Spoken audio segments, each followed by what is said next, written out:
obviously cannot even grasp. You're saying it in as simple terms as possible, speaking as slowly and cogently as possible, and they're just stuck on stupid, as it were. And some persons, you talk about the same subject matter, cosmology, whatever other philosophical topics, and then you can see, well, they grasp that, or they grasp that rather quickly, too, quicker than I expected. So there's not only a difference in the maturation, the sophistication, the complexity, the acumen to grasp the subject matter. There's a difference both in anatomical maturation and intellectual maturation. So some persons you're talking to, as inconvenient as it is, uh, lack the intellectual maturation to simply handle the weight of the information, which is why we're able to talk about people's intellect and grasping certain bits of information metaphorically with the plain, straightforward, instances of carrying weights. So just as person A is muscularly stronger than person B, carrying 500 pounds, person B can only carry 200. Nevertheless, person B can exercise and strengthen and practice and develop more strength. Likewise, as it concerns intellectual matters, person A is intellectually stronger or has a higher acumen level than person B, but person B, with practice and exercise, study, putting forth the effort to attempt to grasp the subject, and especially eventually to communicate it, and especially overall, the best is to grasp it, communicate it, and live it. They can develop that also. But But you of have to course, have effort. you can't force them to do that. You have to have effort that shows progress continuously. So Yes. Yeah, yeah, So that's exactly what I said, and I'm sure that my words translated exactly in that way. Yeah, huh? Yep. So I'm with you, bros. I just thank you, Gregory. That was beautiful. I couldn't have said it it will better not myself. be the determining factor. The determining factor is the Lord, in addition with the Lord granting that person repentance and the means by his grace, the providence to provide what is necessary for person, the listener, to hear, understand, comprehend, believe, accept, acknowledge, and live out.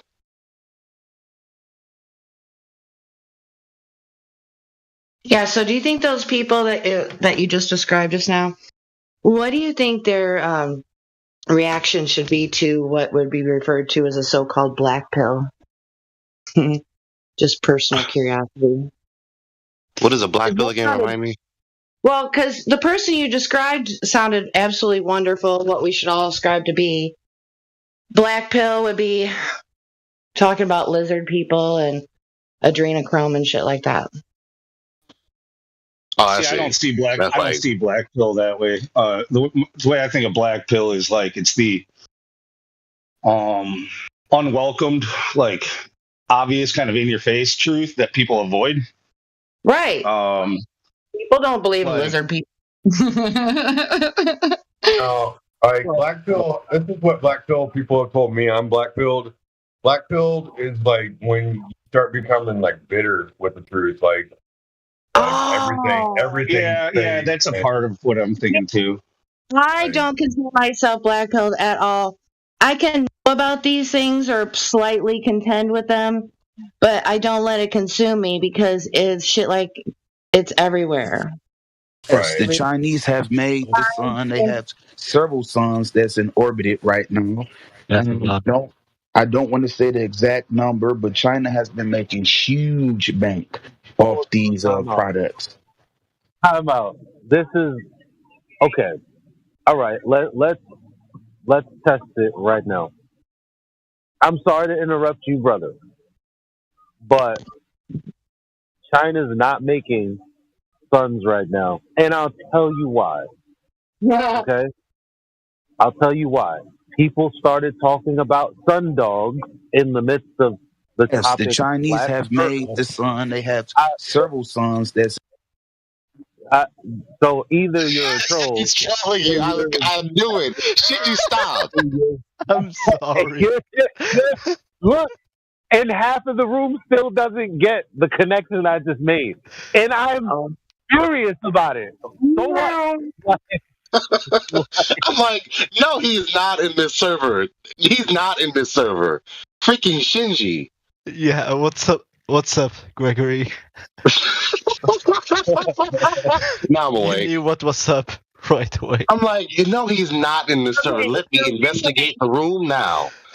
The person that, the type of people that I think it was Gregory was describing, what do you think their reaction would be to really having some, things to say about lizard people and adrenochrome and, whacked out conspiracy theories? You know what I'm saying? What do you think? mean? Best mean- case scenario, which is what we really want, especially if the person coming to them is being genuine and serious about this being a reality, especially an imminent threat. Of course, this kind of person I'm describing would critically consider everything they have to say. That's really what it boils down to. Okay, so Critical consideration. one of our brothers said that it could be considered discouraging to those that Which is true. that would want to speak out otherwise. It could be discouraging. I think one should know the playing field which they're entering into, so there's no surprises and there's preparations involved. Maybe you know what I'm saying. So yeah, it could be discouraging. Yeah, but you could, in the midst of some trouble, and I'm not trying to be facetious here, you could start stating the Lord's Prayer or certain scripture and invoke that. So I think people should be prepared for battle if necessary. So knowing about these blacked out people, people should know those types of people exist, in my opinion. I mean, whether in principle, going on with a lynching, no. I mean, but we should be. I think yes, in principle, that information changes one discernment, in my opinion. Yes, so in principle, if that threat is real, yes, if that threat is real. Wait. Can y'all hear me? Yes, just let me say this and then Elijah. So yes, of course, in principle, the speaker is coming to person A, I'll call him, or her, and is genuinely and seriously trying to bring this information to person A's attention, and they're serious about this, especially if it's some kind of threat upon the entire world order or whatever kind of threat it is, however imminent it may be. Of course, person A, best case scenario, the kind of person I've described, is going to listen with critical consideration and investigate the matter and come to the best logical conclusion given the information that they do have. Just a heads up here. It looks like we were taking liberties on our speech, knowing that we weren't streaming, but it looks like Helios started up a stream again, but he's on his backup channel. So I think we're back to the rules. So Eli? I know Gregory. You probably know him, right? Like it's a very nice person. Wait. After Eli. It's the man, G. They're always trying to keep a brother down. You know what I mean? Lord have mercy. So that's what they want to hear. They won't. They don't. As long as I talk like this, they'll never censor me, G. Because I'm a stereotype. You can't be talking about me. Right. That's fact, Jack. So Gregory and I know a very wise and smart person called Webs Media. Like, if anyone is interested to take up a debate, like, let me know in DMs. I'll invite you to a server, or I'll invite him here. Like, he's very intellectual. He convinced me that China made 13 suns and sent it. I don't know, dude. I can't take I can't keep a straight face. At your own risk. I see. I forgot to speak English. At your own risk. This obviously sounds like some kind of inside joke about somebody I'm not aware of, but you do know that like there is a patent on these like sun simulators, and freaking like China has talked about like creating artificial sun and shit like that. Oh, that's to be expected. We live in a world where people try to steal a patent about being God. You know, what's a sun?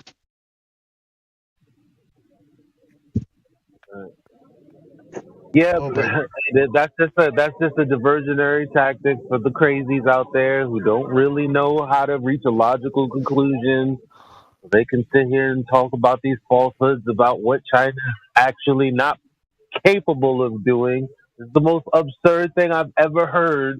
But the only phenomena that is the reason all of this is talked about is sun dogs.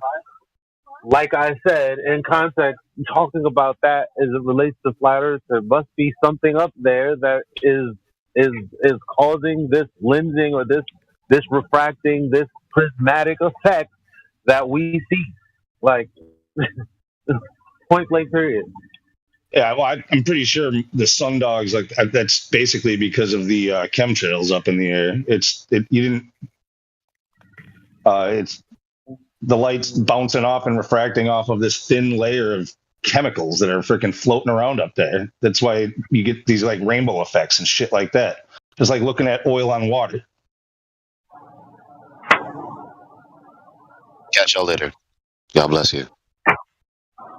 Take care, man. Oh yeah, so y'all, so you down to go to cinema? Yeah, sure. Let me head to the computer. Yeah, because Helio's live stream sucks. He needs to be live. Fuck Helio. Direct to I don't know. Go live on Rockfin or go live on somewhere else. I don't know. We gotta get off of YouTube's teat, man. They're not doing nothing good for us. 24/7 is a destination to other places lately, it seems. Yep, YouTube, those bastards.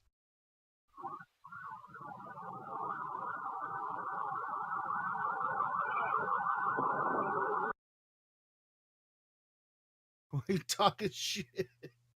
Yeah, they is. I heard it.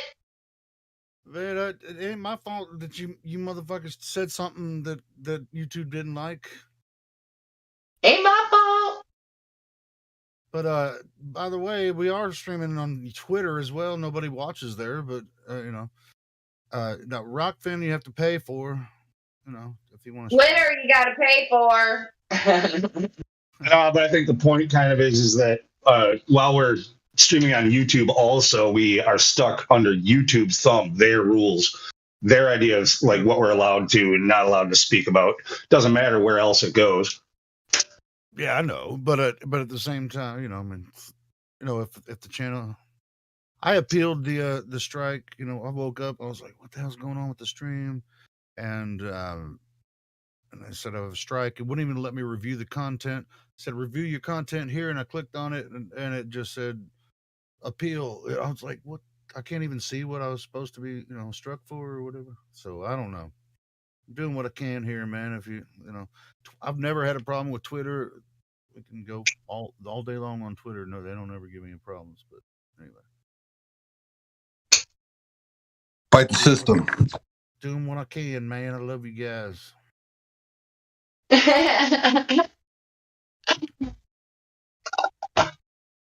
Makes me think of the quote, I love you, man. I love you. Man.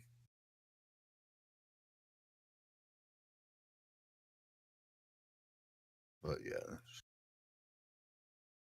we're going to be streaming on the Helio Skeptic channel for now until the appeal has been submitted for the other channel. We'll see what they say.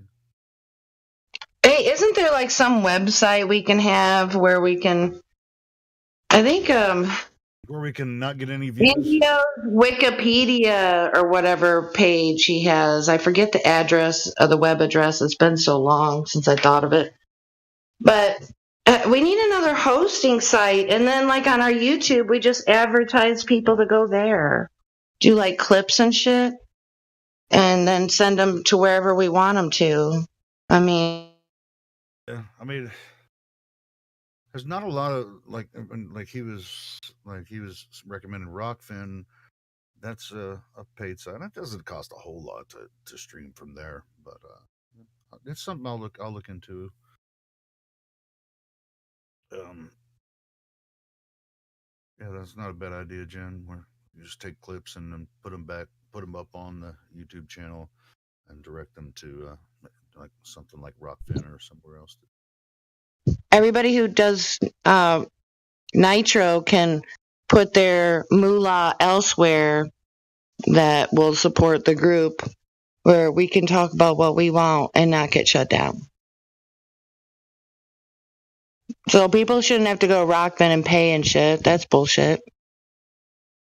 Yeah, even on Rockfin, it costs money to stream, and it also costs money to watch sometimes too. So it's kind of something. I guess Or maybe we could have off the cuff sessions where we advertise that on the channel and say, hey, for an extra conversation, we'll be muted for the time being. And we could play our music on there or something and say, hey, for a real conversation, and then we put down our vanity link, which doesn't need to be written down. GG/Flat Earth.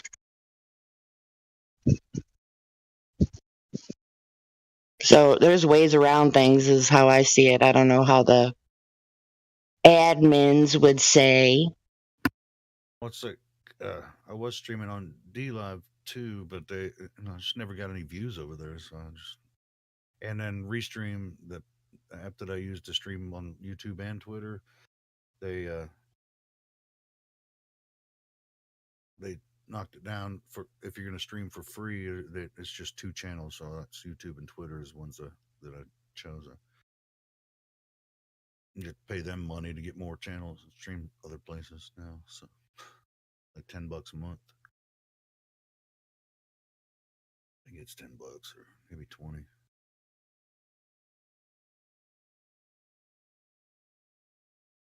That's why getting rid of the DLive stream wasn't a hard choice because nobody was watching over there anyway. Well, all right, so like if you have something from DLive, can you embed that into a website of ours and people just go to the website and we have a external chat or something on the website? That would be fun. It'd be hard to, I don't know. I could do some of this stuff, but as far as like building a website with a live stream and a chat, I don't think I. Well, there's got to be a website geek in our Discord members somewhere. Oh, I know. It's not me, that's what I'm saying. I mean, it doesn't have to be super complicated and fancy and shit. All you got to do is for the audio and for text chat in real time, of course. I mean, come on, we've been to the moon. We can figure this out, right? But I'm kidding. I'll take a look at Rockfin and see what it would take to start streaming. Hey, Lou, you ready to rock and roll? Yeah, man. All right, headed down there now.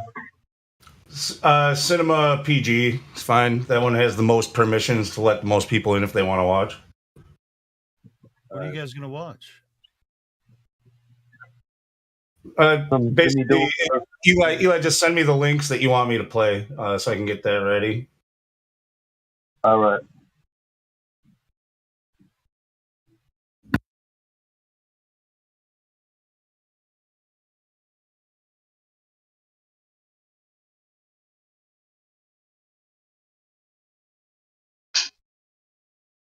So I don't think I heard anybody say what it is that they're watching. I think they ignored me. That's all right.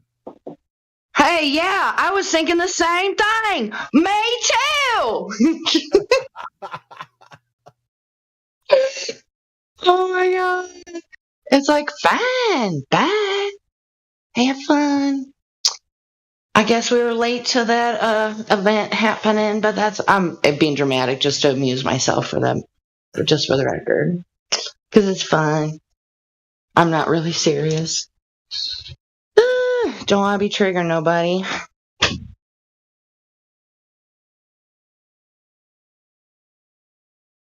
So anyway, what was happening before I came in here besides what just happened? Anyone? Bueller?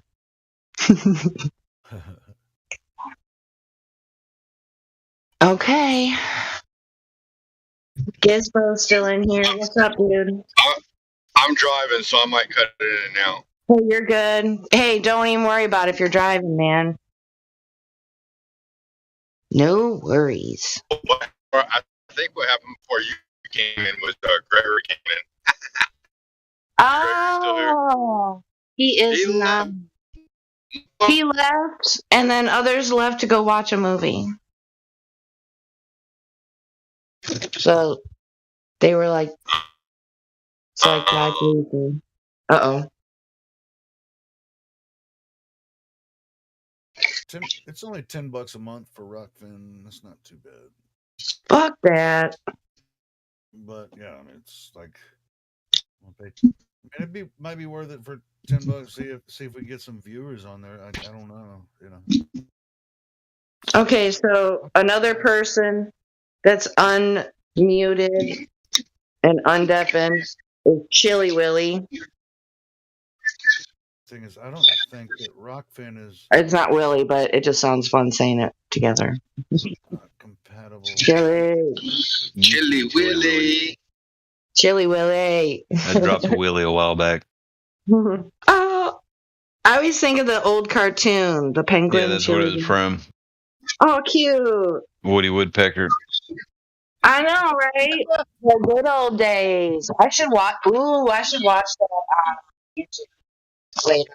I'm sure there's something on. Woody Woodpecker back in the day. Chili Willy.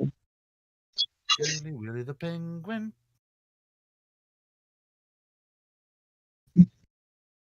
Chili Willy the. Oh, there's thumbnails. He's so cute.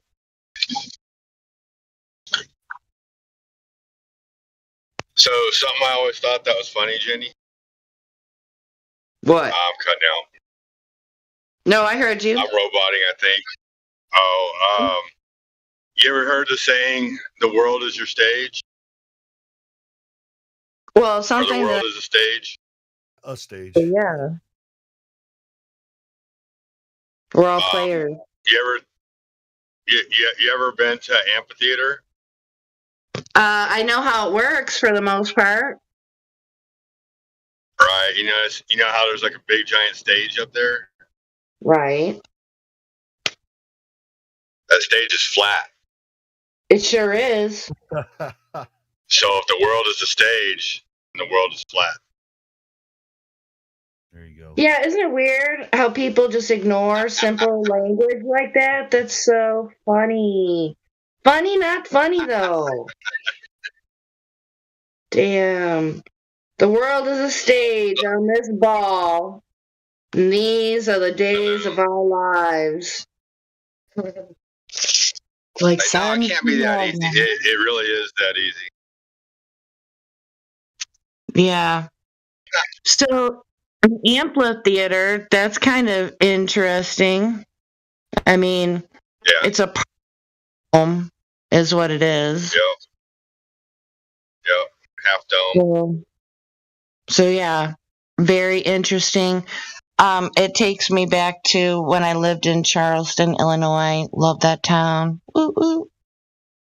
Has the best coffee shop in it that I've experienced with any surrounding states. So if you're ever in Charleston, Illinois, Jackson Avenue Coffee, JAC for short. Yeah. But yeah, that's where Eastern Illinois University is. Oh. A second ago, I didn't mean to take us off track. No, it's all good. I think we're kind of in the in-between right now anyway. The amphitheater, why'd you bring that up anyway? Oh, it was something I've been kind of like bringing people's attention to. Maybe something to do with people trying to ignore the English language and just trying to, I don't know what's going on with you. Like you said, it's simple. It's simple. Life is a stage. Right. It's that simple. Okay. Oh, it can't be that simple. It really is. But I don't think people think that way. Most people. I mean, unless they're huge fans of William Shakespeare, which I would doubt. Well, They could possibly process that literally. They couldn't process that literally. Not just that, but like any type of acting that has ever occurred throughout history, like even the kabuki stage with the Japanese. Like every culture has had a stage where people did acting on, and it was out in front of the watchers, the Gregory. Yeah.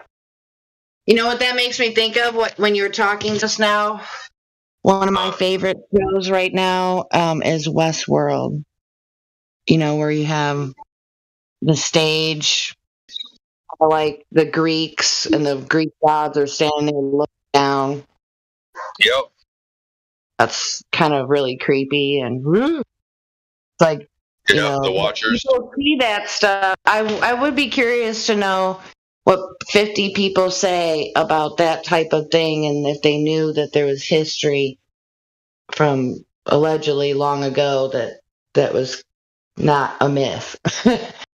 Right. So what's really big in movies right now is the comic book series. You got Marvel and then what's DC Comics. So they're bringing out all this esoteric stuff right now for people. And people just think, oh, it's just pretend. It's just a story. No, they're eating up the Scarlet Witch. It's incredible. So it's like there's a suspension of disbelief happening. It's an epidemic. That's the real epidemic. Suspension of disbelief. It's even worse than it was, 5 years ago, before everything happened 2 years ago or whatever. So people just don't connect the dots.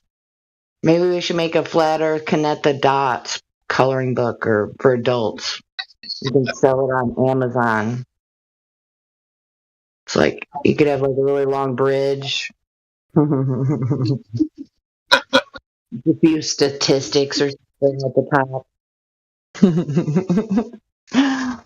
That's funny.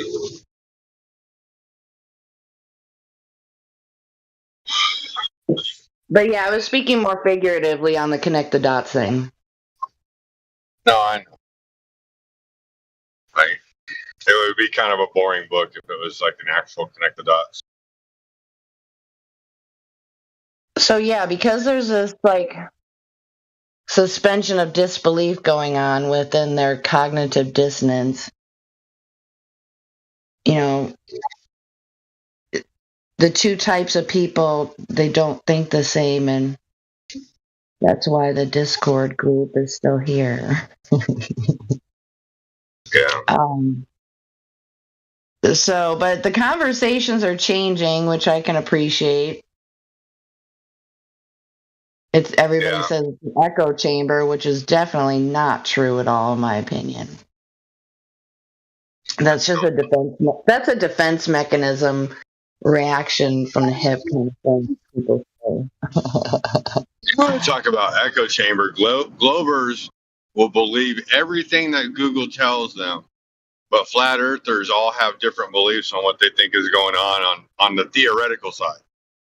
Yep. Like when it comes to like a map or what's going up, what's going up and what's going down. Globers have to realize that they believe in something theoretical. They think they believe in something real, but it's actually theoretical as well. I mean, or exclusively. I mean, it's the heliocentric theory has too many holes to be a believable, anything.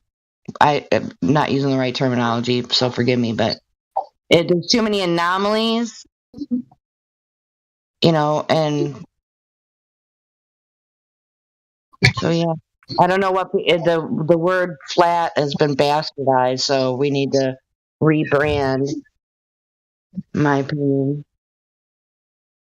Using the terms topographical plane, level topographical plane. Yeah, it's been a while since I said the whole thing. It's like 8 words or something. I want to say it all correct. It's easier to just say flat earther.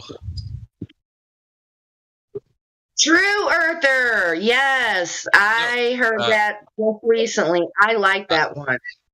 I actually didn't say that. I actually said just flat earther. Sorry, but okay. Well, it's not a globe earther. It's just not a globe earther, is what I am. Well, the way I see it is that like globe earthers have pigeonholed us. Like, you don't believe in the globe, so you must believe that the earth is flat, and so it becomes a straw man. So we take it for not even a lack of better terms, but like it's the only way that people are gonna wake up. You know what I mean? Like you can't stand by either you stand by this flag or you stand by this flag. And like, okay, we'll stand by this flag. And we don't like you. And then, as people walk by, we tell people to come to this flag. Yeah, those people are lost. So if you just call it flat earther, it's I don't think. I mean, if you call it something else, I don't think it would make a difference to make people believe in it, because they would figure out that it's just flat Earth, just rebranded.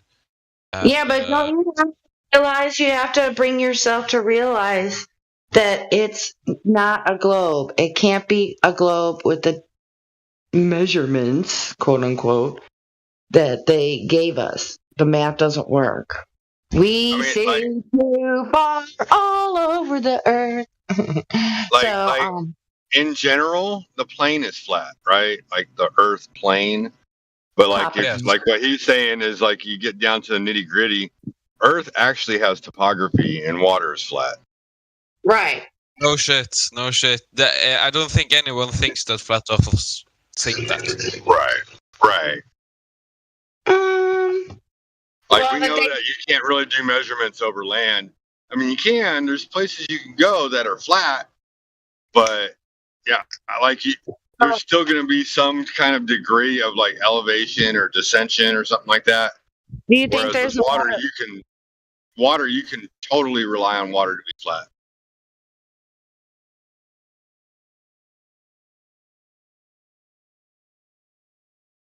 Did I cut out? No. Sorry. All right. I think Jenny cut out. Jenny.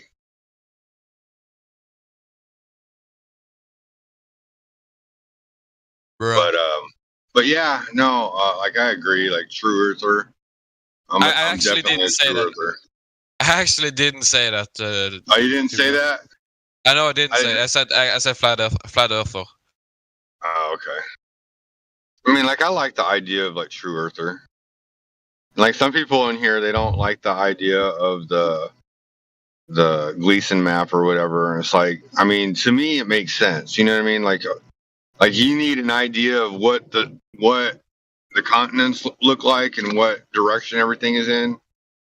Like, I mean, you can't verify where the sun goes, but from what my book, the Bible, tells me, like it all makes sense. You know what I mean? They can't verify and justify the movements of the moon. Man, that thing is all over the sky, all throughout the seasons. It's incredible. I know. Well, so the analemma of the moon and the analemma of the sun. So the sun follows an analemma annually, once a year. The moon does it monthly. So the moon takes the same path as the sun. It's just the moon traverses between the moon traverses between the tropics monthly, not annually. So that's how wild the moon is, right? Wow. I didn't know that.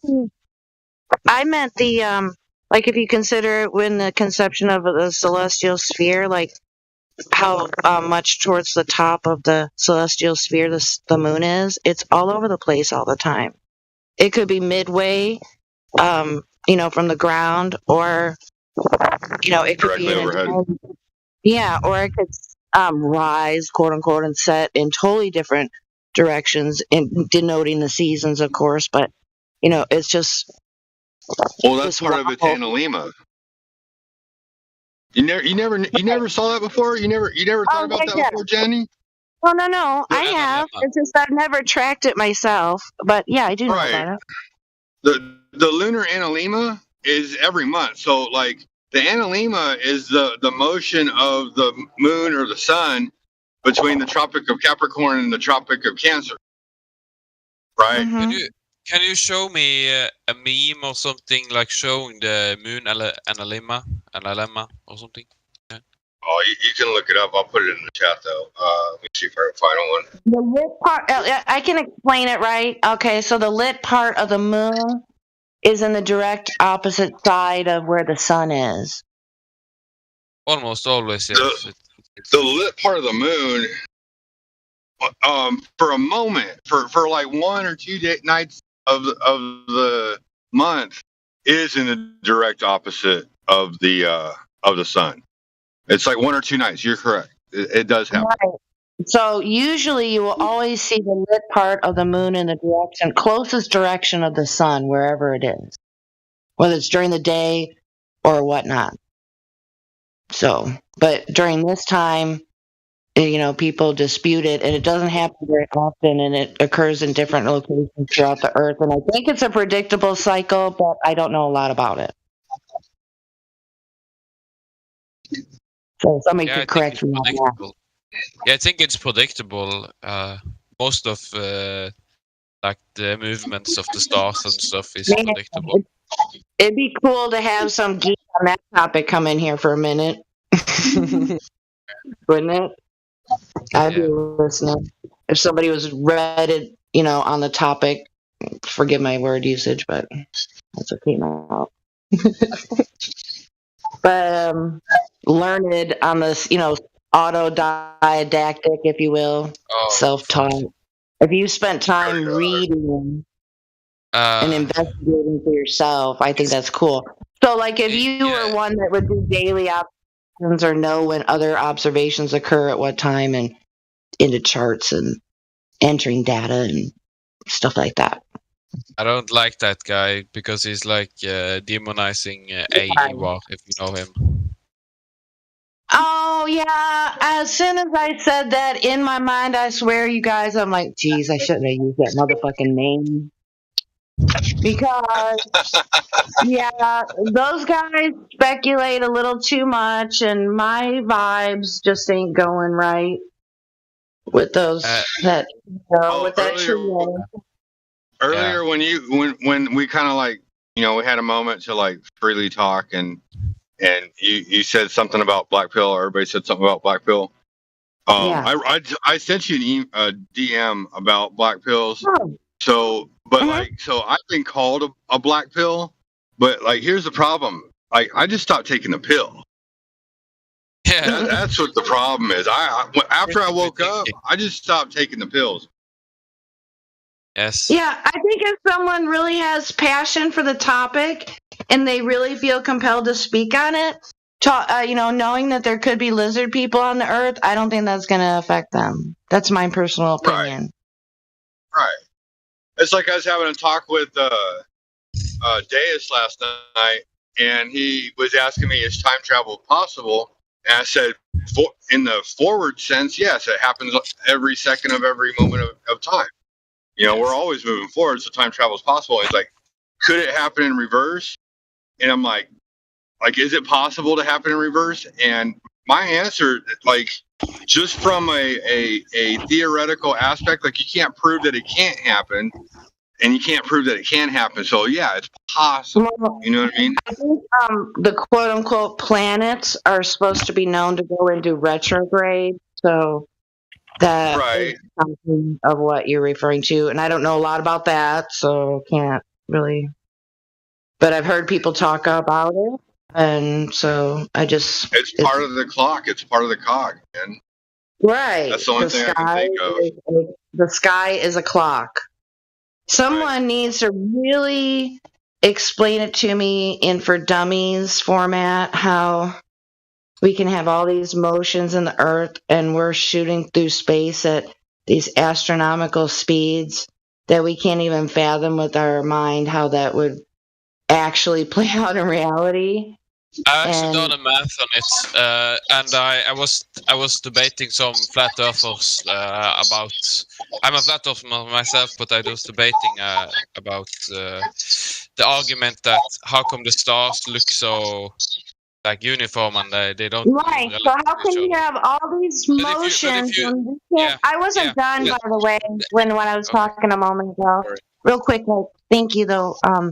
But so they can't even figure out the 3 body problem, 3 motions of the heliocentric theory.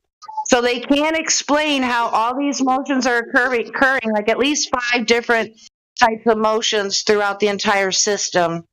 But yet, somehow, our stars are always synchronously aligned with everything going on in the universe. And, we just always see the same stars as known to all of mankind. It just seems a little suspicious to me. Here's the other thing. Here's the other thing. I just want to say this real quick, and then you can talk, Architect. No, you guys here's the other thing. Here's the other thing. Our galaxy is doing all of those motions. So are all of the other galaxies too, from the Big Bang. At some point, those stars should be overlapping on each other, and we should be able to see the Big Dipper in its location. There's got to be some kind of a flip and a wobble going on in all the other locations. We should never see the same stars in the sky. Never. No. If it was all true. Can I address that? But anyway. The one with the stars moving and stuff that they shouldn't be so uniform and not moving. Compared to each other. If you look at the actual numbers, they are unfathomable, yes. But if you actually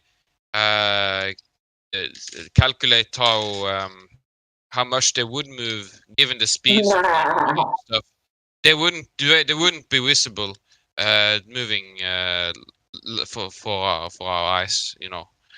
It's several thousand. I don't remember exactly, but it was just many light years away and stuff. Many of them. And the solar system is not moving fast enough compared to that, given their numbers. But you have the 3-body problem. That's a very easy debunk of the heliocentrism. That's super good evidence against it. It's pure math, using math to debunk their mathematical model. Right, and to top it all off, everything else in the universe allegedly has an axial point to which it rotates.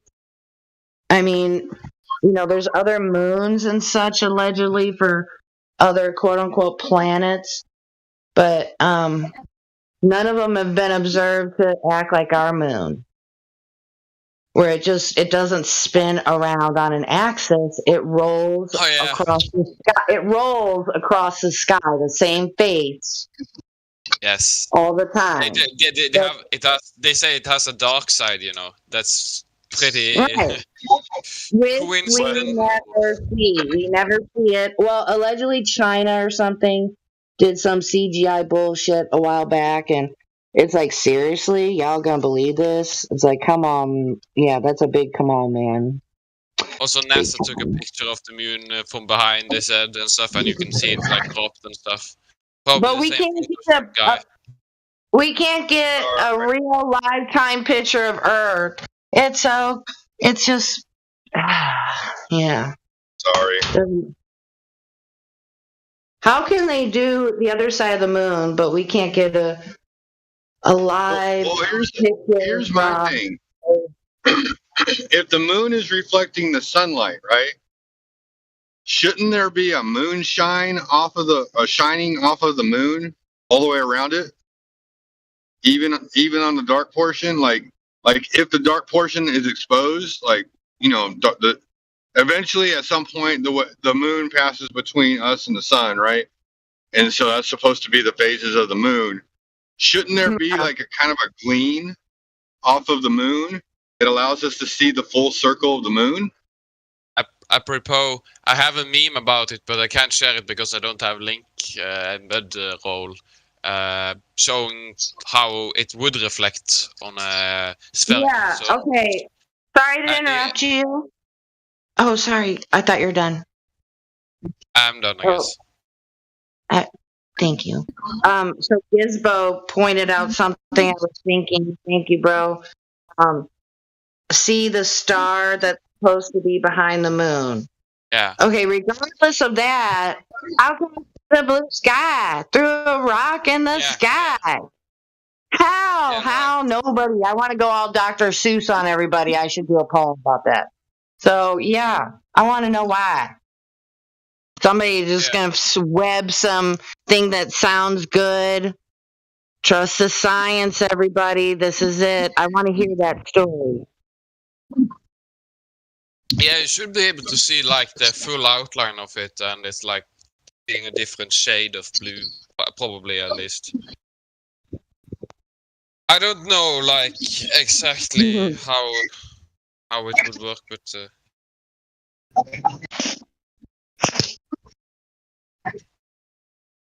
doesn't really matter. We have so much better proof. Like, I find it interesting. Oh yeah. Wait. Continue about that. Sorry, I was going to say something about the post, but you go ahead. No, I was. Hey, Helio, are you real quick? Helio, are you here? Helio. Probably away from his computer, I guess. I'm only asking if Helio's here because then he can give you a link in bedroll. Nice. But he's not here.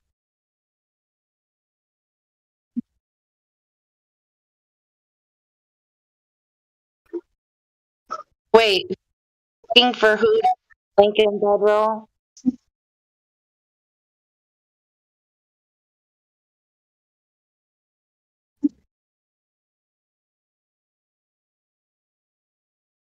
Who said that? What person should have that role? Architecture doesn't have link embed, so he can't drop like pictures or images or anything like that.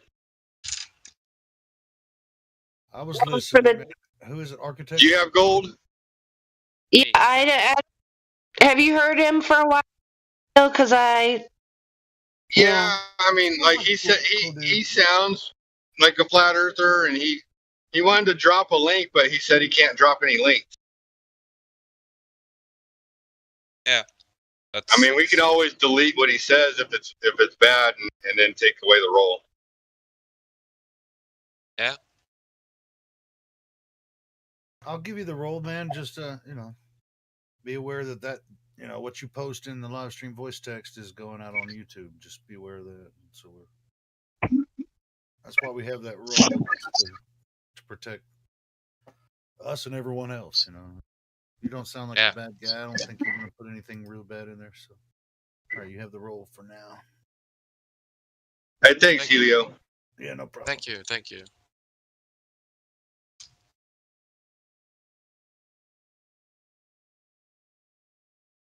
If it doesn't work, architecture, just leave the chat It channel works. and come back. It works. Yeah, I'm just looking for the image on my computer. sweet. Look forward to it.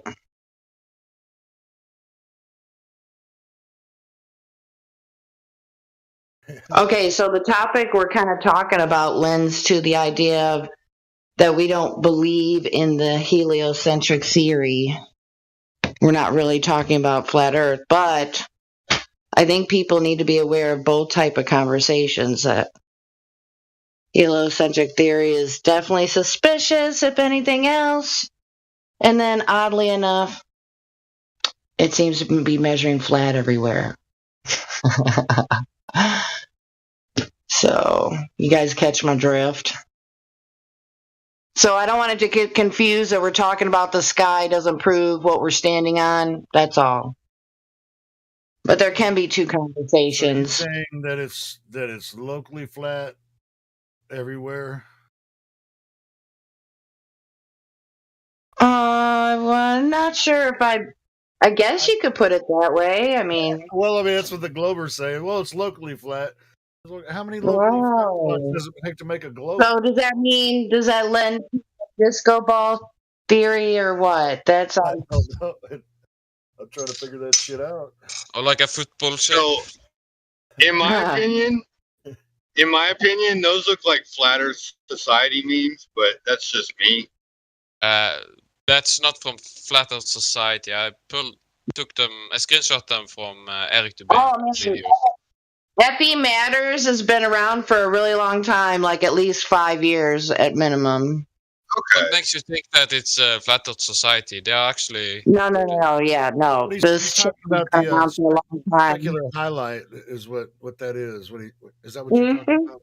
Like, so what I just posted, the top picture is the That's picture I took of Saturn. amazing. That's the picture I took of Saturn. I took that picture, the top picture. Yeah. Have you ever Like, how seen? cool is that, right? That's cool.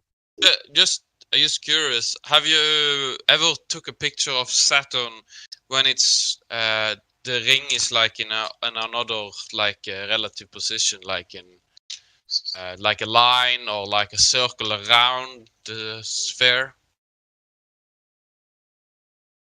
like a different orientation? Because that should happen according to heliocentric theory. At least a line across it, if you understand. I didn't know you were a moderator, Jen. Hey, no, it's all good. I was going to say, Jen could get that role too. Yeah, it's all I knew good. you were high up there. But I couldn't look at your. I couldn't look at your rolls while driving, so. Yeah, it's all good. If Helio wouldn't have popped in, I would have just said, "Hey, dude, I can help you out." Yeah. So yeah. Did you take the one that was like high resolution? I have a Nikon P1000. Yeah, is it the blurry one you took, or is it the one that looks like it comes from NASA? I'm sorry, you seem far away for a moment. Oh, sorry, probably bad internet or something. It's which of them did you take? Is it the one that looks very high resolution, or the one that looks kind of blurry? So the one that looks super high resolution and has all that different color in it and everything, that one was something somebody else took. Their information should be in the photo for their credits and everything like that. Yeah. But so what they did was they took like 7,000 images of Saturn and then they overlaid them on top of each other. They call it layering. Dude, come on now. So, do you think Saturn is pulsing? Like in its appearance? No, to Gizmo. Like So what you can. Here, let me show you Saturn, right, on video.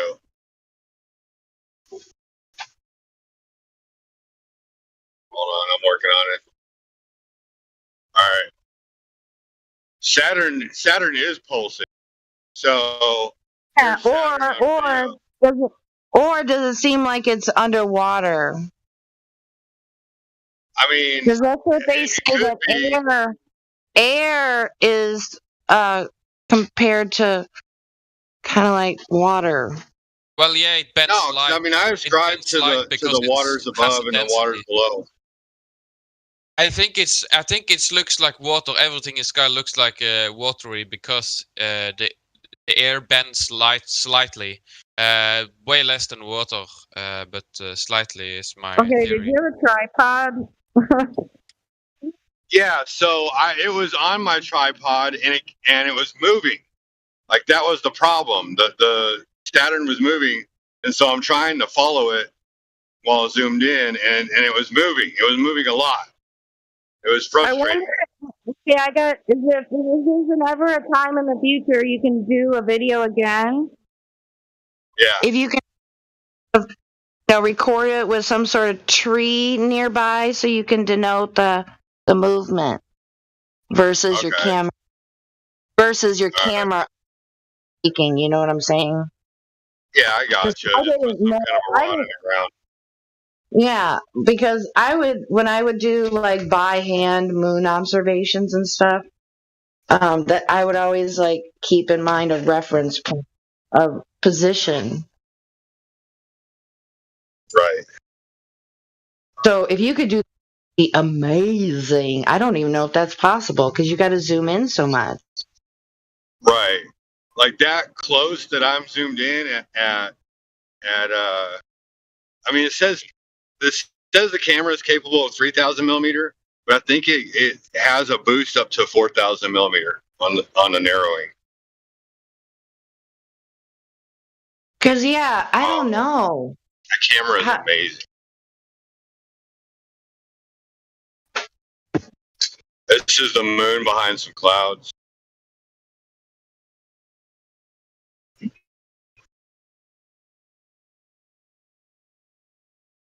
Nice. My dad actually recently bought a very big telescope. He's a globe earther though, but I've talked a lot to him, so maybe that's the reason that he bought it.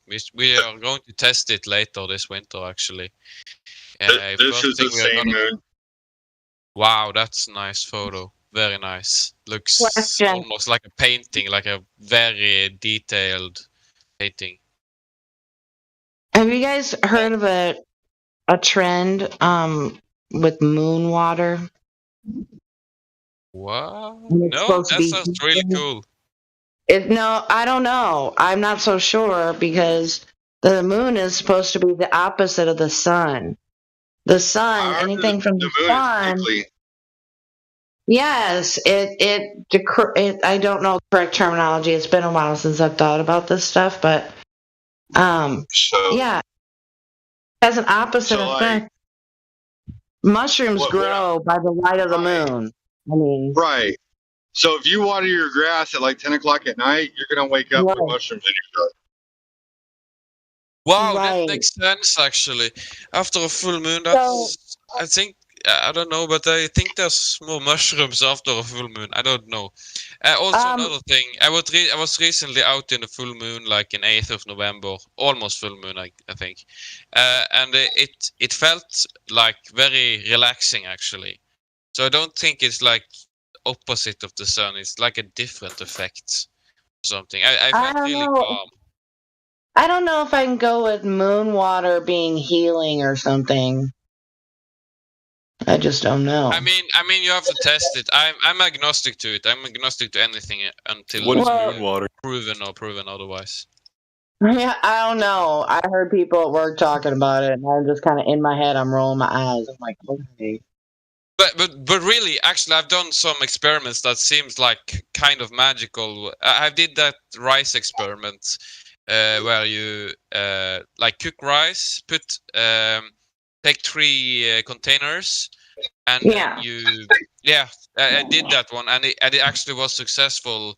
Except like there was a leakage in the one that you were saying nice things to, but like the ones I ignored didn't really change that much. It molded a little bit, but the ones that had very bad things to it, like rotted almost right away, and it tasted alcoholic afterward. That didn't happen with the other one. I wonder what water subjected to moonlight and then also sunlight, what that water would look like under a microscope frozen, like the Dr. Emoto. Yeah, that would Yeah, be I wonder very what interesting. I wonder what that would be like. I just don't know. I don't think it could. I don't know. I'm not optimistic about the whole idea. It seems I think it's just a bunch of legit, guru but poo-poo. I would like to test it myself. I would have to buy a microscope myself to like verify it for myself. Right. That would be awesome, though. Yeah. I don't know how expensive they are. Are they like really expensive to like see the amount of detail that you need to have to see them? I wonder how he prepared his slides. Because if you could prepare a slide, I wonder if a university would let you, with their supervision, let you use their microscope.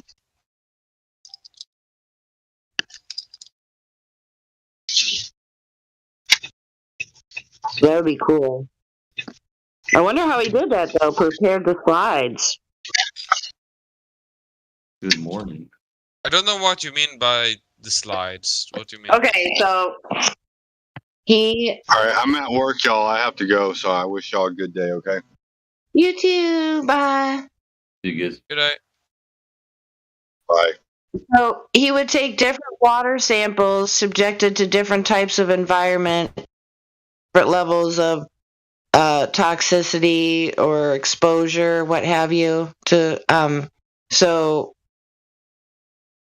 from either side of the spectrum, water from what would be considered healing springs versus water from Flint, Michigan or something. Or some place that did not have a good water supply, type of thing. I've seen some others like put roses in there and like seeing rose patterns when they freeze it, and also like asking a question on a paper and then putting it next to the water and then the water giving a written response to it. It sounds kind of insane. That but, water has memory. Water has memory. Yeah, I've heard of that topic in the last year or two. Do you have a link to the what you're talking about?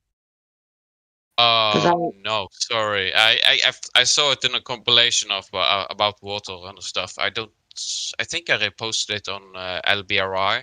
Well, you know what makes you know what I think of when I hear about stuff like that is what I think some of the message of the Messiah, or even the idea of the Messiah, is that we should pray over our food, and we should technically pray over our water.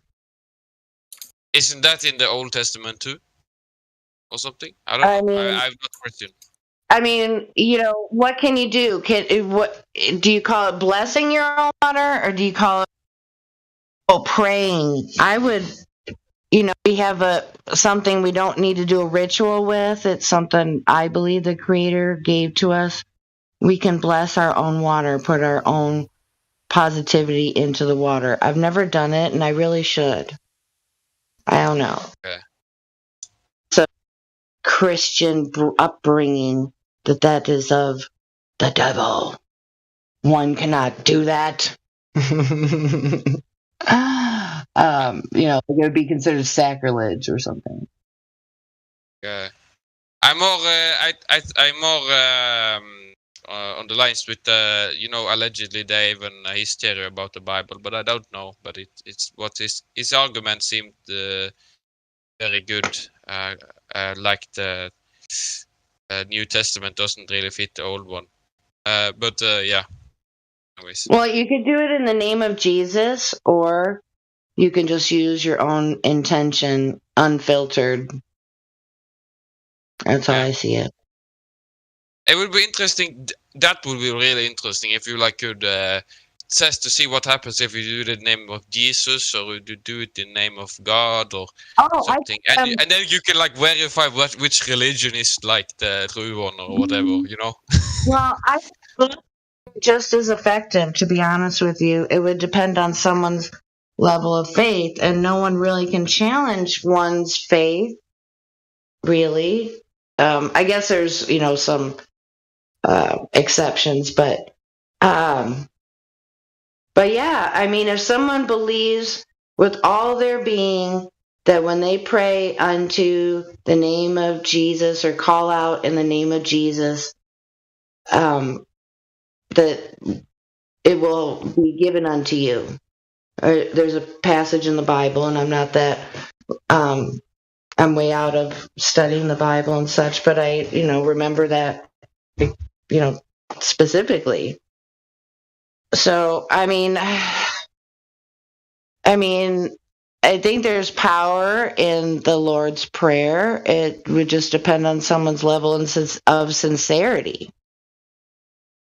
Sure. So there's an intention behind it, behind faith. Yeah, if you get like people from different religion who are like sincere about their religion and do test water samples from each praying to them and freezing them, I guess, and seeing the results, then it might be a valid experiment. I don't know. I think they would probably be amazing. For people's intention of true faith being put into water, I mean, it would probably look incredible. That would be my guess, my educated guess. Sure.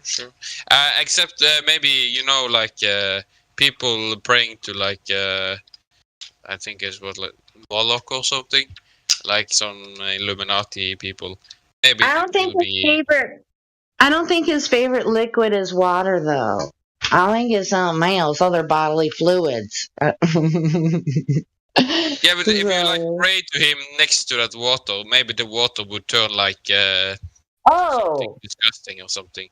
Oh, for sure, definitely. Oh, yeah, people get samples from, like, I don't know, whatever type worshippers you want to call them, Satanists. I would just call them evil cultists.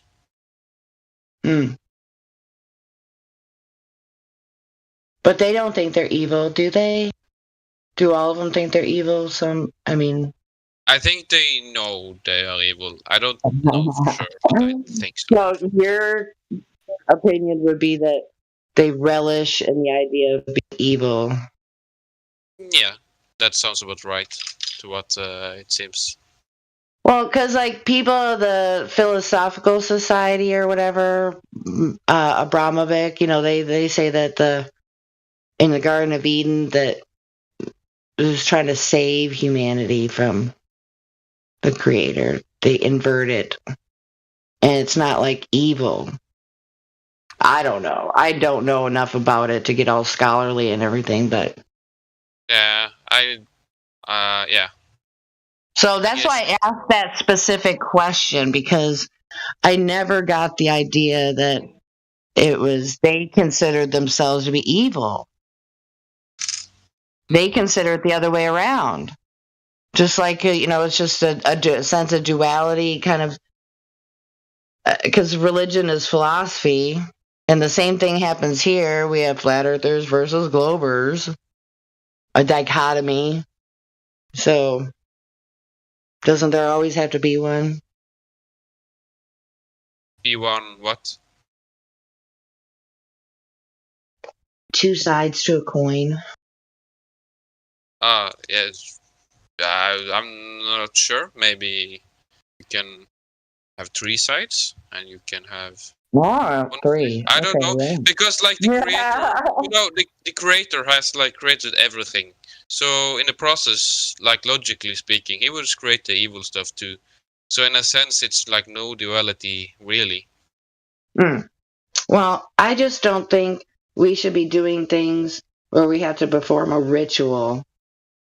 I consider it to be really simple. I disagree, actually. I would like to experiment with rain dancing. I haven't tried it, but I would like to look into it and how they do it and stuff. because they didn't seem to like the Oh. Native Americans. They like Oh, you Spanish know what? Inquisition and stuff. I might have to start use a different term there with what I was trying to say with a ritual, because I don't think that they're, rain dancing. I'm not against anything like that. Absolutely not. But that's a I ritual. mean, It's a neutral word. where people do some sort of ritual where they want to intend harm on their fellow man. Yeah, like ritual sacrifice and stuff. Or casting a spell on someone with the intention to, with your will in mind of revenge or. I mean, maybe if it's like against some evil people, maybe. I don't know. How the hell did we get talking about this? Man! Somebody should have said, what about that flat earth?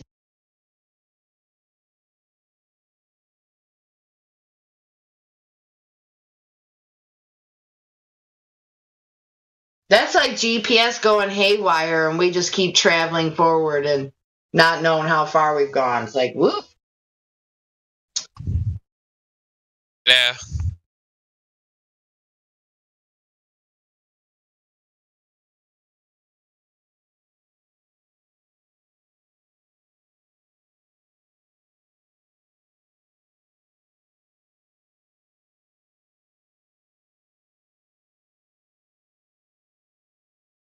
Is Google Maps the only map No, system no. You app have like that? OpenStreetMaps. Please check it out. It's an alternative. It's still based on like globe model and stuff, but it's like open source. So there's open source alternatives to basically anything. You just have to search for it. I'm pretty tech geek. Well, because Google Maps have been acting a fool lately, and it's like, are you serious? What do you mean? Just doing really wonky type of directions, like wanting me to do an alternative route into a subdivision when it's not necessary, and it's like really insane, like the GPS or my phone is fucked up. I don't know. You can try OpenStreetMaps though. They might have an app for a phone, but I don't really use a phone, so I don't know if that works. But yes, try OpenStreetMaps. I think it's .org.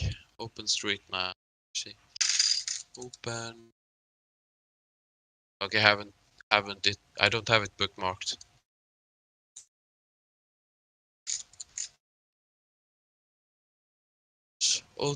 OpenStreetMap.org. Yes. Send it in chat. Oops.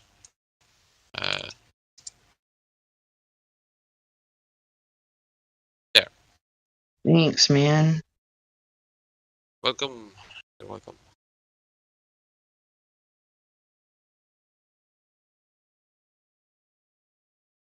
So you gotta kind of do it by hand, or it doesn't give like.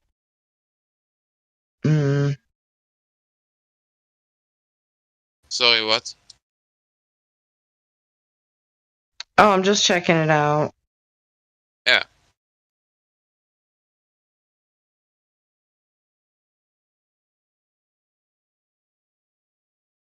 You can do directions and stuff if you want to, and yeah. Oh, nice.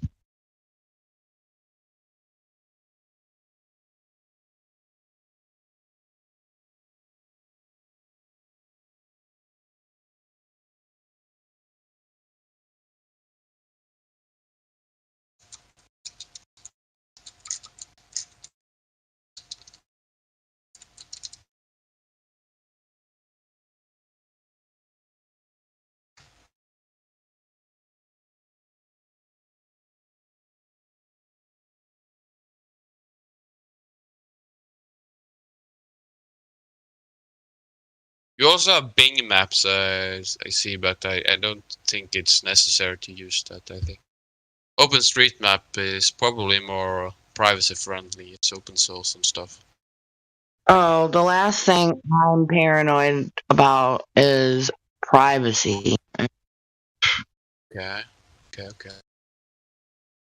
Not the same for me, but I mean, what do you mean when one has to be concerned about privacy, though? I don't want them knowing like everything that I do. I try to minimize that as much as practically possible. It's not that hard if you're interested in it though, like I am.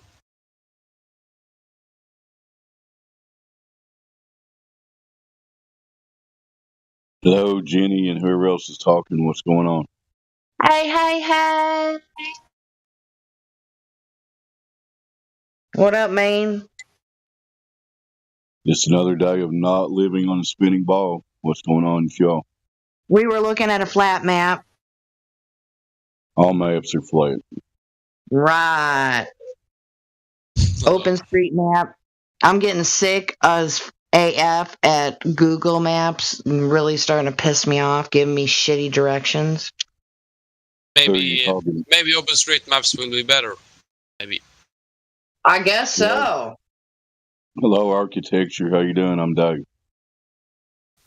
Hello, I'm doing well. I'm distilling water right now. Cool. Lucky you.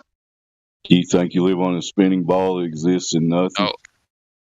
It's a flat Earth, flat plane. Fair enough. Somebody should give you a tag so people quit asking you there. Go ahead, Jenny. Oh, that's funny, Dave. Cracking me the fuck up. Hey, cursing is not against YouTube guidelines, right? Or is it? Or can it? Well, I was going to ask, did something happen to the main channel? Somebody say something or something? What happened? No. I'm just a general question. Is cursing considered an offense against YouTube guidelines? You cannot fucking curse. That's correct. You cannot fucking. You're just joking. I mean, we can curse all day long on YouTube, correct? Or no? No, not actually. I think it's like a recent thing where you can curse, but you can't like do it several times. Very much like like saying F word like 3 times in a row. Everybody can say what they want, but I kind of like what Witsit talks about. It's kind of weak wording. You're kind of using fillers instead of actually communicating. But anybody, you can cuss as long as it's not, threatening or bullying or whatever. I don't know. I don't know the YouTube. I don't think YouTube doesn't even know the YouTube rules. You know what I mean? So what if I said something like, fuck all the fucking fuckers, is that too much? Yeah. I mean... Yeah, I think that's too much, yeah. Oh my gosh. Good to know. Glad to know. I was just wondering what happened to this main channel is we only got 5 viewers on the backup right now. Is Haley out here? Did he get a strike? I have not been keeping up with moderator actions or if Helio put something. I was just wondering, the main channel's down. We usually got like 30 people watching on that one. But anyway. Maybe it just happened. Helio's not here, obviously. Y'all continue. What were you talking about? Was it related to the flat Earth? Possibly not.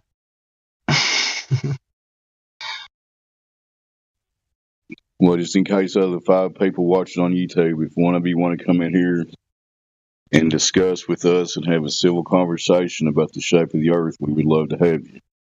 Jenny won't be doesn't have to, it can be a conversation. Discord.gg/flat Earth. We just want to share information and have a civil discussion. Would y'all agree with that? Yeah. Yeah, but our vanity link, which was said just a moment ago, is super easy to remember. discord.gg/flat earth. Come on in. Are you from Alabama? Or Bama? Or no, it's just fun to talk like that. Yeah. But for real. Or later on, we could say, if you're just joining us, welcome to 24/7 Flat Earth Discord. Yes. Well, in case any of them top people listen, I want to cover real quick the gist of why we're here. Starting with the claim of Earth curvature, we haven't been able to verify that one. Back to you, Jenny. No, I was just thinking that we should do what would be considered in radio like a station break, and because we all I go off into the weeds a lot of times. Dave is great for coming in and saying, "Hey, y'all, what about that flat Earth?" This is the 24/7 Flat Earth Discord 2.0, the best place on Earth to talk about Earth. Absolutely. Well said, We need brother. verifications of 3 simple claims made by the heliocentric theory of our cosmology. These are that we're on a ball of a certain size and it's in some kind of motion, actually 4 or 5 different ones, and it exists in nothing. So we need those 3 things verified. And continue, Jimmy. Oh man, that was wonderful. You should continue. I've been in here a while. But yeah, isn't that crazy? All the motions of the heliocentric theory, yet for all of known mankind, we somehow seem to see a cycle of the same stars all the time, exactly the same. Let me give you the official Glober answer to that, Jenny, is there's so many light years away that you're not going to see parallax of stars. That's what we would expect to see on the globe. You just don't understand it. That makes it even worse. The synchronicity of the movements in the sky have to be all the much more impossible. Nobody's charted that shit out, so I don't know. What do you call it? What's that app you can put on your phone and you look up to the sky and it shows you what constellation it is? Is it Flat Earth's Zodiac app or something? No, there was one before that. The one that spies on Flat Earthers. You talking about Stellarium? Yeah, Stellarium. I mean, that's not the scale, is it not? I think that, I don't know for sure. It's supposed to represent their scale model, sort of, I guess. But the closest star is like 24 trillion light years or something stupid, or 24 trillion miles is the first closest star. I could be wrong. It's just ridiculous. Alleged size is supposed to denote somehow the distance. To me, that's just completely ridiculous, and I don't know how everybody has gone for it, but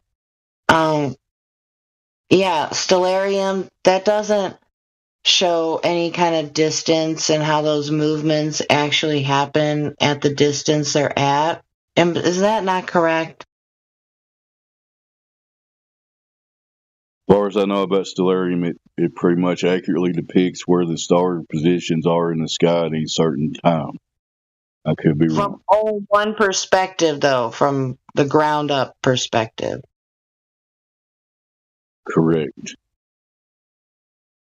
Be neat to be above the stars and look down at them, right? I don't think we can do that. No. That's so unfortunate.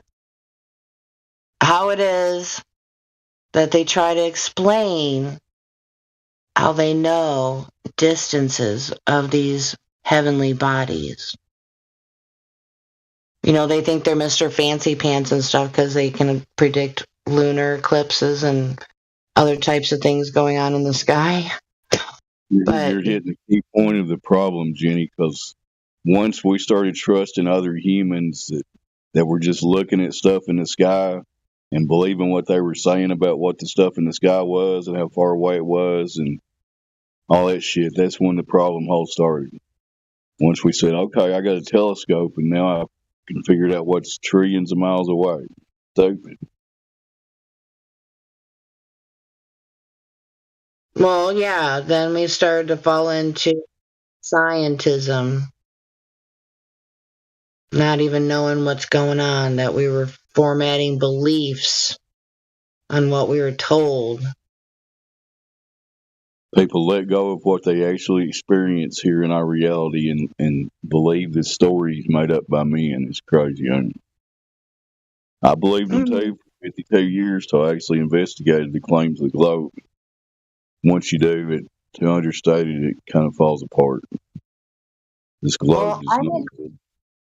My first reaction, I don't recall being in any way, shape, or form that I thought Flat Earth was stupid. I mean, to me, it made sense right off the bat. Really, you're a minority because almost all of us are, even me, when I first saw it pop up on my feed, I was like, this has got to be somebody trolling me, it's my first instinct. I'm actually the same as Jen A. I actually bought into it right away after hearing a debate with High Impact Flicks and I think it was Dave Weiss. I don't watch it any longer. I was awesome! Because it's not that complicated, is why. That is why. Yeah, right. That is why it is not that complicated. Yeah, that's part of it. You need just once you accept the simplicity of what we're actually talking about, what do we actually experience, compared to what the story is. Go ahead. Yeah, see, I mean, I don't believe in coincidences anymore. And when someone collects a bunch of coincidences and you look at them in one conversation in the realm of the big picture, you're kind of like, oh, huh. I never thought of it like that before. How about that? It's like, and then you have the surreal moments like, space is fake. What? And then, you start thinking about the waters above and the waters below. I didn't really think so much about the waters above. I haven't seen any evidence for that, really. Well, no, I mean, it's just something that you think about in maybe not a figurative sense. Let's just say that. Because, the word water, could be a victim of transliteration. So it could be. I base my beliefs on reality, not books generally. I look at them sometimes, but I try to base it on reality. Yeah, I agree with that. I mean, you talk about there could be waters above and waters below, and we know there's water underground, but the main thing it did for me there could be liquid mercury above. There could be stone above. I don't know what it is above. There could be anything. What my point was, though, once I actually contemplated the natural behavior of the water that we can witness and measure here, the globe was done for me at that point. I know this water's not curving around the ball. It has to be an enclosed system in order for the environment to exist that we have, pressure. It can't happen on a globe. Gas can't contain gas. I mean, people need to really think about what they're saying. About that container argument, on a flat Earth, what is it containing it from? Because a container. Who knows? It could be. How could? Yeah. We have. Let me finish. Oh, sorry. But what is it containing it from? And if it contains, if there's something outside, what is containing that again? Like it's an infinite regression, Yeah. I don't think it has to be a container. I think it could be like an infinite plane and infinite above. That's a possibility in my eyes. I definitely think that there's lands unknown to the population. Lands unknown. What? I'm unsure. I won't make up my mind until I see evidence. Well, no. I'm not saying. I'm saying that I would, if knowledge came out that there was lands previously unknown to us, I would not be surprised. Let's put it that way. How about that? Yeah, Does that I sound wouldn't be reasonable? surprised too. I would be really, really happy if somebody could take some footage from there, or maybe you can go there or something. That would be. And then then I think what if the mainstream puts out fantasy, which is actually true, and what if there really is an ice wall? I mean, or what the fuck is going on with that? It's like Yeah. Okay. So I truth in watched this plain sight. crazy. I watched this crazy conspiracy guy on YouTube called God Give Lamster. I don't necessarily believe anything he says, but it's very interesting. And recently, he started using actual NASA footage and using that to support his extended Earth plane theory. What about Which is very, very interesting. Very interesting, actually. Okay, what about what's happening in entertainment and pop culture? All these movies that are coming out of comic stories, and you have DC Comics, and you have what's the other one? Marvel. Yeah. And so, what if these characters that they're trying to comfortably condition people with becoming familiar with, what if they're actually based off of demons or some shit? I mean, I'm going wild and rogue here, but that's how they get everyone. They make everything look cute and like Pokemon. I don't know. It sounds crazy. Sorry, everyone. I did it again, like Britney Spears. You too many what ifs in that statement, don't you think, Jim? I mean, it's okay. Wait, what? No, I didn't What even. if? What if? I know. In plain sight. It's truth in movies and lies on the news. I know that sounds insane to have some sort of mantra like that, but what if? Because we live in an upside down clown world. That's all what I see now. There's a lot more what ifs than there is what isn't. I like focusing on the what is. Go ahead, Arctic. Oh, what is? There might be demons or something in the movies. I don't know. I heard also people say they are hiding things in plain sight. But why would they do that? Why would they hide things in plain sight? Wouldn't it be more practical if they didn't and try to hide everything as much as possible? I don't. Well, they're trying to manipulate, and they have to have consent, and so are blind, unknowing. That's not consent. That's not consent at all. Okay, wait. I'm not using the right word, verbiage there. Sorry. Let me think for a second. Listen to or something. No, the right terminology. I was not being correct, you guys. Sorry. Thank you for mentioning it. I appreciate it. So, yeah, I kind of lost it, but go ahead. It might come back to me, so I might go, hey. But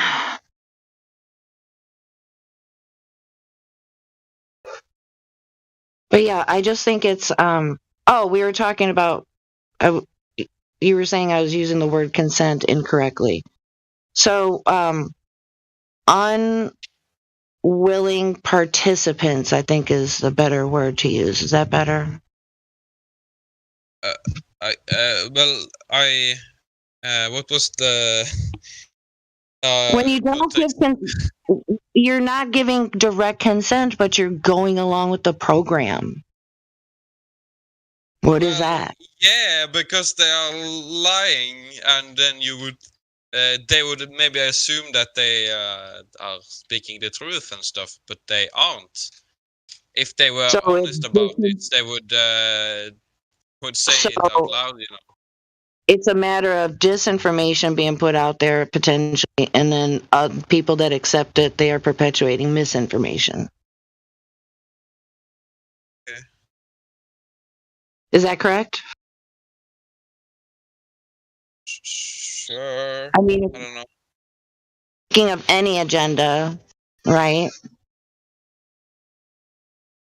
I still But don't understand why they would do that, Well- and like why they would hide things in plain sight. That doesn't make sense. Well, that's what a lot of people talk about, don't they? Because they are evil, and why would some evil people care about like doing like good stuff? You know, that doesn't really make sense.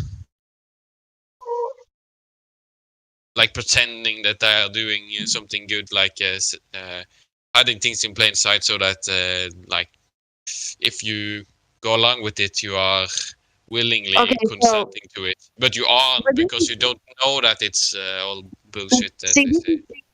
this is a trend that I see, like in social media, and this has been going on before social media, like with Disney, is they get a following with someone that's popular and portrays an image of what we're supposed to be and all that kind of stuff, and do these certain things, but then after they get a following, then they flip the script on people. Yeah, like Tartaria.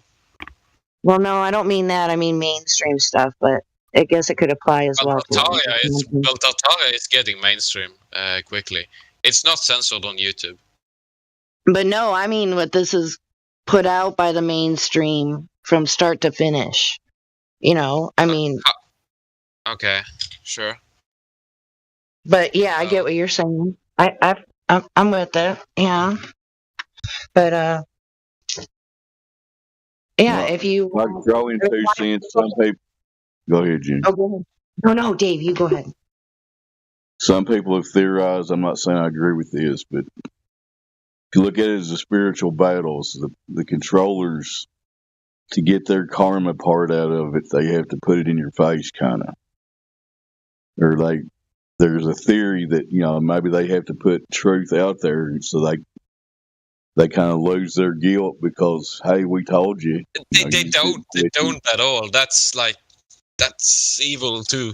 That's just being delusional. That's being extremely delusional. Dave, what word would you use instead of what I was trying to articulate as an unwilling or unknowing participant or something?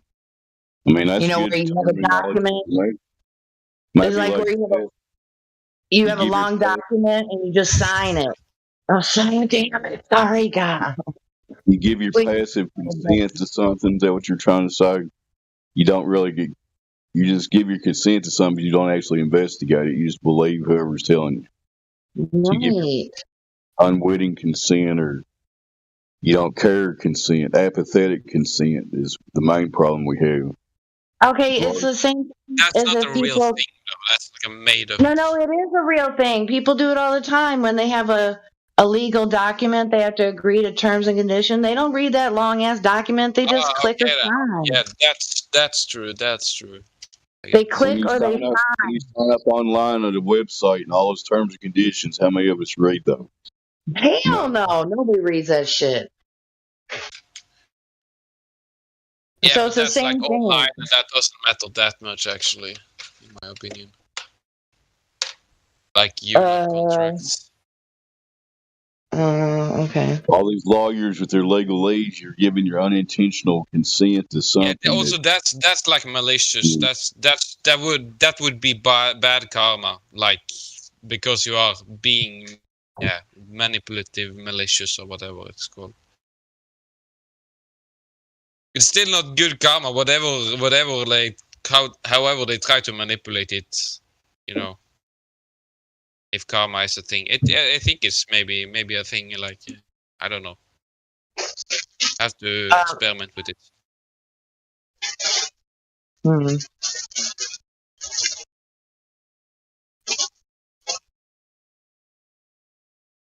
I'm just trying to be real and not like buy into whatever, like everything that other conspiracy channels say online, trying to be a little bit what's called. Well, I think.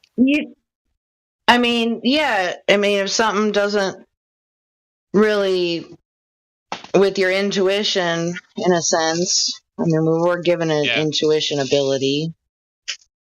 then yeah, you want to disregard that and go on to put your energy into something else. It's not, in my opinion, yet again, not complicated. Right. I think I believe in what would be considered really fringe conspiracies. And I always try to say that I'm not saying it's true, but I just think it's interesting to talk and speculate. You're not into archaics, right? What?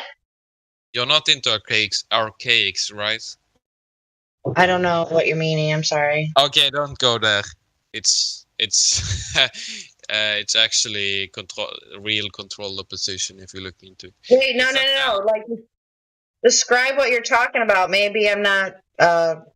Maybe I have heard of it. He's the guy who like talks about simulacrum and he talks about vapor canopy and all that stuff, and he like blends different conspiracies into like one big thing, and it's a one giant world salad basically. You can get more information about it on a channel called Chalkboard Outline on YouTube. I think it's cool. Sounds like an amazing rabbit hole. Sorry, you dropped out a little bit. What do you say? To me, it sounds like some guy talking a bunch of bullshit. Yeah, how's everybody doing? Actually. Hey. Hello, who said hello? Me. Who's me? Oh, Satoshi. Oh, what's up, man? Go ahead. Not much. How are you? Dave Hinkle. My name used to be Garbage Man. Yeah, I remember you. Okay, what's up, man? Nothing, dude. I'm watching crypto right now. Got some Monero? Actually, I'm betting against Monero right now. Why? It's hitting the crypto channel, but go ahead. Do we have one? There's all kinds of them. Just not here in the Flat Earth live stream. You're watching Jeff Berwick and the other crypto guys? Some of those guys. I usually watch like Crypto, and that's really the only guy. Oh, never heard of him. He's I think he's German. So how does crypto work on a spinning globe? Does anybody know? I don't. Nice. I don't think it does, dude. Because you can't even find that spinning globe to begin with, buddy. I know how it does, Dave. Undersea cables. Yeah, that's pretty good. Isn't like 85% of our internet traffic done through undersea? Probably, yeah. It's some really high percentage. I've heard in the 90%, but who knows? That's There's so a lot weird. of cables under the sea, yes. Why? That's so weird. What about satellites? For real. I'm really being Satellites? What's that? You know those things that can orbit around in space for years and years with no maintenance and stuff, you know. What's that? Helium balloons? Heard about that. People talk about that.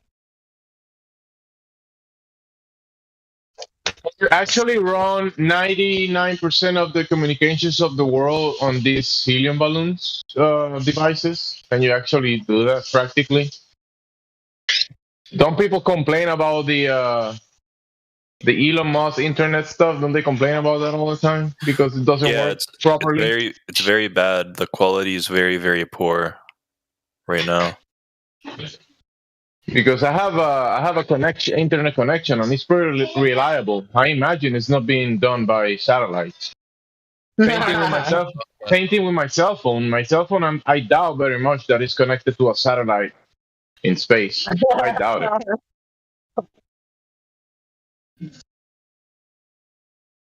You need Who fiber, would think man. that? Fiber is the best. It's a little bit expensive.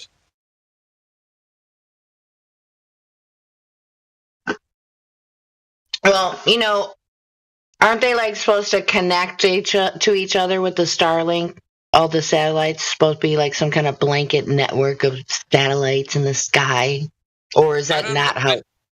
I think that's just how it works. But I also thought that that was how internet worked. Way before when I learned about satellites, I thought that was the way they worked, actually.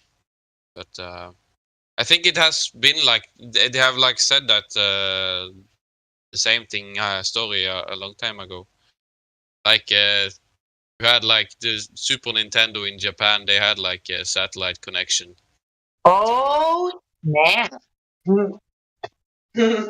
So like it has existed for a long time, but I don't think it's satellites. It's either like towers or satelloons or something else. Maybe planes. Maybe that's just an idea I just came up with right now. Maybe it's planes. I don't know. Probably not, I guess.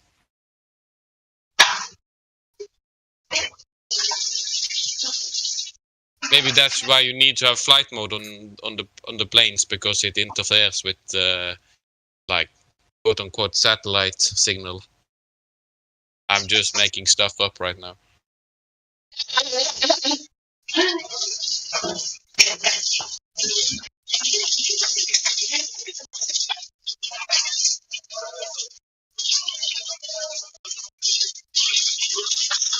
Somebody's got noise. What is that?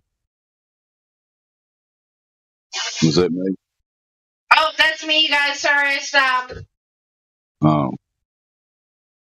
Anyway, continue. Anybody new here? Got something to say? We're talking about the shape of the earth. I'm not new. I've actually been here for several months.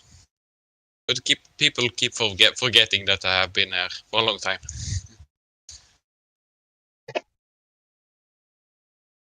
Hey, architecture, you're a flat earther? Yes, that's for sure. Okay. Let me change your role. I had the role flat earther earlier, but then I guess I said the F word too much and got into detention. I lost it. Oh, in the text chat? Yeah. Yeah, well, don't fucking curse so fucking much. Jesus Christ. No, I think he meant the text chat. Yeah, in text, of course. If you just say the F word once, you get set into, I think it's detention or something, yeah. What's up, Miggy? Good to hear you, bro. Oh, nice. Hey, You what got the are you doing, role. Mr. Dave? Thank you. How are we doing? We're just chilling on a Sunday, waiting for somebody to bring us some globular evidence. You know how that goes. Yeah, for sure. Absolutely.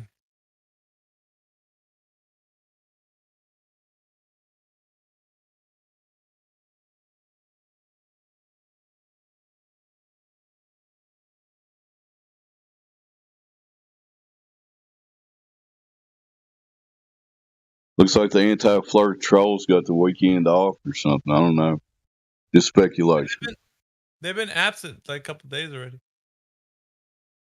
They're just in different servers too. I feel like if you're going to be an abject loser, you need to spread yourself as thin as possible over all of the servers where people are trying to spread truth.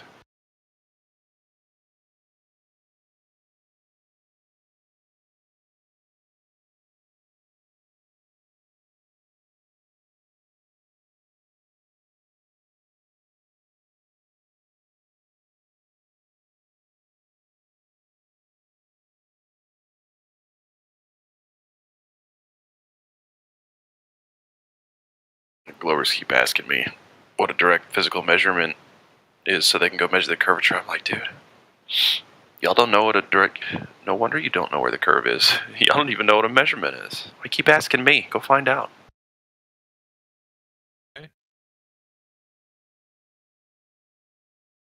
Oh, yesterday we had a Glober, and he presented this. I posted screenshots of the whole thing, and he says that proved the globe.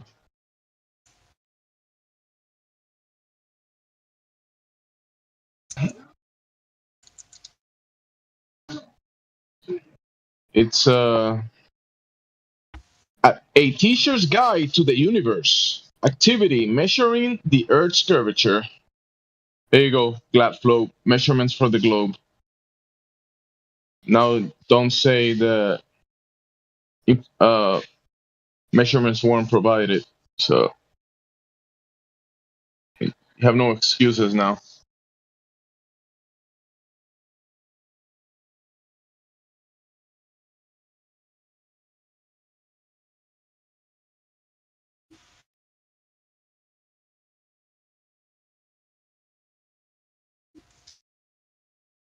But he was going to the conclusion of the test. He was going to the conclusion of the test, and he was. We mentioned that the radius is nowhere to be found, and that's the foundation of the equation he was doing. But he didn't want to talk about the radius and how do we get that in the first place. He wanted to go to the conclusion of the test. So Jim's saying they The started with conclusion was the Earth is round, without looking into the radius, if there's any radius anywhere. Go ahead. So what you're saying is they started with an assumption of the Earth radius without verifying that. That's a problem. Yes, I pointed out since the beginning, but he didn't want to talk about that. He wanted to talk about the conclusion, which the Earth is round. Because if the Earth is round, we can calculate that it's round if it was round. But then many people pointed out, like, hey, where's the radius? No, don't worry about that.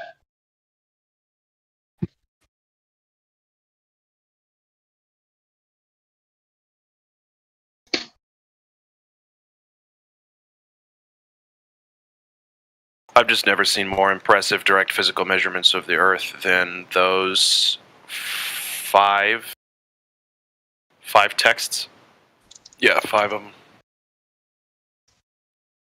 5 screenshots from Gemsy's phone prove that we live on a spinning globe in an impossible medium. Alrighty, pack it up, flatties. Well, that's amazing.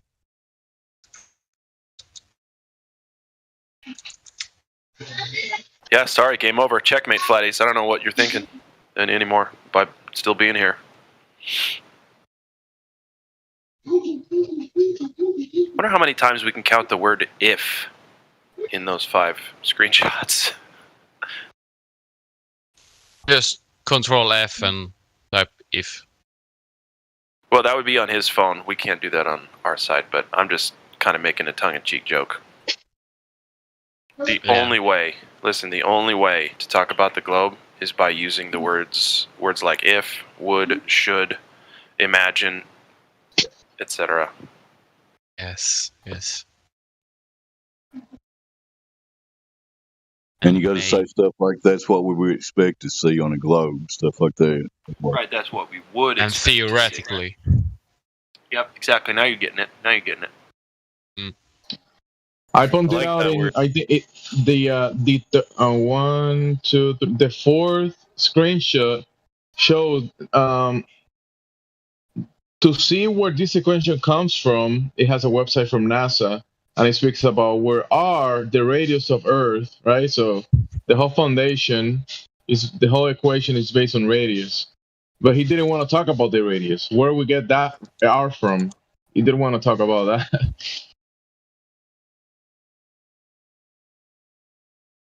He wanted to say that you can calculate based on the sun setting and the 24 hours and whatever. It was like a time thing. He wanted to speak about time and how the time will give you that the Earth was round.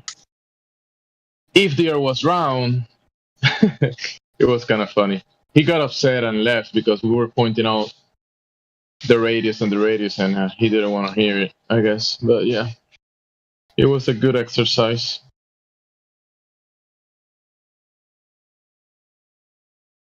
Yeah, once you hold them to their assumptions, they don't like it, do they? You're assuming that.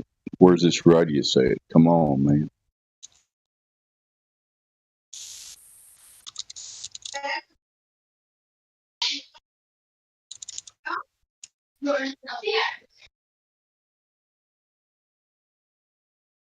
Yeah, bro.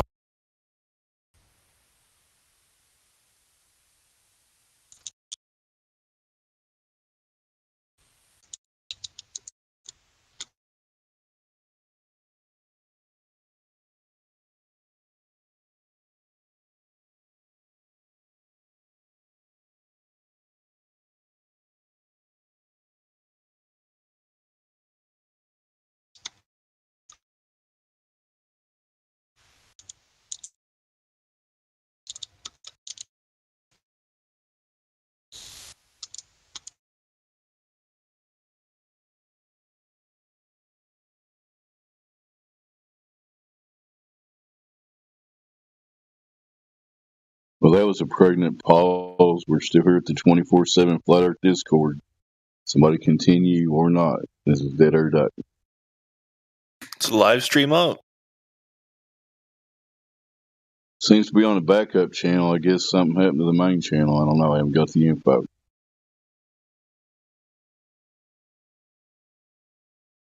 All right. Right now, it's on the Helio Skeptic channel on YouTube.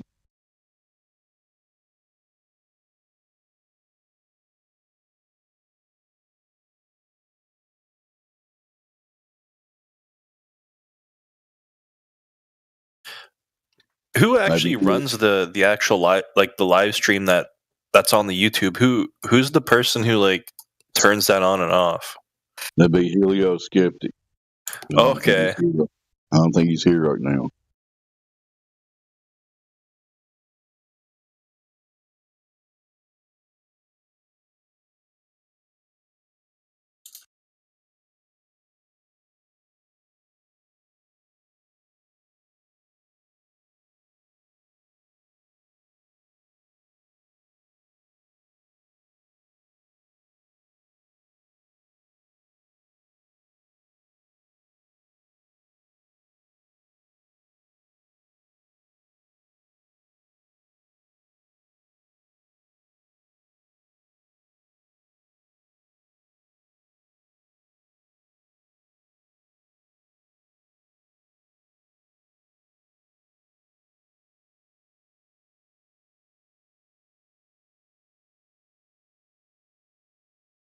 Hello, new user.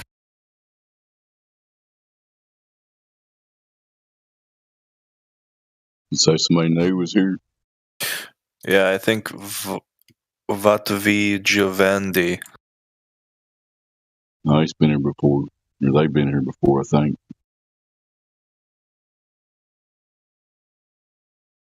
You want to talk, Vought?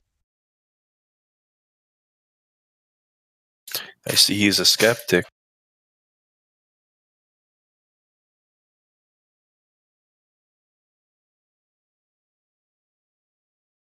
Guess he don't want to talk right now.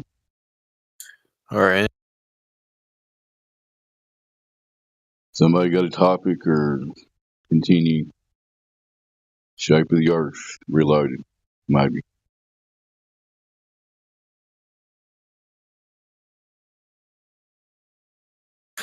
I got a question for you. Dave Hinkle. Go ahead. Have you ever believed in the globe model before? I spent 52 years of my existence believing in it. Can I ask you how old you are right now? 60. My God. All right. 6 years old and watched the moon landing on TV, so I'm a late boomer. What was going through your mind at the moment you saw that? I'm trying to remember exactly when I was 6 years old. I guess just thought it was neat. Hey, we're on the moon. Whoop-de-doo. That's about it. All right. It's hard to remember when you're 6 years old.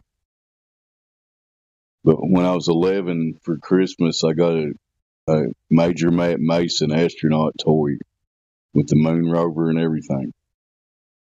So I was deep in the sauce until right after 9/11. I was like, wait a minute, planes don't do that hitting buildings. So here I am 20 years later.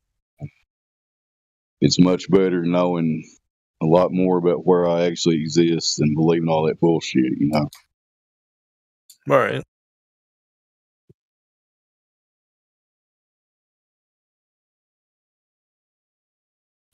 Well, folks, the moon landing was real because I heard it on the radio.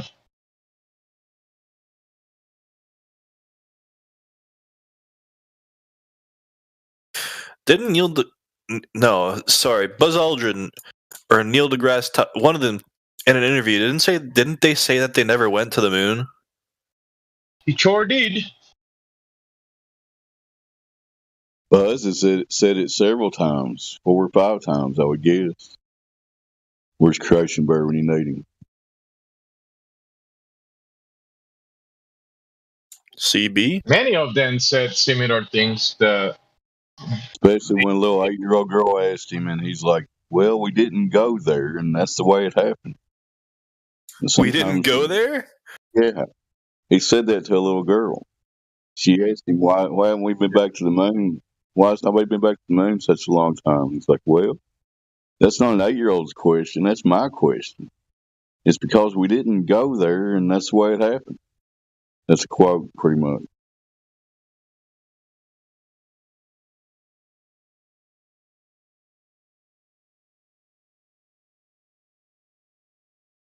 Hey, Julius, you there? Yeah, what's up? Hey, did you get your blend? What do you mean blend? The beef blend. Yeah. I got some thawing right now. I was gonna make some just to eat, I don't know. I was thinking about making some. I'm probably just gonna brown it up and just kind of eat it with stuff like eggs or something for now. But you haven't tried it yet, or you already? I had I had it in this. I made that meaty cabbage soup, and I kind of fucked it up. I put like a couple bricks of cream cheese in there, and this was too much. So I ended up eating it, but it was just like too much cheese in there. But normally it's just, I'll show you the real quick.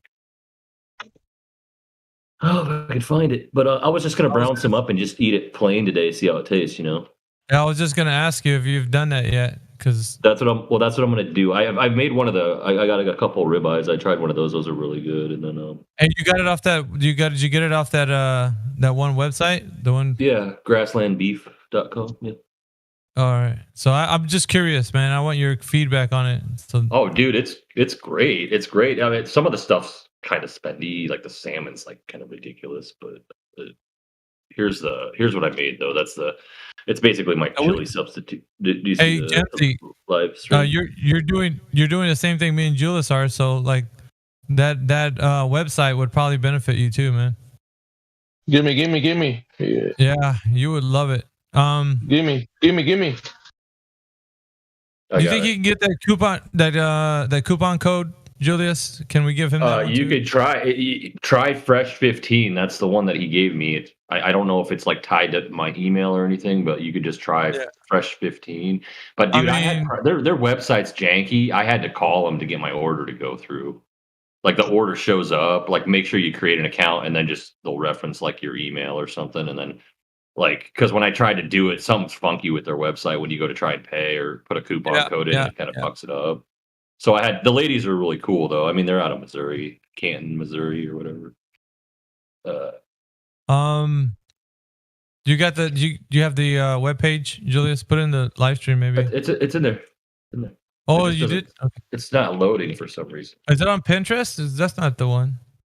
No, Gypsy Plate is not the one either. The Grassland Beef. Oh, Grassland Beef. Okay. Yeah, I see it. Yeah. It's not grasslandbeef.com. Yeah, dude. So grass fed, grass finished. I mean, the taste is the difference. You know, like for sure. Yeah, I want to try it plain. That's why I want to try it. What's the fat percentage on it? Because I want to get some fatty cuts. You know, even the ground beef. I'm gonna switch over from 80 to like 73. Are you on your desktop? At the moment, yeah. Yeah, go to the beef. So go to that page, go to beef, and then you can just click on and then on the left hand side it'll give you all the different categories. So Jimsy, like, dude, you gotta try some carnivore crisps. I don't know if you know about those or not. Carnivore I don't know crisp. What those are. You keep talking. I can't. I don't know what you're talking about. Carnivore crisp, bro. They got liver crisp. They got chicken skins. I think they got pork skins. They got all the different animal products. This is that 70. I put a link to that 75. Let me hang on, dude. I'll find it. So there's the 75% lean, and then it's cut with organ meat. Yeah, bro. That's it. That's perfect. Dude, yeah, that's going to be so healthy. That's what I'm going to use to train my palate to get more towards the organ meats, and then I'm going to order up some liver and stuff. Probably. Well, no, I mean, like, but you're getting the best of all the worlds there. Yeah, I mean, it's just like a complete nutritional package, dude. Right? That's what I'm saying. Just brown up like a couple pounds of that and just use it like with eggs, like make omelets, make taco bowl or whatever.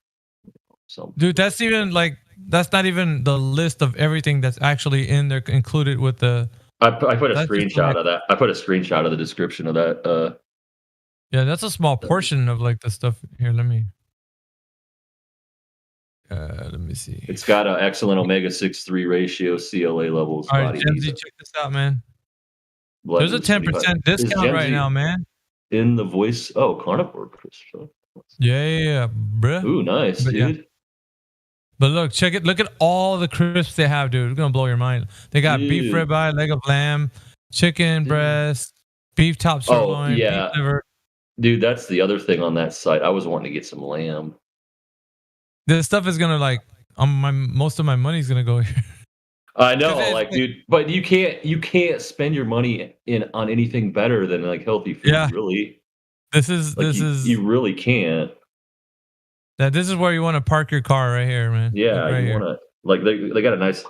I want to get this. They got a nice 11-ounce leg of lamb. I want to try that. It's got a. But what I'm hearing from everybody is chicken skins or the bee's knees. They're the cat's meow. That's what you were saying. Yeah. They got some lamb arm chops. Those look kind of good. 7.5 ounce. They got well, because like you know how like they got high fat ground lamb. Right, but like you remember how hard like the pungent taste of like liver, like it's got a little kick to it. But if you eat it in this form, it's easier. You gotta soak it. You gotta soak it. If you soak it in milk, it gets rid of that iron flavor, and then you just cook the shit out of it with a bunch of butter. Yeah, that's the way to do it. Yeah. And you still retain all the nutrients. So just get that butter. I thought what I would do is just get the liver, just dice it up like into like cubes, and then just saute it really quick in butter. You know, so it doesn't have to be totally cooked. Just like kind of get it kind of cooked. I've been buying. Where is it? I've been buying this bison ribeye. It's a buffalo ribeye. That looks freaking good, man. Hey, what's the fat content on that, Jim? Oh, they have an 8-ounce. They have an 8-ounce. It's $22 for an 8-ounce bison ribeye on that site. Good night. Fat, it's total fat is 12 grams on this piece. I guess it's not too bad. What's the taste between that and like beef? Like you feel the difference? Dude, I just wish I had the disposable income for like. You know dude, get like my a little bison one chuck roast, like a 3-pound bison chuck roast. Make some crock pot with that. Oh my god. The taste is a little bit different. It's tasty. It's but for some reason my little one, when I give her regular beef compared to this one, she likes this one better. She will chew this one up, no problem. Like she will eat it. The buffalo, the bison, nice. she likes it That's better weird. than the regular beef. Yeah. I wonder why that is it. I wonder. That's strange. I wonder And why. then I bought this at a local farm. It's a pretty big piece. Oh, it's a bison. That No, looks this one good is right just this one is beef. The fat to meat content is a good profile. Well, you're mainly keto carnivore too, huh? I try. I do a lot of raw eggs, and I do raw liver as well. I eat a lot of raw liver. Yeah, it's so good for you, man. Yeah. But I mean, like, How do it you- does how do help. you- do you it just does eat it help, straight right? up? Your- Plain? I used to eat it straight up. Dang. But Did that take you a while to get used to that, or? It took a little bit, but I also cheat sometimes because I do, in a sense, since I take insulin, I do need some carbs because if not, I'll go in a coma. Oh no. But I mix. I blend raw like 6 to 10 raw eggs with pieces of liver, and then I add a little bit of some like protein, low carb protein, or No, you're still that's still good, man. Like I don't see. I mean, anybody. bro, if I do that in the morning, I'm good for most of the day. Or if I could be like no eating anything and just wait until I do that, and I will be like, it's a huge meal. Like you can do like 10 eggs, bro, and put pieces of liver, and then maybe some protein powder if you want. I'll show you the protein that I use. It's pretty decent. Just a little extra. No, I mean, that's the right just way to make a do it. blend that is easy. Just easy to make. I was telling Julius that the taste of liver is just off-putting. At the like, you got it's an acquired taste. You have to actually like keep like forcing yourself to like come back to the. But like if you get rid of that really irony taste, like the Julius mentioned, you do soak it in you soak it in milk. Just get some like whole milk and soak it in there. Well, I mean, I look at the sugar content on that too. I would say, you look at what you're dipping it into. Well, I mean, you could use heavy whipping cream. Yeah, that's exactly what I'm going to do. Yeah. You can use. You know what? I do use that. I use heavy cream that is purely heavy cream, and I also blend it with the whole thing. Heavy cream, yeah. Look, man, have you put a little bit of vanilla extract, just a little tiny bit, just to kind of give it that taste? Tastes like no vanilla, but I do have like a protein that gives me like a little bit of the sweet, and it doesn't have much sugar, but it has. It gives me some like a chocolate flavor. So that's what I cheat with that a little bit, but it's not most of the whole mix. You need some. Well, how does it keep your sugars? Are you still in check? My sugars? I'm doing good. I've been doing the raw for scrambled eggs. I've been doing the raw eggs mostly, and my sugar, my glucose has been under control way better. Because if I wasn't doing this, I'll be under trouble. Because diabetics, and at my age already, I'm getting up there, and type 1 diabetics, we our organs like. Type 1 diabetics lose their sight, and the organs start failing eventually, and all that kind of stuff. Well, you gotta go hard body in the whole carnivore, man. I'm pretty sure with the carbs, keeping that in check. I'm reeling it in this week. I'm going back to like basic protein type of situation. I'm probably just. You're Hey, gonna clamp Dempsey, down? I got a question. Yeah. Yo. Can I ask Dempsey a question, please? Hey, yeah. I don't know how good my signal is. I just wanted to clarify: Are you blending all that together?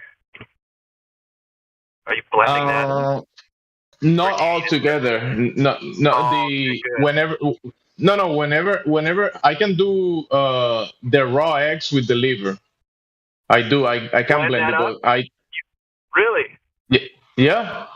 Wow, that's got to be so gross, man. I can't imagine. Actually, I'll give it to my daughters, and they drink it without questions. Wow. Okay. Well, I guess it depends on how you make it, but it is really healthy. Liver and eggs together. That's prime stuff. That's a powerhouse, man. That's a nutritional, like, if you didn't eat nothing else but that, you would be fine. That's how much nutrition that has. I'll give you pictures of what I mix. There's a sheet part of it, like I'm telling you, I give some flavor, so it's not 100%. Yeah, because you give it some flavor. You're like, I make this really bad tasting healthy shit, and I give it to my kids. They can barely stand it, but I'll tell you what. No. I do get, like, I would say 90% of the whole thing, 85% is eggs, liver, protein, heavy cream, and then the other percentage is a little bit of that flavor stuff that will, kick in, kind of like hide the bad flavor. Well, I tell you what, man, that heavy cream, that is like, I didn't know how, like, when you mix that in, just like if you fluff it, with the blender, it turns fluffy like Cool Whip, and your gut thanks you for it. Like when you eat it, like, I don't know how good that was, man. Like, yeah. You just I make put it in a food processor or what? I check this out, man. No, you just use like a mixer. I use a little bit of vanilla extract, just a tiny bit, right? Because there's no sugar in that, but it just gives it like that taste, just a little tiny like profile.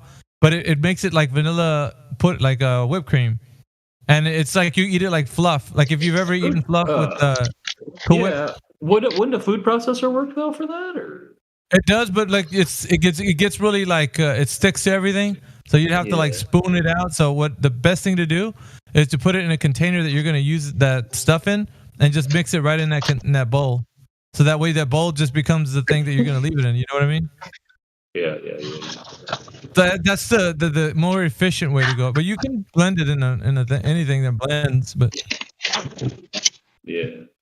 But yeah, like it's your tummy feels good, man. Like when it feels like it coats your throat and your tummy. Like I'm telling you, man, you feel really good after you eating. Like you get a couple of spoonfuls. Like like sometimes you get that sugar craving, and like what I just told you, like with that vanilla taste.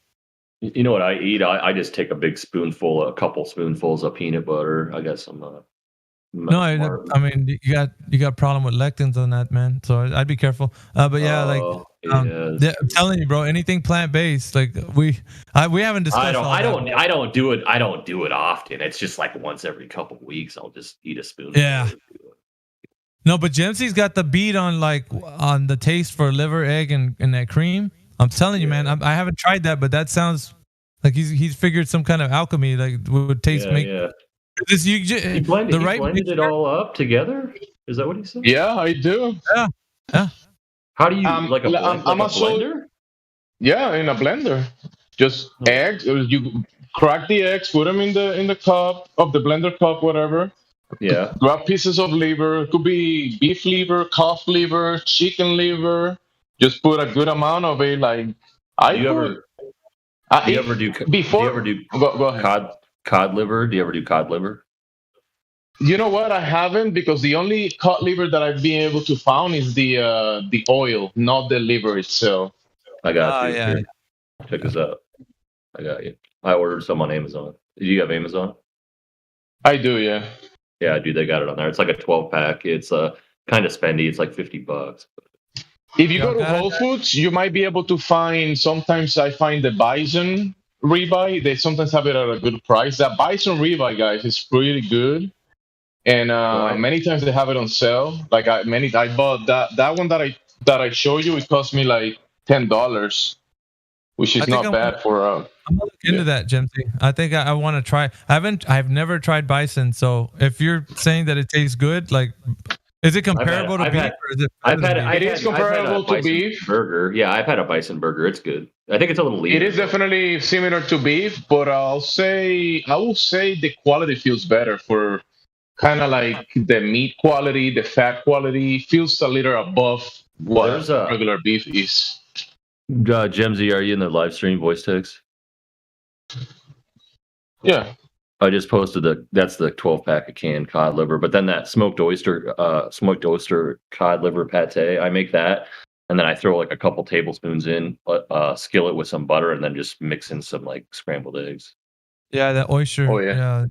Yeah. Whenever I make like a ribeye, I just I do a medium rare or almost rare, and I cook a few eggs over easy. Like I just cook them a little bit, leave them very like almost in the raw side, and I just eat the ribeye with the eggs and I do and that. butter. Sure. I cook the eggs with some butter, just very low, and then the butter that is cooking with the eggs, I throw it on top of the ribeye and eat it with that. You can you can throw that pate in with a little butter, and you can cook your meat in that pate that pate stuff too. Yeah.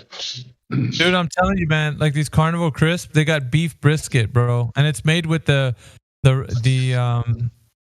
Red's real salt, like the really good salt they use.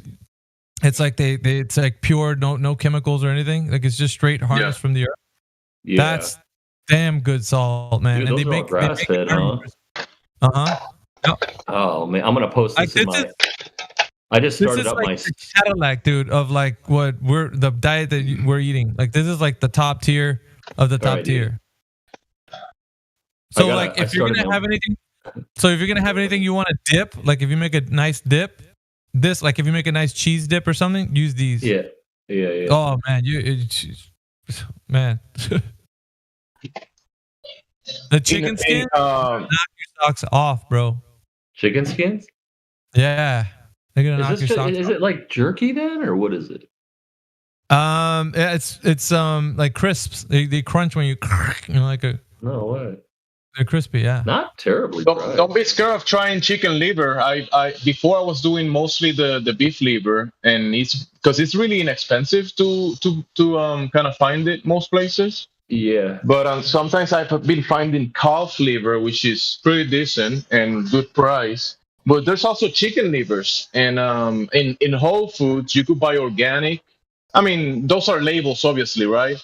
But you could buy like this organic chicken livers, and they're pretty good, bro. You could eat them like straight up, and they're not as strong tasting as the beef.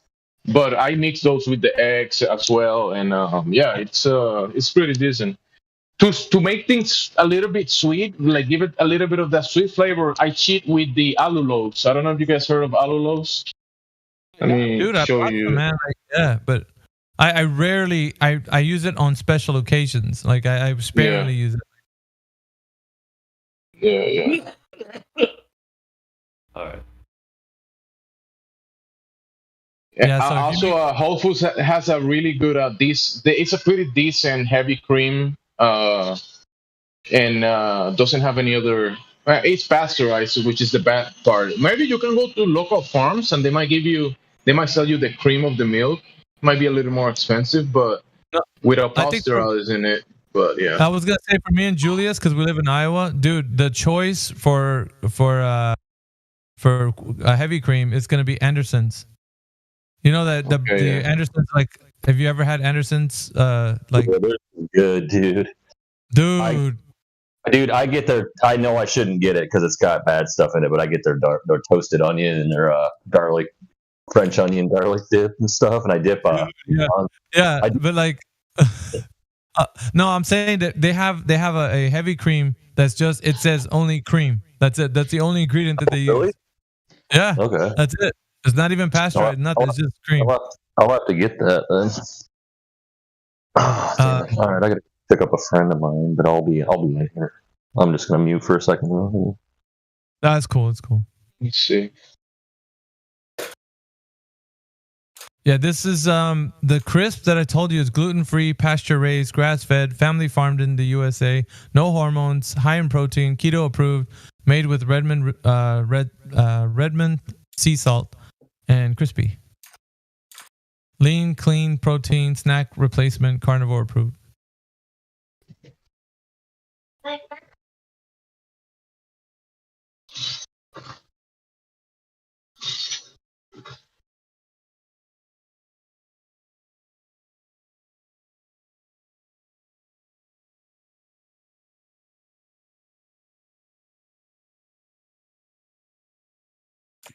Hello, Miguel. What's up, Satoshi? How you doing? Pretty good. Let's see here. No, I love me some chicken skins. Cause you know, like when I would eat the the fried chicken that was dipped in like seed oil, I would always eat the skin. And everybody's like, "Don't eat the skin; it's bad for you." It's like, why? It's freaking. But it's because I was dipped in seed oil. Now that it's not. Hey you.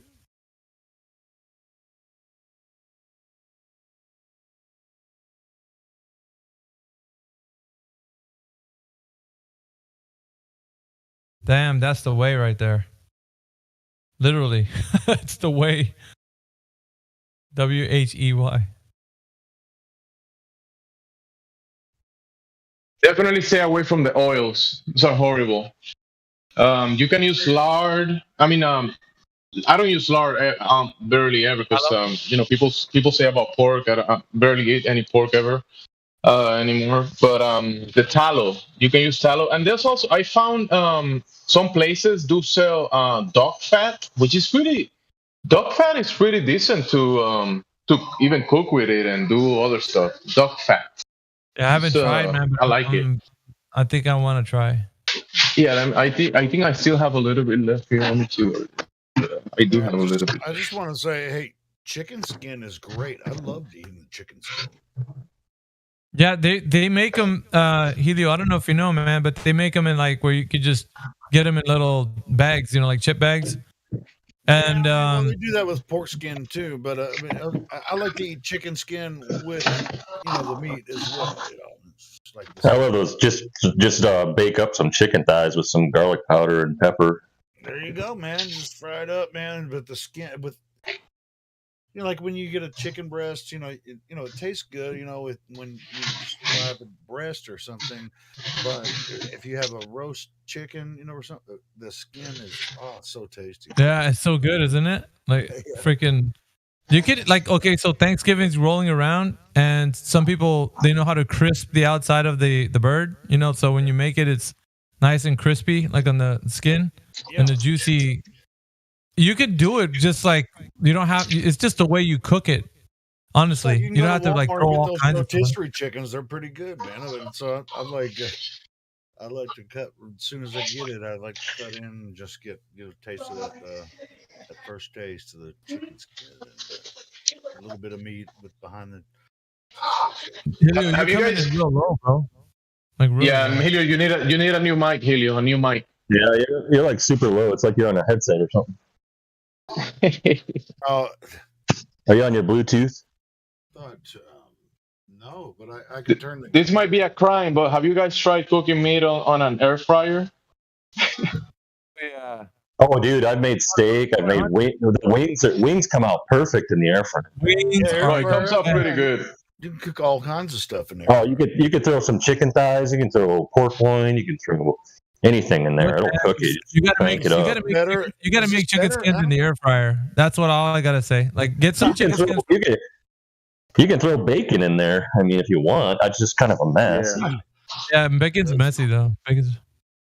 For some reason, the best way to do bacon is on an elevated rack on a baking sheet, by the pound in the oven. Hey, is this any better? Just a little bit, man. A little bit. Holy shit, man! Because I thought. Yeah, it's like you're just really low. It's like you're far away. Okay. Yeah, it sounds like you're over air. I thought Deuce was fucking with me last night. You got is your sensitivity on your microphone turned down? I'll fix it. Hold on, I'll find out what's going on. Just buy a new mic, Helio. That's good. No, this mic's fine. I just gotta make sure that maybe it's the cable or something. I'll figure it out. Don't worry about it. I'm anxious to get because once I get some more money rolling in, because I'm trying to get I had an interview for a job, but once I do that, I'm going to invest in doing all these recipes with chicken skins, like wrapping things up like meat and, baking it, make it crispy on the outside and with maybe some beef and cheese in the inside. I don't know. I want to do some crazy stuff.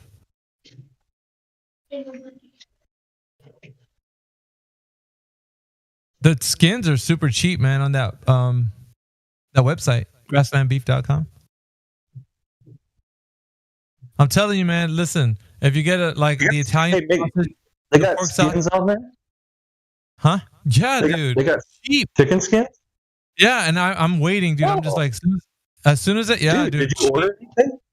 No, I didn't. But you could get like 8 pounds for like, was it $20 or something like this? Like, it's crazy, bro. That's crazy, dude. Go look, yeah, seriously, go look. You're gonna be like, damn. I'll check it out when I get back. But you I'm can gonna do put another them.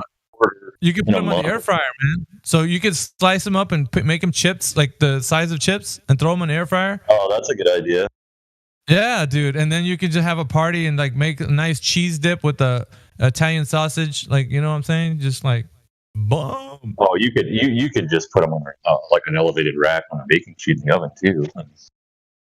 I'm thinking they need to make a rack for the oven that has like a V shape, like where it's a bunch of V shapes. Like you put like a bunch of chicken skins where they form into like a taco type of thing. You know what I mean? Like, and then you could use them like taco shells. Bro, you can wrap your meat with the chicken skin and eat it with that, like almost like a tortilla. That's what I dude. Like,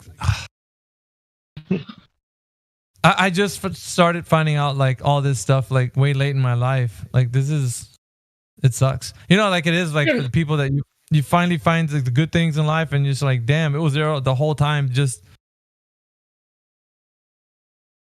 Oh yeah, our ancestors consume a lot of animals, and when they eat the animals, like the beef and those they'll eat the whole thing. They'll consume almost everything. So nose to tail. Bro, in the past, like people in the past, like they will know about their fauna. I call it fauna in Spanish. The animals in the regions. Near there, I live in the Caribbean, so people will eat a lot from the sea, and most people will know how to access it or go do some fishing and how to deal with animal foods. It was in the culture. It was in most people's knowledge and dealing with how to prepare a meal, how to get the food and consume the food available from nature. I don't know. It's weird that we barely know anything about that these days. Because people in the past will have their cows, their horses, and their chickens, goats. They will go fishing. They will go catch the crabs. The crabs. I'm not saying crab. I'm saying crab, not crap. So yeah, shellfish. Yeah, a lot of that stuff. I remember growing up, there was a lot of access. Like, how about a lot now? of people doing that kind of work? How's this sound? Yeah, you fixed it a little bit. I will give it a B minus. No, I'm just wondering if you can hear me now. I found what the problem was. Yeah, we can hear you, bro. I updated Windows and it fucked my shit up. But anyway, you just want to probably. I'm gonna have to turn it down now. Yeah, just a little bit, not a lot. That was pretty good. I think if you mute yourself, it might help it. Jamsey, I'm gonna come to wherever the fuck you are and punch you in the mouth. Come on, man. No, I realize nobody wants to hear from me. Funny. It's all good. Hey, Helio, especially early on a Sunday. Just kidding. Go ahead, man. Is the live stream rolling? Because I don't see it, bro. It's not playing for me. No, because we got a strike for I don't know if it was because somebody reported on we are live streaming, but it's on my Helio Skeptic channel. Who's reporting your channel? Like, who does that? I don't know if I don't even know what it was. They wouldn't even. I woke up this morning to like, hey, your video was taken down to community guideline strike. You can't stream for a week or whatever, and you can appeal it. And they were like, let's go through the review process. And I went to the review, and they were like, it's like, here's the review, and I was like, I can't even watch the video. What part of you don't even know the problem? You don't know what happened. Yeah, they don't know. Let me know what happened, and so yeah. So we're streaming on my Helio Skeptic channel. So and I posted that. I'll post it again. You know, if anyone wants to. Hey, do we have do you have a Rumble account set up, either? Rumble? Is that free? Yeah, it's a new hotness, bro. It's the new so hotness for free. Cancel culture doesn't touch that one. Hey, but for check, now. check this out with the OBS software. You know, I use Restream, and unless I pay, and I don't even think Rumble's on Restream, so it's kind of like I can only stream from accounts that I have that are on Restream. Major platform stuff. Yeah. Yeah. So it's so 1 we're week, on, dude. I wonder what it was. Well, any number of things. Well, I appealed it. I'm waiting for the answer. I can't even. Dude, I wonder what it was too. I was so pissed, man. It took me a couple hours to calm down. I was just like, because before I passed out or went to sleep, I was playing some George Carlin. That's the only thing I could. But that's not. I mean, I was playing a video from YouTube with George Carlin. You know, that's the last thing I remember. Before I went. It to could sleep. be just, bro. It could be just anything. These guys, they can, if they want to, be like, oh, that's a strike. You know, that's ridiculous. Where did you put? Where's the link to the Helio Skeptic live? Yeah, sure. I'll put it. Oh, I found it. Oh, okay. Yeah. Well, you're already subbed, right? If you're not, I'm gonna come to Iowa and kick your ass. They kicked my ass too. He's on an ass kicking rampage. Hey, you got a lot of people on this one too. What the hell? You got 1K. Yeah, we did a live stream last night from Citizen Z server. You know, Under the Dome. We did that last night. We had it was actually a really good talk. We didn't have a lot of views, but I'll share that video too. It was fun. We had a good time. Apparently, I wasn't subbed. How the hell did that happen? I'm gonna come to Iowa, like I said. Yeah, I'm coming out there, bro. I know that you've had this channel just as long as the other one, right? Like it was about the same. No, I had this channel long before the other one. Yeah. What? But this is, it's my main channel. Helio Skeptic is my main channel. But you got some different people in this one. It's just like when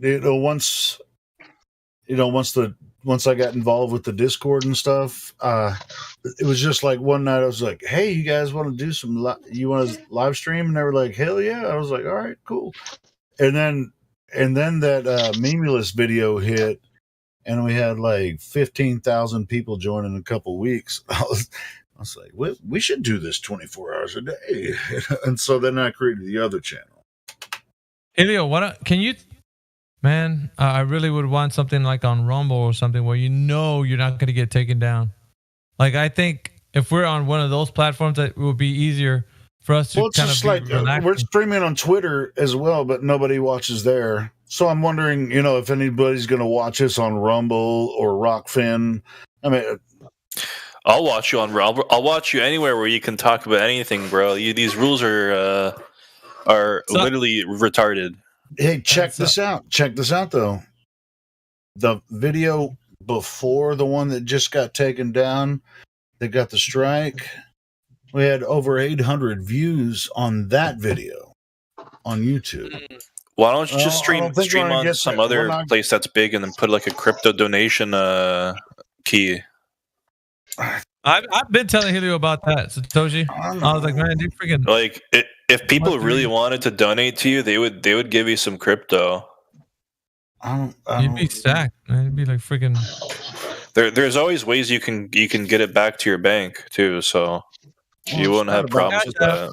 To me, necessarily, it's not about that, but it, Oh, speaking of, I have done some donations. To be honest, like Effie Batman sent me a donation. Hey, Helio. Hey, real quick, man. Just like on the tips of the bull market, Ildiko, you remember when I gave you that tip on Bitcoin when you made some money off of it? When we're yeah. No, after you were the one who turned me on actually to the entire sort of crypto world. And when I started, you had actually recommended XRP. Yeah. Initially. Initially. And then I looked into all the different cryptos and Bitcoin. And I came to the decision that the only thing I really wanted to own was Bitcoin. So since then, I've invested continuously, and I'm praying that it goes down to 10,000 so I can get more. So you can stack them deep, buy them cheap. But like, remember, like, what was it? How much did you make in a week? Because I told you, remember that we were gonna go through a small bull run. Gosh, it was a lot, but I don't remember precisely. You went from like 10 to 20K, or like I doubled my money. You doubled everything that you put in there, and so you were pretty happy that time. I remember. It was like, now, see, the thing is that I realized that what Bitcoin really is a place to. It's sort of like investing in gold. Yes. You don't really want to spend it. You don't want to spend it. And when the macro environment, the geopolitical / financial system starts to rectify, then Bitcoin could soar. Because the halving is coming up in 2024. Yes. So that if you could get it now, good Lord. Yeah, I know. Best time in the world for that. Now, Miggy, before I'm telling you. Yeah, go ahead. No, go on, no. Oh, because I've always got strange things on my mind. And the other day I was watching a podcast of a gentleman who's about my age, born around in 52, as I was. And he has been a sort of celestial watcher, sort of like a amateur astronomer. He's not a flat earther. But he said his observations of the sun, he says something very strange, and I wondered if anybody else can concur with this. He said that in 2002, the sun turned from being yellow to white, silvery white. And I thought, well, in my memory, I do remember very yellow suns, but I hadn't realized that it actually changed color. So this was what I was curious about. Has anybody ever noticed such a thing? Yeah, I remember there was talks of it. Like, I don't want to get too far into this because it triggers a lot of people, but the Mandela effect. It happened when the movement was actually like moving around like in 2014. Like that's when FE got really popular on the internet. That the two ideas like Mandela effect and FE was like really taking off. Concurrent. Yeah, they're probably concurrent, right, Miggy? It was weird. Yes.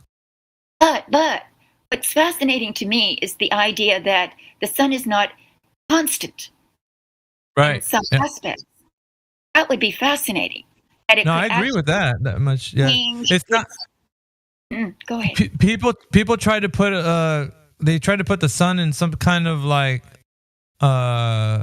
understanding. Like we've gained some knowledge, and it's like just when you think you know what the sun is and how it moves, and so one of the things, and I'll just shift a little bit into flat Earth. Like I always talk to people about it. Like in here, it's like they always say, well, the sun's going around in a circle on the flat Earth. I'm like, it sounds like that makes sense, and for all of us in here, we'd probably want to say that, right? But when we make the observations, like, and I was talking about this the other day with a guy who's like saying that he was like, well, the sun moves in a circle from Tropic of Cancer to Capricorn and back and forth. Like it's like you're gone. Can you hear me? Yeah, you're back. Okay, so yeah, they're saying that the sun moves from the Tropic of Cancer to Capricorn and back and forth, right? So. And I'm like, okay, that's fine, but when you see it moving across the sky, like on the equinox, it goes straight across east to west, right? Like there's no like curvature, like on this. Like if you're looking at the sun, thinking about it on top of a flat plane, moving horizontally in a circle, right? It's gonna go like in a curve, like it'll make a curve bow, like in your like it does in the summertime, northeast to northwest. That does look like it's going in a curve. What is the most functional map, though? That you can observe. Is it Gleason's? Is it the lateral map, the big square map? Rectangle. No, because here's what I'm going to say though. On the equinox, it moves directly east to west. The sun does. Now, so what we're doing when we talk about those maps is we're trying to place the map and the sun actually moving around that map, because and all of them are globe projections. All of them. Yes, that's correct. They're all globe projections. But when we put it like in the AE versus like the globe, even what we're getting though is like an idea that it's horizontally moving across the face of the earth, right? Like in a circle. But on the can you hear me? It's her connection, because he's not cutting out. Actually, he sounds pretty clear. So it's your connection, Ildiko. Yeah, I'll go and come back. Okay. Yeah, I was talking to, who is it? Sergey, I think this is his name, Sergey. And then there was Astro Nuts or something that his name was. But both of them, one was a globe, and Sergey, of course, he's flat Earth, but he was advocating for the sun going in a circle. And I'm like, okay, so from when you see the sun, how do you see it on the equinox? It moves directly east to west, right? Like everybody can agree with that. It moves directly east to west on the equinox. And I can say that, you can say that. But to say that it goes in a circle with the sun, right? None of us can agree that that's going to happen on the equinox. Although we can try to make it sound that way, but what's going to happen when it passes the equinox? It's going to go in an opposite from southeast to southwest. So it starts to make like in the summer in the north, it was going like a circle, and then it goes directly straight on the equinox. And then when it passes the equinox, it goes in the opposite way. Like it makes a curve on the. That's why I love having the Australians, Australian people and people from South Africa that observe, the sun that come in here and say it doesn't do what, Yeah, I mean, look. So I guess my point is, with the illustration of the AE map, we're trying to place the sun and what it's doing on top of that map, going around the AE map. So I'm trying to tell people here, it's like the sun isn't what when you try to make it do like the spiral circle from Capricorn to Cancer, and you're trying to make it look like it's spiraling out. On the equinox, it's not going to do that. It's going to go straight across. So being honest with everybody, we're seeing the sun move directly east to west. When we start to incline that it's spiraling out, and we don't see the curve of its spiral during the equinox, then we're just trying to put a shoe on the foot that doesn't fit. It's like, and you keep saying that it's like, you know what I'm saying? So then when it goes southeast to southwest, it actually makes the circle would be, if you're drawing a circle in the sky, it's going to be the opposite circle that it was in the north. And you have people from Australia and South Africa telling you, no, it doesn't look like it's like it does in the north. I mean, it should look the same way, but it doesn't. So when we start talking about like the AE map and how the sun's spiraling out, I'm like, you guys, you can't say that, because and then Sergey was getting kind of like a little bit flustered, because he's like, yes, that's how else does it go? And it's like when it goes away from us and it has to come back. And so Astronauts, the guy who thought the Earth was a globe, he was saying, then how else? They both were saying the same thing. How else can it go if it's not a circle? And I told him, I was like, well, here's the thing, guys. We're working with an unknown. We don't know what the sun is, right? First of all. And well, from the globe side, you can probably say you know what it is, but from the flat Earth side, we can't say that the sun is 3,000 miles up and it's moving this way, because we are trying to describe something that has an unknown understanding. We don't know what it is. So when it moves across the sky, it's going to do what it does. And every single year, the path of it is going to be, you can tell the path of the sun, and so that stuff you can know. The part that you can say for sure, I see the sun doing this, southeast to southwest in the winter, and in the equinox is going to go straight east to west. But in no way, shape, or form is that going to give us the shape of the ground that you're standing on. Has nothing to do with the ground. So the sky, whatever the heavenly bodies are doing, that they're going to do. So, and the reason why I was exclaiming this is so important, because when the sky, like you do time-lapse footage of the stars and you see the star trails, they're doing exactly what the sun is doing throughout the year. So as the sun moves from Cancer to Capricorn, you see how the star trails are moving anti-clockwise in the north and clockwise in the south. Oh, it So when the depends sun- on which direction you're looking. Right. They're But all I'm going saying the the, same direction. the sun is going to be doing the same thing throughout the year as it moves across from Cancer to Capricorn. So it will do the same type of movement the stars are doing from east. It's going to be moving from east to west. It's just going to be looking in the sky like it's going in a different rotation. The celestial dance. Yeah. So on the north, it's going to go looking like it's going to make a circuit above our heads. And in the equinox, it looks like it's going straight, like in a straight line path. Passing the equinox is going to look like it's going to make a circle in the opposite direction as it does in the north. And this is well documented by the ancients. So the Native Americans already knew this. They used to make like those small dioramas, a little like a handheld one, or they even made a really big one, like a giant one. Who introduced this idea of a globe? Like you were saying, people have observed this for thousands of years.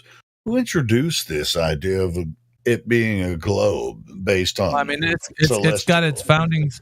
Yeah, no, it's got its foundings in like freaking mystery school religions and such. So yeah, sure. It's like ancient Egypt, and I mean, you go all the way to where they used to think the perfect spheres in the sky. It's just like, hey, when they knew the Earth was flat, the same thing was happening for them. So, where's this globe coming from? Yeah, so I guess, Helio, and my point was just simply this. When you see the sun moving across the sky and you say it's moving in a spiral from Capricorn to Cancer, then you're like going to say something that's opposite to what the observations are telling us. Because it's not going in a circuit. And some people say, well, then how the hell does it get all the way back around to like where it starts from the east again? Who knows? Like we can only say things from our vantage point. Like when you're on Earth, you say, hey, I see the sun moving from east to west from my portion of the sky. But if you, like, let's just say, for example, you follow the sun around, like then you'd maybe see a different story, right? Like you'd probably see it doing something else. Well, why? The why question is philosophical. It is. It's deeply philosophical. Yeah, it's deeply philosophical, and but the fact of it is real. The fact, and I was telling people this too, there isn't anything wrong with saying the celestial sphere. I don't see anything wrong with that. It doesn't turn the ground that you're standing on into a sphere. It just means the sky appears that way to you and me. And also the movements of the heavenly bodies, I mean, they're going to do what they do regardless of what you think the ground shape is. So it's nothing to do with the ground shape. Just like curved, straight, doesn't matter. But yeah, that's my point was just like pointing out the sun spiraling out of the. I've said it before, but it's been a point of where like people are saying no, the sun makes a circuit, and they're using these words as in like these absolutes where they don't. Like, they can't, no shit. Yeah, I'm just like, you can't say that the sun's moving in a circuit. You can say it moves east to west. You can say from my horizon to the other horizon, I can see what it's doing. With the analemma, you can capture, the motion of the sun, over certain times of the year from different positions. It always does the same thing every time because Earth is not moving. Earth is not moving. That's the reason that you can capture this. Yeah, that's the one thing you can say with the analemma is that it's always doing a pattern that's repeated. So that's what it shows you in the sky. Like it'll show you a repeating pattern, and you could like put your watch to it. It's like so precise. But like outside of that, like there's a lot of unknowns. Like what path is the sun making across the whole entire Earth? I don't think anybody knows that, and I think that's what we've been doing in FE. It's like saying it's going around in a circle. It's like whoever has seen the sun actually do its whole entire revolution around the Earth? Like that's what I want to know, because that's going to be really interesting to talk about if that somebody does have that hidden information. Because I see it just moving straight, it makes perfect sense to me, but I don't have to explain the sky. That's my portion of it. I can just observe it, what it's doing.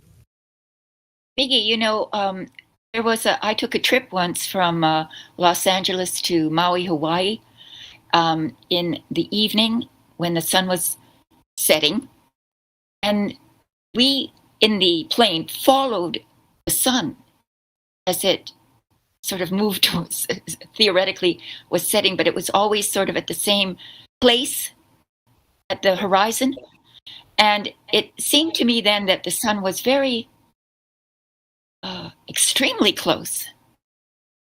And I thought that if you had enough fuel, why couldn't you follow the sun for 24 hours? Well, and that's the whole thing about it. It's like the land speed from the sun. It's been calculated on timeanddate.com. There's a land speed of how fast it's actually covering ground. It moves at about 1,000 miles per hour. Okay. So when you think about like their idea for how fast the Earth is spinning at the equator is 1,000 miles per hour, they get it from the speed of the sun from its viewpoint from like where they see the sun lands. Like the speed on land, go to timeanddate.com. You'll see what I'm talking about. But that speed, it varies from day to day. And it also varies from time to time. So like when you see how fast it's going, it's like 1,045 miles per hour. And then it changes to like maybe 1,021 miles per hour. Like there's variances in like how the speed of it is. So it's not always the same speed, but it's still moving at around about 1,000 miles per hour land speed. So you could probably follow it with that idea of the move that fast, right? Well, and that's what I'm saying. Like if you were in a plane, the jet would probably be going about top speed at 600 miles per hour. I mean, you could probably go faster than that. But if you're traveling at very different latitudes, it's supposed to be moving at a different speed, isn't it? I mean, the sun. Yes. And I would say this, Ildiko, look at timeanddate.com, and then you'll see the different speeds throughout the year. And you could compare, like, okay, I remember in the summertime it was going faster or slower. You know what I mean? You could see. It's very fascinating, and there's so little that's actually known. Yep. And one thing is like I'm always directing people to like is what can be observed, what can we know from the observations that we make, and that's stuff you can know because you see it every day. You see the movement. It's predictable. You can set your watch by it. The sun is very useful, and then also you feel the effects. Of course, sunlight, it's very good for the body and all kinds of stuff. But the things that you don't know, I think it's what it's doing over the whole Earth. That's a lot of assumptions. And if you don't believe me, just ask somebody. So you say that the sun's moving both flat Earth and globe Earth. If you say the sun's moving in a circuit, how come it moves east to west on the equinox and it doesn't do a curved path? It just moves straight across. And no, they won't have the answer because their idea is that the sun has to move in a circuit over the flat Earth. That's the thing. But we're finding out more and more that the Earth isn't like something that can be quantified in like the distance and like the length and the breadth and so I think people are trying to input a lot of missing information to make out something that is you can't know, you can never know. That's just my thoughts on it because you hear a lot of assumptions when they say this sun's moving in a circuit and you're like, how? Like you only see it going from east to west. And I try to tell people that no, it's going in a circuit. I'm like, going in a circuit. You just see it for the small little portion of your sky, and then it goes away, and then you can't. Are you gonna follow it? Like, because that's interesting. If you do follow it, like, I don't know. Do you see what I'm saying? Like, we're working with something I think is an unknown, and we're trying to input a lot of assumptions, and that's okay. I mean, we're different places and are trying to tell people like what the flat Earth is, and I think that's what's happening is we're trying to fill in those gaps. You mean the truth? Well, yeah, it's like, well, think about it, man. Like I don't think anybody's consciously doing it. Like they're saying how the sun operates over the flat Earth. I think we're just doing it to kind of give people a better understanding of like how a flat Earth could work. But I don't necessarily think that it's the truth because it's still filled with the assumption that what the sun is doing over the entire Earth. So.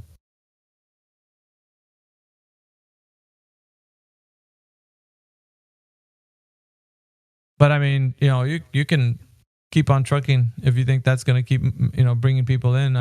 I just think I want to be honest with the very beginning. Like there's some things we can never know. Yeah, we don't know. I agree. Terrible when you. I like bringing. Go ahead, Indigo. Go ahead. Well, I was just going to say, if you confess that you don't know all these things, which is the truth, then those who come from the legacy hobo world assume that you're just stupid because you don't know anything. See, so that's why you have to give them something to hang on to, because it's too much of a. Yeah, go ahead. I feel like we got a lot of questions that need to be answered, like versus like the answers that are already given to us. Like the moon. The moon's so mysterious. It's beautiful. It's it looks like what it looks like to everybody. It looks like a sphere, but is it? I don't know. It could be something metaphysical. Like I don't know. I guess I'm happy to say I don't know. Like I don't find. Like, oh man, we got to figure the moon out. Well, if it gets figured out, that's great. But how we get there, I don't know how that's gonna be achieved. But I think the sun, the observation that we do of the sun from the ground doesn't matter. We could be at multiple positions on the ground. I could be at one point. Mickey can be maybe 50 miles away from me. Ildiko could be another 50 miles away, and Gladflow and Helio another 50. We could be kind of like at different positions. All of us still see the sun at a different position, a different angle in the sky. But the phenomena that we see when you see the sun, the focal point, which you can see like this halo around the sun and the sun dog and all that stuff. It looks to me like the whatever is causing the light, the end result at that layer that is above us. It's kind of like projecting the light at different angles, so we can see it at different positions. Even though at a specific position, you will be able to see the angle, the focal point of the actual where the light is hitting the ground. I don't know. It's you see the bubble example, the light, and the two examples that I show. The source of the light is a different position from where you can see the light spot. So, no, I'm always agreeing with you, man, because there's a lot to do with light that everybody's like, I know what light is. It travels at this speed. I'm like, man, you don't have no clue what light is. You don't. Like when you see the mysteries, like it's even more mysterious. Like this example, like it becomes like even more unexplainable. Like every layer that you add to it just makes it even more difficult for somebody to give you an explanation of what it is. And what Ildiko was saying earlier, that you see a different color of the sun, that's a big, I think that's a possibility, because you could take photograph of the sun at different times of the day, and the color is different, I will say, for what I've seen. When it's at noon, I kind of see more like a white light, but when it's closer to the horizon setting or rising, I see different colors. So that's probably why people say that. But yeah, the angles from where the light is being, say, projected into the ground, and the position of the observer in the ground is gonna give you kind of like different views of what you're observing in the sky. So how the layers are made above you, like how is it set up? That's the big question. That's why when we make claims about how it works and what it's doing, it gets in unknowns, because we don't know how the layers above are designed and put in place. So the end result from the ground, we see the effects. Exactly, we observe the effects, but the cause of those effects, we are still missing a lot of variables that will be the end result, to come to the correct conclusion. It's funny because I think even if we went all the way up to where, we touch the firmament, or we just like get to the point where we know that there's something solid there. Let's just say if that was the case, we still wouldn't know the composition of what the makeup of that is, or how deep it is, or you know what I mean, like where the extent of that. Like We wouldn't know that. There's a lot of and how many rooms, how many layers, and how many levels of the building is above one layer, another layer. We don't know exactly. I mean, people, more mystery the Asians, if we found the Asians have claims about 7 heavens, or the planets. Each planet is kind of like one of the layers above the other, or something like that. I would kind of agree with something like that. And different compositions. That's probably why we see kind of different colors. On like Mars is red, and the other one has kind of like a different color and a different shape. It's possible that Well, go Hey, ahead. Jimsy, what ancient culture believed that we lived on many different planes? Eldico, I know you might know. What is there? I don't say Hindus. religion. Is there religion? Is it Hindus? Like Yes. there's many different levels to They heaven. also believe we have 4 different times, like ages. I don't know if Elder. Many of the nations. Look at this one. This is like a cosmology. I think it's Chinese or one of those nations from that Asia region. Look at this cosmology. What is that? I like that. What is that? One of the old cosmologies that they've depicted in the past. It's a scroll. One of those scrolls that you The very bottom open one up. is Earth, right? Or is You that see, they something else? depicted layers. They depicted many layers. Like it's kind of interesting. One of the things that caught my attention was the top of everything is the pyramid. The pyramid on the top. That I've been saying. That's my belief, or from the observation that I've seen. I think there's a pyramid on top of everything. Hey, Jemsy, it even looks like the one you were describing. Yeah, it looks like that. Like, where is that? Where did you even? Is that your concept? Like that one? No, this concept, I found this from an archive of documents of people talking about this stuff. Like the depictions of this place. That there's so many different depictions of this place, and this is one of the Asians. Asian nations. I want to know what it says on there. Like, is there any translation to this? I would love to see the translation. That's a good question. Yeah. There was one interesting one that I saw, an ancient conception of how the cosmos worked, the sun, the moon, and the stars.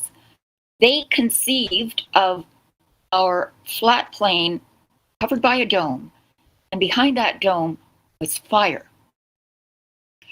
And the sun and the moon and the stars were sort of like openings that revealed that light behind it. Yeah, and a window to the source. Yeah, I'll describe it like that before, like a window almost. I like You're that. looking through glass or some type of similar kind of like glass or lenses. Right. But when you look to the sun, you're looking at a focal point from the source that is being expressed at this layer that is closer to us. One of the layers that is the ceiling above our head. But there's more layers above that, and yeah. So then, conceivably, if there's any land beyond Antarctica, it could have easily their own portals. Yes. Yes. And with this, if we're running with this idea, like, just speculating.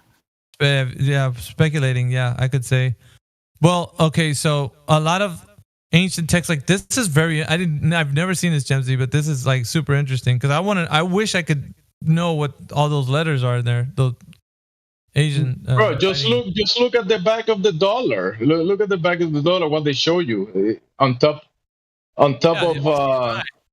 That's the LC9. Yeah, and you see many of the cosmologies always have like the structural pyramid on top, with the source of the light, the all-seeing eye. Now there's many scriptures, right? Like ancient texts, like different religions. But I know that the one with the Bible, it does say like God looks down at the people on earth like they're grasshoppers. So I was thinking, in order for him to see that, it would be like a microscope. He would need to like have things like with the, if there's certain like lenses that are in between the vision, like to enhance everything. Like, you know what I mean? Like, you know how when you put a magnifying glass to a newspaper, you can see things a little. Like, I'm thinking that's kind of how he's able to focus on like all this. Like, you know, it's just my thoughts. Well, look at the focal point of the sun and the moon that I say is kind of like the focal point. That's how you can see this phenomena. It's almost like a magnifying effect that is happening between the layers. Look at that. So, Gypsy, so I call that the focal point, because from this position you can see this phenomena, but you could be 100 miles from here and you don't see this phenomena. You don't see this focal event. You still see the sun, you still see the moon and the sky, but you don't see the focal angle of it. Bro, that second picture, it looks like an eyeball. Like, I'm not gonna lie to you, looks like a freaking eye. Yeah, looks like an eyeball and like the eyelid, and you can see. No, but I mean, like, okay, so with the pyramid and the eye looking through that pyramid, I'm thinking like that's how like they could see everything on Earth because it's looking through that lens. You know that anyway.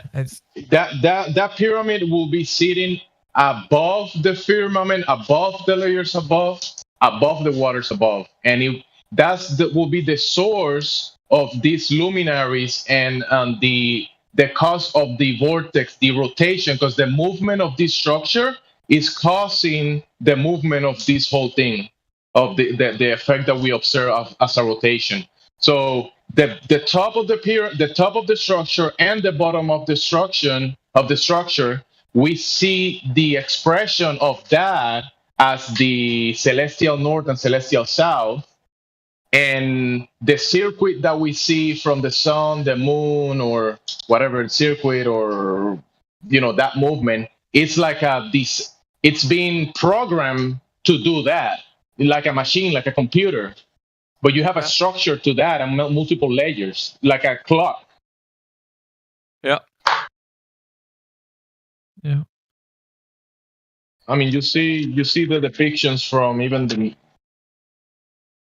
What is it? You've seen this, but This is also, you can think of like, I don't know, so many things with this image that you brought up here. Do you have the origin of where you got this image? I want to actually see if I can. Oh, there it says at the bottom, kongfz.com.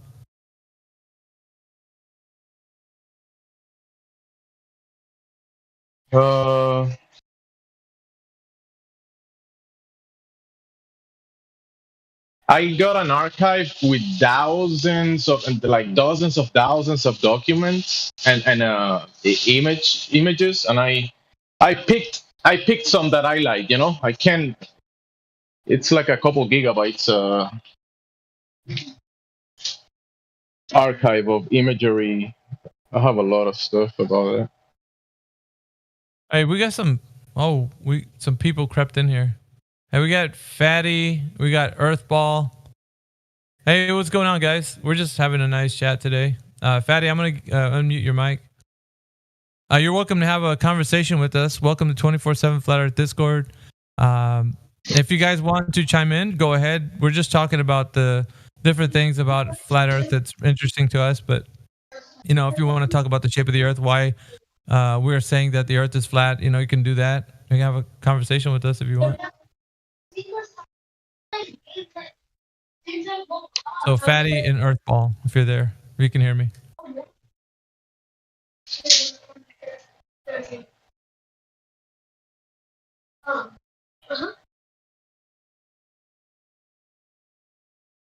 I promise tomorrow to the cow was just on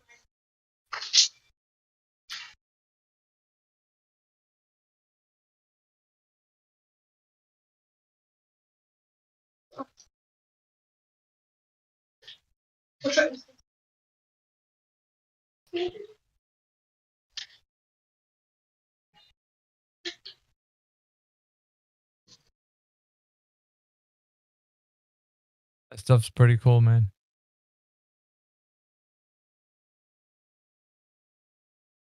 Huh?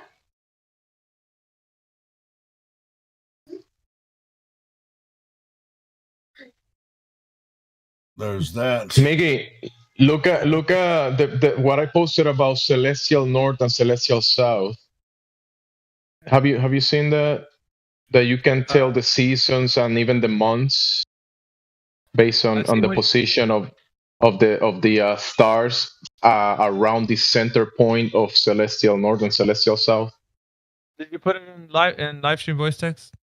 Yeah, I saw the first two that I posted 31 minutes after the hour. Let's see. 31. Oh, I gotta scroll back up. Yeah, that's way up there. Yeah. Of course, yeah. So you see this kind of like expression that we see in the sky. Jimsy, are you racist? That's a swastika. Yeah. This expression that we see in the sky, you can kind of depict the base of the pyramid, like four-side pyramid. Yeah. You see they call it the Southern Cross at the south. It has a cycle around the center, Celestial South, and I'm just saying a lot of coincidences about this. And you see all the ancients, like people in the past, will depict this thing. I'm triggering Helio with the swastika because YouTube. So you see so many nations that depict it in this sense. And when you look at the bottom of the structure, you think Germany came up with the swastika? I mean, come on. No, when you're standing below. Oh yeah, the swastika. Yeah, it's the Nazis didn't made it up, obviously. But the Nazis got it from their ancestors, which was part of the old world of the that knowledge of the past. Because I think back then there was a certain type of people that wasn't spoken around that region of the world, that they were kind of like there was a massacre that happened to those people. When they speak, the Jays got massacred, whatever, but there was also another group of people that got massacred, and that's kind of like part of the story that has been hidden. Yeah, and they also about a lot of that stuff. Yeah, of course. So you see this. I don't want to be posting swastikas, but you find them everywhere in structures. It's a depiction of the expression in the sky, and the way people can depict it. They depict it like this because it's also give us kind of like a timing. It's a spiritual symbol in history, and it's also practical when you are now they've exploited it. About the harvest, the winter, the fall, like this whole thing will give you like a timing of the whole year. But it's a sign of something bad because of what happened in World War II, where before the same symbol used to represent life and freedom. You're right, Julio. You're right. It actually means literally well-being. That's what it means. But okay, so the perversion of all these things happens when people take the thing that's good and change it into something that's bad. Like it's the way of things, man.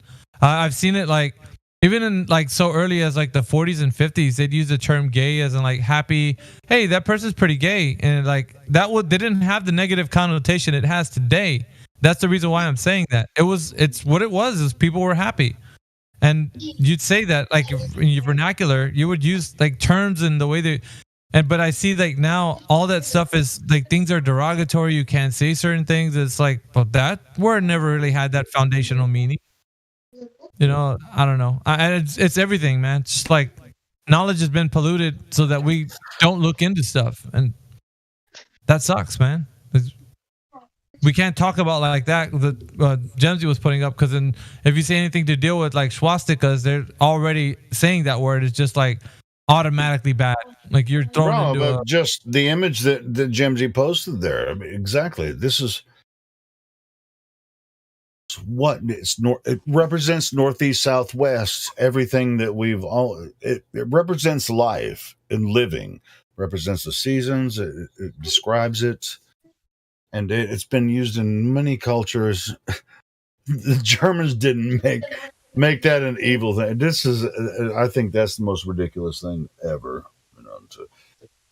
To say that Hitler was like that's the swastika Hitler, whatever Hitler did, that was the swastika. I just think that's ridiculous, man. Well, they had to demonize it because it's part of the recognition that people had in the past of, let's say, I don't know, the expression, I guess the design or the importance of these cycles of the year that kind of point out of some type of structure in place. So remember, they had to move us away from that realization and demonize these type of things to take us into the globe idea and how everything is random and we have to and the sun worshiping is a huge thing. Like the sun we come from the sun, we are stardust, this is the source of the light, that kind of stuff is worshiping the sun. When the sun is a big piece of the puzzle, but it's not the whole thing. This is not, the sun is not its source. The sun is an effect that has a source that is being caused, and it's a piece of a bigger construct. It's not the source of everything. I like the direction that you went with that, because people would say that, like, even you can't stare at the eclipse. It's so bad your eyes will melt. You probably lose vision or something if you stare at an eclipse. There's nothing wrong with you looking at an eclipse. Maybe not. They used to make, like, you'd have to look down into a puddle of water, or like, if you're gonna look at the eclipse, so you couldn't stare directly because it would damage your eyes. Like, there's people that I know. I remember growing up in school, they will keep us inside the classroom, windows closed, because there was gonna an eclipse was gonna happen, and they don't wanted the students to look at it, bro. Can you? Now that I think about it, that should be some type of crime that we cannot witness an event that I wanted to look at it, but the teacher said that the principal said that she was told by the superintendent that no student is allowed outside because the event, this solar eclipse, will damage their eyes. Like, another crime. My parents were so scared. Speaking of a crime, with education and everything, I was forced to watch the space shuttle explode in 1984. Yeah, we all were, bro. Like, I saw it live. Everybody. I was forced to do it. I was forced, and there was a teacher on board, right? So our teacher forced us to watch a teacher die on their way to space. That's why you have a trauma right now, Helio. That's why. That's probably it. It all stems from that. It all stems from that. But think about it, just that natural event that what maybe make us wonder and think about these events up in the luminaries. Maybe young minds that can look at things the way they are. We were prohibited. Everybody was between walls under the roof just to not look at the eclipse. Just to ignore it. I was going to say before Helio jumped in was that my parents were like, okay, so we know the eclipse is going to happen. Everybody has to be careful, because if you stare at it was like known days before the eclipse that do you have to be inside or like get away from like the windows. Like, it was crazy. Like, I was like, what's so wrong with the eclipse? I thought the eclipse was like, it was shooting death rays down to the earth or something like it. I'm serious. I had like a no. I get it. It's just like, don't look at the eclipse. It's like, where in ancient cultures, like, definitely look at the eclipse. I saw the eclipse, dude. They had to. Like, they were staring at the damn thing. It's the stupidest thing, dude. If you lived through that, man, then you know what I'm talking about. Like, everybody was always panicking about the eclipse and don't stare at it, man. You're gonna lose your eyes. So stupid, man. It is dumb, man. You can look at the sun. You can look at the sun. Don't be scared. And you can look at eclipses too. So don't forget about eclipses. You can look at the sun full brightness. I wouldn't recommend you do it like top side, like at high noon, on a clear day, for very long. But you can look at the sun. It's okay. There is something I will say. There's an eerie energy when you stare at an eclipse. Like when you see it, because I was watching it. Like I caught I was capturing on my phone, but like you start to see like as the shadow is covering the sun and everything starts turning to dark. You know that the crickets start chirping. I was listening to everything outside nature. Dogs start howling. Like everything was weird, dude. Like at the moment that it was happening, it was so eerie. Like stuff that you wouldn't think, like everything is tricked into thinking that it's nighttime. Like the nature starts to think it's, becoming night. Have you seen that movie Apocalyptica by Mel Gibson? Yeah. Yeah, you remember like all that bloody craziness. Apocalypto. My bad. But yeah, Apocalypto. Anyway, but that shit, all the crazy shit was happening before then, and then as soon as the solar eclipse happened, they were like, "Oh, sorry guys." It's freaking trippy, man. It's a trippy movie, man. I love that movie. So Helio, you're saying we were trolled by our teachers in the 80s, huh? No, our teachers didn't know what they were gonna do. No. Hang on. Helio had trauma. Helio got traumatized. Yeah, we got trolled, bro. Well, we got trolled by the people that told them to. Yeah, that's what I'm saying. Yeah, the teachers didn't know. Teachers did. They were victims too. Yeah, so teachers were victims too. So. First teacher is gonna make it to space. Oh shit! Everything blew up. That bitch is dead. No, everybody was shocked, dude. The whole classroom that was in was like, everybody was gasping. There was people like tearing up, and it was crazy. I was like, whoa. We talked about it the whole day. Like it was all over the news. The whole year, right? Yeah, it was crazy. It's like, but everybody in America was forced to watch it. It's like, look, we're gonna put the first civilian who happens to be a teacher into space, and they rolled out these television screens in front of everybody in America. As if, but the reason they rolled those TV screens out is to show them that this teacher's going to die. No, it's crazy, bro, because you can't say this too much, I don't think, or go into this too much. But they say that there's like their doubles or something for each one of those. They're still. Oh, sure. Yeah. I'm quite aware of that. Do you think all the elites have doubles? No, I don't. The astronauts on the Challenger mission don't have doubles. They just never were on that freaking space shuttle. Yeah, the elites, the actual elites, you don't even know who they are. They don't have public Facebook or Instagram. They don't use any of that stuff. Nope. So you don't actually know who they are. The actual elites. You mean because they have the puppet masters, the politician? Yeah, they have the public faces like the politicians and the bankers, the CEOs, and Jeff Bezos, and people call those elites or whatever. But those are workers. They're talking heads for the whatever position. So why do you think that these people listen to these elites? Do you think they have some sort of power, or? Yeah, dude, they do. You think they have technology or something? They got it.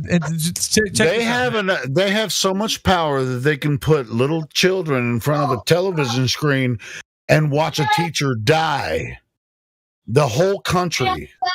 What do you mean? Had to watch it. The Challenger mission. What's that? Space shuttle. Yeah, 1984. There was a space shuttle that was supposed to go and take the first teacher that was going to be in space, and it was a big deal. First civilian. Look at the Challenger mission. Look that up, Satoshi. You'll see. And it was televised, and everybody was like, all kids were. I see explosion next to everything. Yeah, but like we were primed that morning. Like the TV sets rolled into each classroom across America, and we were all ready to see like them actually make history, right? According to like what the whole propaganda was about. So everybody was and they gave us images. You were looking at they have background stories about the teachers and about the astronauts that were going up and the whole mission. It was propped up as an historical event, and then you sit down there to watch it, and then you see that thing explode. Yeah, little kids, man. They rolled this in front of everybody. They built it up through news stories. Then your parents probably weren't even involved. They were at work while you were like put in front of a television saying, look, we're going to have the first civilian who happens to be a teacher in space. And then every little kid that was watching that shit watched that teacher get exploded. Yeah. So it has the shock value that at that time it has the same shock value as 9/11. The same shock value, or 9/11 probably has more. So you could probably relate to that, Satoshi, if you're younger. The shock value that had, that's what the Challenger had at the time for the young people that were watching it. And it will engage people in an emotional level. Like, these people are doing hard work. We're trying to go to space, and it's dangerous, and it will kind of justify for some people how expensive it is to accomplish this stuff, and they have to do it correctly so teachers don't die when doing it, right? So when you hear people like Elon Musk say he wants to put millions of people in these things and send them out there, what do you think he wants to do? You think he wants to kill them all? No, he's just dreaming about it. He's just saying he's gonna do it, but I don't think he will. It's eventually he's gonna turn old and die, and he won't accomplish any of that stuff. I don't think so. Apparently, from what I'm looking at with the videos that came out, Dude Perfect already achieved that with Jeff Bezos. You know what I mean? Like apparently, but Elon is gonna take us to Mars, which is a whole different level from what Dude Perfect did, right? Going 200 feet above the surface, whatever. I saw that Dude Perfect video, and what's funny about it is I thought I saw a bunch of stars in the background moving like crazy, but it was dirt on the window. And then I looked closely, and all the way up there, you can't see a single star. But for some reason, you can see them all the way down here. It's I'm telling you, man. Like, it's all freaking propaganda. Probably a fake green screen shit, to be honest. Who knows, man? I don't know. They could have just went up in some craft that took them up that high. But, I'm not going to say that that's all fake, because, like, obviously there is some technology they have with rockets. But how high they went to see what he saw, there's a lot of stuff involved there that you couldn't possibly see. Not even according to Neil deGrasse Tyson. He's like, you couldn't see the curvature of the Earth from Felix Baumgartner's height. And these guys saw the whole Earth. Like all of it. I was wrong about the year. It was 86, not 84. Because I was thinking about it. I was in junior high school when they did that. So yeah, I was in elementary. Here's a link to the Wikipedia article. Interested?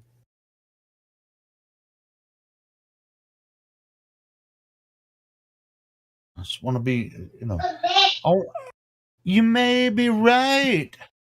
I may be crazy. But it just may be a lunatic you're looking for.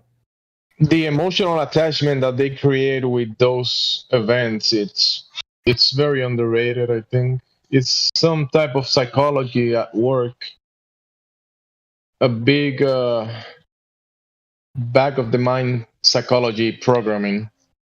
It's problem, reaction, solution. The problem is that it looks like it was difficult to do the thing that they were trying to do. The reaction is we're all captivated by it.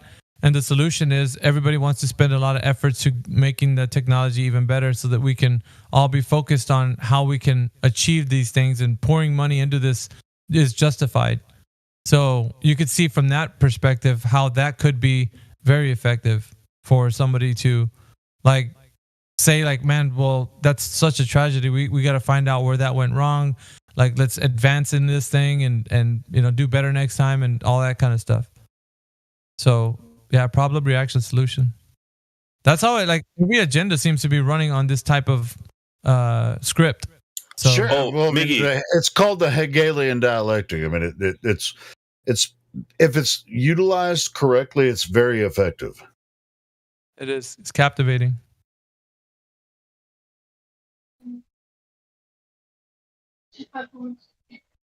It's captivating, and you can't do anything about it except like address. Like when we see things happening in mainstream right now, we try to bring people's awareness up, right?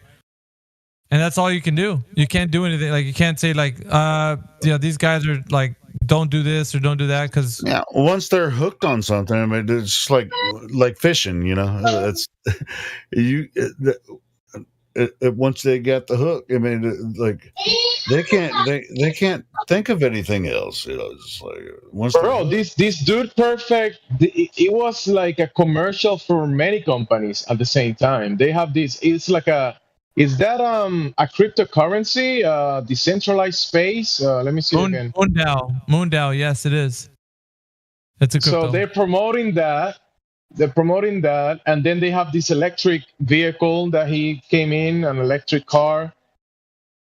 That people were using this car to prove that you could be in a flood and still drive on flooded streets. And then for the past, in Florida, oh my God. And stuff. So he drove in with this car, so that's a promotion for that car. What else? Robin Hood? Is that Robin Hood? No, let me see. Like this is like a commercial for many companies. This Dude Perfect goes to space, and he was sponsored by Moondao.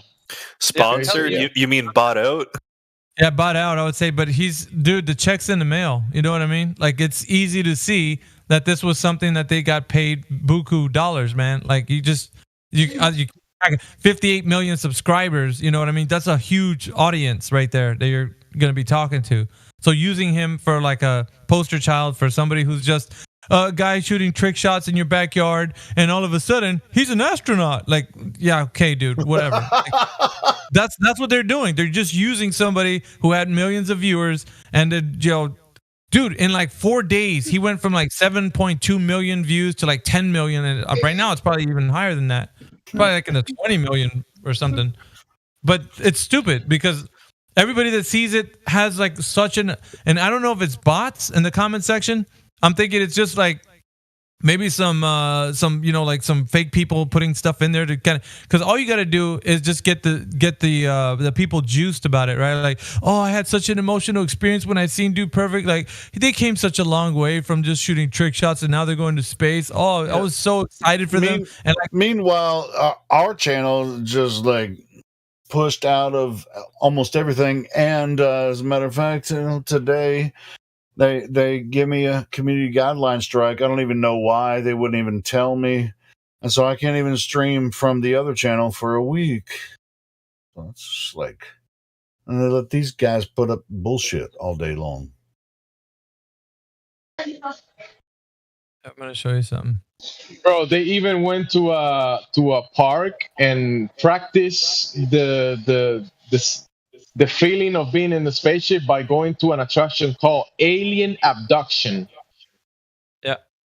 That's promoting the pedophiles. Oh, aliens are hot. Didn't you know? Aliens is the shit. You know, I mean, it's the it's the new. Hey guys, hotness. I'm gonna play. Listen. I'm gonna play this 1 minute clip. This is a portion when he came back down from the capsule. He got out, and I played this 1 minute clip so that you guys. It's a clip out of that Dude Perfect video. But just listen to the music in the background, the reaction of the people, and you know that what they're doing is that they're bringing emotions into this. It's nothing to do with truth. It's more to deal with how to bring people into this like idea with emotions. But listen to the words that they use. It's only a minute clip, so. All right, cool. Go ahead.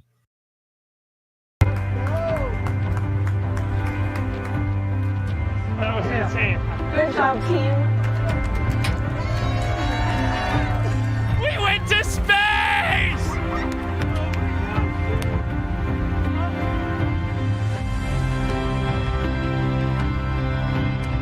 We went to space.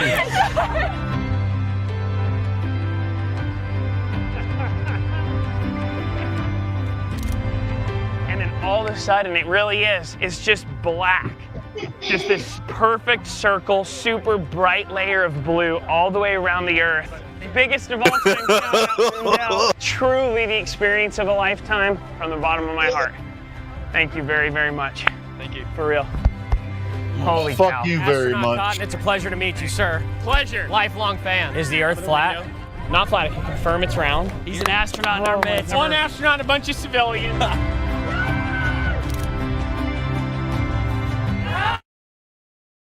Wait, I got one more clip. I got one more. Remember, keep this in mind. Keep everything what they said in mind. They even took a jab at Flat Earth, but keep whatever they said in mind. Check this out. Yeah. And that dude who jumped out of a perfectly good balloon, what's his name? Felix Baumgartner. He would have been about 2 millimeters above the surface of this globe. That's his edge of space jump.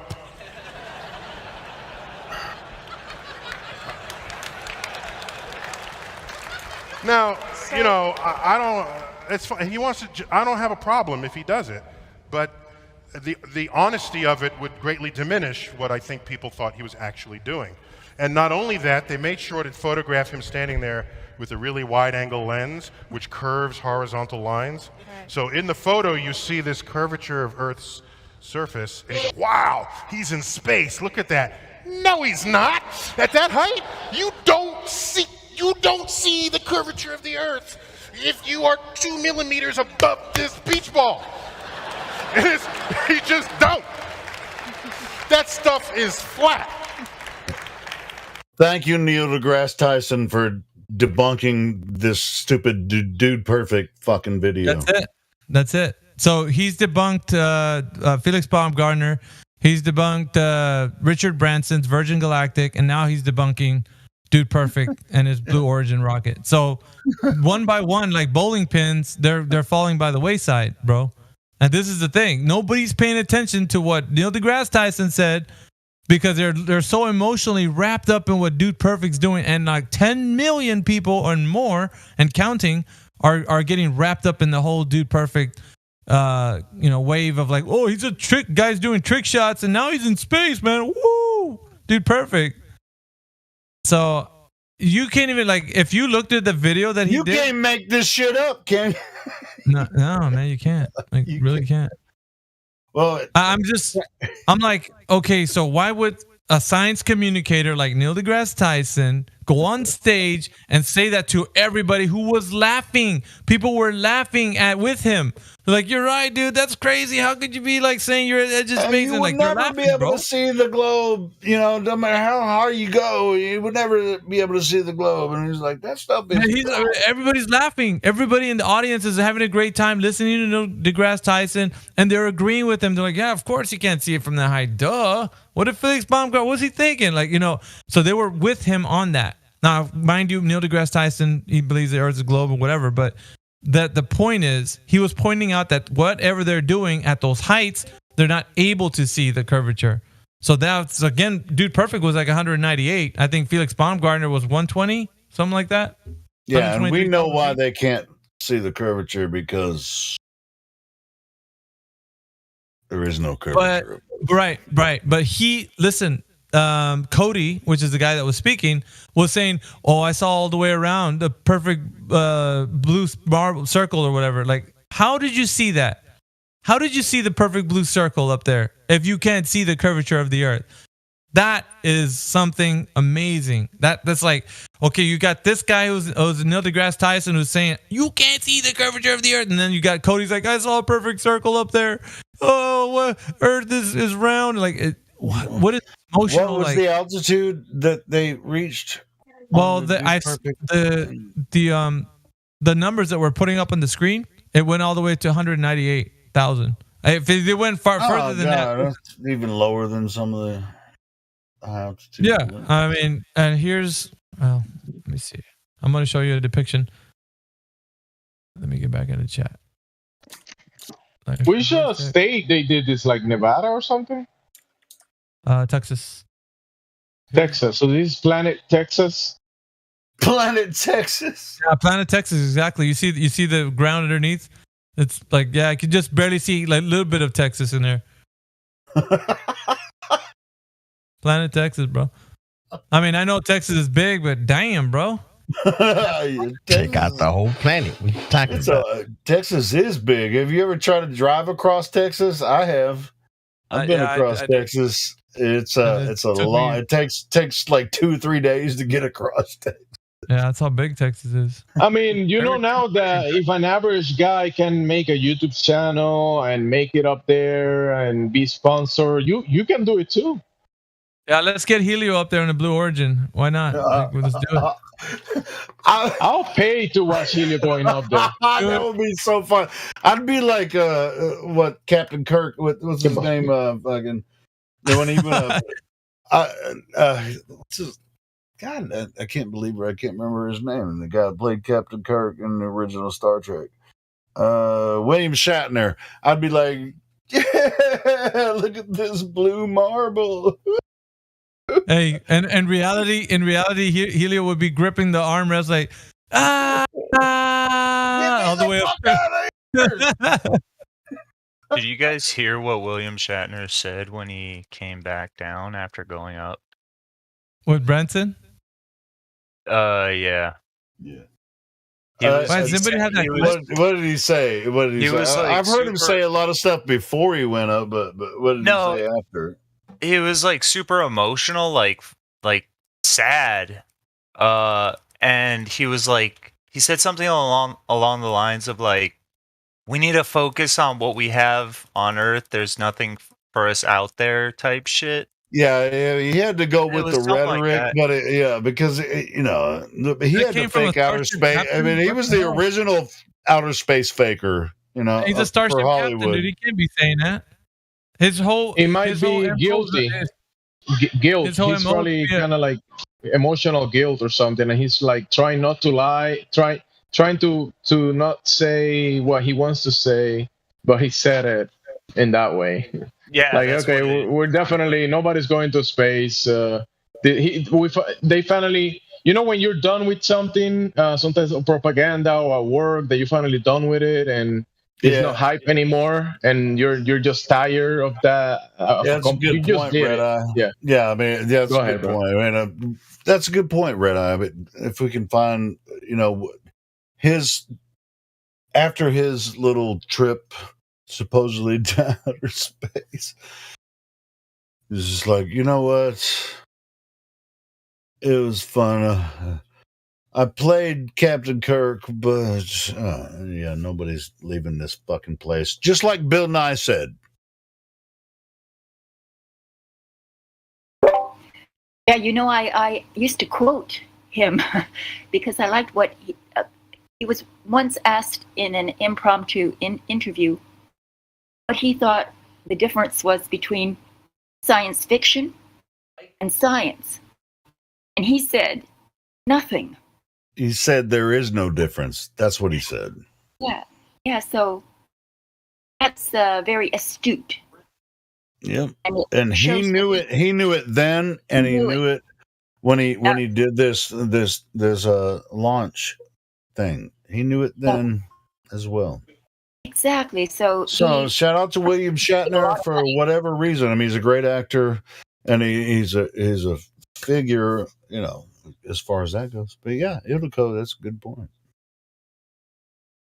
Yeah, they say he murders his wife too. Okay, well, they say all about. That they say all kinds of shit about Hollywood people, and Hollywood's weird. Is it Hollywood or Holly weird? Yeah. All these people are weird as hell. Yeah, anyway. I'm not I like William Shatner for the character, mostly because you can make fun of him, but at the same time, you can enjoy, his character. I mean, he built himself as a character in Hollywood, but yeah, don't never trust Hollywood for information. Like real information.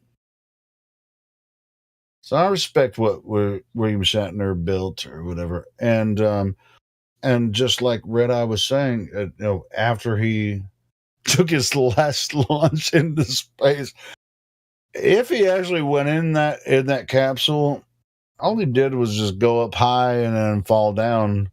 And then he's just like, okay, yeah, I know space not real. All right, cool. And then he came and said that, it's all good. It's like people know how to fall and what it feels like to fall. That it has had nothing to do with space.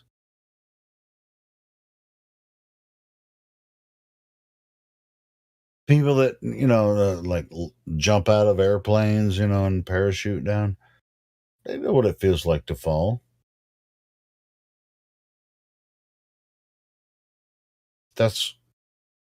They're claiming that that's what space is. You just go high, and then you get to a point where you're not falling anymore. You're just floating because you're falling around the earth. Isn't that what gravity is? And what they call gravity, which is not the description of gravity, by the way. Knows that. But people in the vehicles that are in outer limits are like the ISS, it's falling around the earth in a certain orbit. How viable is this industry of space travel or space? They're gonna be sending this is gonna be commercially done. A lot of people actually want to do this. People gonna afford it. Regular people are gonna be able to afford getting on these 6-seated rockets, and there's probably we need new development, make bigger rockets, and put more people inside. And well, it's just like, you first, motherfucker. I'm gonna stay here on Earth. But our company's gonna be making money doing this, gonna sending 10 people or 12 people to go very high up. What is money, Jamsey? What is money? I'm just thinking about the market. Will people actually I know there's people that probably want to do this after seeing it, right? There might be a market to it, and companies. Companies just developing the this thing. technology. You have the metaverse. You don't even have to be there. Oh yeah. You just see, this is what Facebook is trying to do with Meta, and I noticed that. But Facebook is I still participate there, but this is what they're trying to force you into this situation, and I refuse.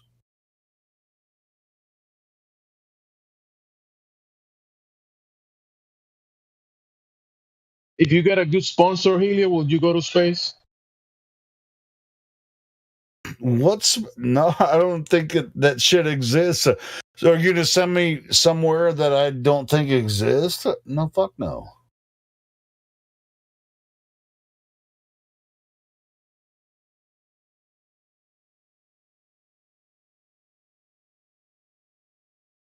The reason that I'm here, and hopefully everyone else, is to bring the information to the public so they can change their mind. We're not trying to change anyone else's mind. We're introducing information that they've never, maybe haven't seen before.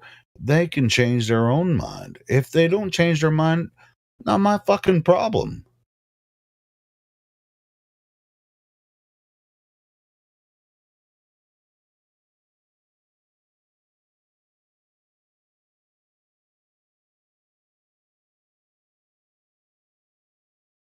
Just like that's why I always ask people when they come, how did you find the server? Why did you come here? Are you curious about flat Earth? And, I ask them simple questions. I mean, a friend sent me the Discord link. Boom, boom, boom. It's a very simple process. Now, if you think we're wrong, tell us why we're wrong. It's not even freaking hard to figure this shit out.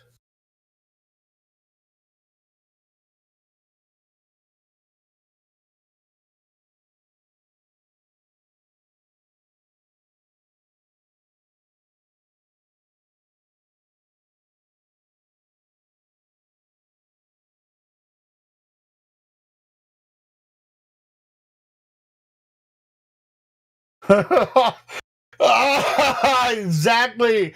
AI. Exactly. They forgot to feed their Tamagotchi, so they feel bad, right?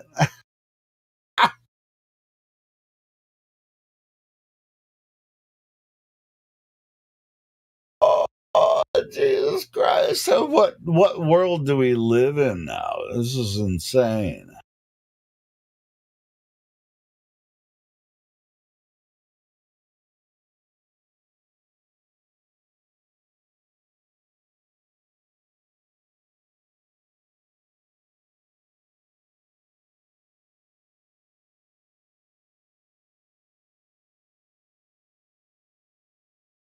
It's like, who's the asshole here, in this discussion? Jake is. Who? Jake the asshole. No, well, Jake is the asshole, but anyway, I used to like some of his content, but he's gone off the deep end. But whatever. Yeah, I had to tune out way too much drama. Yeah.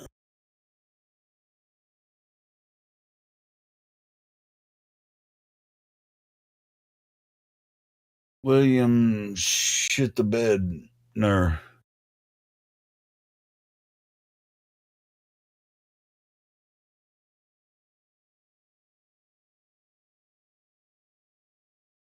He should have just left all of this alone. But he shouldn't have gone on that supposed spacecraft.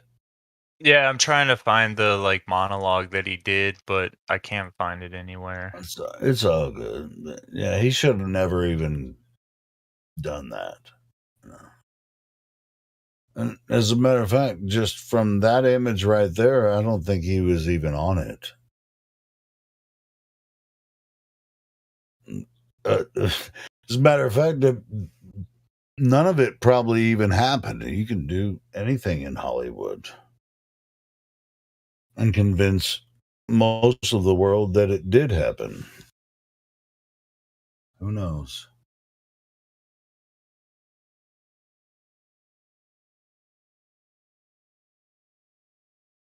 You guys are disbelievers. Just like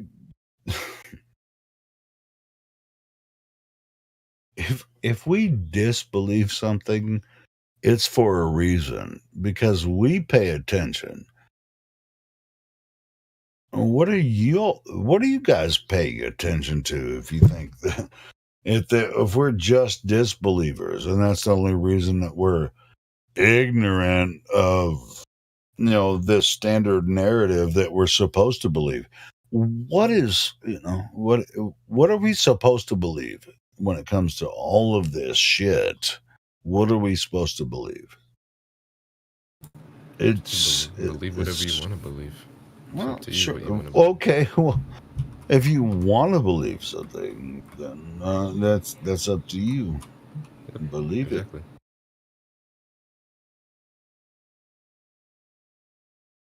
Well, I want to know the goddamn truth. But you'll never find that either because the creator knows the truth. And you're part of creation, so you can find it. These idiots that are posting nonsense and saying, this is my truth, your truth doesn't mean anything to me.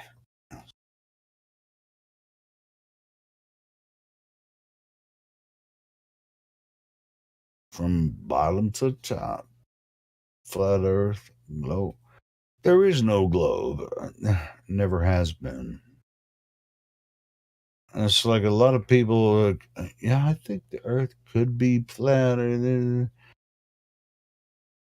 never was a globe. And there's no reason for anyone to think that the earth is a globe.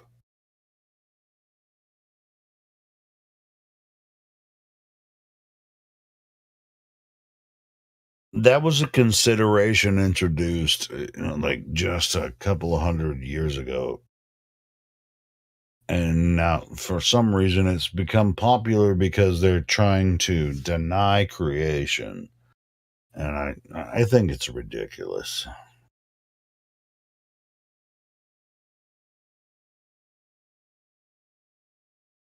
So that's why it's so easy for us to just go, oh, that's dumb. That's dumb. When they bring up evolution, it's like, whatever. It's like, is there a debate about evolution and creation and Big Bang stuff? Is there a real debate that should be proffered for anyone?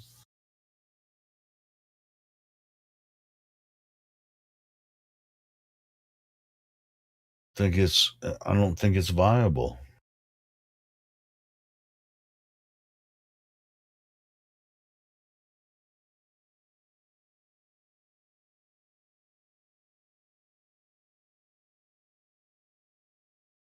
So what? I watched it for like 10 minutes or 15 minutes. There was Aaron Ra, who went head to head with Jeranism a few years ago or whatever for creation, flat earth debate or whatever. And it was obvious that Aaron wasn't up to date with the flat earth debate, you know what I'm saying? And it's like, this is too easy. Should it be this easy? Like, if the earth is not... This is the weirdest thing to me. Shit. Somebody stop me. Now. Somebody stop me.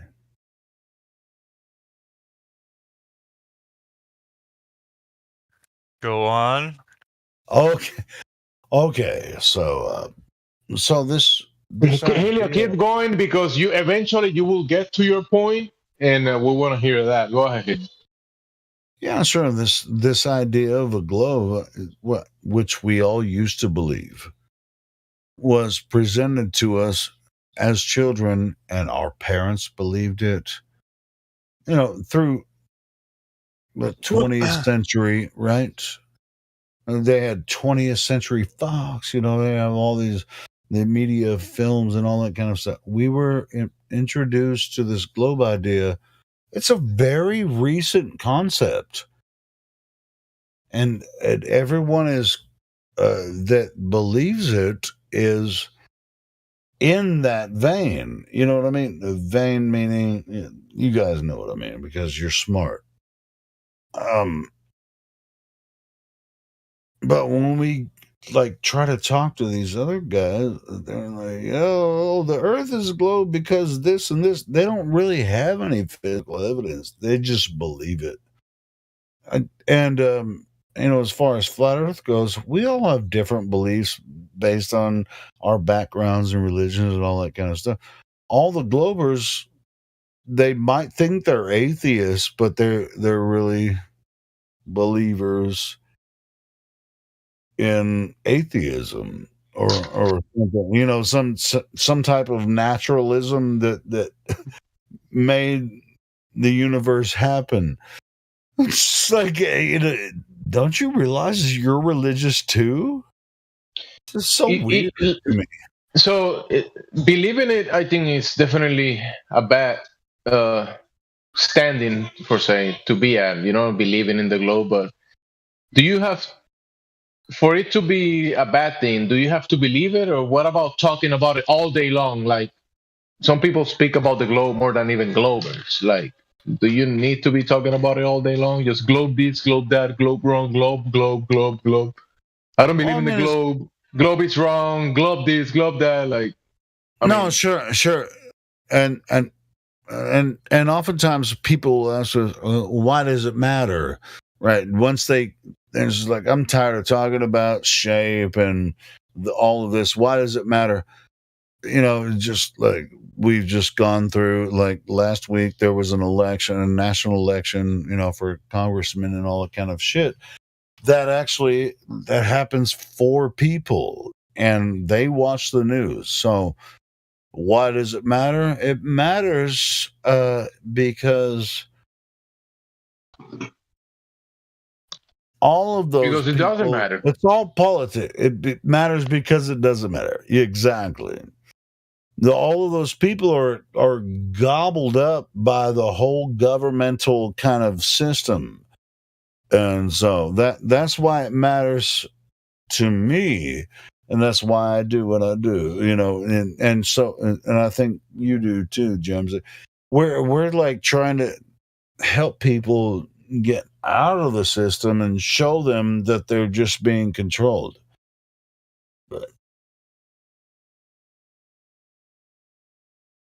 But there's it's a trap. All of it's a trap. We are controlled, but we're not. It's a trap mentally, but it's a trap physically for me. You know, it do what it do.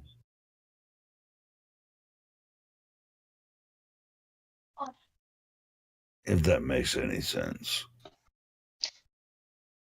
No, the globe doesn't make any sense. Well, it's like I could. Well, it's just like like the election thing.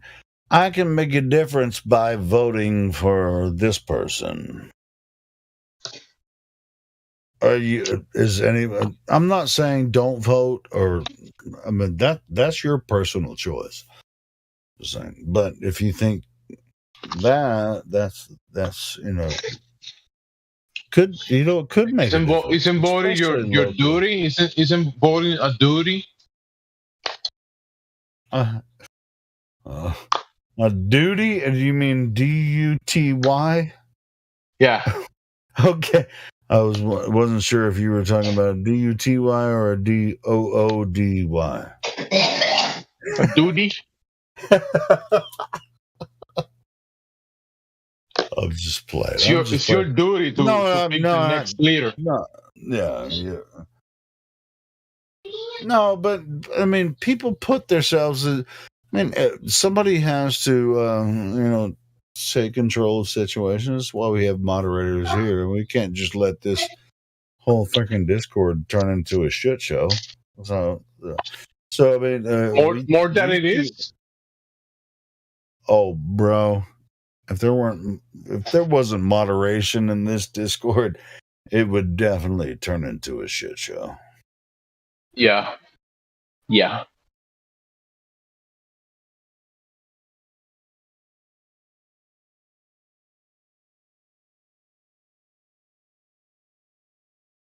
As a matter of fact, it would turn into something that it would actually, the Discord wouldn't exist without moderation.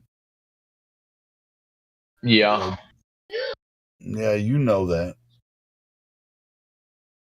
I think it's important to point out the lies, but not concentrate too much in the lies. Because here we discuss many topics, and I know I listen to many people that know many things about the practicality and the functional things, the way things work in this reality, and I've learned more people talking about that kind of stuff that I ever learned from people talking about the globe and that BS. I rather kind of discuss yeah, they should be embarrassed. Functional things. They should be embarrassed, by just talking about the impractical things. They should be embarrassed while they just speculate, all day long. Like, this could possibly be this, and that's their mathematics. And it's like the Earth could be this globe, and it could be everything. They should be embarrassed. And that's what we're pointing out here. There is no freaking globe spinning around the universe. Nothing like that. It's not. They should be embarrassed. With all their acumens and all that kind of shit, they should be embarrassed.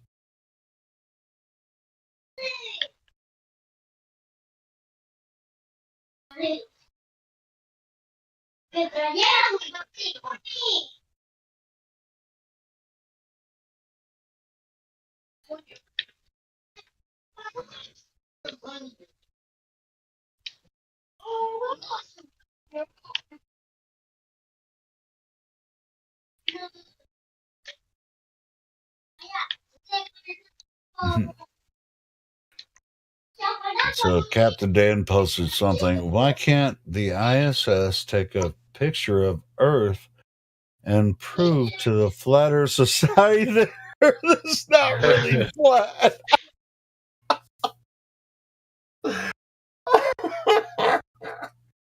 Because we don't have time for a meeting with the Flat Earth Society. That's hilarious, Dan.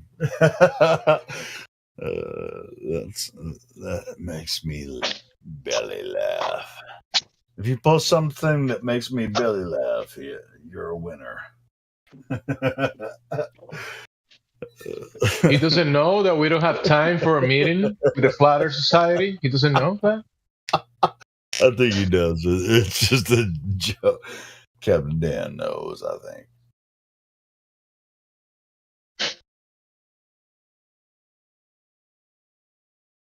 That was really funny.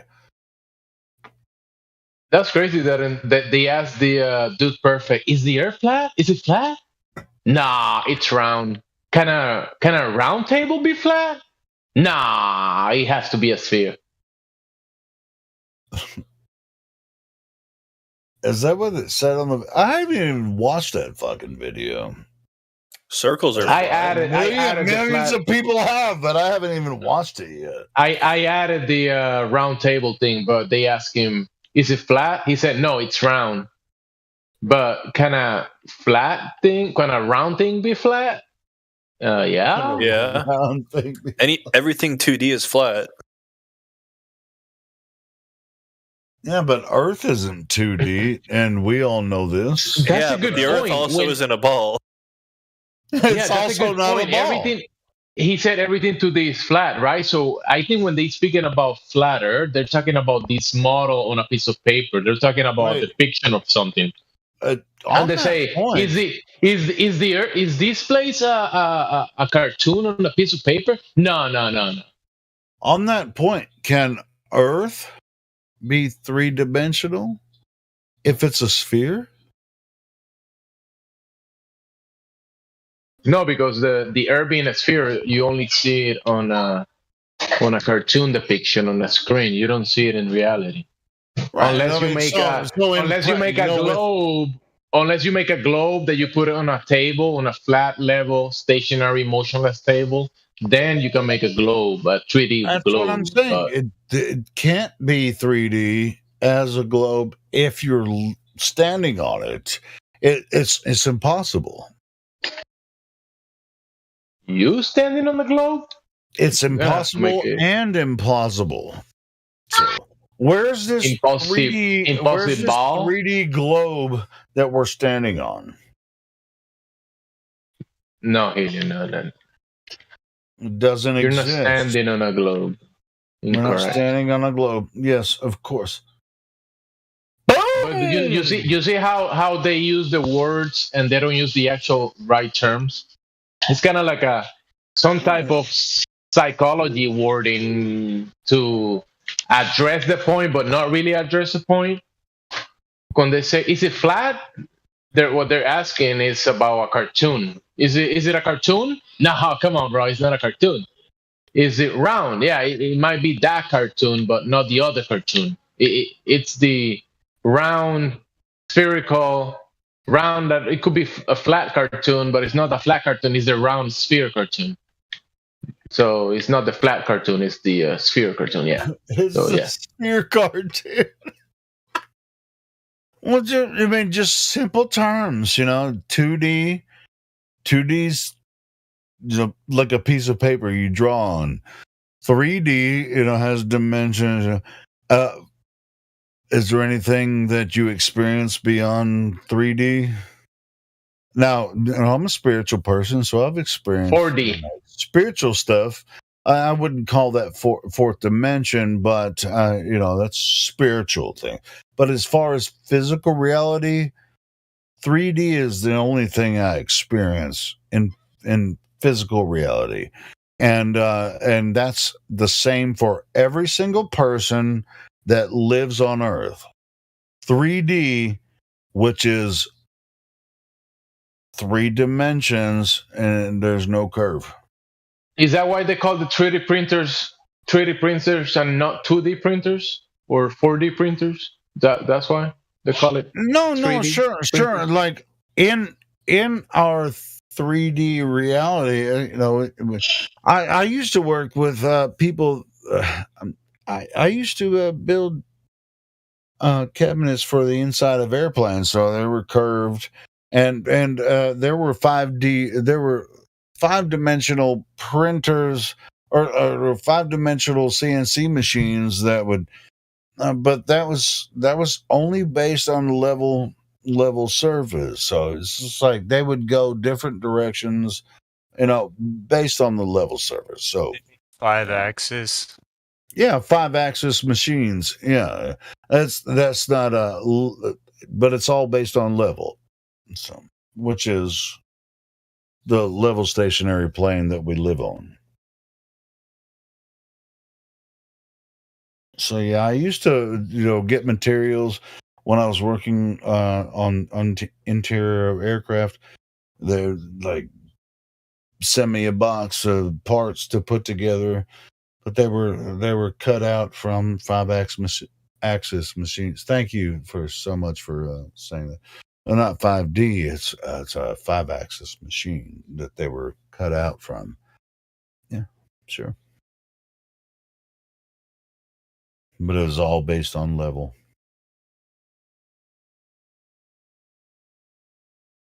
Which is the level stationary plane that we live on. Has nothing to do with the globe whatsoever.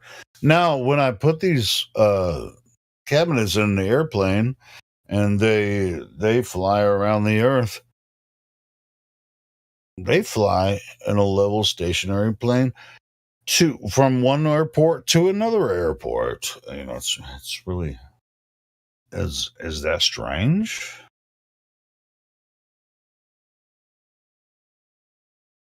Level flight or curved flight?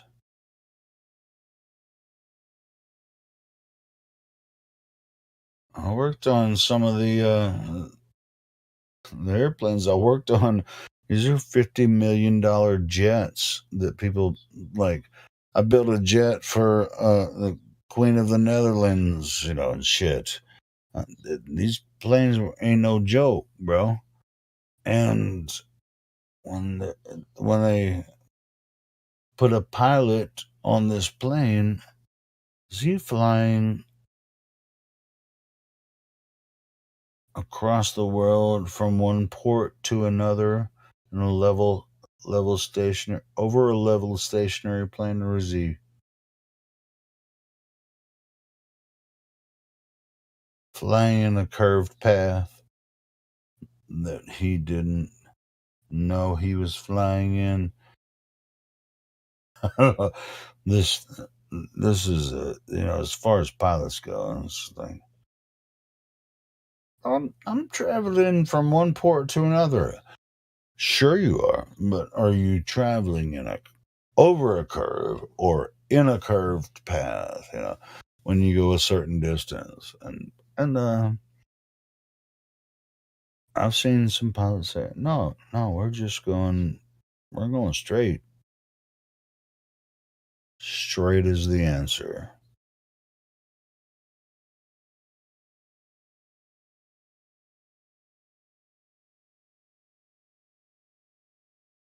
I don't know if you want to talk about pressure differential. We had to build the cabinets to withstand the pressure once they reach a certain altitude. So yeah, I'm quite familiar with that as well.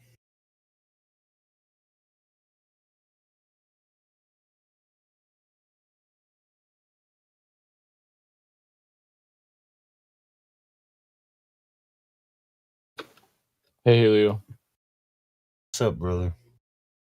So why is there less pressure up at altitude for those planes at like 40,000 feet? where do the gases that exist come from? They're mostly just they're around here. They come mostly. Do any of them come from outer space? None of them come from outer space. Like they come from the planet. Okay, so that's why. And that's the answer. Do you think any gases come from outer space that exist on Earth? Not currently. But I'm saying, why doesn't it equalize the pressure at sea level versus up at 40,000 feet? It's constantly being produced by Earth. Earth is alive.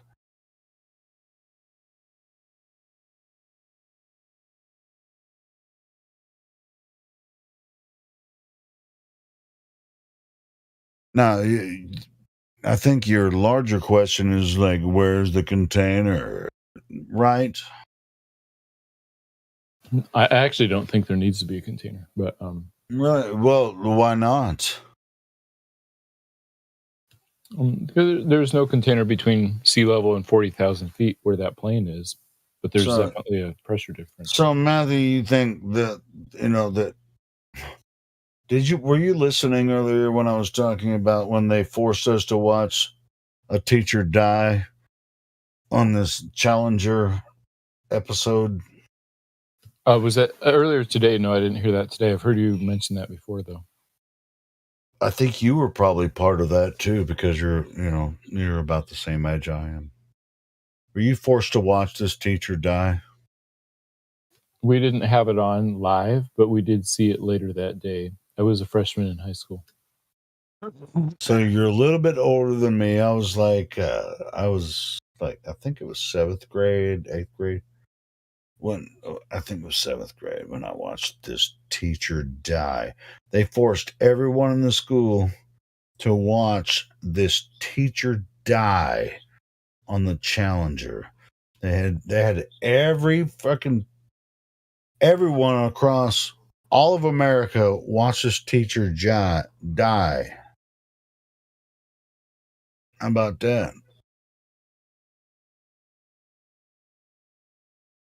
Yeah, I don't know. Does that make you feel something good about space, or they sort of? Now that I think about it, they probably should have turned it off instead of just kept the news on all day. They did it on purpose, Matthew. My teachers didn't. They didn't know what was going to happen. Oh, you're so fucking clueless. Oh my God. They did it on purpose. They had every child watch this thing.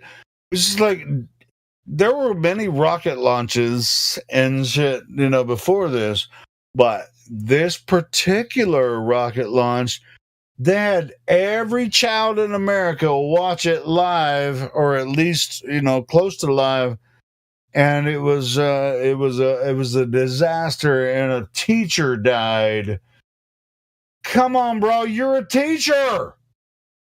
You should be offended by what they did to us. I definitely would be offended if they forced. They did it on purpose, bro. If you don't believe it, then that's on you. I'm just telling you, they did it on purpose. They did it on purpose to fuck with everybody. I agree with you that would be terrible if they did it on purpose. But they did. They did. I'm telling you, they did. I'm telling you, they didn't. Okay, so you think that the Challenger disaster was an accident, right? And you believe it wholeheartedly.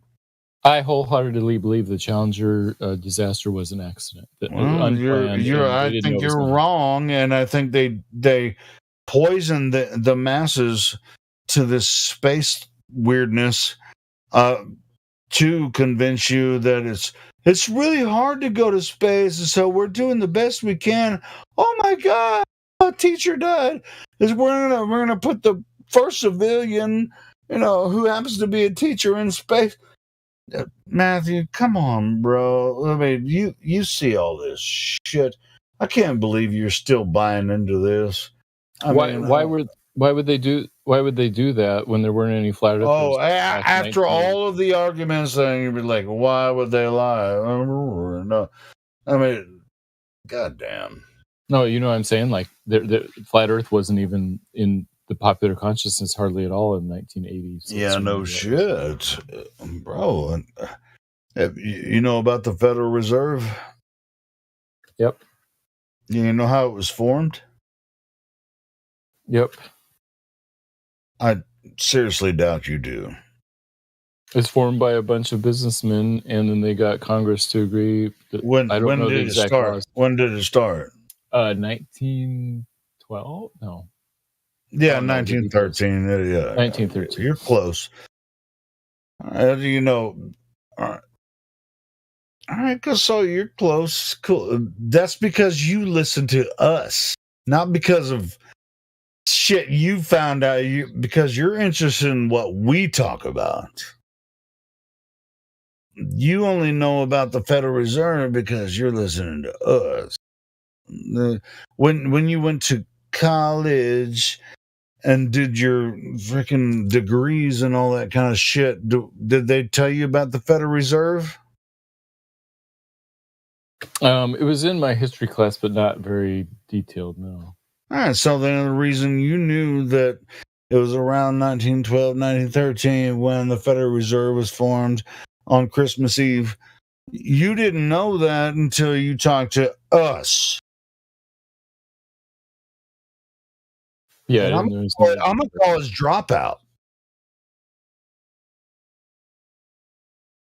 Oh, what's more important? What the powers that be are doing to us because of what we've learned through these, connections, with information. Is it the macro or the micro information that might help us succeed in the future?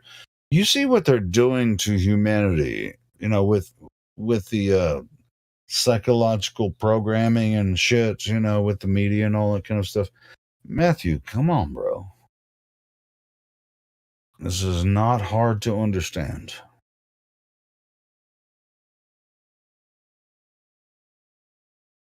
I mean, I'm not trying to break you like I've been broken or whatever, but I'm just saying, if you're coming here and say that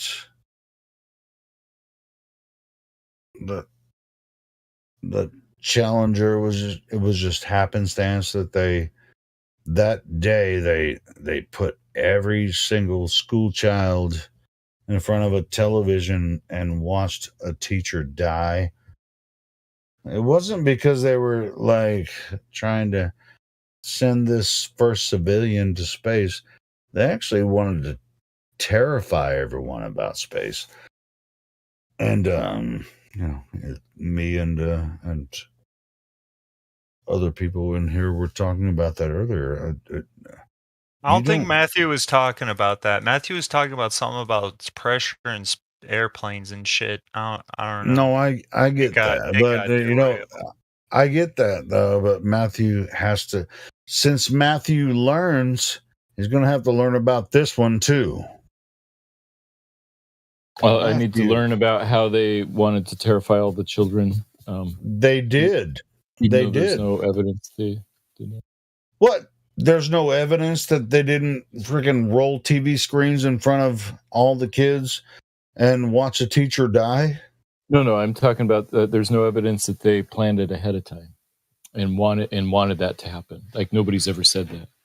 Said they played it for you later in the day. I just said it now. You're telling me that nobody told the teacher, like, hey, yeah, it blew up. Maybe we shouldn't show this?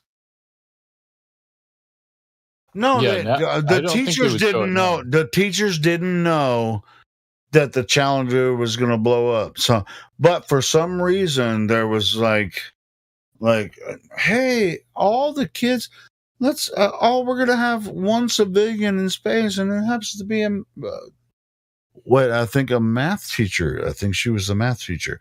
We're gonna put somebody in space as a math teacher, and so it wasn't. It was about like it wasn't. Well, it should have been if it was actually genuine. Would have been like, oh, okay, they went to space. But guess what? They rolled all these TVs in front of all these kids in classrooms all across America, and they were like, oh, cool, teacher's going to space. And then what the fuck happened? Boom! They're all dead, right? That's what I saw when I was a little kid.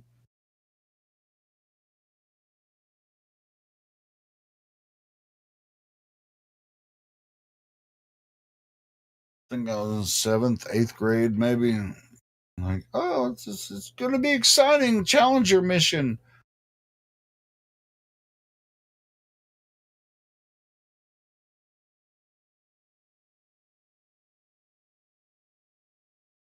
If it makes you feel any better, nobody died. No, it doesn't make me feel any better because, well, it does make me. I know that, and if it makes Matthew feel any better, nobody died, Matthew, because it was fake. Yeah, I've heard that before.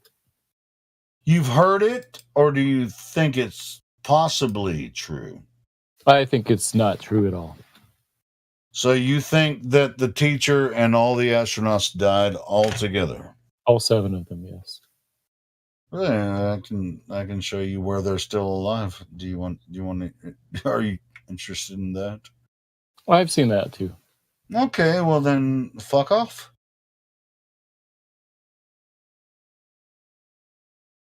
So you don't think that's remotely plausible that just No, nobody not was on even the a, plane? not even a Or on bit. Those are different people for sure. 100% sure. Oh, like they're twin brothers and stuff?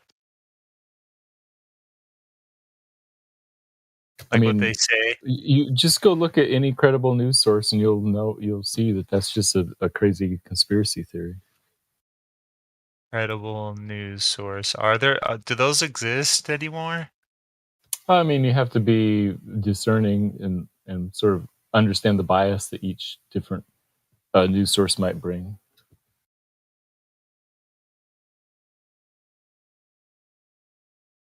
What do you think is a credible news source, Matt? New York Times, Washington Post, LA Times. They're biased, but at least they check their sources. I can't believe you. Sources. Just said that, Matthew. God damn.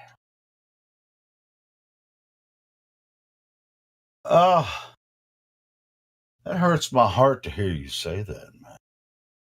Come on. I thought as a news source they were the source. So what's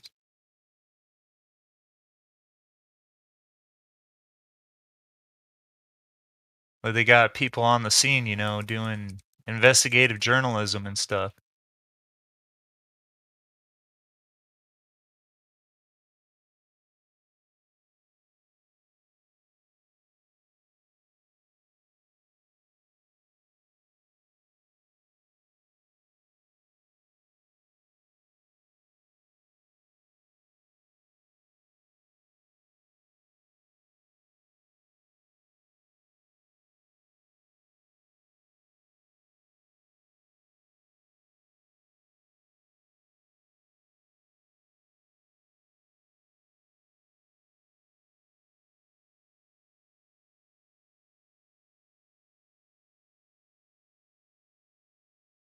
Maybe we hurt Matthew's feelings, but I'm not sure if he has any feelings. Don't worry about my feelings. It's all good, bro. So I'm going to give you as much shit as you give us, so don't worry about that either. Yeah, fair enough.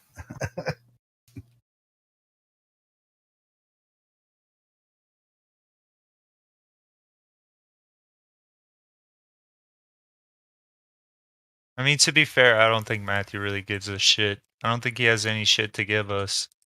Yeah, that's what I'm saying. It's like, yeah. It's just like he's almost dejected or absent of the real conversation. He's just like, I'm going to say whatever, and it doesn't matter. You know, it's just like he's not emotionally or intellectually involved. It's just like we already know what Matthew's going to say before he says it. So it's so dumb. And you can probably say it better than I would say it. Yeah, it's all right, brother.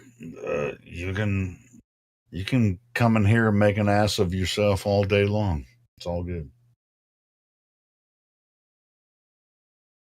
No, I don't think Matthew makes an ass out of himself. I think he does, but I think I just said that. But anyway. I think he honestly... Sometimes he sounds smart, but he sounds religious too, you know, at a certain point. So that's why I'm saying he's making an ass of himself, because he's a believer in something that's implausible. Again, the distinction that you have to make between Matthew's intelligence and, you know, with regard to I just did you know, that, Red smart is he can recite whatever he's learned fairly well. But when it comes to critically thinking, I think he does it on purpose, though. I mean, to have an objection to anything we say. He's astute. He's like sort of on point, but he never really has the ultimate objection that was gonna prove Globe or whatever. I wasn't done. I think Matthews does critically think, but he only lets it take him so far. I think that's one of his problems. He limits himself. We're talking about Matt while he's fucking. No, it's probably better to talk about somebody when they're there than behind the back. Yeah, sure. Yeah. It sure. Yeah, I like that. You know, it's just like I'd rather you talk shit about me while I'm here. No, I mean, I think I'm saying I think he kind of knows the. We're not going to see eye to eye, really. And I accept that, and he accepts that, and I think that's something we've all kind of come to acceptance with. Otherwise, he would have been kicked out a long time ago. And no, sure, we're happy to have you around, Matt. Yeah, Matthew, what do you think about our assessment? Just me and Red Eye about that part of it. I know I'm being rude, but I think no, I'm not trying to be rude either. By the way, no, I am. I was intentionally being rude, and Matthew knows that. Yeah, so, fine. what do you think about our assessment? No, I think your assessment's about right. So you're just playing with us? No, I don't think he's playing with us. I think he, like I said, he actually believes what he was told, and there's reasons like they've constructed this whole foundation and built upon it, and so there are things that are said within the paradigm that make other things seem plausible, but when you look at it at a face value and you look for the evidence, that's where I think it really shows you that there's flaws. But I think there's still mental gymnastics that he puts himself through to accept the things that he accepts, and that's why I say. But I think he does it on purpose. I think that he does think critically about a lot of things, because I just want to clarify that I do think you possess that, but I think you value I think you, for whatever reason, value the resuscitation of or recitation of these little factoids, right? And you conflate that with intelligence, and I do think you're a smart individual, but I think you limit yourself. That's all I'm saying. Yeah, I see what you're saying. I mean, from my perspective, I don't think I'm limiting myself, but I understand what you're saying. You're right. Intelligence is more than just reciting. I wouldn't call that. you're pigeonholing your thought into the confines of the paradigm instead of letting your imagination truly run wild with what actually is going on in reality around you. And I think that's detrimental to a lot of aspects of you and your character, and it's just a limiting factor that you're taking upon yourself, is what I'd argue. And I think, it's nice to know things, right? Or think that and everything isn't a complete mystery to some extent. I think that's us as humans kind of look for that surety in reality, but I don't think we know it all. And I think, the more that science patches up the theory with just ridiculous things, it emboldens that fact.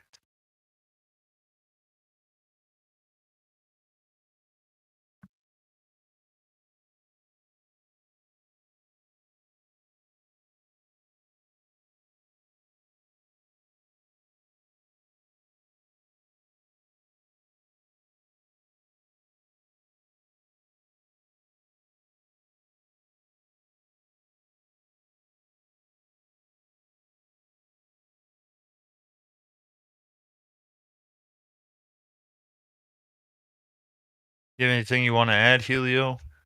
Or do you have a response, Matthew?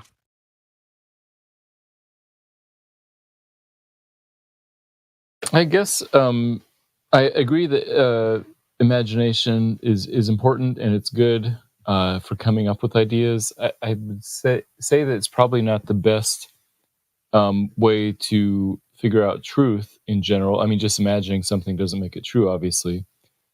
So I would say it's a good starting point, but I would say that looking at evidence and thinking about mathematics and logic, those are ways to determine if some particular thing is true. So let me kind of say it a different way, okay? So your line of thinking, again, like what I'm trying to tell you is your line of thinking is pigeonholed within this paradigm to think a certain way, like, oh, I'm going to try this experiment to prove this within the paradigm, instead of thinking like, I wonder what happens if I do this with it, regardless of what the paradigm tells me. Like, I mean, obviously within reason, like in context of your experiment, like obviously there's things you could do in experimentation to hurt yourself, obviously try and avoid those. But what I'm trying to say is, if you're trying to do an experiment purely to gather information, you're led to believe the results like prematurely lead to it's really hard. What I'm trying to say is really hard to convey. You're guided down a linear path of thinking is ultimately what I'm trying to convey to you. Is you're just put down a path. And I think there's a lot of things that you can learn going down that path, but I think that path is slowly moving you away from. It may be slowly moving you away from what the true answers are. Do you kind of understand what I'm saying? Yeah, I think I do. I would say that in general, people have biases, and I do too. And that if you never look beyond your biases, then you're not going to discover new things, and it's hard to kind of like get out of the rut that way. So, and I agree with that. And it's dangerous because again, you might be missing a huge part of the puzzle because of that. A larger piece of the puzzle. And that's where my point lies, like again, there's a lot of things in theory and that mankind has discovered that has significant experimentation and used in practice extensively and has shown to be a certain type of way. And that it's, for all intents and purposes, is reliable information. And I'm not discrediting that. I'm not saying like we should just discard all the achievements mankind has made up to this point. But I'm saying at the same time, accept possibilities of things being not necessarily exactly how they portray it to be. Again, this is going kind of a little bit down the rabbit hole in terms of analysis of experimental results, but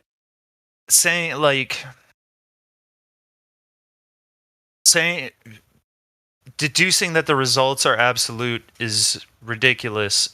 And sure, there may be like causation to the end result for whatever the fuck your test. I don't know. I'm going off kind of like on a huge tangent, I guess, but I think you kind of understand what I'm saying enough to where I can, I don't know, stop. Yeah, no, I do understand what you're saying. And I agree with, in principle, that it's good to be open to new ideas and not pigeonhole yourself into specific ways of thinking. And I think that's right. That's my most important point. Yes.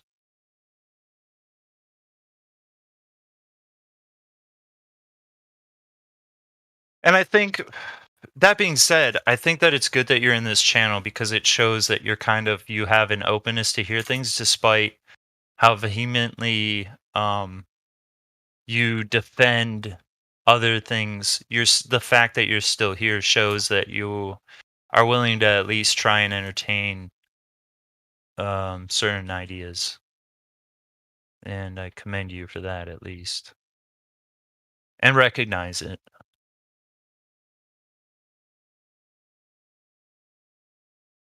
Yeah, thanks.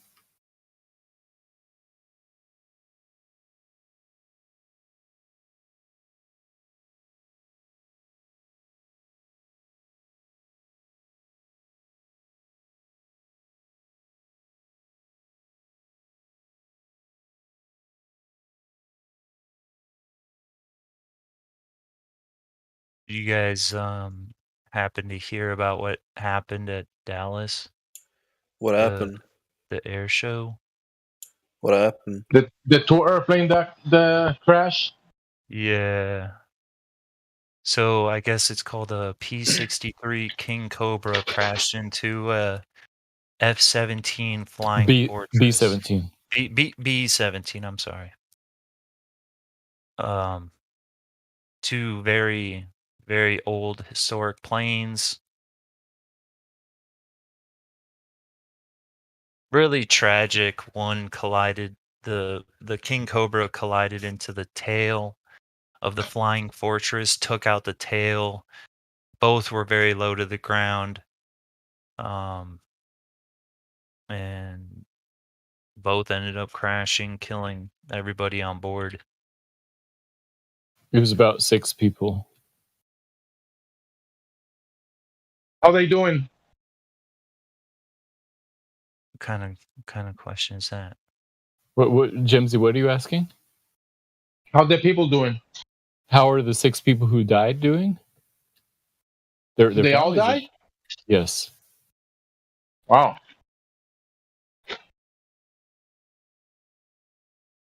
Yeah, super sad stuff. Not only for the loss of life, but also for, the aircraft. They were not replaceable. And, just all around really, really sad. Why they still using this such dangerous way of flying instead of using like hot air balloons or helium balloons with better safety measures to keep the flight safer? I don't know how exciting an air show with hot air balloons would be. And I think in order to make that actually exciting, it can be as exciting as 6 people dying, right? It can't be as that exciting. because people will be alive. It's not that exciting. Hot air balloon accidents happen too. But yeah. Yeah, Like I don't know. Hindenburg.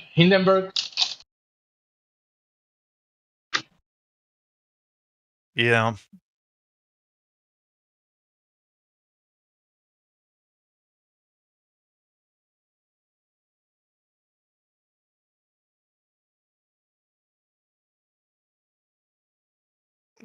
Yep.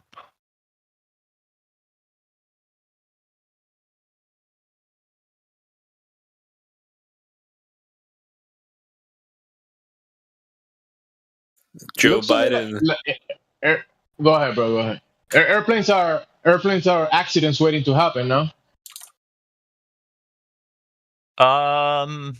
Actually, more so cars. Personal cars are accidents waiting to happen.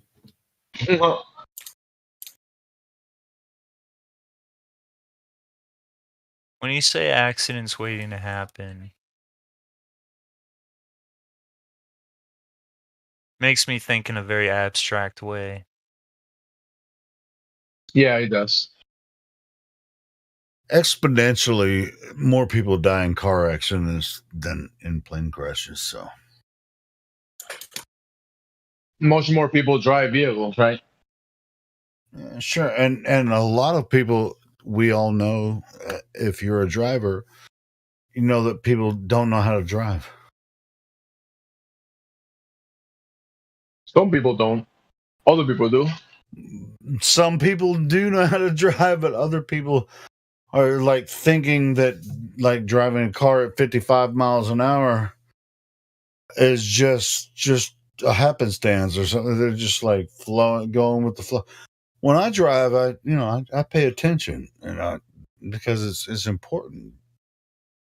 When you have thousands and thousands of people driving on the same fucking road, and even if there's 10% of them that are really bad at driving, you don't want to get involved with those fucking people. You just want to, like if it's a 3 or 4 lane highway, I'll stay in the slow lane and to let everybody pass. I ain't trying to drive 85 miles an hour. I ain't trying to do that shit. And I'll let people in when they're entering. I know how to drive. Some people are fucking idiots, man. When it comes to driving. No, I don't think. I know. People don't know how to drive. I don't know how they got the fucking driver's license in the first place.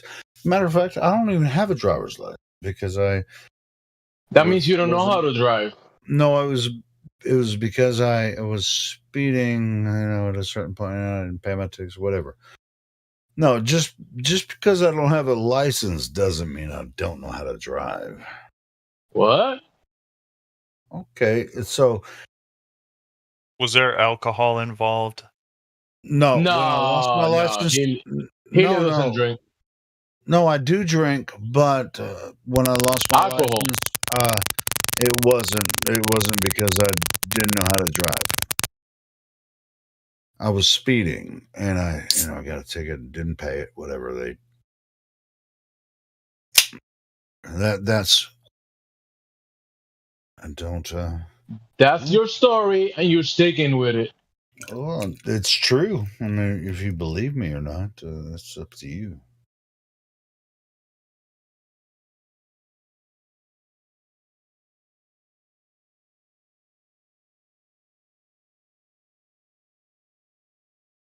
I didn't lose my license because of drinking. It's just I didn't pay my tickets. That's why they took my license. All right. Let's do a GoFundMe so Helio can get a license. I'll tell you what, back. though. Check this out. No, let's not do that. When I got my driver's license, and in Jacksonville, Arkansas. To get the license, I had to pass the written test, and then the driver test, right? And the driver test was just where I was. All you had to do is drive around the block, and they were like, "Cool, you got a driver's license." Yeah, damn.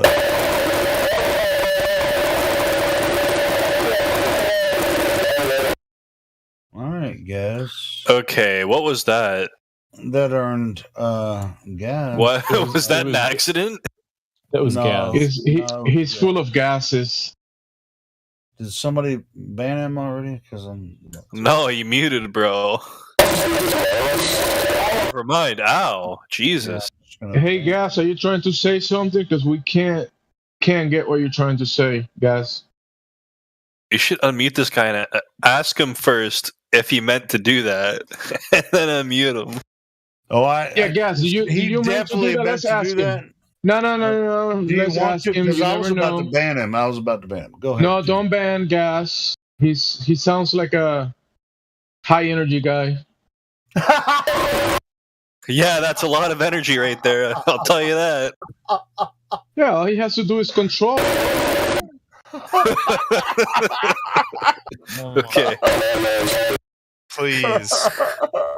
You see that? He was trying to control it there, but it didn't quite work too well. Hello? Oh, there you go. Is it working now? Yeah, it's working. Are you like working on an airport or inside an airplane turbine, Gas? A little bit. I'm outside right now. I don't know what's happening with my mic though. Dude, he's not outside. This guy's trolling you. We know. It's funny. This is like Okay, is it? Give me no, there's a tornado. There's a tornado outside of my house right now, and I'm watching it. Why will he do that? Why will he troll? Like, I don't get it. Well, it's weird. It's weird though. But he did actually come on microphone and say, "Hey, yeah, I'm here," and he's still doing that shit. Hey, I'm trying to use the tornado that's outside to prove that the Earth is flat, but my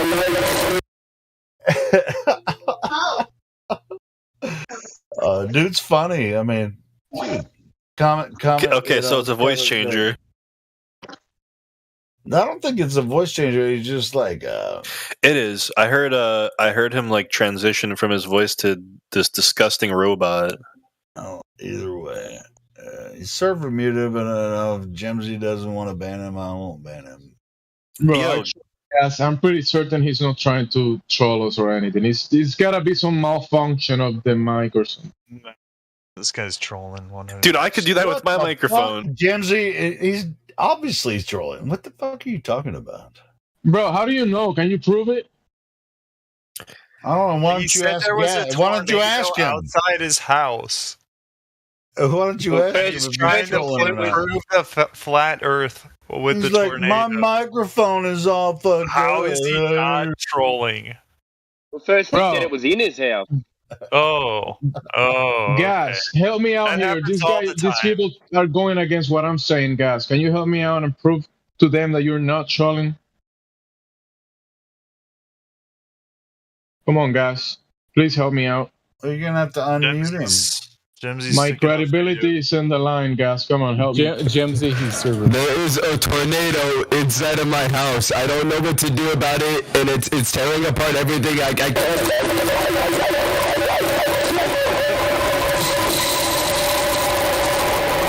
Let me try. Dude, you're getting top tier trolled from this guy, and you don't even know it. No, he knows it. He's just. This is your first time dealing with a troll, isn't it? I mean, what is a troll? Like, people actually troll? That's what you just dealt No, with. I'm just fucking with you guys. I'm just trolling y'all. You are? Cool. Come Yeah, on, bro. guys. Hey, now, with all the background noise or whatever, your mic is still pretty hot. But if you want to talk to us, we're gone. here, man. Oh, Yeah. no, he left. See, he's gonna come back and do the same thing again since we didn't ban him. I'll give him a second chance. What? Maybe he's gonna reflect on what he did, and he's gonna come back and apologize and realize that he's not living on a spinning globe, right, Matthew? Yeah, that's exactly what's going to happen. Yeah, that's totally not See? gonna happen. You see, Matthew agrees. All right. Well, we'll see. We'll see. How about that? That was probably Matthew's little brother. Nah, I don't think so. It was Yeah, and the funny, next though. pope might be African too. That was funny though. Again, I can lie about that. That was pretty funny. Funny? Yeah, it was funny. You don't think it was funny? I was laughing. Bro, how can something accidental like that can be funny? Oh, God damn, that wasn't an accident. You know that. Accidents are not funny. I mean, natural You guys were disasters. talking about. You were talking about plane tornado crash. inside of his Plane crashes aren't funny. Definitely not funny. Plane crashes aren't funny, and but what gas tornadoes just did are not there, funny. That was kind of funny. Just saying. What if he made the tornado himself? Boom. Ooh. Wow. It was real in his mind. It was real in his mind. I think he just got upset, maybe, and his mic got broken listening to me and Helio talking about nonsense here for Maybe such a he'll long get time. over it. Maybe he'll get over it and come back and make some make sense. Yeah, give him a second chance. He had some mic issues. That's all it was. I think we should give him 30 chances.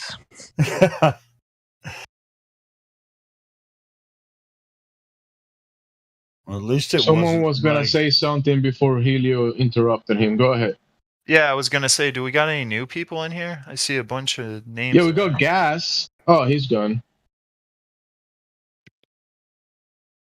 I was hoping for Gas to say something, but he had a tornado. He had a tornado in his house. Yeah, we heard that. Yeah, I heard a tornado.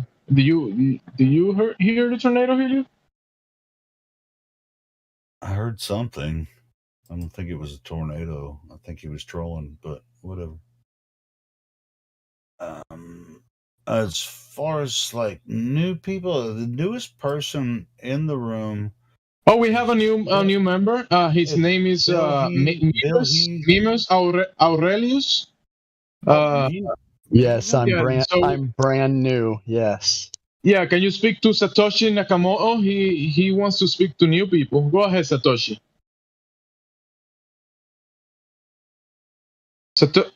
Who was asking for the new people? Sure, I'm new. I'll talk to somebody. That was Red Eye Jedi. Yes. Oh, Red Eye Jedi. Go ahead. We have somebody new. His name is Mimus. Go ahead. Ask him whatever you want. How's it going, Mimus? You're new to the server. Yes.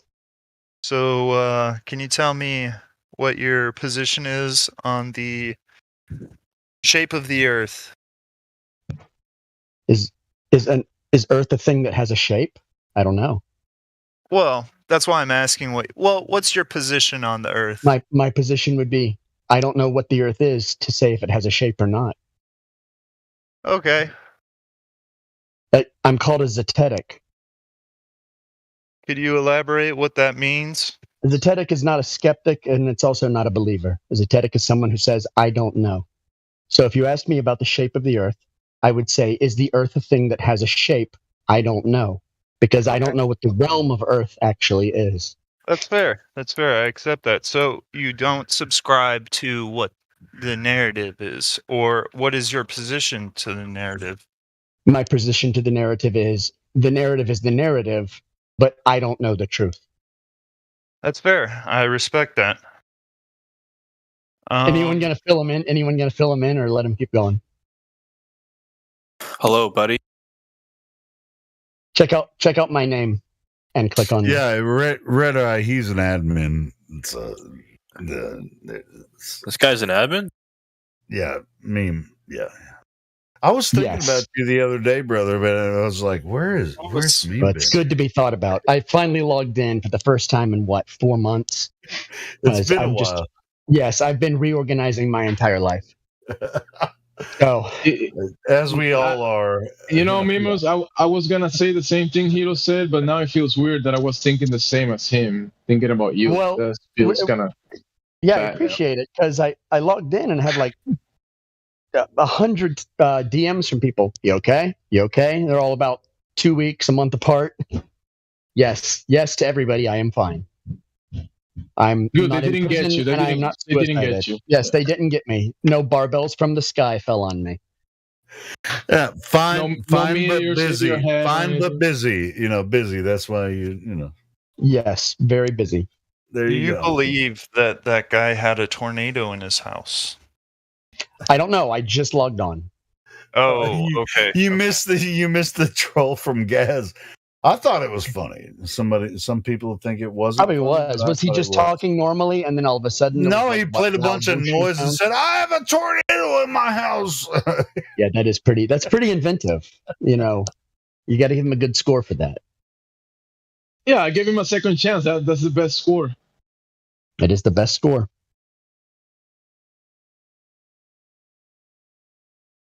See, I like my position as a Zetetic anyway, because then you don't have a position you have to defend, because it's a truthful position in that I don't know. Yeah. I mean, I wouldn't envy it simply for that stance of not having to defend anything necessarily, but I do respect not knowing for yourself, right? You know, you just haven't experienced enough of the world to make Well, your you can measure the maybe the 24,000 mile diameter that we inhabit. Maybe you can measure that, and you don't have. And yeah, it measures flat. But what is the Earth? What is it? Flat's not a shape, that's a feature. Yeah. But what is the Earth itself? And once you start to ask the bigger question, it stops the underlying question from even mattering.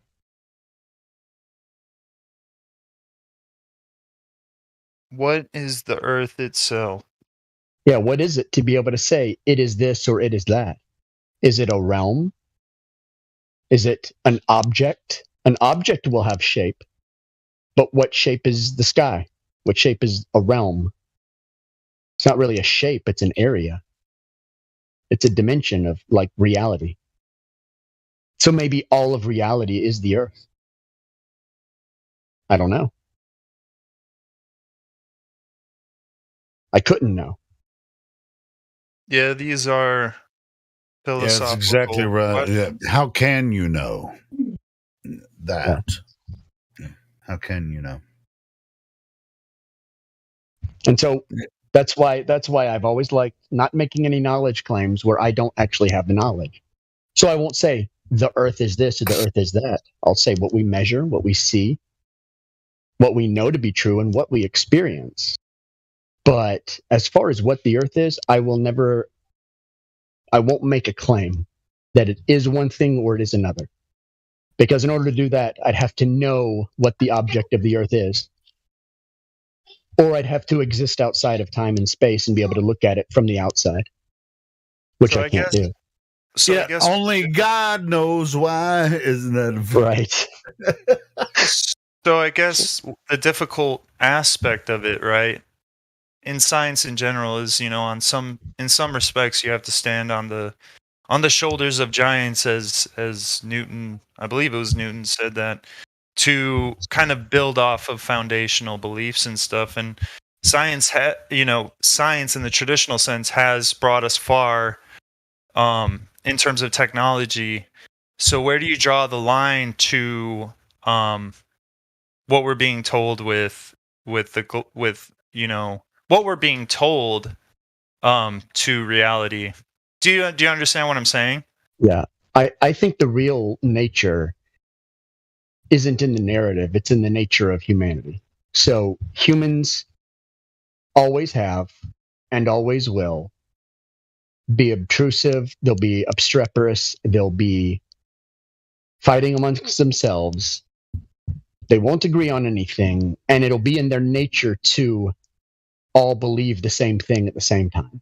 And I'm not sure what you can do to change human nature, but the entire narrative is based off of human nature. Well, I guess my question is like, you. I am not an answers man, obviously. Right. No. My question is more digging into your line of reasoning, and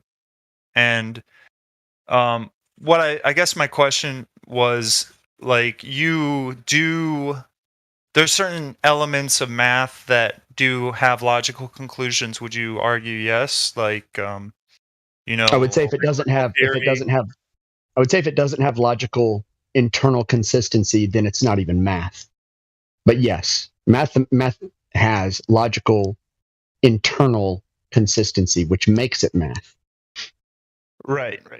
I guess my question is then, where did you can believe all these things with regard to science, and because they can actually be proven and shown through experimentation and stuff, is that where is because of the lack of that, that's why you hold the position that you hold against what the narrative is? I would hold that position in the face of anything in which knowledge does not exist. So if we run an experiment several times using the scientific method, we get the same results. We all agree it's the same result. That's a piece of knowledge. But if we only have pieces of the scientific method that are picked here and there and ideas, then I'm going to say that may be true. You may be right. I may even believe it, but I don't know it. Okay. So, and you feel like there's too much of a lack of this repeatable experiments with the narrative that's being said about globe Earth and what NASA puts out and so on and so forth. Well, when they say the globe Earth, I can easily say I disbelieve that. That doesn't mean I'm saying I know what it is, but it's because it's not even experiments. What they're running is just measurements. But the problem is they're not even doing the measurements. Okay. Right. So just because something's measured and you're using quote unquote scientific equipment, it's still just a measurement. So it would fall into this is an observation. But sometimes observations are only observations and can't be, qualified scientifically through the method. Because if you observe a tool making a measurement, you're observing a mechanism, and you already know the cause of the mechanism, which is man. Man caused the mechanism to exist. Because science is about uncovering cause and effect relationships in the natural world. Yeah. You introduced kind of, another point of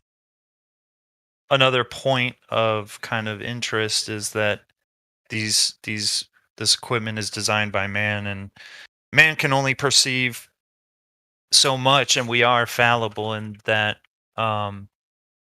There's a lot of things that happen around us that we don't see, and we can't perceive.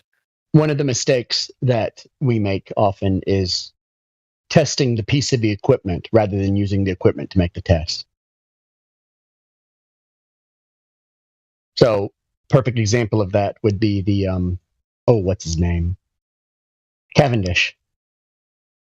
He wasn't observing the natural world. He was observing a piece of equipment that he built. That was his observation. My equipment did X. But once you create equipment, you introduce variables that you don't even know are variables. There's so many variables. The moment you introduce a bar, a string, and a chain, and a barn, you've already introduced simple machines into your equation. And as far as we know, he never accounted for those. And I'm only using that as an example for what we do with just about anything. A lot of times we're just looking at what equipment does. And maybe we don't understand that equipment has eccentricities and variables introduced into the natural world that we can't even account for. And that's what we're looking at. Well, isn't that what is argued in the experiment, that lead is, because of its magnetic properties inherent in the element, that itself was what was causing the... Could have been anything. It could have been anything. Maybe it's not even that. Maybe it's some unknown factor. No, I see what you're saying. Yeah, I understand what you mean. It's once you introduce a mechanism, factors that you don't even know are factors. Well, let me switch this over to. You introduce things that are factors that you don't even know are factors, and that's the problem. Yeah, I understand.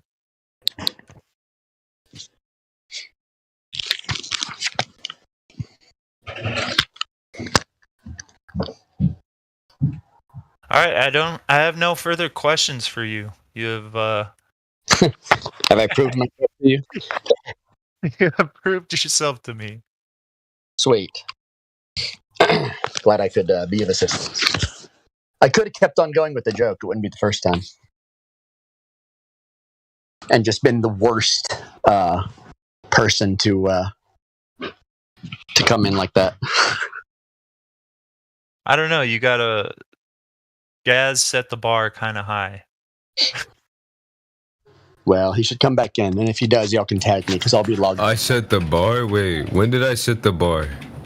I don't remember setting any bar for anything. Created a tornado in your house, bro. It was an accident. I didn't mean to. It just kind of happened, you know. I was just... I didn't mean to.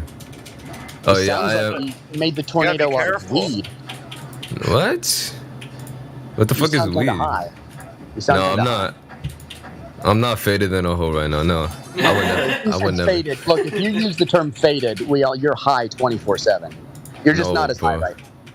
I'm not in Blinker City right now. Yeah.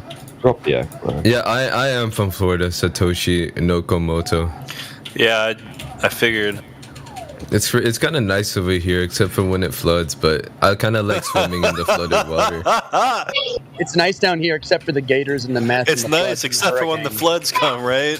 Yeah. Honestly, how nice. but the floods aren't even that bad. I kind of like to swim in it sometimes. It's like a free pool 24/7, so I don't mind it too bad. Just Well, at least the you don't live in the alligators. marsh up here. Well, you I'm had a just free north of pool you. before, anyways, with the lake, did you not? Or the ocean? I mean, yeah, but I mean, I it's better to have one in my backyard than having to like go over there. Oh, to you're right. You're right. Let the weather Yeah. come to you, right? Yeah. Are you native Floridian? Native Floridian. Yeah. What does that I mean, mean? Means were you born and raised in Florida? Yeah. Okay.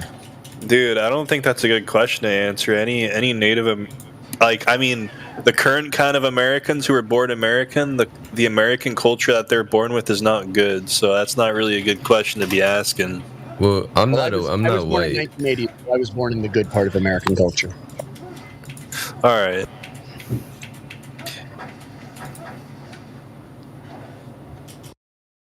What part of Florida are you in? Central, South, or still in the South in northern Florida? Honestly, I don't even know where I am right now. My entire house just got torn down, so like I'm kind of confused where I am right now. Is that what those Galaga sounds are in the background? I don't even know what that is. he's My playing good buddy, you're John is playing a- playing something. You're playing a video game and you're projecting yourself into the video game, and Oh no, talking it's like just you are in the video game. no. My good guess buddy it's- John is just playing some video games right now. I guess it's Tampa or Jax. Where are you? Hey John, Yeah. what part of Florida are we in right now? I think Miami. Oh, I think we're in Miami right now. Oh, so you're Bro. in Cuba. Huh? In Cuba. I'm in Cuba? Yeah. Fuck! Southern Florida's Cuba. Central Florida is a bunch of old, rich, white, and Jewish people from up north. And northern Florida is still part of the South. They're in Isn't Orlando. His Cuba friend its said own it. country separate from America? Do your friends call you Island Boy, or do you call yourself Island Boy? What's an island boy? No, his friend John said Orlando. They're in Orlando. Orlando. I thought he said Miami. No, I said Miami. You said Miami. Yeah, but when you asked your friend, he started to say Orlando. Orlando is central Florida. It's the clean part of Florida. All right, you're confusing me right now, bro. You're gaslighting me right now. I don't know what to think anymore. I'm already in Yodi land, and you're just like you're doing. I don't know what you're doing right now, bro. I suspect you have not known what to think for a long time. I'm always thinking. That's coming from a Glober. What? I don't think the Earth is a globe. I think it's a cube. I think we live in like Minecraft, but in real life, you know. Wait, Gaz doesn't even know where he is. One time, me and my good buddy Rick, we walked to the edge of the Earth, and I told him, no balls, he won't jump right now. And for whatever fucking reason, his dumbass decided to jump, and he fell and died. And then I was like, bro, why did he do that? And then he was like, I don't know, fuck it, you know. And I was like, okay. And then we just walked. Then I just went back home. You said he died, and then you say we walked back home. Oh, his spirit came back and talked to me. Yeah, I was gonna say it was a ghost.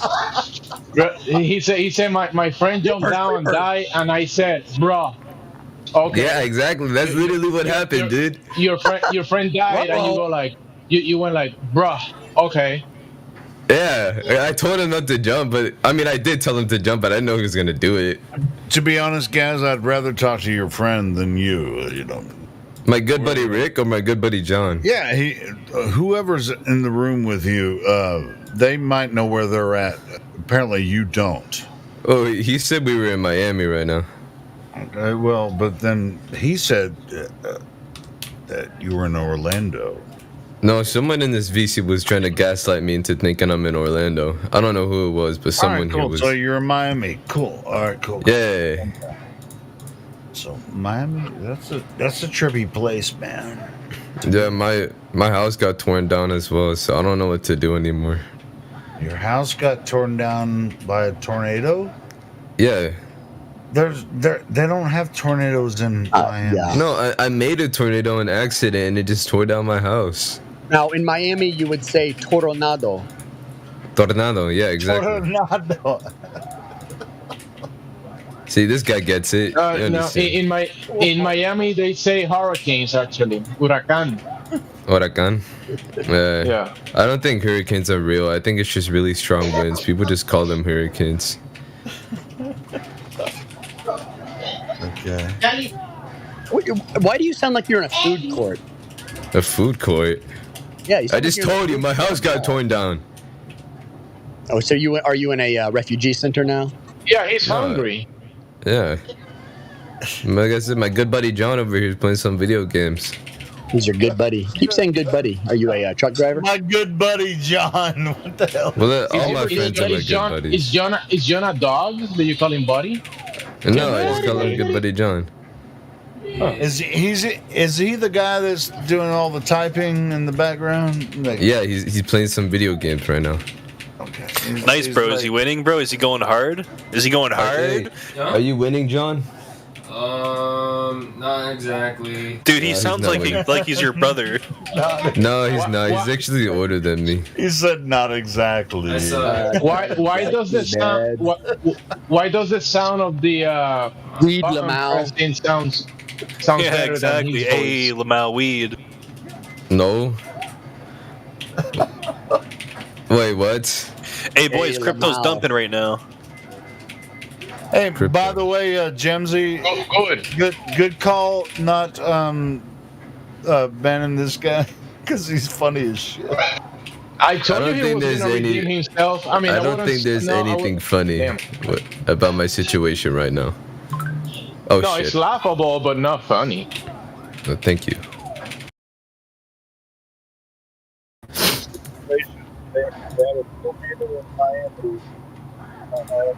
What? This is a terrible situation. I'm sorry for making fun of your situation, but I've never seen a tornado in Miami. No, it's okay. I live in I Arkansas. understand. That's where tornadoes are in Arkansas. I'm honestly just as confused as you are right now. Oh, really? So a tornado just came through there in Miami. Yeah, it kind of targeted me. Like it's like it came by, took my house away, and it just went away. I don't know what the fuck is up with that, but it kind of it's kind of getting on my nerves now because So he there just was came in, one and took my house, and There left. was one tornado, and it just hit your house. Yeah, I know, right? It's so stupid, and it doesn't make any sense, but it happened anyways, and it's so stupid. Yeah, it is kind of stupid. All right, y'all. I'll be back later. I think the government did this to me. The government did it, right? Better memes. I think it was the government's fault. This fucking guy. I know, right? Yeah, I know, right?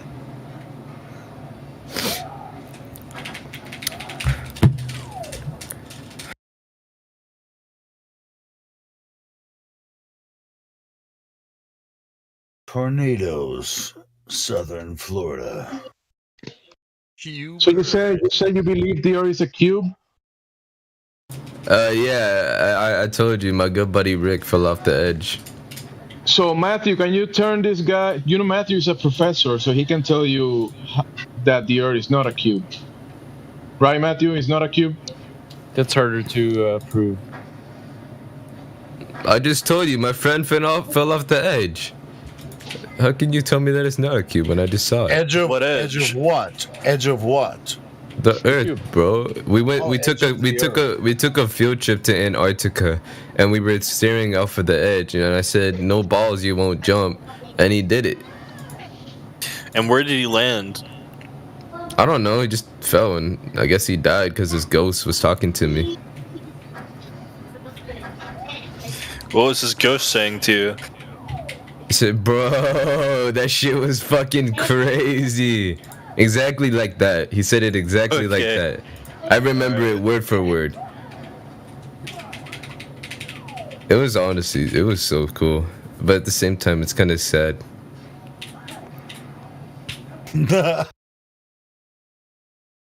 Why is that sad? Because he's dead, man. Yeah, but he's in a better place now, right? I don't know, maybe. He didn't believe in God, so I don't know where he went. Well, how did he find the edge? Are you because this edge of Earth that you can fall off of, we haven't been able to find it. So I'm curious about why. I don't know. We just took find it, but we can't. Well, what I did. You and your friend went there, and then he stepped off of the edge, and you watched him fall. Yeah. Wait, you said you went to Antarctica and your friend fell off the edge? Yeah. But when you go to Antarctica, it's the highest elevation point. You don't fall, you go up. That doesn't make sense. No, he fell. He's pretty fat. He was like 300 pounds at least. So you He was a guys went up the elevation and he fell down the hill or something? I don't know. We just were staring down at the edge, and he just jumped. Oh, he fell in the water. No, he fell He off jumped the in the edge. water. The edge of the, like, you reach the edge of the, like a seashore, like a shore. You reach the shore. No, he reached the edge of the earth and he jumped. Wouldn't the gravity pull him like back to the earth, but like sideways on his side? Oh no, Especially that because he's side fat. that side is inhabitable. And nobody lives on that side. We only live on the top side. Well, I'll tell you what, if you were, even if what some people say about flat Earth or anything, if you were to go to Antarctica, you won't make it very far. You won't even make it 100 miles traversing Antarctica. So, I think that's implausible. Nobody Well, those people are lying to you. They're not telling you the truth. No, yeah, I'm quite aware of that, and that's why we're here. But your situation, the one you're talking about, is even more implausible. What do you mean it's implausible? I just told you it would happen. Okay, well, I don't game- believe what- you, what- but that's okay. What game is that? I don't know. Which Hey, game is hey that? Rick. I mean, Yeah. John, what game are you playing? No More Heroes. He's playing No More Heroes. Are you good at it? Are you good at it, John? I'm getting my ass kicked right here. So he's getting his ass whooped right now, so I guess not. So he's gonna die before he reaches the edge. I don't know, probably. Yeah, that's what's gonna happen if you try to reach the edge. If you go to Antarctica, that's what's gonna happen to you. No, I didn't die though. I'm right here right now. You goddamn lie. No, you just don't believe in me. I don't. There's a reason that I don't believe in you, but anyway. I don't know, man. But I'm just telling you, if you're like, why don't you just go to the edge of the earth? It's like, bro. I mean, you go to Antarctica. You first, brother. You first. Once you travel 100 miles into Antarctica, if you can make it that far, you're just gonna die. Well, I didn't, and I survived it. Okay, keep lying all you want. It's all right. The man doesn't lie. He created a tornado in his house, all right? He's traumatized right now. Yeah, he's he got PTSD. Like, this is a recent event. There was a tornado in Miami.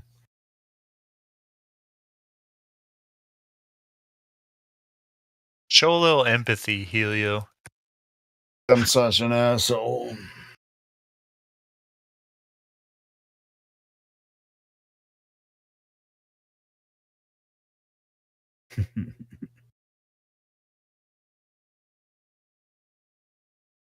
Can you fix this young man, Matthew? Drop some knowledge on him. I think he's doing fine. Run him through the line of questioning Globers have. Well, hey, Matthew, do you think there was a tornado in Miami like 10 minutes ago? I think it's unlikely. Yeah, I know that. I've never seen tornado. I've seen hurricanes hit Miami, but I've never. I think seen it was CGI. tornado. But he said the tornado blew up his house. Like, No, he there doesn't have used to be a home tornado anymore. there, but they've destroyed that technology. You don't have tornadoes anymore. Hey, Are man, you I've calling seen him a water. liar? Yes, I'm calling me a liar, but that's all right. I've seen water spouts, in the Gulf of Mexico and stuff, which are tornadoes, but they're over the water. Those are called water spouts. But yeah, this tornado in Miami that nobody ever heard of, he claims it really happened. It's just sort of ridiculous. No, the necessary antecedent for a tornado is a tornado container. And oh wait, he said it was in his house. Okay, never mind. Yeah, It was only in his house. That's what the noise was that he was playing earlier.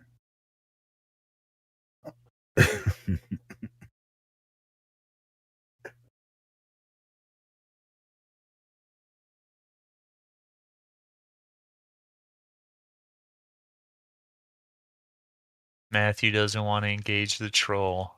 Smart man.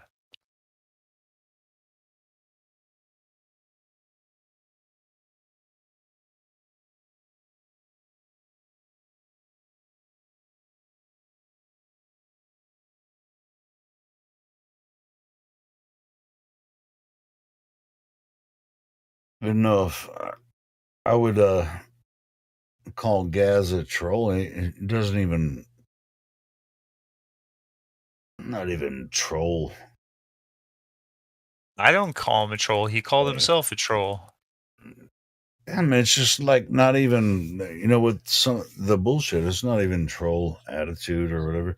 If you're a real troll, man, if you want to be a troll, Gaz, man, you better step your game up, man. I'm not a troll. The hell's a Then troll? what the fuck are you? Are you curious about the flat Earth? Why we think the Earth is flat, or the conversation? Have you ever talked to anyone about this? I mean, instead of like playing around, do you actually want to have the discussion? I just told you, man. I think the Earth is a cube. Well, I don't think I kind of know because I saw it happen. Yeah, because you know what? I think you think the Earth is a globe and we're the third rock from the sun, solar system, all that involved. We all used to think that. The cube. I've known from the day I was born. All right. What? My parents always told me that the Earth was a cube. I don't believe you. I don't think that's true. I don't know how else to tell you. Okay, I don't know how else to tell you. I don't think that's true. You were born and your parents right away told you, "Hey, boy, welcome to Cube Earth." Yeah, basically. All right, so how does the cube Earth work? I don't know. We're living in it. It's working. Oh, God.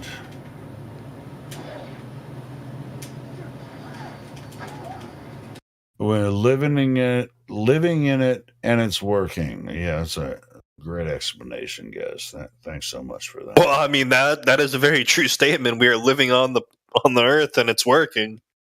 Sure. Yeah. That's what I say about flat too. So what are you talking about? How does the cube Earth work, guys? I don't know, man. It's working right now. All right, enlighten us about the cube Earth. Is the cube Earth spinning? I don't know. Maybe. Well, you say you did. I never. You say you do know. So what did your mama tell you about the cube Earth? She just told me it's a cube, and I was like, oh, okay. So what is a cube? A cube? I can show you a photo of a cube. But you don't know what it is? You can know what a cube is, bro. Yeah, a cube. It's just a cube. A cube is a cube. Can you describe a cube so I can picture it in my mind?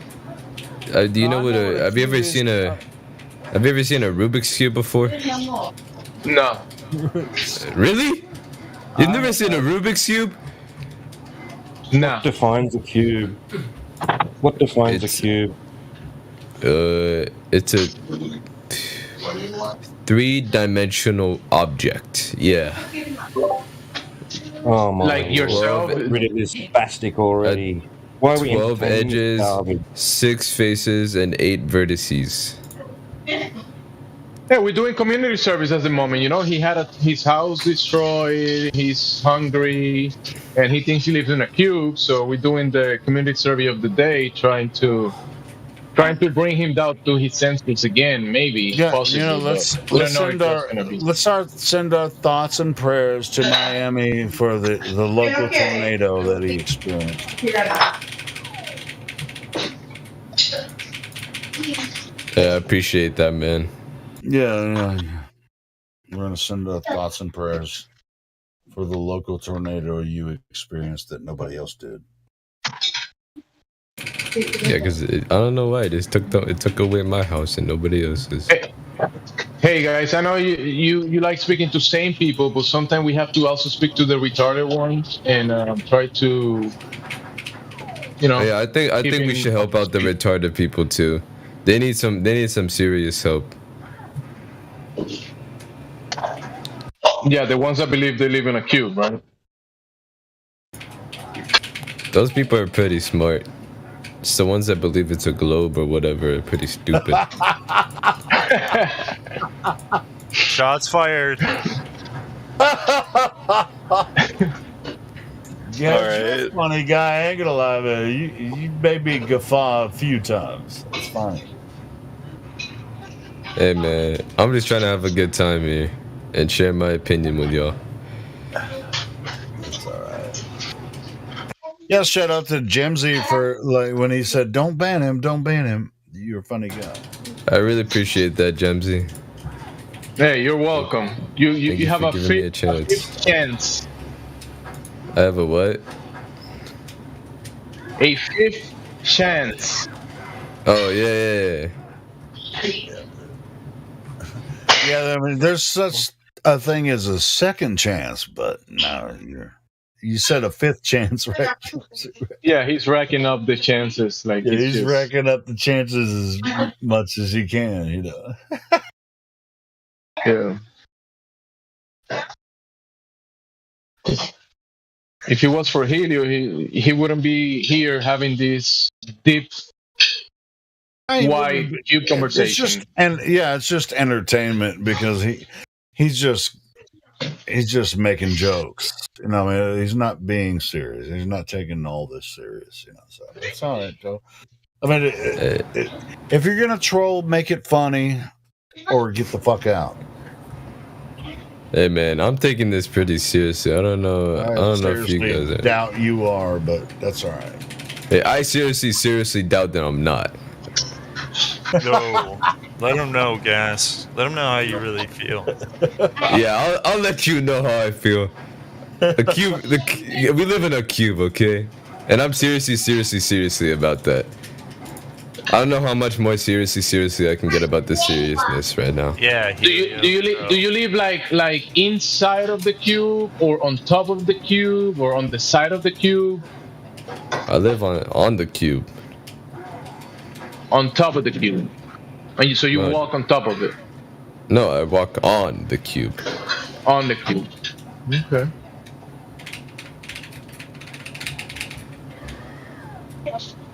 And I think what's I'm keeping you to contracting the- autism right now.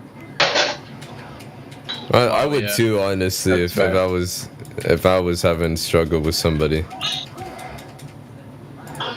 No, but the thing is, I didn't think it was possible to actually contract autism. My good buddy Billy contracted autism once, so I wouldn't be surprised. Did he contracted it from you? Oh no, he contracted it from his dad.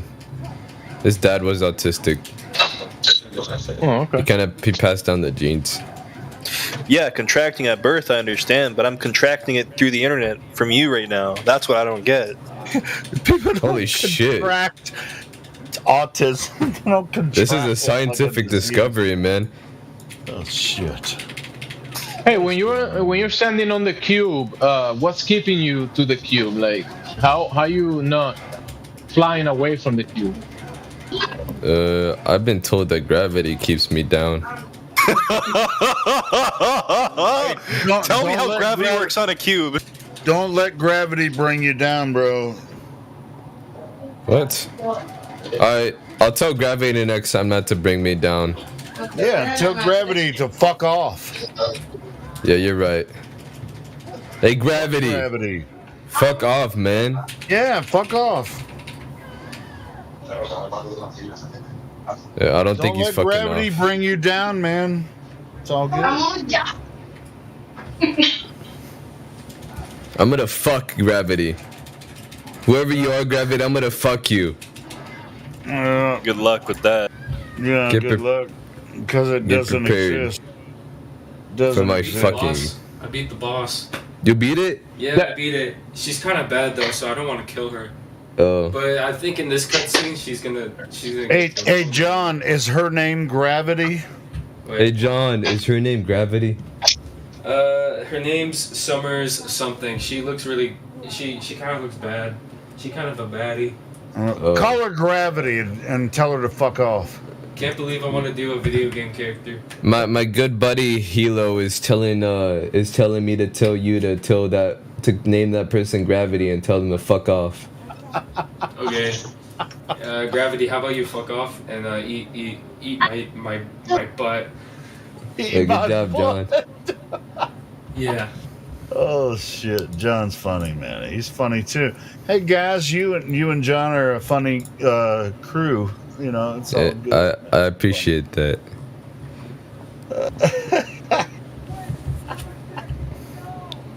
How did you find your way to this Discord server? She killed herself, guys? apparently.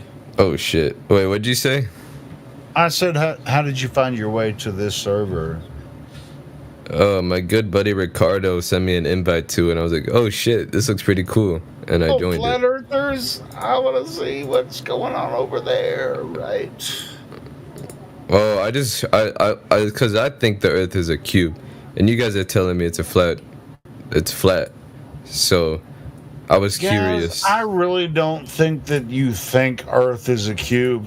I'm not. You know, I'm not. Well, I don't really think that you think Earth is flat. Okay, Earth is a cube. All right. Well, I mean, I'm not gonna. But tell me about this cube Earth that you think it is.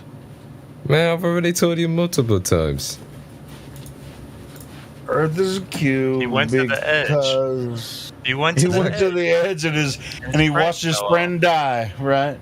Exactly. He didn't watch his friend die. His friend's spirit just appeared to him, so he knew he was dead. And then he came back, right? And his friend was like, "Bro, that was awesome." And he believed him. Just leap. Just take the leap, man, over the edge of the cube Earth, and you'll see. See, you guys are starting to get it. You dared him. You dared your friend to die. I told him he won't, and then he did it. Well, you invoked the dare. You can't back down. What happened? Did you walk back through Antarctica? I just went back home. Back to reality. You just came right on back after you watched your friend leap over the edge, and his spirit came back and told you, "Oh, that was freaking cool," you know. Yeah, basically. All right, well then. You guys are pretty good at understanding. You're making jokes now. It was funny before, but I mean, seriously, we actually this 24/7 Flat Earth Discord is serious about Earth, where we live, and whether or not it's this stupid spinning globe in outer space, or it's the realm that we actually stand on. Shut up, John. I gotta hold on. What is that? They're scared of the conversation. That's why they don't want to talk. No, my John was having a little bit of an autism attack. Yeah, no, it's not autism. It's just you guys are fucking scared of the conversation. That's actually an adverse reaction from playing too many video games on a cube. It will affect you like that. Wait, I'm not. Wait, what am I scared of? You're scared of having an open dialogue, a real conversation about where you live. I'm having a real conversation right now. No, you say you think the Earth is a cube, which you know it's not, and we know it's not. So what? This isn't very fair because you're telling me something that I believe isn't real. When I could say the same thing for you. That's not true. I can back up my claims, but you can't. I just told you, man. My good buddy Rick fell off the edge. You have a picture that shows the edge of the cube? Yeah, he just jumped off. Guys, can I ask a question? Yeah, what's up? Okay, thank you, Jamesy. I'm trying to get this guy to have a real conversation. Hey, thank you for interrupting. We're having a real conversation. It's almost Hey, thank you for interrupting Sasha. Thank you very much for interrupting Sasha. Yes, thank you. Go ahead, Sasha. Guys, yeah, do you know... try, Sasha. Go ahead, brother. Okay, thank you. Do you know why this server has this name, 24/7, and why these people think that Earth is flat? No. Do you want to know? Yeah, sure. They are saying that there is a, NASA. You can see, my God, a live stream. There is a ball from space. What's NASA? NASA, it's that Master Chef show. Gordon Ramsay? NASA, you know that Master Chef show. Master Chef? Yeah, on BBC. I think so. It's with that food British company. guy. Yeah, that they're producing bread. Yeah, I think Yeah. Yeah, maybe Master Chief from Halo might actually get him in the right vein. That means when you make a bread, you need water, salt, yeast, and flour. There is no flour in reality. There's no flour? Yeah, NASA said. Oh, what the fuck? Do you know what NASA? I'm guessing they're a food company. Oh, okay, great. Shall we move to reality, or we can go on like this? I don't know what you're trying to tell me, man. You're kind of confusing me here. Okay, can we now realize what NASA is, or we can go on with the bread? What? Can we say what NASA is, or we can go on with the bread company? Yes, NASA is the bread company. That's what you're telling me. I think this motherfucker has eaten bread, but he doesn't know how it's made. Yeah, because you asked me what NASA is. You don't know what NASA is? No, and you're telling me right now it's a bread company, right? If I tell you that it's space agency, do you believe me? I mean, if you're telling me it is, then yeah, I guess. Did you know that NASA is space agency? No, I thought it was a bread company. Oh, great. That means that you first time that you heard this NASA. Yes. Okay. Sorry about that. Okay, we have NASA, people was in space, they're showing that in television. Maybe you're not watching television. That NASA, it's showing you a live stream that there is a ball outside, They do that? Yeah. Holy shit. They even go to the other planets. Wait. You can find that it's if you have internet. Oh, you have internet because you're here. It's called Google. You can research there. Google. You can type. This fucking guys. He's a hard troll. This is fun. NASA, NASA it's not Earth. fun, but it's funny. Space. Are these images real? Nobody stop. Wait, are these photos of Earth real? No, they're not. Oh, then why are you telling me this? But I'm telling you why people are here. Oh, thank you for telling me why people are here. Because they're thinking that Earth is not a sphere. Yes. Well, it's not it's not a sphere. Yeah, yes, it's a cube. And how do you know that it's cube? I just told you, man. Someone jumped off. But they are not telling me that it's not a sphere. They have some arguments. You are only telling me it's a cube. You could say it's a pyramid. What is different? Hey, Sasha, let's go with the claim that he made. He said that he was standing next to the person in Antarctica when the dude jumped off, and he watched him jump off of the edge of the Earth, and then he came back to No, Helio, you are wrong. He wants to be adult now on the line because now, for example, I know the point. No, I heard what he said, so I'm just telling you what he said. Can help him. He's around now. Friends are around him now, and he's on live.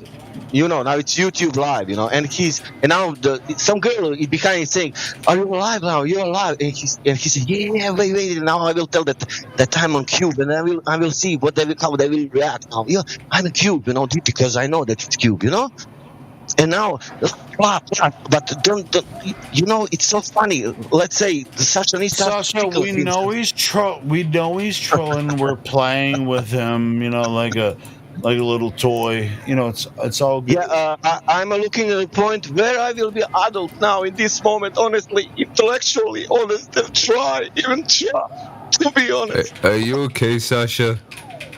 Yeah. I didn't mean. Okay, because I didn't really understand much of what you said, man. But it sounded like you were. Can I please, in my life, only one time be on intellect? Moment, if I can, God. If you're give me that looking power. for an answer from this fucking troll, then you're lost. Give me power! Oh my God, I can. I think I can do. Can you do it? Okay, let's ask Gas the important question. Hey, Gas, if the Yes. Earth is a cube, why when I look to the sky and I see the other planets, they look like round shapes? I don't know, man. What, I guess. Are you saying that are you saying that the those are cubes when I look up? The sun, the moon. Are you saying those are No, cubes? those are probably spheres or something. So are you saying that only this planet is a cube? Yeah, basically. Oh God. Damn. That's no logic. So is this planet the third cube from the sun? I don't know. I don't know much about our solar system. Yeah. Oh shit, we can tell. Well, then why is he asking me this question? You should know Because that I it's don't know. pertinent to everything we're talking about here 24 hours a day. Hey, That's man. why. Guys, Hey, are you man, here? Another question. From 1 to 100%, how much you are here? 1 to 100%. How much am I here? Yeah. 100%, man. Okay, thank you. That's honest. I can't be 90% here. I don't know how that would work. You could be like 0% here if you don't start talking sense. I'm talking sense right now, man. No, you're not. No, you're not. I don't know, man. Do you think the table is furniture or philosophy? Wait, what'd you say? Do you think the table is a furniture or philosophy? Pretty sure it's furniture. Thank you, man. You did it 2 times. I did what 2 times? He was honest, intellectually honest. You see what's happening, right, Sasha? I've been You see it intellectually now, don't honest you? this entire time. No, that's bullshit. We know that. All of us know that. No, man. I think you guys are lying to me You're a right now. goddamn liar. You're lying to me. We all know that. We all know that you're a goddamn liar. I'm not no goddamn liar. Yes, you It's are. simple, guys, it's simple. Doesn't matter. But there is no curvature in reality. Nothing else. That's all. La otra es porque mi nombre es El Chilano. I'm sorry, man. I don't understand what you're saying anymore. No habla inglés. Yo no sé cómo hablar en español. Por favor, háblame a lo que es inglés. Diga otra vez. No entiendo español. Oh, okay. I don't got it more. Okay. But then I want to tell you something too. All right. Pero la que dijo a mi papá. Hello. He's from Miami, right? So he might be. Hey, Jimsy, you guys do it. Do it back and forth in Espanol. Do it. Won't ask for Based on the his flat accent, earth his proof. Spanish. Based on his accent, his Spanish is mediocre. Yeah, I just know Spanish because I live in Miami. Wait, okay, show me the proof of flat earth then. I didn't really want the proof. I was just here because I wanted to be here because my house just got torn down. Hey, I'll tell you, by a tornado. Yeah. I don't see evidence on just like this massive. If there was a massive tornado that just like hit your house in Miami, I would know about that. I mean, I don't watch weather all the time, but I would definitely know if there was this weird tornado in Miami. I would know that. Well, the news reporters haven't gotten to my house yet, so. Okay. Okay. Well, let's. So that means when they come up with the news, we're gonna be able to see your face in the news when they talk about the tornado in Miami. You're gonna. Yeah. Is destroyed. Yes. Mississippi River, Great Slick, and Hudson Bay at All right, 120 cool. miles. Hey, at the end of all this, guys, right before we started talking about tornadoes or whatever, Helio, forget about it. He asked about the proof. Don't worry about what he said in the past. Now we moved on from that. He's asking about that's the what I'm evidence. saying. He was about to He's get looking into the video. He's looking into the video that was presented by Sasha.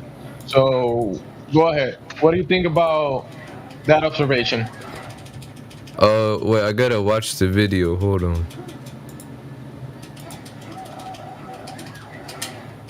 That's an infrared camera. It's looking very long distances. So, yeah. Yeah, but don't be scared of the argument, guys. Come on, man. I'm not scared of the argument. Well, why are you making up shit about Cube Earth then? I'm not.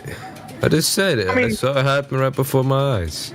Hey, guys, you're young. You're probably near your 20s. Not yet, right? You're not 20 yet. You're probably like 18. I forgot how old I am, to be honest. I haven't celebrated my birthday in a long time. And now you're making shit up again. You don't even know how So- old you are. I mean, fucking A, man. The fuck are you? So you're used to gaslight people and just kind of like say these silly lies on the internet based on being on many gamer Discord that people are just pretending characters I don't use in the Discord that internet. much.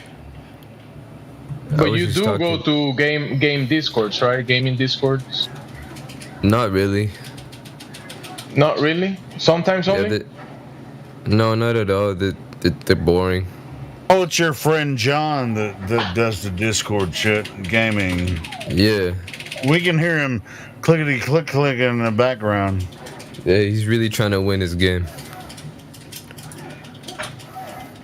All right, well, we're not trying to win people to flat Earth or globe. We're actually trying to introduce people to the conversation so they can figure out for themselves, the idea. You said a friend linked you to this Discord and you found us, and this is what we do. We talk intellectually about this. We don't talk about games. We talk about. Well, I wasn't trying to talk about games. You guys just asked me what was happening in the background, and I told you my friend was playing video games. No, when you first came. So in, you joined your friend after the tornado. Yeah. I mean, he played a bunch of noises and claimed it was tornado. It was a tornado. But it wasn't. Did you join your friend after the tornado or before the tornado? Oh my god. What type of I thought question your house is was that? destroyed by a tornado. But It now was. Can you answer your question? Did you join your friend is playing a video game, right? Did you join his game session before the tornado or after the tornado? I was never playing with him. He just started playing video games after the tornado. After the tornado. He's kind of traumatized right now, and his coping mechanism is playing video games. Yeah, his coping mechanism. I told you Gaz is a funny guy. It's alright. It's alright. It's hitting those controller buttons. Do what it did. Do what it do, right? He's trying to kill the tornado or something, pressing the button. The tornado's already gone. Yeah, well, I think maybe John, with his keyboard skills, eliminated the tornado because it just like. Well, that wouldn't be possible because he wasn't playing before the tornado. He started playing after the tornado passed by. Well, how the fuck could he do that when your house was destroyed? What? No. So the story is, A tornado started in my house, and I joined this call because I wanted to try to show you guys that the Earth was a cube because of the tornado, and then the tornado destroyed everything, and all my proof got like. And we already told you that's a bullshit story. We showed you that as a matter of fact, and you can claim it all day long if you want to. But if you're curious about why we consider the Earth as not this, this stupid spinning globe idea of solar system and all that kind of stuff, we're quite we're welcome to tell you why it's not possibly true. If you want to say that the cube Earth, we know that you don't know shit about Earth, but if you're curious about Earth, that's why we're here.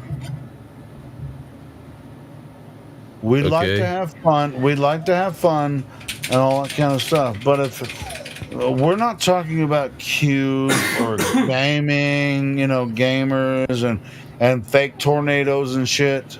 This is not what this is about.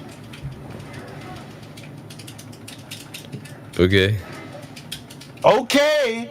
Then fucking ask us questions about how we've come to the conclusion that the Earth cannot possibly be this third rock spinning around the solar system. How did you come to the conclusion that the Earth is flat and not a cube? Not a cube. No. Okay. You want Jemsy? You want to get on that one? Well, you guys don't actually disagree. He's the only one claiming cube. I can answer, but I mean, cubes are flat. So if you give him any evidence about the flatness of the cube, he's gonna be. You see, I told you, the cube is flat, right? Yeah, I'm just not even gonna fucking deal with that nonsense. I mean, if you show him the laser, you show him the laser test, and you show him the flatness of the Earth, and he's gonna say, yeah, cubes are flat. Yeah, they are. Right. So whatever evidence you give him about flat Earth, he's gonna cube Earth, right? So is the Earth a tesseract? What's a tesseract? Hey, so is there any people standing? So you're standing on top of the cube, right? You say. Is there any other people on the side of the cube, below the cube, or? How does that work? Oh no, it's just a cube and then rock. Ed, your friend fell off of the edge of it. Yeah. Is there water falling from the edge as well? Well, depending on which part you are on, yes. Well, I thought you were in Antarctica, so the water was frozen. It was just it was just ice. The snow. It was just ice. So how much did you and your friend pay to go to Antarctica? How much was it? Oh, we did it. It was a field trip. Like a high school field trip? A field trip from high school. Like, who paid for that? Like your teacher or parents? I'm pretty sure the school did. The school did, okay. So isn't it like who is there? $30,000 per person per student to go to Antarctica or something like that? 30, 50,000. Your school has like a pretty high budget, huh? Yeah.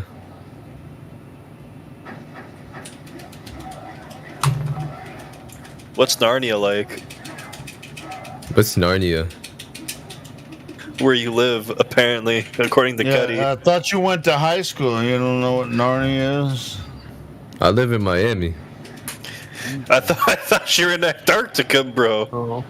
No, I told you guys I went on a field trip to Antarctica, but I live in Miami. Oh, your friend just fell off Antarctica. That's right. Yeah. At the field trip. Yeah. I find that funny because there's actually a treaty in Antarctica, and they require you to go on a specified route. Really? Yeah, you're allowed to go there, but it's very restrictive. Oh. I guess we You got wander past the off with system. the group. You Yeah. wander off. Yeah, you wander off too far, you might be met with some military. Yeah, sure, but even if you're not met by military, you better have the resources to access certain parts of Antarctica. You know, because the military doesn't traverse everything. You're gonna fucking die. That's what I said earlier. You can't go there and come back without dying. You're not gonna live. You should have told that to my good buddy Rick, because he didn't come back. But you did, though. That's what you said. Yeah, because he jumped off. I didn't. He's the idiot. No, I'm talking about the journey. Oh, the journey was no big deal. No big deal. How was it? Tell us about it. It was cool. It was really cold though. I didn't like that. You didn't like the cold? No, not really. Yeah, it was really cold. So didn't they teach you in school that the Earth is a spinning sphere instead of a cube? So you don't. What happened with that? What happened with that story in school? Well, I never really paid attention much in school. So if they ever told me that, I didn't pick up on it. Yeah, that's some shit. I paid attention in school, but I graduated with a 2.5 grade point average. But I had the full tuition scholarship, to a university. And I went for a year, and I failed out of that because I'm not a scholar. But I do. It's not because I don't pay attention. They kicked me out of school. Shit, they tried to kick me out too, bro. But I eventually graduated, and I even got a fucking full tuition scholarship with a 2.5 grade point average. Damn, you got lucky. I didn't get fucking lucky. Well, I didn't get what you got, so. Anyway, it's not about scholarship. It's about knowing. It's just you pay attention, and then you can know things. Is there like I didn't pay attention. I don't know, maybe.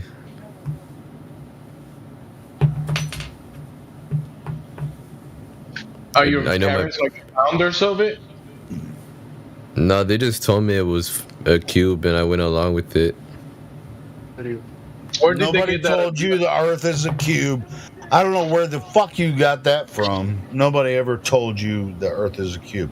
If they did, tell us where. Where did you get this stupid idea His from? parents told him.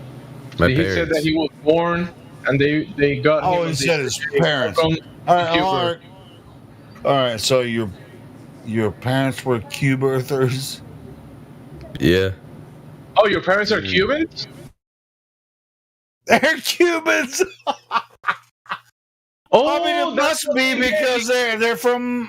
He's from Miami. He's in Miami. They're Cubans. He's confused. His parents told him that he was Cuban, and they were Cuban. Yeah, it all comes together now, right? They're Cubans. Yeah, because he speaks English. They told him he's a Cube, but no, it's that you're a Cuban, bro.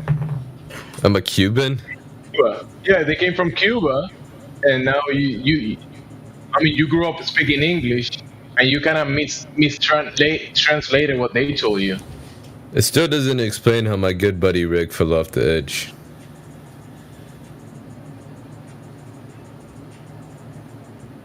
Doesn't explain that. I mean, you guys could tell me all this, but my good buddy Rick still fell off the edge. I don't. And I don't think anybody else should or would, because that nobody can walk to that part of Antarctica and watch somebody jump off of the edge. Quit making shit up. I'm not. Have a real conversation. I am. Okay, well, fuck you, Beck, because I don't believe you. Bro, my ears just got blown out. Nobody's ever done it. Well, I just told you my good buddy Rick did it. Besides you, you're the only person that I've ever heard claim something like that, and I just don't believe that you've done it. Watch your friend jump over the edge in Antarctica, and then you came back to tell the story. I think you're full of shit. Well, technically, I do have shit in my intestines right now. Yeah, so do I. But I don't feel like evacuating it now. But I will shit all over you right now. Hey, that's kind of gross, vocally. man. That's kind of Vocally. gross. I said vocally. I will Okay, shit man. all over you, calling you an asshole and a liar. Okay, man. All right. Well, then, fuck.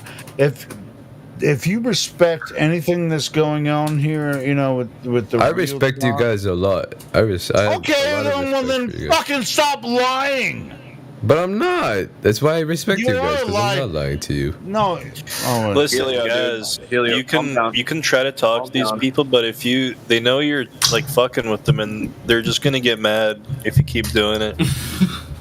I know. Well, I was. You trying can not say to. you're not Other as much as you people- want, but they're just gonna keep getting more mad, and they I might know, just ban but you. other people were addressing. I was going to ban this motherfucker right off the bat, and now But Jimsy wanted.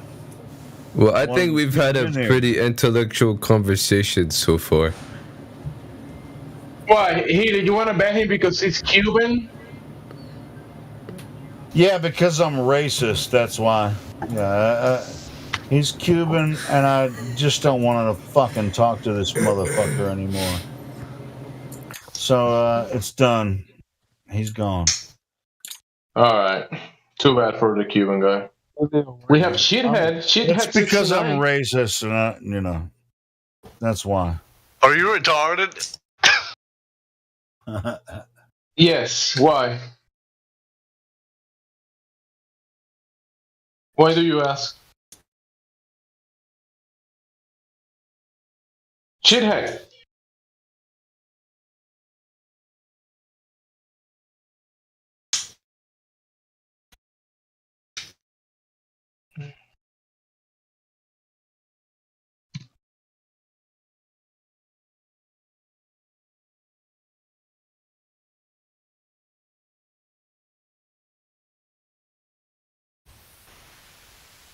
It's funny how his parents told him that they were Cubans and he was Cuban, and he thought that That was pretty funny. he I thought was that gonna the say, earth is a cube. it was good for entertainment for a little while, but it's just like I got sick of that bullshit. Yeah, you get sick of it, but Shithead is here. Hopefully, you don't get sick of his shit head. Shithead.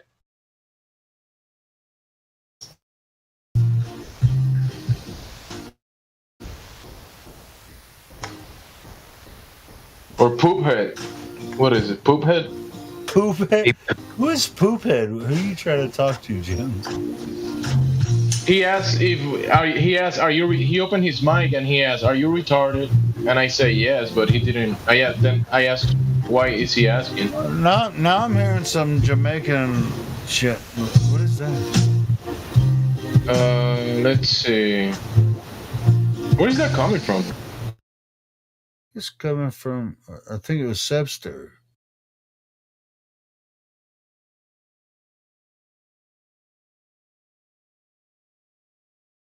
Sebster has the Flat Earth role in Lincoln Bay. Yeah, Sepster. All right, he's I'm just doing his thing. And we got Danny Faulkner in the room. Danny 57. Wait, Danny's here. Oh no. I mean, he's a lurker, just listening. You know, we don't have to necessarily. I'm not sure if he'll open his mic, but if he wants to. That's Danny Faulkner. Yeah.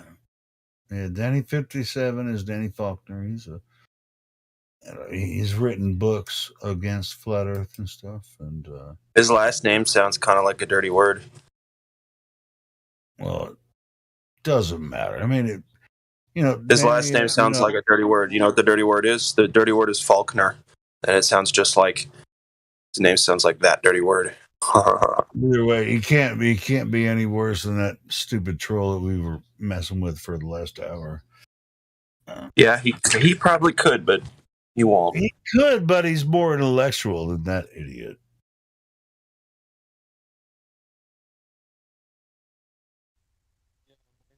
Summer used to be cluttered. Pink fluffy unicorn. Who's this? Pink fluffy unicorn. Pink fluffy unicorn. Used to be known as Slaughtered Truth. Hello? Hello? Sasha, I think you need a new mic, Sasha. A new microphone.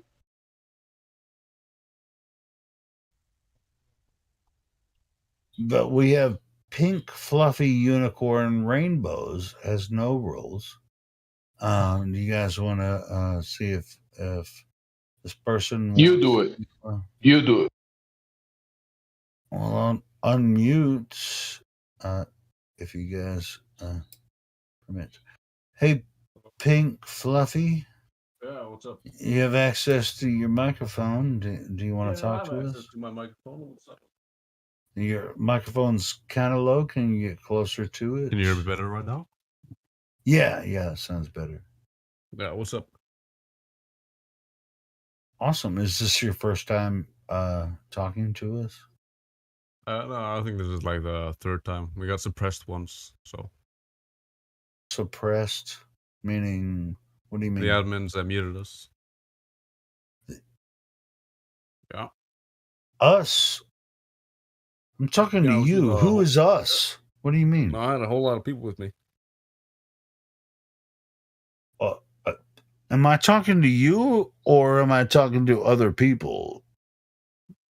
You're talking to me. Okay. Then you're Pink Fluffy unicorn guy, right? Right. So why do you keep saying us as if I'm not talking to you? Because he's allowed to speak like that. I mean, it's okay. He can say us. It's fine. Helio, I think you need to take a couple deep breaths. It's trans. He can refer himself as it, he, her, his, or whatever he wants to. We, us. Yeah. He can identify like a pink fluffy unicorn rainbows. Yeah. Okay, can I say, it sounds like a dude, so I'm going to say he. If it sounds like a girl, I'm going to say her, or whatever. I mean, if you find it offensive, then, whatever. Just tell me how. But he answered your question that he got muted before. No. He's been here before. He said we.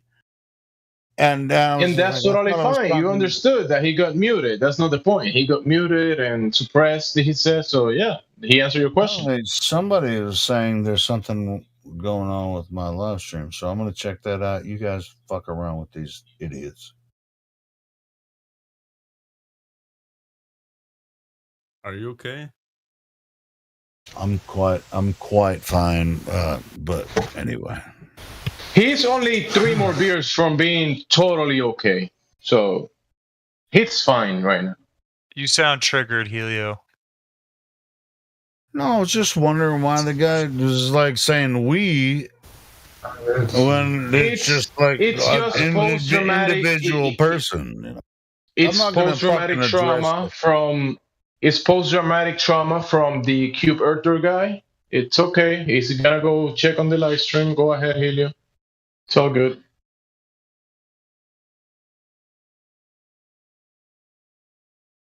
What did you got suppressed last time, Pink Fluffy? What happened? What was the conversation about? Oh no, I had round earthers and flat earthers fighting about, the Earth. So round earthers and flat earthers were arguing about the Earth, and you got suppressed because of that. Yeah, because we were talking over them, so they didn't like that. Oh, that happens. Yeah, that's a common thing.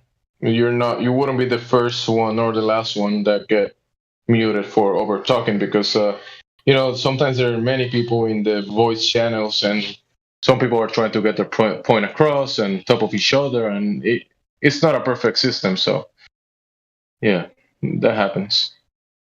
Yeah. I speak over people sometimes, and yeah, forgive me. But it's all good. I gave you VC Verify. That's gonna allow you to mute and unmute your mic whenever you want. Thank you, Broman. Thank you. Helio will be more than happy to answer any questions that you have. What brings you to the Flutter Discord? Are you interested in the topic, or do you have any questions about the topics? We just came here to like argue with people. We're dicks. What are you looking to argue about? Any specific topics? Yeah, we're round earthers. We believe that planet is round, and we came to this Discord. Oh, round. So flat. You could have a flat round table, right? Like a round can be flat as well. A planet type. Hey, what? Can you get closer to your mic, bro?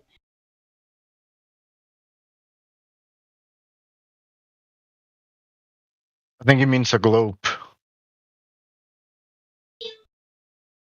I think he said round, so I'm still trying to visualize. Because when I think round, I'm thinking about like a frisbee, a coin.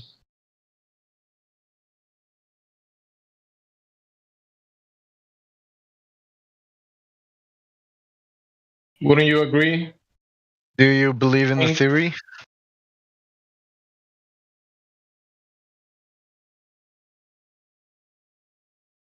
Which theory?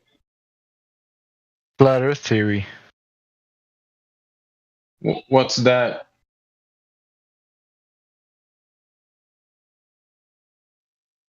The thing. What do you mean? What are you doing in this group?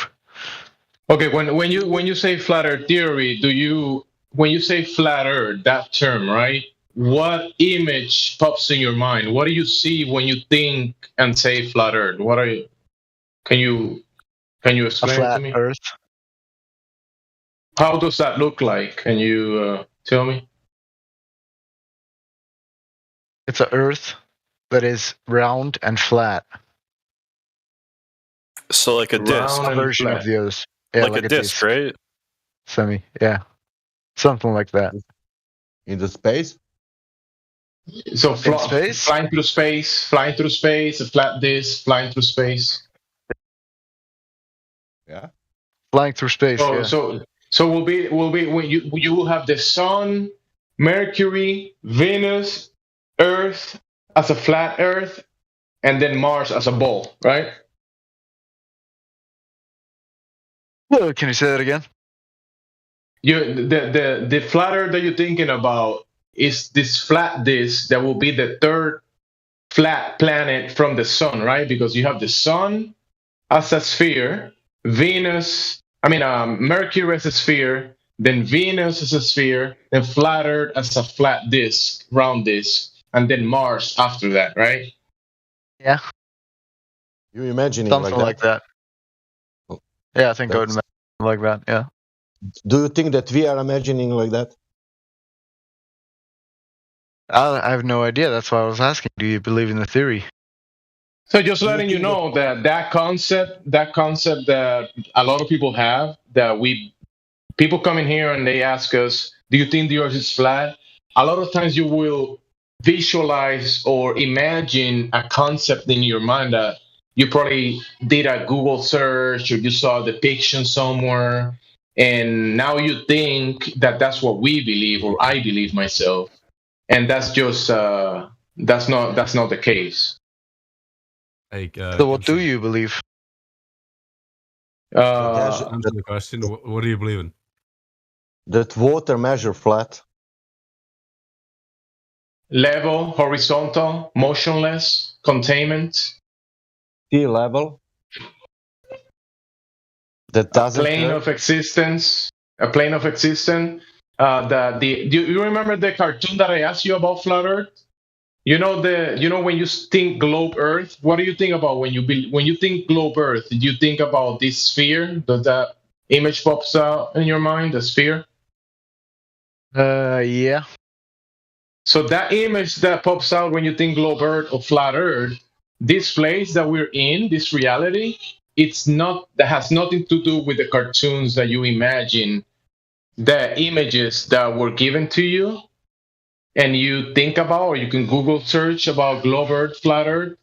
This place is not that. It's not those objects, those depictions. This is not what we understand. Well, what about the horizon? What would your explanation be for the horizon? The apparent place where sky meets the ground. An apparent place where the sky meets the ground. Well, that's what Sasha said. Yeah. Because on the globe, the horizon will be the edge of the sphere where the ground or the water are dropping at a certain ratio, right? And you cannot see beyond that point because it's dropping, has a drop value, right? That's the horizon on a sphere, right?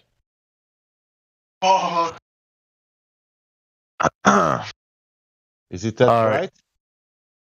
I'm not sure. This conversation is making me retarded. I gotta go. Bye. Okay, bye. Well, if Jamsey, if you're retarded already, what's up? this is the moment of the big cock. This is the You're a small cock, Sasha. Go fuck yourself. So he's saying this conversation makes him feel retarded. Maybe he makes himself feel retarded. Why he didn't want to listen to the end? This is only nature. Nothing will happen. I'm retarded, but let's see if water is retarded in nature. I could say whatever. Whatever. I will claim again. The nature will protect me, and I will be retarded. Okay, great. But you will live with that water, even if you said bye-bye. You will live with. You cannot go on the beach, never ever, because if you check that, you will find out something what is very, very scary. In reality, this ball doesn't curve. I'm sorry. I'm retarded, but reality will not do that for you. Never ever. It will not curve. That will be your new reality. The only one you have. Only if you don't want to look into the reality, that's your problem. Or it is not your problem. You can live whatever you want. Bye-bye.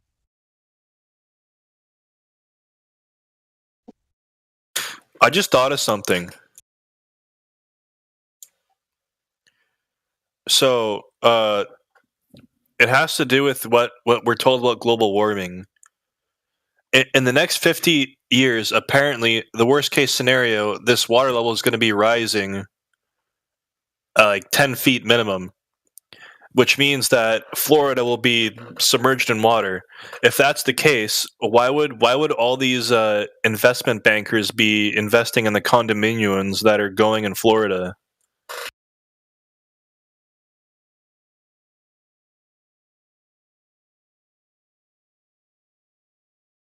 Because it's Do any not of you real? believe? Yeah, so that's just further. I don't believe this climate bullshit. Oh, it changes. It's always changing. You've seen Don Pena's video, huh? Don Pena. What? About when he yells, he's yelling at a crowd and he's saying, Hold on, let me look this up. he's saying this guy Don Pena, I think is his name. Anyway, so he's yelling at a crowd and he's saying, climate change is bullshit. You think all the banks, all the people who are giving money to all these construction companies and all these real estate companies and landowners and builders and everything, you think the banks think that there's fucking climate change when you're putting up all those condos in Florida? Get out of here. Well, the dude. same in If they knew California, something was too. coming, if they had the slightest inclination, they wouldn't be. Listen, they wouldn't be signing these multi-billion-dollar contracts for 30 years at a time. They know nothing's going to happen. So what is happening?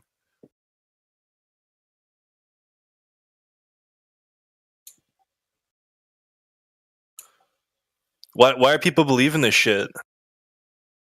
Well, they sell the news and buy the rumors or something like that. What is it? Sell the news? Buy the news, sell the rumors? Have you seen the book How to Lie with Statistics? Well, no, but I know how you could do that. Last 2 years was pretty good. Yeah, it's very easy, isn't it? Yeah. It's always the why would they lie argument, though. Oh, I know this guy, Den Pena. He fucking screams at everybody. That's all he does is scream. Right. But yeah, there's one where he lays it out and the woman doesn't want to hear it, but whatever. He's a dickhead. He's a big dickhead, for sure. I'm gonna look up Dan Pena global warming and see if I can find it. He's a pretty good scammer.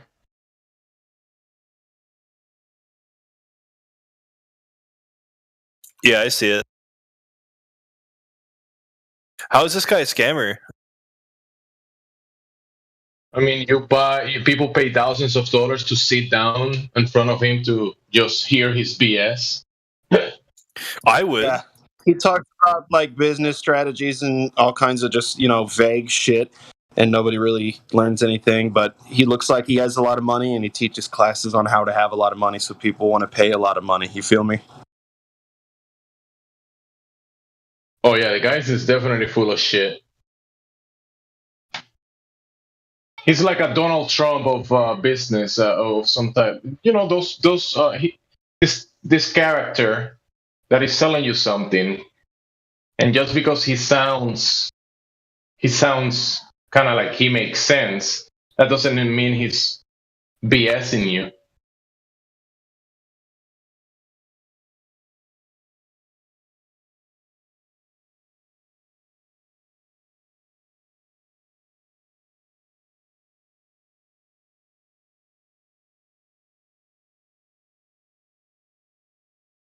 Pretty obvious. He's full of it. I mean, just look at it.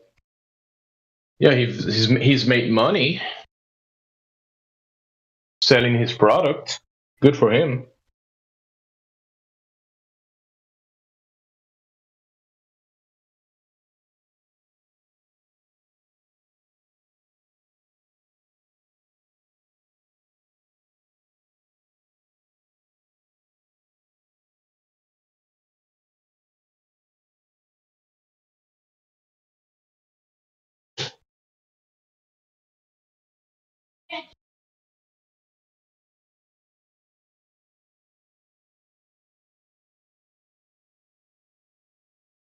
Damn, the guy has 386,000 subscribers. Not bad.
I just watched that video of Dan Pena. He called it the greatest scam of human history.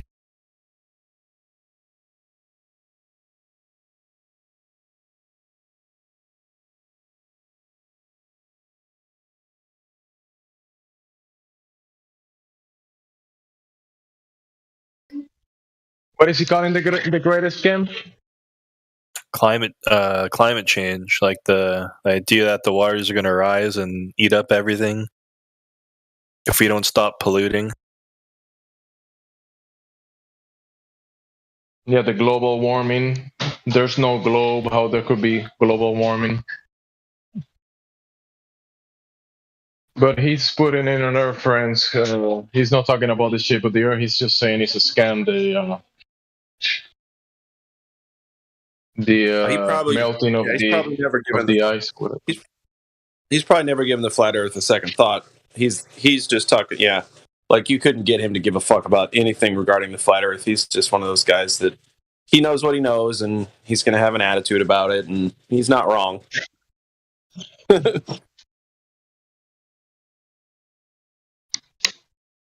You probably have heard many good things he's said, and you might agree with a lot of things, but just look for the opposite of. Maybe look for I don't know. What term can you use? Wrong. Don Pena is wrong, or look for the opposite. You might find something that exposed. Exposing Don Pena. Let me. Dan Pena, he's a pile of garbage. Dan Pena, yeah, he is a pile of garbage, and anybody sees that, but a lot of people just don't care. They're like, "Ooh, he makes money. Let's go." A lot of people make money.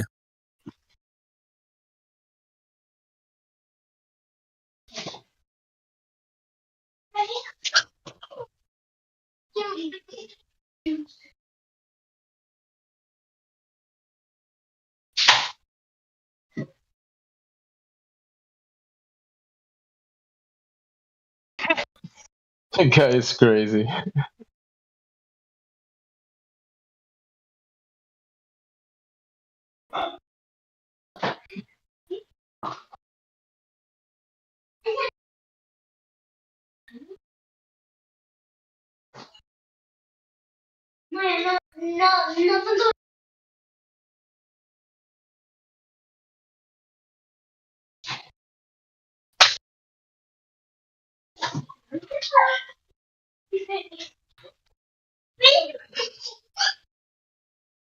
Some videos, people saying fake guru. He's some sort of guru, right? I hear people talking about him. I've seen a few of his memes out there yelling at people.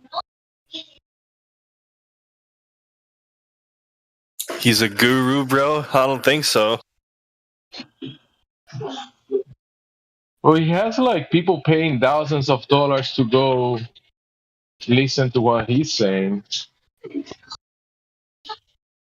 I survived Don Pena's 7-day boot camp from hell. Day 7. Let's see what this is about.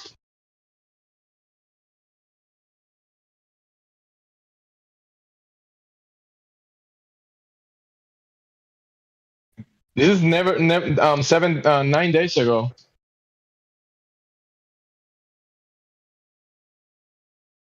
The $1 trillion man. He has a logo behind him called the $1 trillion man.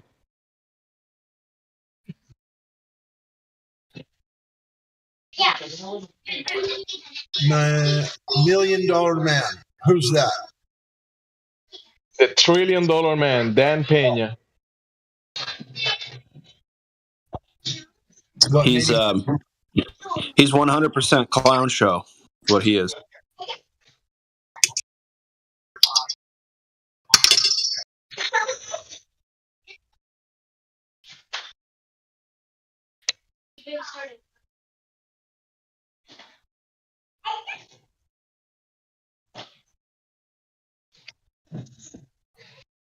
I mean, I wouldn't take away from him. He probably made a lot of money and maybe has some strategies about the markets. And yeah, he makes money. So good for him.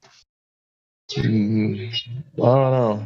But these characters are kind of tricky, kind of guru mentality.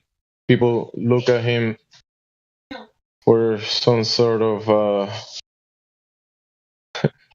being a billionaire because he's gonna teach you how to be a billionaire, some sort. I don't know.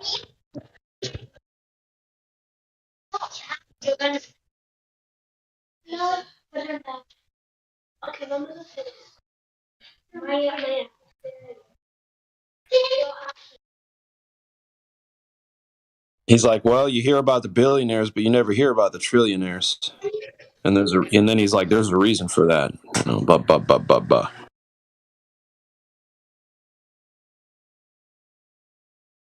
Just found this video. It was 9 days ago. Someone saying he went to his boot camp.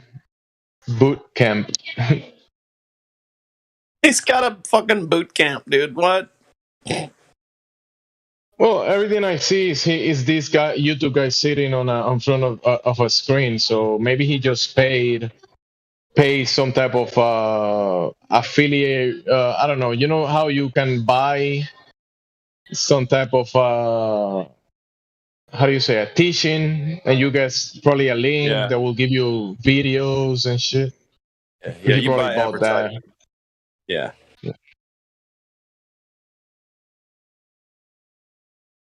He does like I saw where he was teaching a class like in one of his rooms in his house, and it's one of the weirdest things I've ever seen. If you guys can find that, try to watch that up. Dan Pena gets a class in his house. It's so funny.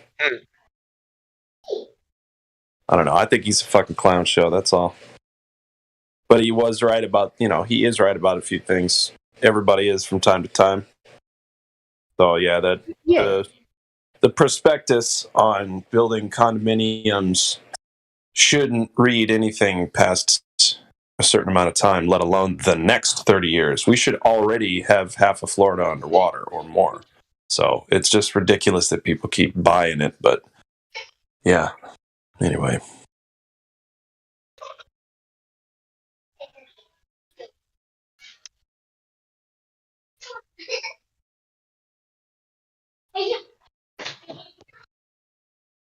There's relevant videos about him, not too old. I mean, 3 days, 7 days. Some people talking about the guy. I guess lots of people follow him. I guess he has over almost 400,000 subscribers in his channel. So yeah. But there's a bunch of these gurus that are definitely scammy people. Just like the whole market. I mean, not the whole market, but a big section of the market is built on scams, including the banks and the financial institutions. So these guys are working within that spectrum. I mean, they'll say, I've seen this guy, they'll sell you a program saying they're going to teach you how to do things, and it's them talking about how they made it.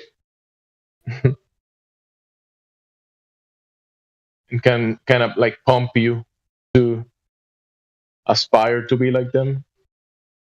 Yeah, if you can make it, good.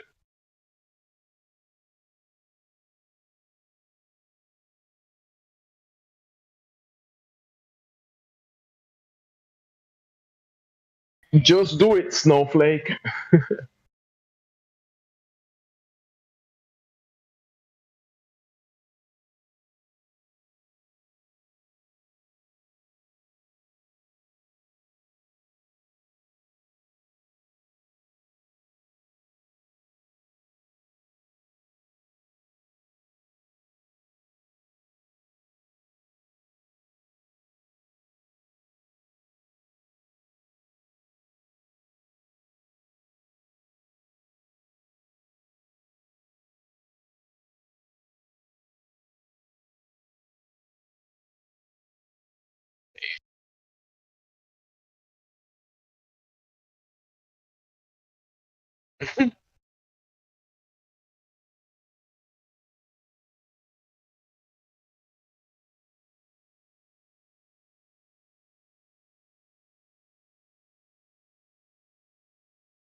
The guy said that he used to train and he wouldn't stop until he pissed blood.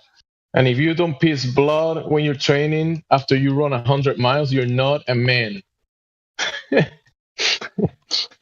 Yep, clown show.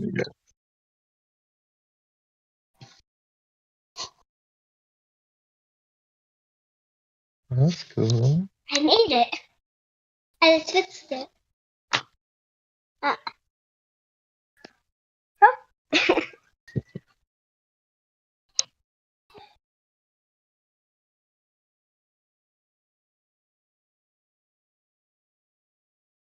Run until you piss blood. Okay.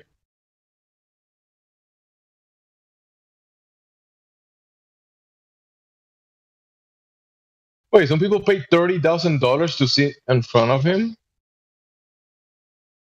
Like, who makes 30,000? Who can afford $30,000 just to sit down and speak to Dan Pena? If you have that amount of money, to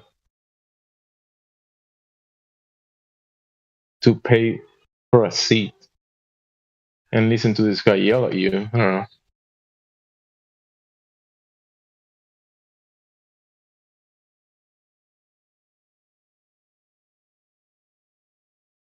Or he has like a $30,000 for what, to get some type of decoding of the system that you can now make more money because Dan Pena told you how to do it.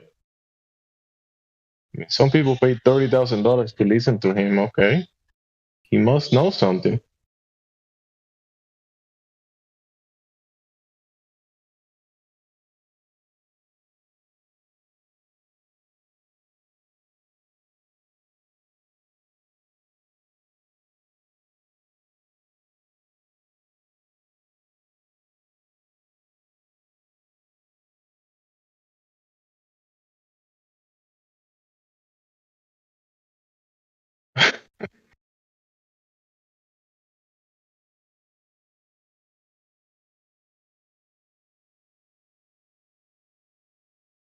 Hey, I'm here to call out Joe Rogan for talking crap about me and talking crap about my mama.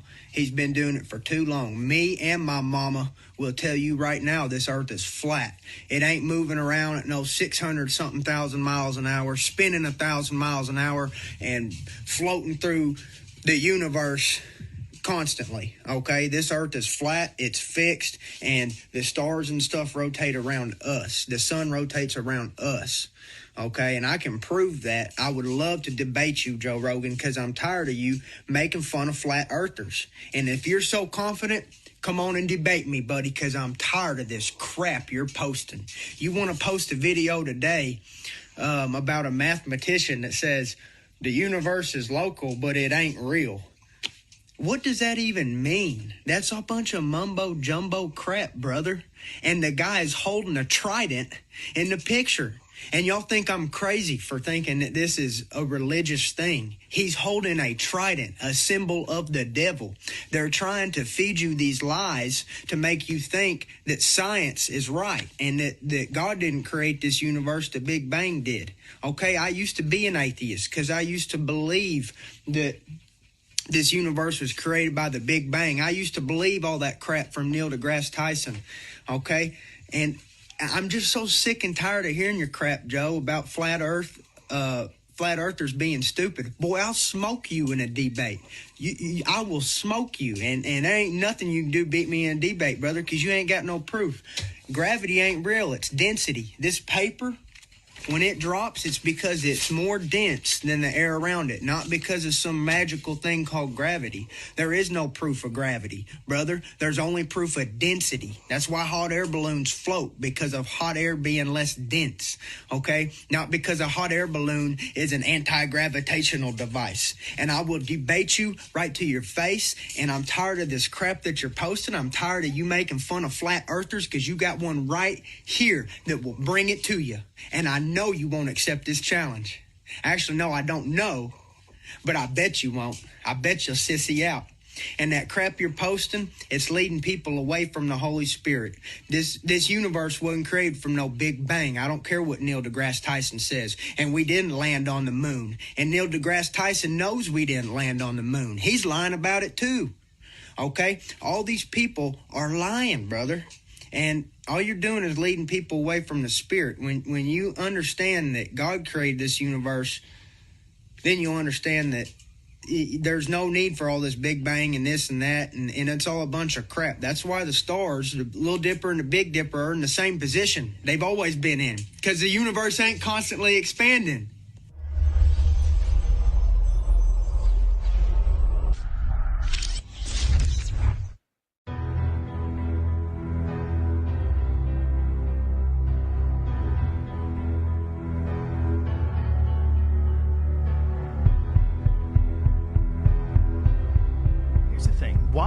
Why would anybody lie about that? Where's the money in lying about the Earth being flat?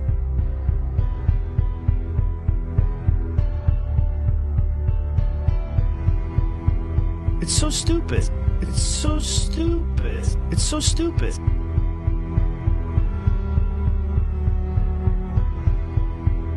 Listen, the reality of Earth and space is crazy enough, you dumb You don't have to fake conspiracies. The reality of this whole thing is so uber bizarre.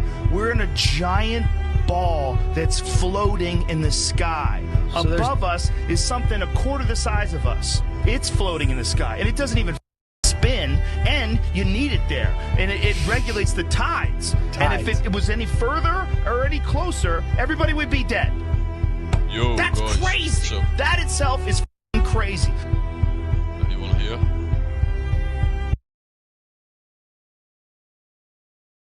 Oh. Yo, how are you doing? Good, my friend. How about you? Nice. Yeah, same, dude, same. Yeah, just got back home. It's crazy cold out here. Mist as well, like, yo. That's looks pretty spooky. Like a mist and very spooky. Kind of like Joe Rogan's flip flop. I guess, yeah. So, audience, real quick. Joe Rogan used to say that the moon landing was fake. There's no way that they actually went to the moon, this, that, and the other. And then all of a sudden he flip-flopped and said that there's no way that they faked it. And they went, and this, that, and the other. He was on the verge of coming out as a flat earther, and I think they kind of didn't let him. So, whatever the case, he flip-flopped. He got on over 100 million reasons to, flip-flop.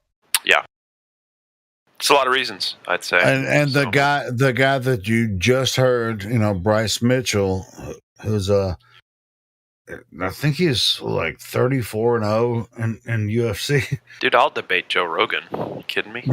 Anybody can debate him, that way. But this dude, Joe Rogan is a UFC commentator. I'll also arm wrestle. Bryce Mitchell, pussy. Bryce Mitchell is he's a fighter, and so he's. I bet Bryce kicked his ass. Dude. I'm just kidding. Anybody kick his ass in a debate. I've seen Bryce Mitchell fight. God damn it, it's just like I would never get in the ring with that motherfucker. What about a sucker punch though? Who has a better sucker punch? That's how you determine how someone can really throw down.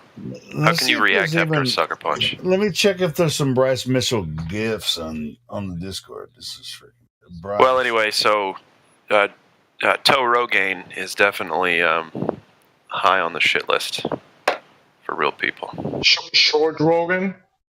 Toe Rogaine, because he looks like a toe and he needs Rogaine. Oh, I thought you said short Rogan because he's short. Well, he's short too. Yeah, he's like 6-7 inches tall. Sure, but here's Bryce Mitchell, the guy that you guys just heard talking. Jesus Christ. He's like, you can accomplish anything if you have a pistol. Talking about pistols, I was looking at a video of Peña, and he grabbed a pistol and say, "If you're gonna do it right." He grabbed it. He's talking to people in front of him. Don't talk shit about me, mama. She's like, I can punch you in the face, or I can fucking hit you with a 45. What you got? So I can either fight you or be a pussy with a gun. Which one? I like Breast Mitchell, man. He's a hot mess, just like we are. It's all good. He does have that wild eye. Who is we? See that wild eye? Okay, I'm not me. How about that? Like I am. I'm a hot man. Okay. No, I heard you getting upset at a guy that said we, and how about we? Helio, they make classes for that if you want to. I can. Well, anyway. Just fucking with you, brother. I know. I don't do counseling. You know, they've got those rooms. I've always wanted to do one where you go and you just break everything in the room. They give you like your choice of weapon, and like a sledgehammer or a bat or whatever, crowbar. Go in there and just break a whole room full of stuff. They set it up. They got the furniture, the armoire, and the bed, and everything in there. Mirrors all over the place, tables. You smash it up. It's called like a therapy room or something. I want to do that.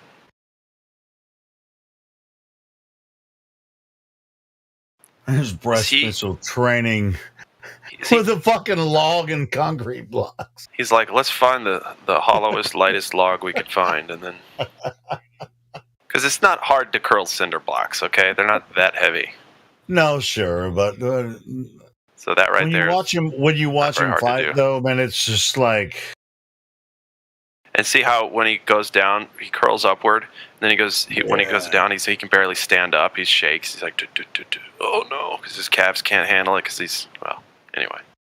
We got two fucking around. Hey, does anybody think that the Earth is anything but flat, stationary, and enclosed? I heard the cube earther earlier. Was he Cuban and he was just messing around, or what was that about? I think someone said that there is people in the VC checking. Yeah, fuck that guy. No, there's no reason to talk to the other guy. Okay. The other guy. Hang on. Which one? Total bullshit. I called it out from the beginning, but Jamsey won. Post not clarity and Dragogar two trolls. Let's bring him here. We want to speak to them. The trolls. Trolls? You're always so quiet. I mean, it's better than talking to Helio. I guess that depends. You heard his feelings now, mate? So you're not gonna. But I have my feelings my feelings as far as the nerve endings on my feelings. They were dead long ago. So don't worry about it. I know. I know. I'm gonna go check and let's see if we can bring someone here to speak to Helio about the topic of the server, because this is... No, I thought you're bad. the one. Jamsey, you're the host. Come on, man. No, thank you. I'll be back. You forced Jamsey to engage with that tornado, dude. You did. Now it's on Glatt, though. I mean, Glatt, you're the host. I mean, if anybody new jumps What do you mean it's on me? Don't do that. Don't do that stuff to somebody. It's on me. It's on you, Helio. I don't mind, but every time I do it, people complain. So whatever, fuck. Well, I just don't last very long in conversation. I can do it for a little bit, but that's about it. I don't. I don't like to sit and drone on. I'm the curvature guy, all right? Well, it's just like you get complaints too sometimes. It's like, would you shut up? I mean, can you just let somebody talk? Like, I was trying to tell you when they're like, "Oh, it's on you." It's just like, bitch. When it's so I come funny. They're yelling at you. Hey, stop interrupting! Stop being a dick. You know what? Your turn to talk. Like, wait. For 10 hours, I haven't said shit, and then I come in for like 30 minutes, and they're just like, "Shut up!" Like, fuck you. Stop talking, but also the floor is yours, Helio. Yeah, it fucking pisses me off, but I get over it. It's all good. Hey, but check out this Bryce Mitchell, best of Bryce Mitchell in the UFC. Man, this dude kicks ass, man. Nobody can beat him, man. He's fucking badass. He's a fucking redneck. I don't know if he's a redneck or whatever, but just from those couple of clips there and the clip you heard. The redneck disposition. I don't want to fight if I had the choice between a redneck and like some dude, just dude, watch the I'd way pick he some dude. fights. If you haven't seen him fight, man, it's like you don't want to be against this dude. It's freaking. So you're saying he's a good fighter then, Helio? He is definitely a good fighter. So, but he can fight well. Is that what you're saying? How many times do I have to say it? I don't know. He's a great fighter. And his challenge to Joe Rogan, who will fight never Joe Rogan? address it. No. That was Bryce debate talking him about flat Earth. Got it. That was Bryce talking. Okay. You didn't know that until just now? No, it was today. I was today years old when I found that out. All right, so that was Bryce Mitchell. Whoever played that clip, that was Bryce Mitchell, a UFC fighter, calling out Joe Rogan on his anti-flat Got it. Earth Well, bullshit. he sounds like a convenience store clerk that's pissed off. So I'm glad that you showed me a video. of him Watch him fight. fight and see what you know what I'm saying. All right, Helio, we got one coming in for you. Shit, for Brace me? yourself. Yep.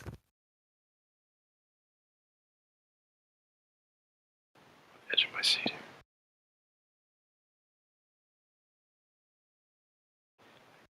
Are you going to tell us his name, or are we just Drago Guard, I think. Drago Guard? All right. Guard. So I have to. It's not VC verified, but I can go ahead and. Well, somebody already unmuted Drago Guard. You have access to your microphone, Drago Guard, if you want to talk to us. Yeah, hello. Awesome. I was just like wondering. Well, first thing, how did you find the server? I mean, did someone invite you from another? Yeah, someone invited me. Yeah, someone invited me on another Discord. Floor, Helio. What? Just keep Give him going, the Helio. floor. He's trying to fuck with you. Yeah, don't fuck with me, Red Eye. No, I was I'm asking saying- how he found the server, and he answered it. And why are you freaking trying to interrupt? You said I got the floor, and then you just freaking. Anyway, hey, Dragoguard, have you ever talked to anyone about flat Earth before? Some people online, but I can't really get like a proper grasp of it. Cool. So, are you interested? I mean, what do you have any questions for people that are flat earthers? It's like generally just like, I guess, evidence of like your belief in like flat Earth and stuff. It's not a belief; it's an observation. Observation, yeah. Okay. Cool. So, why do we think the Earth is flat? Is that your question? I'm not putting words in your mouth, but yeah, that's my question. All right. So, have you ever seen the globe with your own eyes? No. Well, I haven't either. So, yeah, but have you seen flat Earth on like your own eyes? Your microphone is a little echoey. Can you get closer to it or kind of fix it up a little bit, so we can hear you better? I'll try.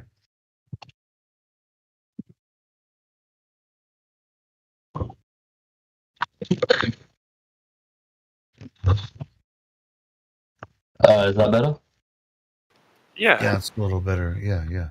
Okay. So, like, if you say, like, have you ever seen the globe before, but have you ever seen, like, the flat Earth before with your own eyes? Yes, every day. Yeah, but have you seen the whole scale of it to know that it's flat? Yes, every day. Hold on. So let me help him.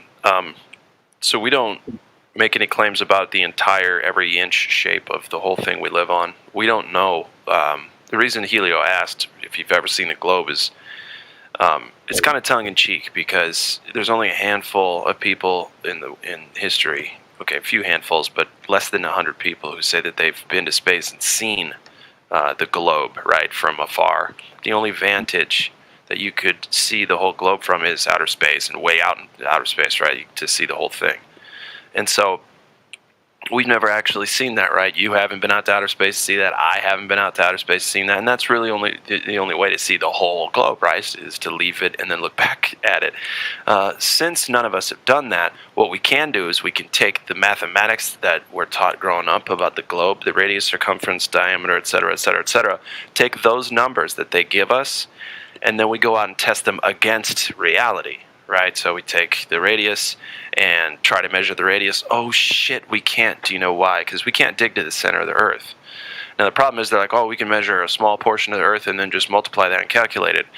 You can if you want, but that's not getting a direct physical measurement of something. That's just calculating and then assuming, right? So what you got to do is get to the center of the sphere to get the radius of it. Well, nobody's been to the center, right? We're told it's this molten iron, magnetic iron thing. And it gets hotter and hotter and hotter and hotter, and it's thousands of miles down, almost 4,000 miles from the outside of the Earth to the center. So nobody's dug there to get that. So technically, nobody has the direct physical measurement of the radius.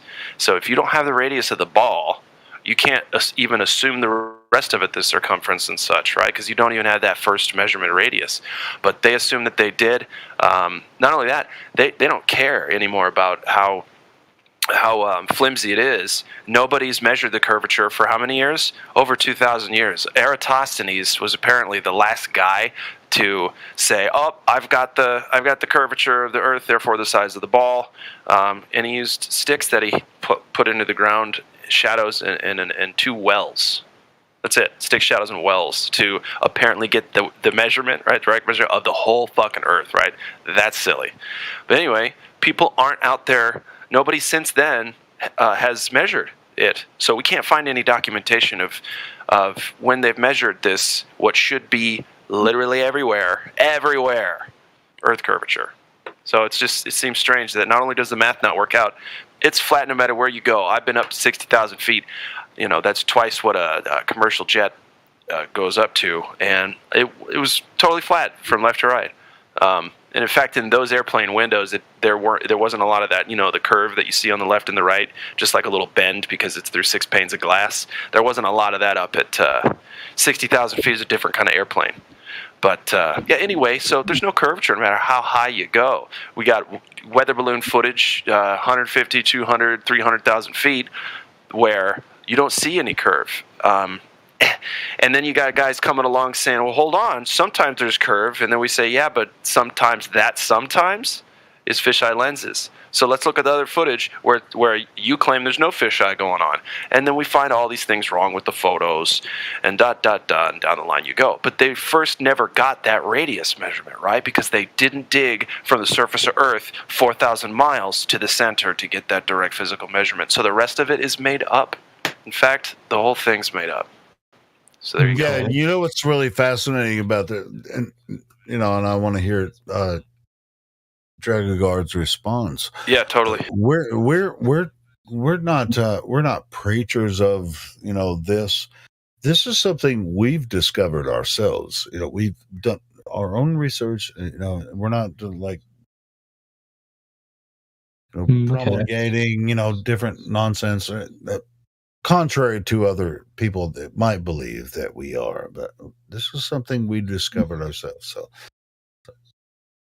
okay, but how would you suggest that they measure radius of the Earth? What you talk? Are you saying that in contrary to what he was saying about Eratosthenes? Either about how they haven't measured it yet. How would you suggest that they measure it?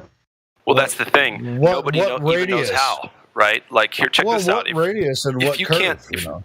Yeah. If you can't establish the curve, right? If you can't see that curve, what we've done is a lot of us have gone out and tested the mathematics against the globe over flat water, because water always seeks its level, right? Lakes are flat from beach to beach, or shore to shore, etc. Right? You got sea level. They wouldn't who call is it. looking for the curve?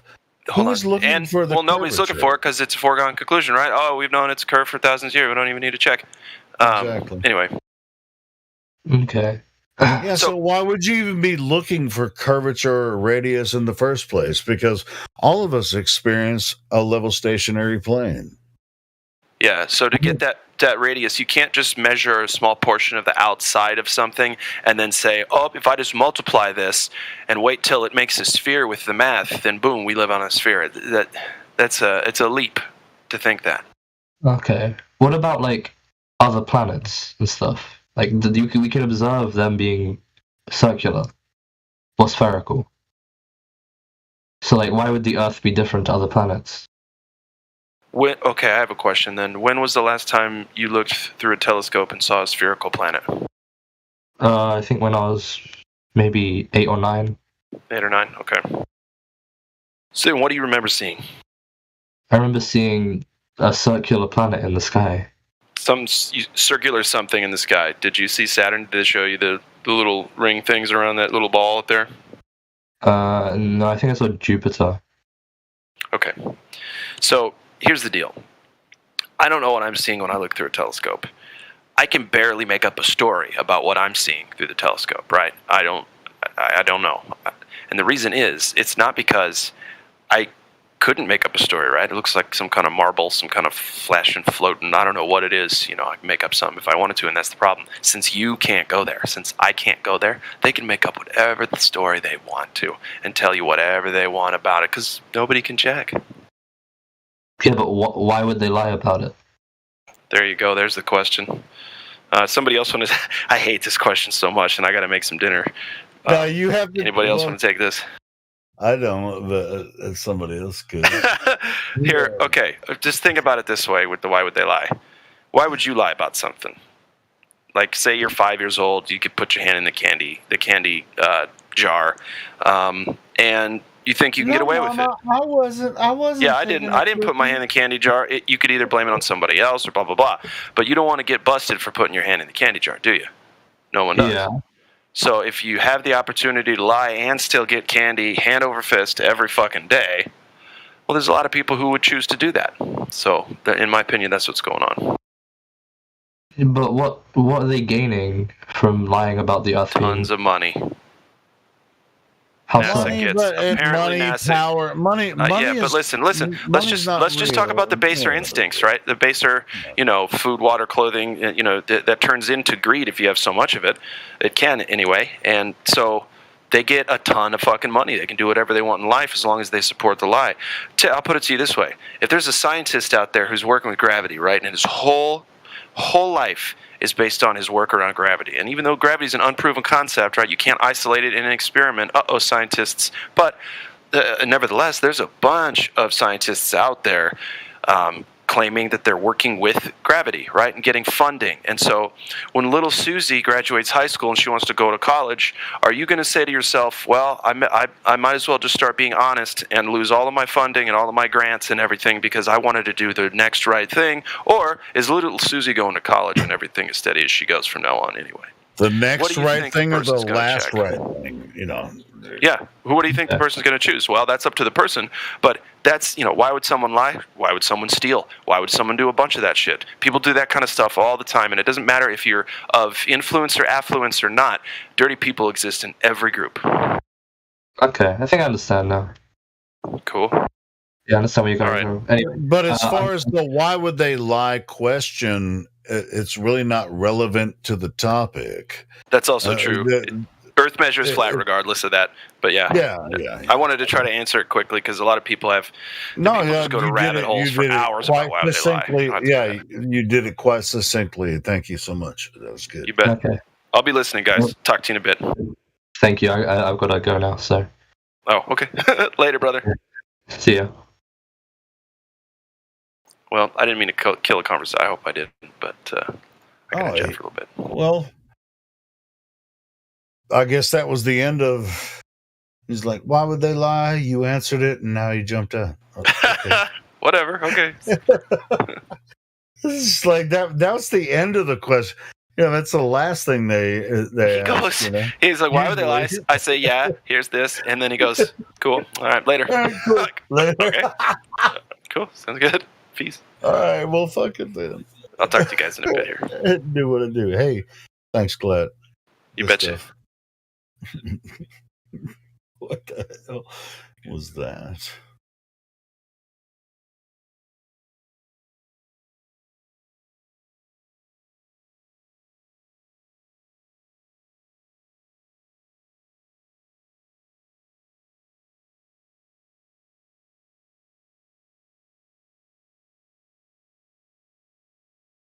Next.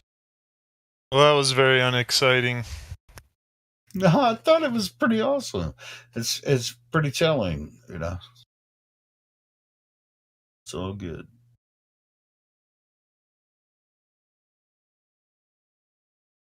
No, I mean, Glad did a good job. He did a good job going through and very succinctly done, but that was very anticlimactic in the end there with the why would they lie. Well, sure. I mean, Homeboy could have stayed around, but as soon as he answered the question, he jumped out. So anyway, I thought he would be sticking around, and we could, we could answer more questions. But apparently, he got his fill of, flat Earth conversation. I don't know what that was all about. Weird.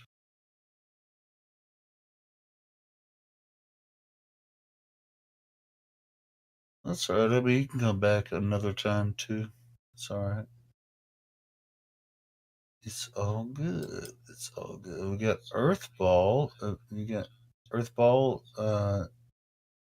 VC verified role. You have access to your microphone. You can talk to us. Who else is in here? We talked to Chili earlier. I think Chili's a flat earther. Yeah. See who else is Zolv.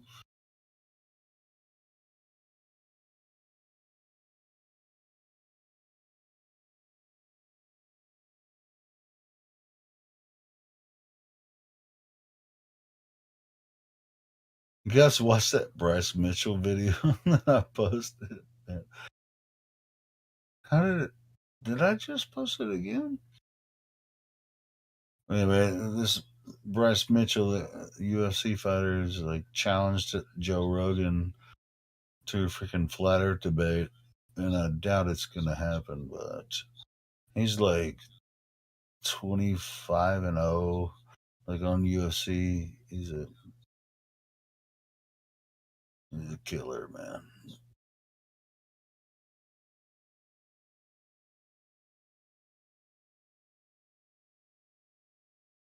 Yeah, I saw that a couple months back. Have you watched He's him a good fight? dude.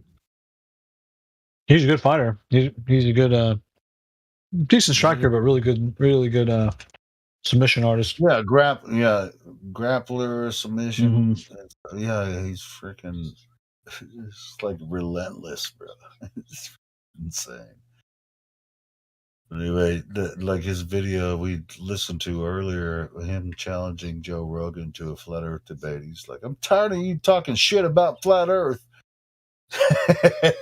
Yeah, that's right. It's bound to happen. He's like, "I'm challenging you right now to a flat Earth debate. You won't talk to me." And Joe Rogan's like on UFC. He's one of the major commentators and shit. It's like, I want to see what happens when he's commentating on a Bryce Mitchell fight. Yeah, that's right. He already called his ass out. He'll be on the main card the main event pretty soon here. Yeah, Bryce is friggin'. He doesn't lose, man. He always wins his fights. I mean, until I say so.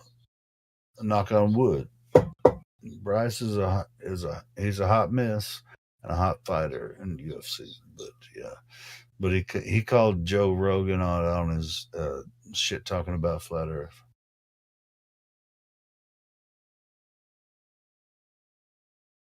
And I mean, it's like Eddie Bravo used to be on his channel or on his podcast a lot, and since Eddie Bravo started talking about flat Earth, he doesn't let him on there much anymore. Yeah, and so I get what Bryce is getting at. It's all good, but he's a Southern homeboy. You can tell by his voice. That was good stuff.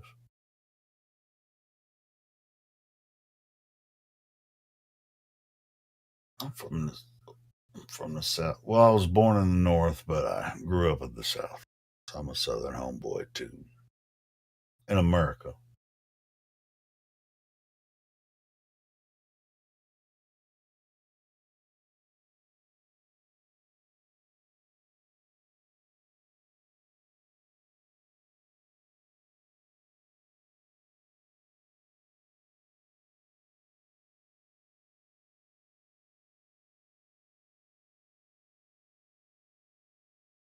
I think we should listen to that one again.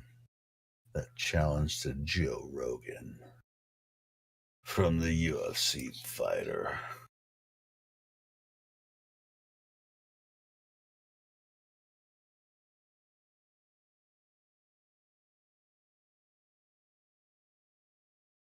It's Mitchell calling Joe Rogan out.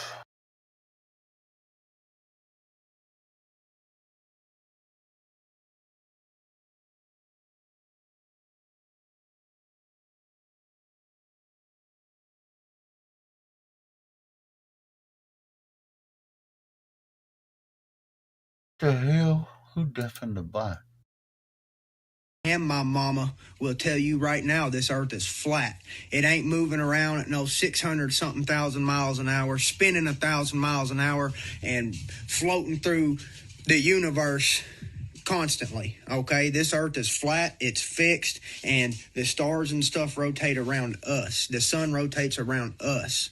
Okay, and I can prove that. I would love to debate you, Joe Rogan, because I'm tired of you making fun of flat earthers. And if you're so confident, come on and debate me, buddy, because I'm tired of this crap you're posting. You want to post a video today about a mathematician that says the universe is local, but it ain't real. What does that even mean? That's a bunch of mumbo-jumbo crap, brother. And the guy is holding a trident in the picture. And y'all think I'm crazy for thinking that this is a religious thing. He's holding a trident, a symbol of the devil. They're trying to feed you these lies to make you think that science is right and that God didn't create this universe, the Big Bang did. Okay, I used to be an atheist because I used to believe that this universe was created by the Big Bang. I used to believe all that crap from Neil deGrasse Tyson. Okay, and I'm just so sick and tired of hearing your crap, Joe, about flat earthers being stupid. Boy, I'll smoke you in a debate. I will smoke you, and there ain't nothing you can do beat me in a debate, brother, because you ain't got no proof.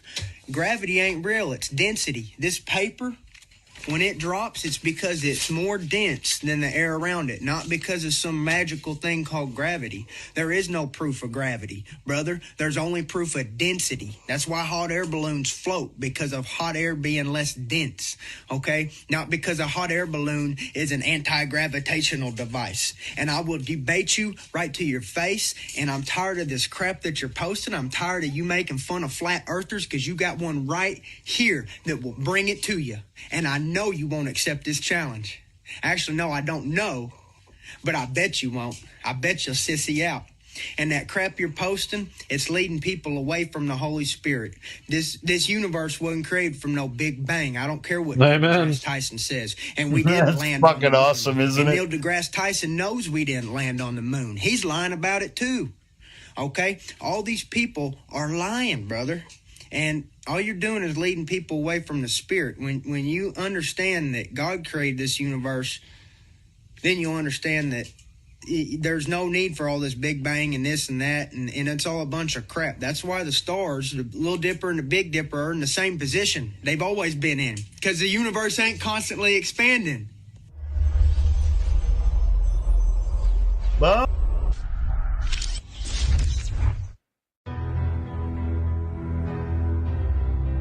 thanks, Bryce. I don't know if any of us can say it better, but Bryce, pretty much. Why? Why would anybody lie about that? Where's the money in lying about the Earth being flat?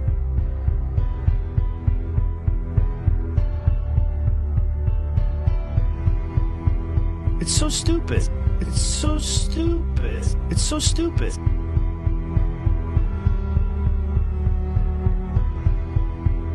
Listen, the reality of Earth and space is crazy enough, you dumb. You don't have to fake conspiracies. The reality of this whole thing is so uber bizarre. We're in a giant ball that's floating in the sky. So above us is something a quarter the size of us. It's floating in the sky, and it doesn't even spin, and you need it there, and it regulates the tides. And if it was any further or any closer, everybody would be dead. That's crazy. That itself is crazy.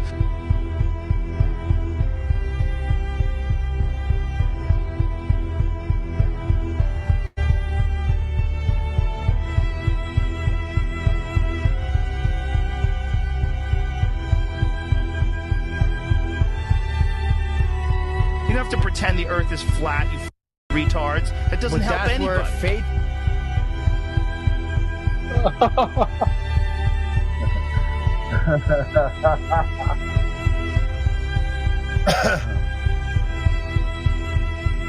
Yeah, we don't have to pretend the Earth is flat because it obviously is.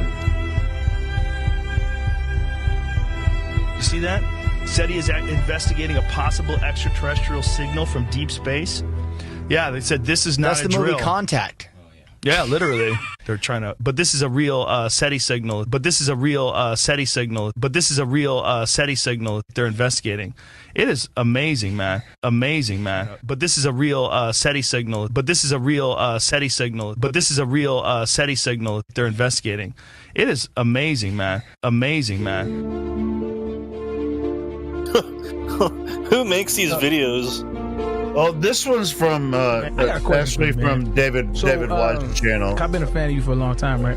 So what made you make the switch from like being a moon landing denier to like That's a good question. Crazy if we didn't, you don't know. If somebody reputable starts talking about UFOs, you can co-opt the person and say, hey, you want to know UFOs?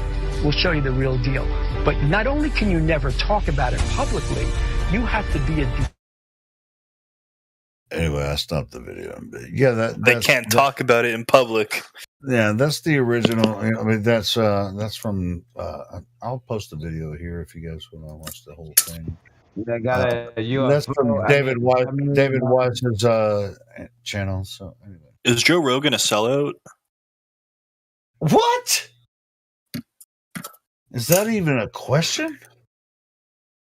Wasn't it funny that they had him sell out on the flat Earth of all subjects? Why was it this subject?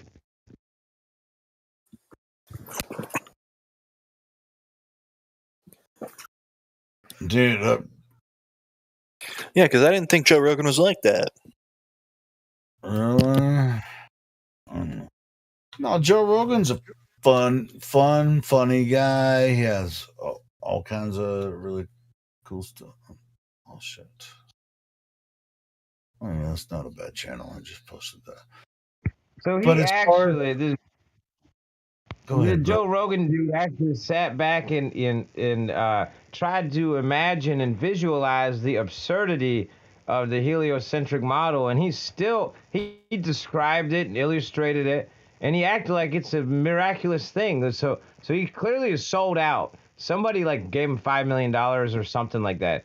So I Well, wonder especially why after things they had to get him on this thing, you know. Well, what happened is like Eddie Bravo, he used to have on all the time, as a guest on his show. And then when Eddie started talking about Flat Earth, that really flipped the script. That's good. I think that's great. I think it's real great. But then they had DeGrasse Tyson or something get involved personally. And the script has been Sure, yeah. I mean, he had Neil deGrasse, and he had the fucking green beard dinosaur guy that was on there, talking about dinosaurs and paleontology and shit.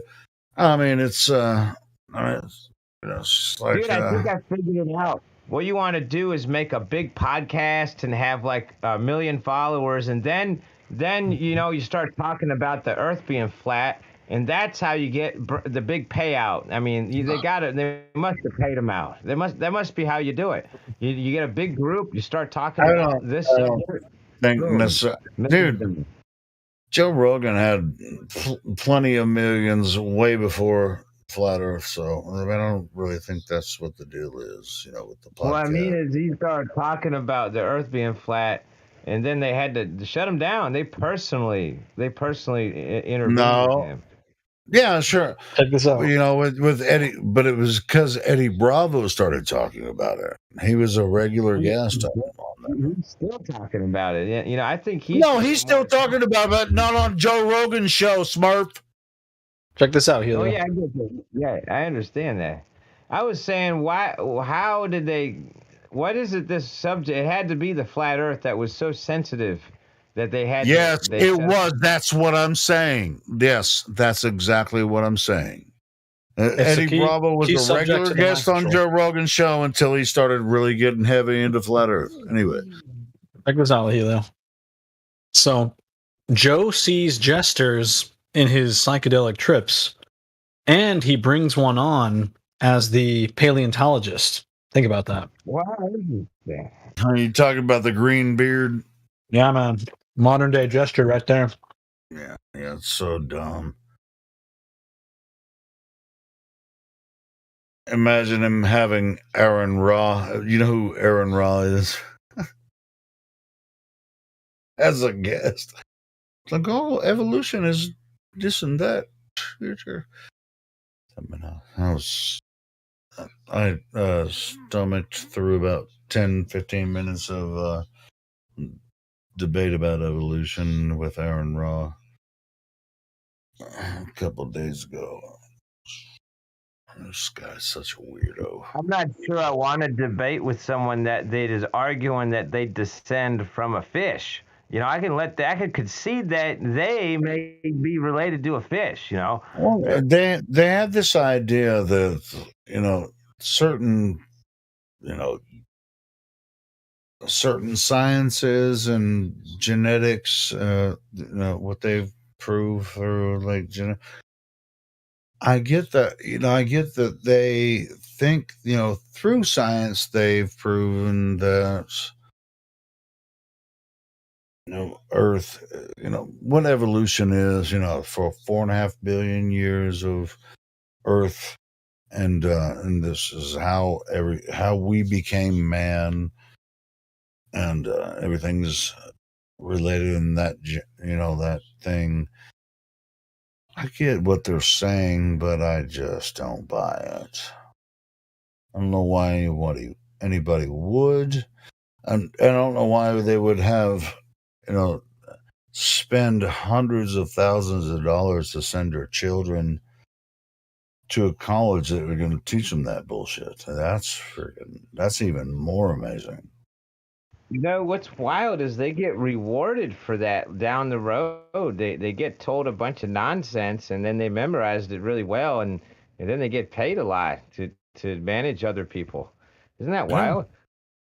Yeah, they promulgate and propagate all of the whole line of bullshit.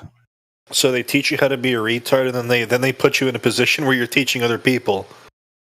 Yeah. And then if you're a teacher, then you're celebrated. Like, what am I teaching? Bullshit. Okay. What's wild is that then they look down on you if you grasp the reality. Like, for example, the Earth being flat is a great example. And then they're programmed or conditioned to ridicule you. And it's the dumbest people of society that have been rewarded, you know, to make fun of us, basically. Hold on, And Smurf. It's not Smurf. Check this out. They're not dumb. Misled, I would say misled, but not dumb because they're smarter at least as smart as me. But they are misled into they're misled into the donkey's corral. Robin Hood is their hero now. Let the rich man be wary of Uncle Sam. Is this America or Nottingham? Yo, that was trippy, man. Yeah, I wrote those lyrics a long time ago to a song that I have. But anyway. You know, Americans are obsessed with money, but they have no idea where it comes from. Not a clue. Isn't that funny? Because it comes from nowhere and they don't even know. It's just what led me on this path to find out the truth is that everything is a lie, and beyond, you know, basic math and stuff, it's all nonsense in the public education. There's a great example, the Earth being flat. It's really the best example, but you know, it's only one example, you know. But anyway, I don't even know what I'm saying. It's just wild, man. You know. Worse than wild. It's disgusting. How they've how they've manipulated the public and everything, you know, with the money system and politics. It's just really a disgusting process. Oh yeah, that's what I was. But we have to deal with it, and the best we can do is just kind of try to expose it. That's how I found out the Earth is flat. I developed a curiosity. I found out other people don't have a curiosity, but I was just trying to figure out where this money comes from that everyone's obsessed about. And I come to find that's all they care about, and they don't care like what the shape of the world is or really. Hey, Smart, did you find out? Did you find out where it comes from? Oh yeah, from loans. I know that it's lended into existence, but it's still fake, and it's all fake, you know. Yeah, so it comes from nowhere. Yeah, exactly. Yeah. That's what I'm saying.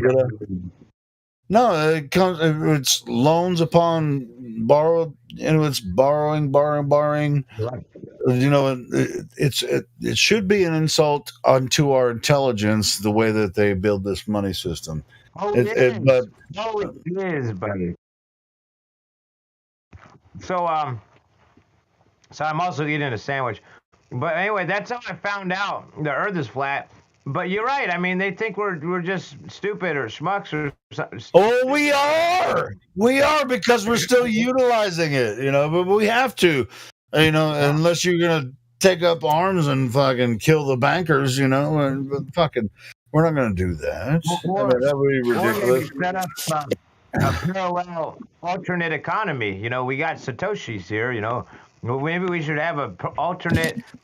Now, just stop using the bank somehow. You know. We already do, bro. It's called the black market. Yeah. I hope business is good and all that. But I don't even know. Yeah, there's a workaround. I mean, precious metals is a sort of a workaround, but also like even crypto sometimes is a workaround. It can be. Yeah, but all of it's still associated with the money as far as like how you utilize it. But anyway, go ahead. Was it Satoshi who was talking? Sorry. Bro, I think precious metals are better than Bitcoin. Well, I think Bitcoin's probably the best performing asset you can utilize to get precious metals, you know. And I agree that it's all better than petrodollars, Federal Reserve notes. I wouldn't invest too much in FedEx notes. No, but the petrodollar has to be accepted as the baseline, and then you almost can't avoid that. Currently, it's that way. It's been that way for a little while now, but What, 100 years? Yes. A while? Yeah, 100 years. Yeah. Anyway, I want to hear what the other direction. Smurf, I want to hear what Satoshi has to say. About what? I thought you were going to say something, but Smurf interrupted you. I mean, not really. I just had to say precious metals are probably better than crypto. Unless you have a permanent internet system that nobody will fuck with. I mean, as far as gold and silver in hand, in the future, who knows, what that might mean, I'm not sure.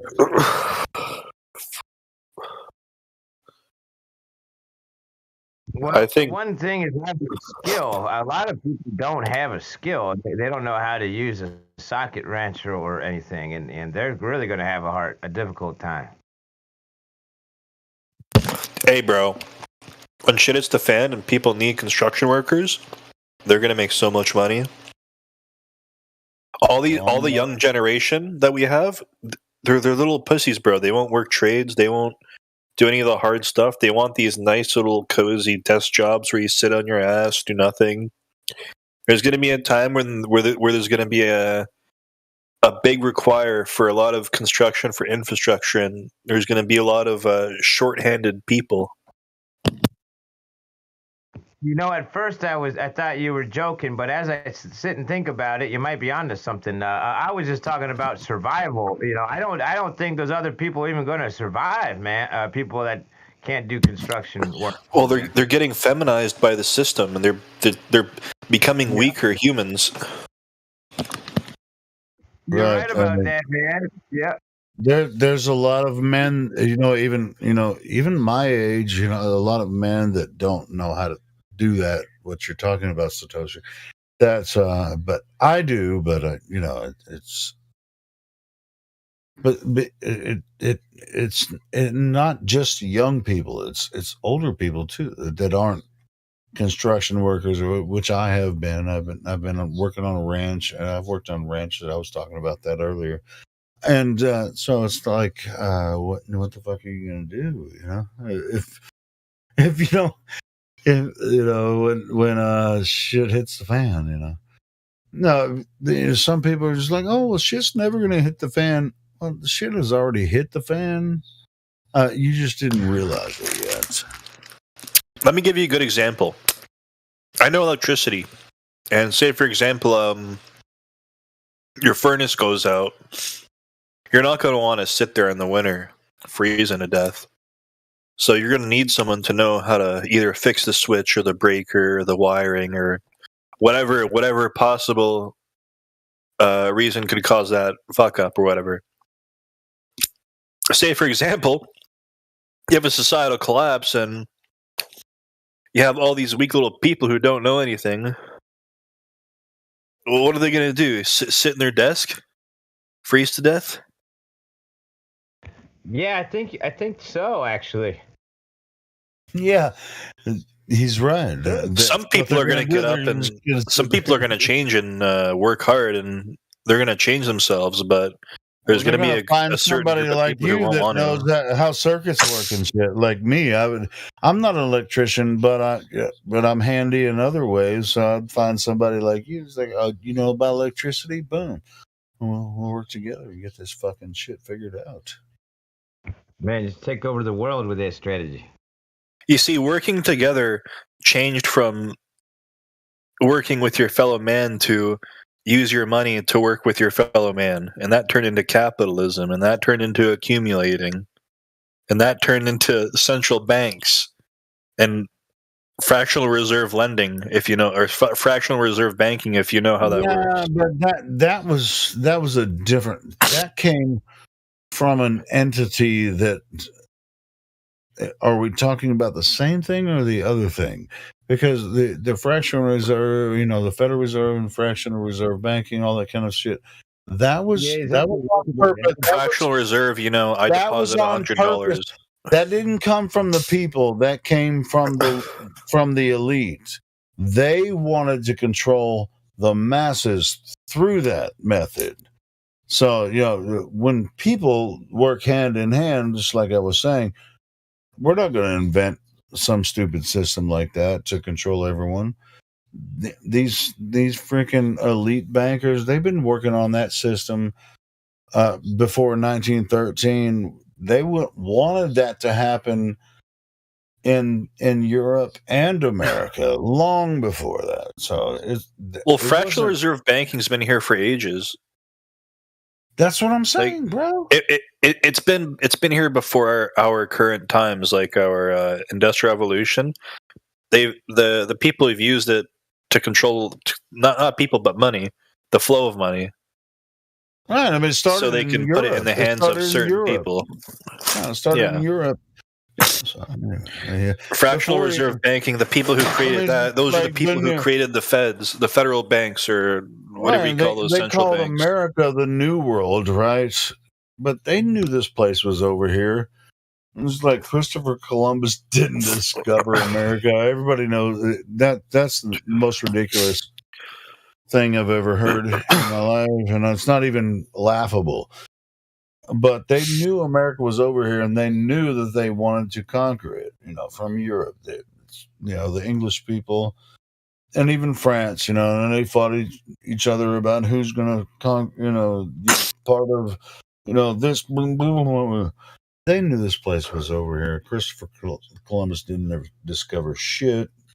But all those bankers over in, England and France, they knew about everything. The bankers were fighting with each other about this. So that's why the wars happened. Not for freedom and democracy. You mean to kill off the population to reduce the balance sheet? I don't know. What you described, Helio, is still happening. It's been ongoing, man. What do you think? Dude, I read a story about 9/11. People are like, hey, with the last election, it's like, oh, we're gonna. It's like, man, Republican, Democrat. It's like, man, both parties are socialists. So why are you voting for either one of them? Go ahead. I read a report that apparently before 9/11, the Rumsfeld talked about trillions of dollars missing from their books. Yep. And then when they were going to do the audit on those trillions of dollars missing, the accounting was apparently in the Twin Towers. Yeah. And then, and the Pentagon, right? The Pentagon, the specific place where the Pentagon got hit. That's where the records were. Anyway, that's so dumb. How coincidental! It couldn't have been America.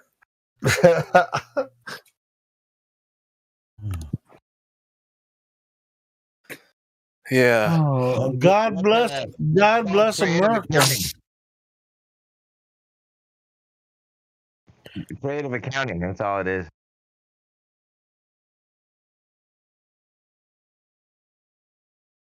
Yeah, it was September 10th when he announced that, right? It's like, oh, there's $2 trillion missing from the Pentagon budget we can't account for. And then next day, boom, Pentagon gets hit. Yeah, it's pretty. That's understandable though. $2 trillion is a lot of money. At least we got a reason why, with that one. But there's a lot of other mysteries that we don't. We don't really know what to lie about. That was $2 trillion in the 2000s. If you look into it, it's a lot more than that. So, and that was in 2000. Yeah. Well, I mean, even at that time, it was a lot more than that. He was just giving a rough estimate. It was a lot, at least double that. But anyway, it's really, like I said, money doesn't exist. It only exists as a means of exchange, and we have to use it. But for the most part, it's we make it out of nothing in the Ethernet. But then that nothing becomes that one flips into that zero becomes a one, and so there's like a polarity change in a chip somewhere, Hey, but you can take your debit card to the store and get some bread, can't you? And so anyway, as far as that goes, it's functional, but of course, that's magical.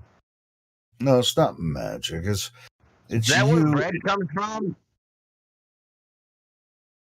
No, bread comes from somebody making it, a person making it. Well, it's really awfully generous that they keep doing that, and where most people they just have these magic plastic cards.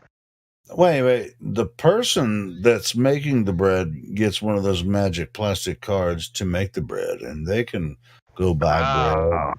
Yeah. Well, one of these days, you already know they're that. going to stop using plastic. One of these days, the farmer's going to find a better deal, man. I don't know. Maybe Satoshi found it, or something will happen. But what do you think? Give me your social security number. That's the answer. I'm not gonna. 666-66. I saw that in one of Bill Gates' patents recently. 666. This must What is this? The number of a man. That's my social security number. I always thought it was a funny coincidence.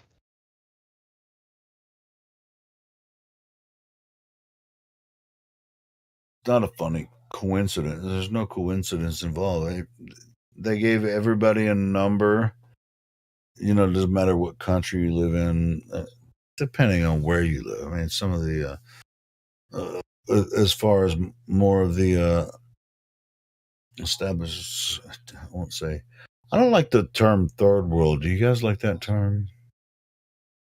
Because actually, I'm kind of a fan of the third world people. They don't have numbers necessarily.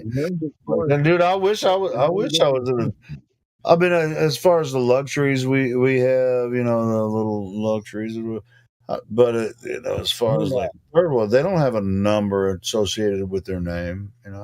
Well, in the third world, somebody somewhere in the land has an internet and electrical connection. The fourth world would be the Bronze Age, right? How do we get back to the fourth world? No.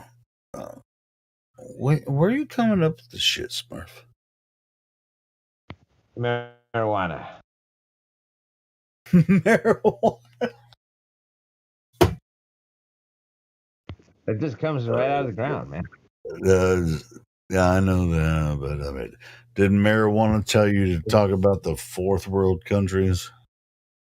Yes, and that seems to be the direction. So it just means you're just pulling this shit out of your ass or pulling it out from marijuana. I'm talking about a functional conversation. We're talking about first world, second world, and third world countries. Now, is there? Have you ever heard of a fourth world country? We're about to see it, I guess. Well, tell us about your idea of the fourth world country that you pulled out of your ass with marijuana. Well, the way it works is nobody in the land has electricity. Nobody. Sounds like Africa. Well, Africa, dude, that's not right. That's not right. I mean, Africa's pretty freaking awesome. There's quite a lot of really cool shit happening. I mean, the places where there's still tribes and shit like that. Yeah, sure. Like yeah. But that would be considered that would be considered, and in our political whatever rhetoric, third world, not fourth world. That's why I'm wondering where this idiot came up with fourth world. Are you talking about cavemen or something? Even Aboriginal people, like in different parts of the world, they don't say fourth world. But you do? You have this fourth world idea? Yeah, it's thinking when the diesel runs out and the electricity doesn't turn back on, and the people do go back to living in caves, I guess. Would it be the fourth world? I was in the fifth one in 90s. Might as well be 5 or 6, seventh world. We could draw it out, man. About this shit, Smurf, and talking about the third, fourth, fifth world, seventh world, eighth world. I mean, that sounds like a dystopian freaking novel that you could We produce. use a space shuttle to navigate.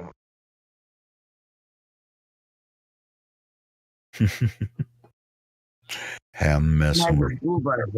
I'm messing with you, Smurf. You know that. I'm just fucking around. All right, man. I just can't wrap my mind around that they sold the whole world on this globe lie. It's just makes a big joke out of everything, even the global pandemic or the global war on terror, the global. It would be funny. It would be funny if all these motherfuckers didn't believe. What we're under terror. I mean, it's like we have PTSD when we see these people believing all the bullshit that they put out on the news, and they think the Earth is a globe. It's just like they think we're crazy, but they think we're crazy, but actually we're the ones that are freaked the fuck out at them. Yeah. How can they believe something so obviously absurd, like a non-existent, immeasurable geometric curvature that's never anywhere to be found anywhere ever seen before, anywhere at any time? But they believe it so strongly in their hearts, man, that they even think they're seeing it when they're not seeing it. They think it's there, but it's only in their heads, and then they think we're crazy. And then we're the crazy ones, because it's like, dude, it's like somebody tell the child that Santa Claus doesn't exist anymore. It's like telling an adult the Earth is flat, except they refuse to let go. You know what I'm saying? And they become like Agent Smith in the Matrix, you know, and they morph into a globe golem that will fight you. You know what I'm saying? You know what I'm saying, man? They think we're the crazy ones, you know. They don't need any I don't know if y'all can hear me, but they don't need any information at all. And they just tell you, it's a globe because everybody knows, you know. What's up with that? But we're the crazy ones, right?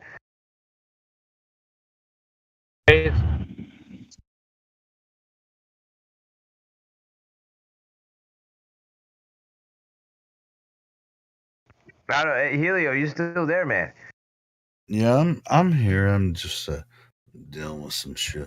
I don't know if anybody heard me. I was just describing we're the crazy ones. You know, I was just going on about it. Marijuana made me do it.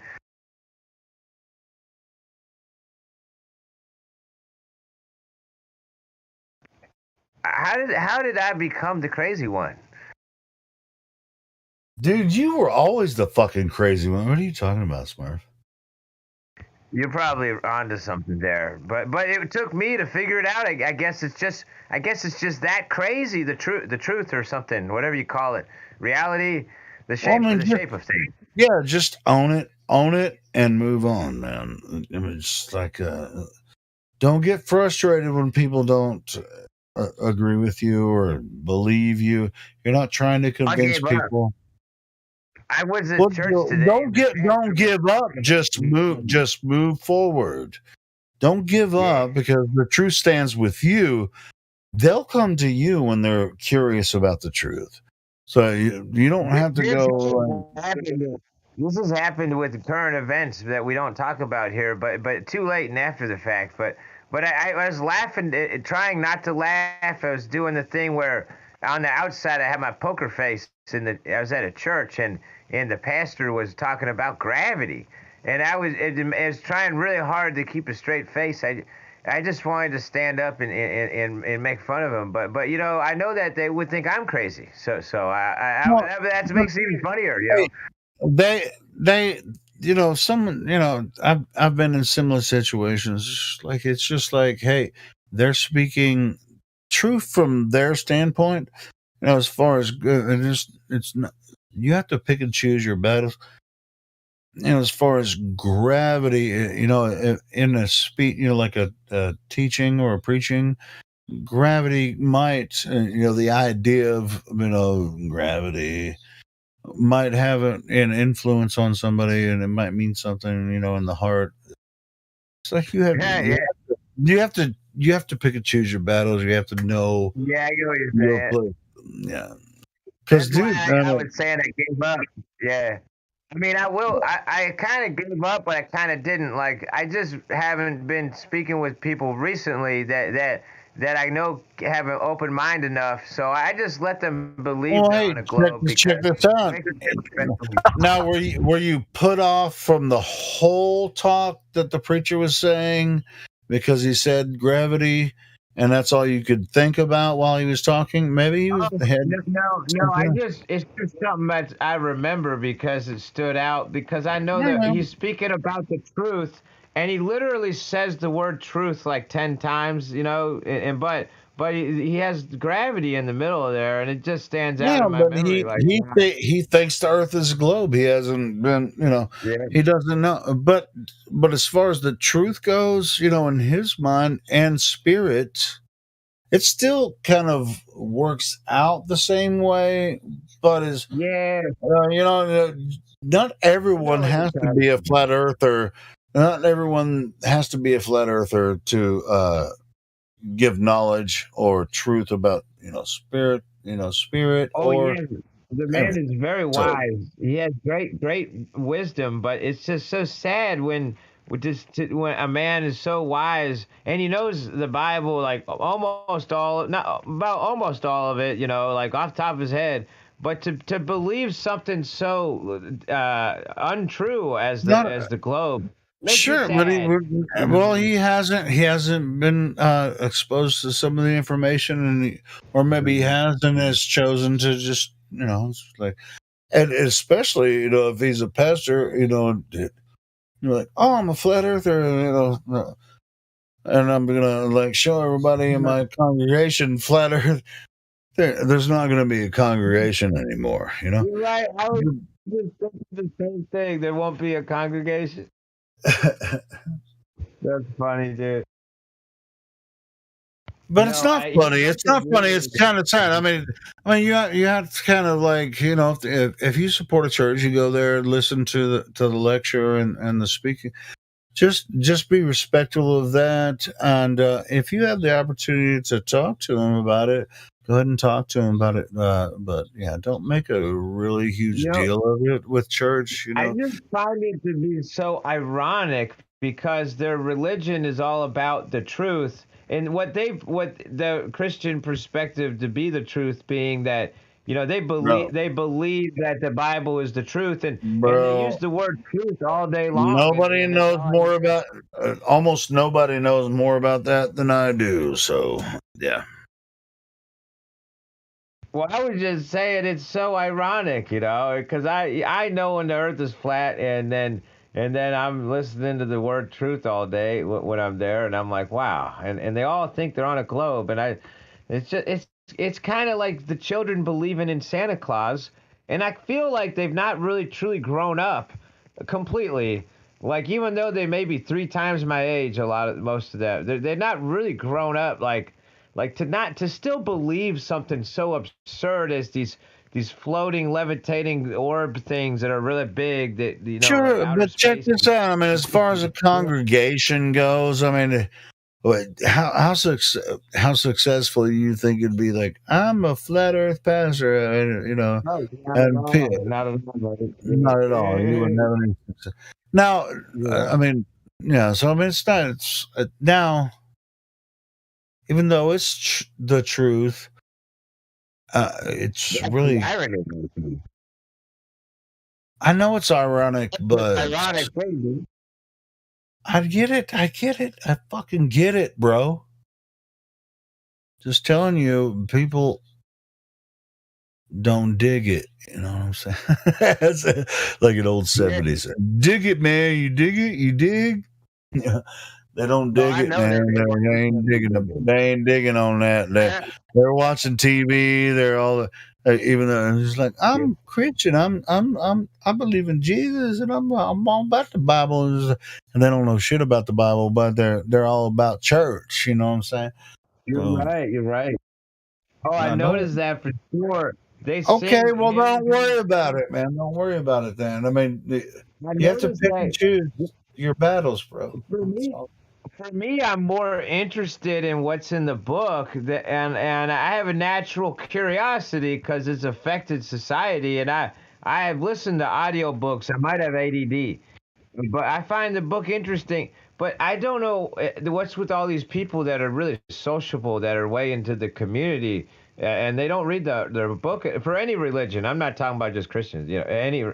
How can they be all about the community and they don't open the book and then they got a holy man in there going on and on about the book, and then they still don't open it and read it. If they read the book, they wouldn't have taken the injections and stuff like that. It's an obvious theme. They had a theme to it. What do you think about that? Can I ask a question? Yeah, what's up, man? Okay, tell me if I cross the line and I have to stop talking, but do you believe that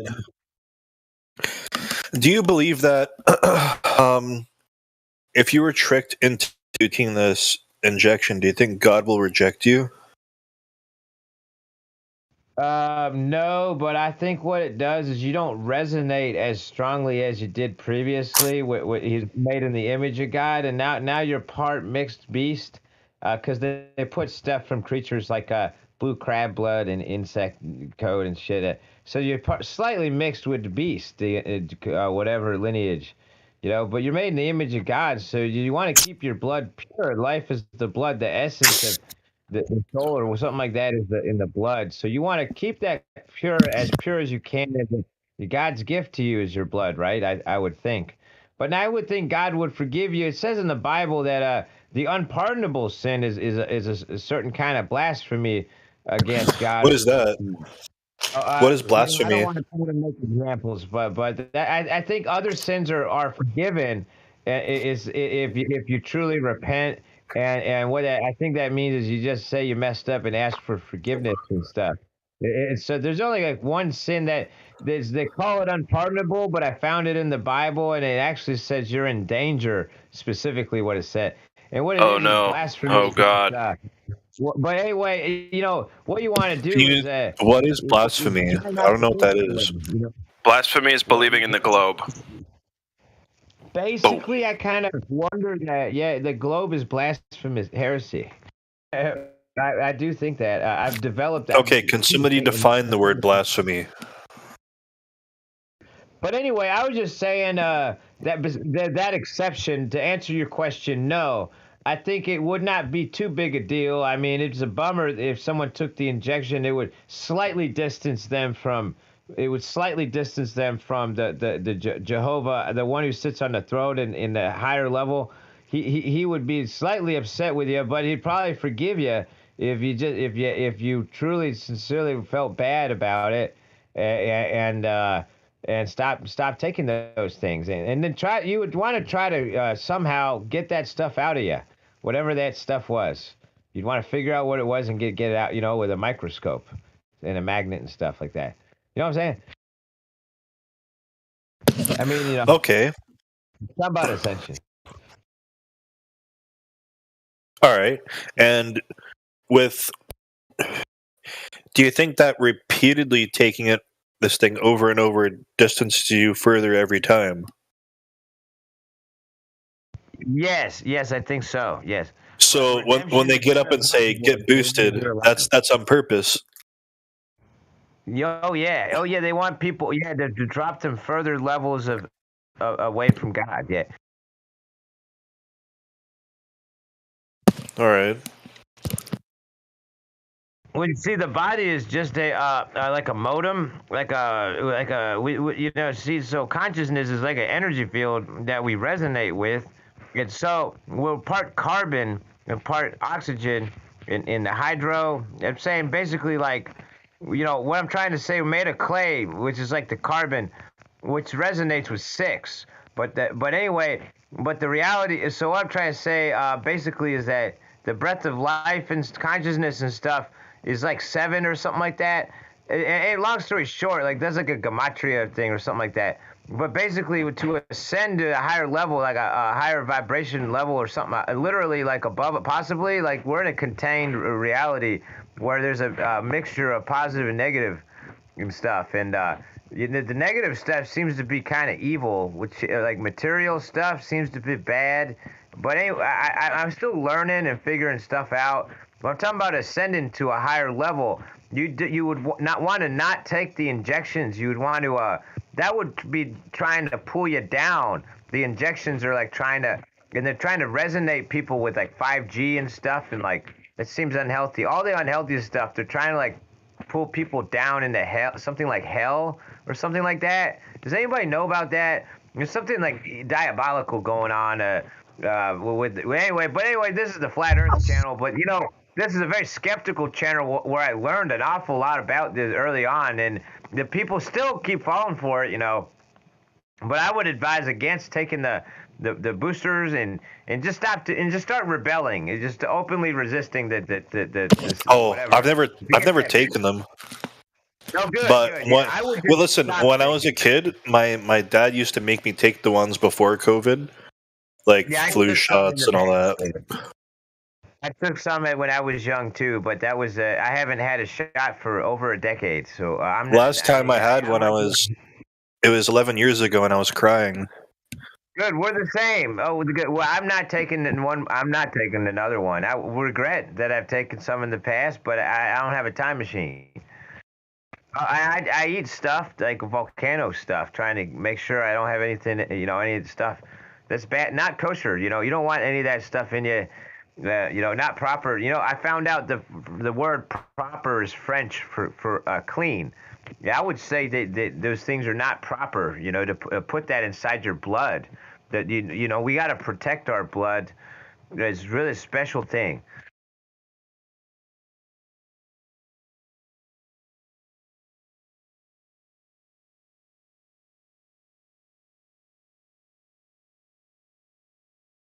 I bet everybody here can agree that the blood's a really special thing. Vote for me. I'm just joking. But I think, why don't we have real leaders that can agree to protect our blood from this?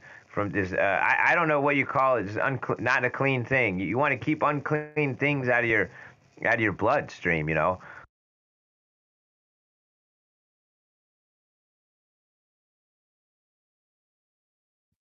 I got kicked out of my university for not taking that last year. Well, that's funny, because what that means is they lost you, and you could have been that may have negatively affected you, but if, for example, let's say you would have been more successful or a different kind of success or a different career path, they lost you. They lost whatever potential that you would have had. They would have had that. They would have been able to ride your rep, and so they actually decided to not. They decided to. You didn't lose your university, whatever education. You may have lost that with them, but they lost your reputation that they could. That you may not even know what it is yet. Isn't that wild? Yeah, it's okay. I don't care. I honestly, I'm so scared of needles in general. Like, I told my father to kick me out of the house if he needs me to get it. He almost kicked me out. I'm terrified of needles, man. Those are for like drug junkies. Yeah, it's whatever, man. Dude, they conditioned us as children, like DARE and stuff, to like be like, hey, don't take that stuff. Now they're like, hey, stick out your arm or your sleeve up. Yeah, how great. I'm in Canada, and they're trying to convince a guy who's in the ER to take assisted suicide. That's some messed up stuff. I saw a news article about that. Like, that's a new trend or theme. Which is weird because we have taxpayer-based healthcare, so his taxes pay for his healthcare, and they're recommending that he kills himself. Bro, that's like murder. I just thought about that. That you just spelled it out. It's murder. Yeah, we're gonna take your tax money for a healthcare system, and then we're gonna tell you to kill yourself. That's straight up lethal. Wow, dude, that's wild. What has the government come to? This is a new low. Dude, the Canadian government changed the past 2 years really, really big. I've noticed a lot of change. There's been a lot of changes going on in the West and in Canada, especially the last couple or so years. It's been really strange. It's been in a strange zone, man. Dude, all of the people from the EU condemn our prime minister because they think he's a tyrant. People in the EU think my prime minister's a tyrant. I bet you if you told him he was a tyrant, if he answered, he would agree with you, but he'd probably just change the subject. But yeah, I bet you he would be proud of it and laugh. He said he respects Chairman Mao, so if you got a straight answer from him, he would say, yeah, I'm a tyrant. Yeah.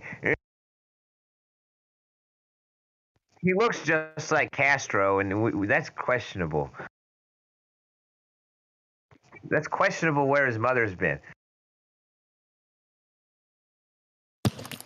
I'll tell him. Yeah, I know. I'll tell him.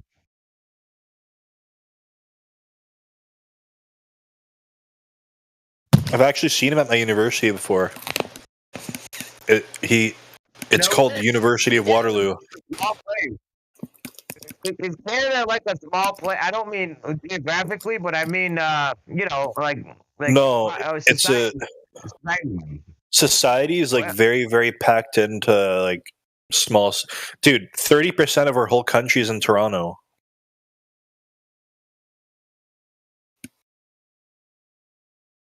Smurf, 30% of our whole country lives in Toronto. I hit the wrong button. I didn't know everybody lives in Toronto. Or not 30%. Maybe a quarter, 25% of our whole country lives in one city. That's terrible. I know that 100 years ago, 90% of Americans lived on the farm and at rural scene, and now the opposite's happened, and it's unreal. They call it development, and I wonder about why they call it development. Sounds like you're a highly developed country. Development.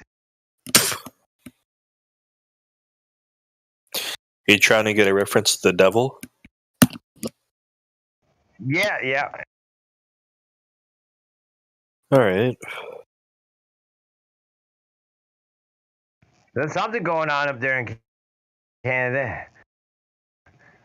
Trudeau's talking to somebody. Trudeau's getting taken to court right now. What?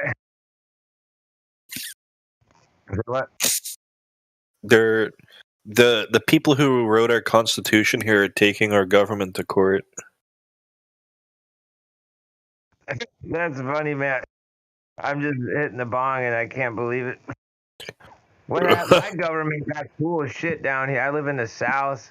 Where? Florida? I live in Virginia in the South, and they made marijuana legal. So the first thing I did was let everybody in town know about that I have a lot of weed, and nobody cared. I don't sell weed because I never did. I just give it away.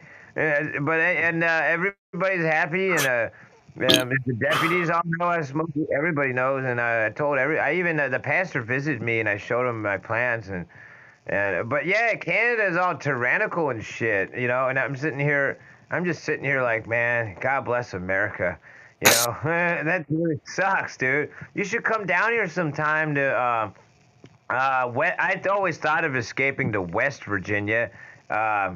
You know, West Virginia is a beautiful place, man. But I've actually wanted to move to USA for a while, but ever since the past 2 years, I've started to think that the entire West is going to fall sometime. Yes.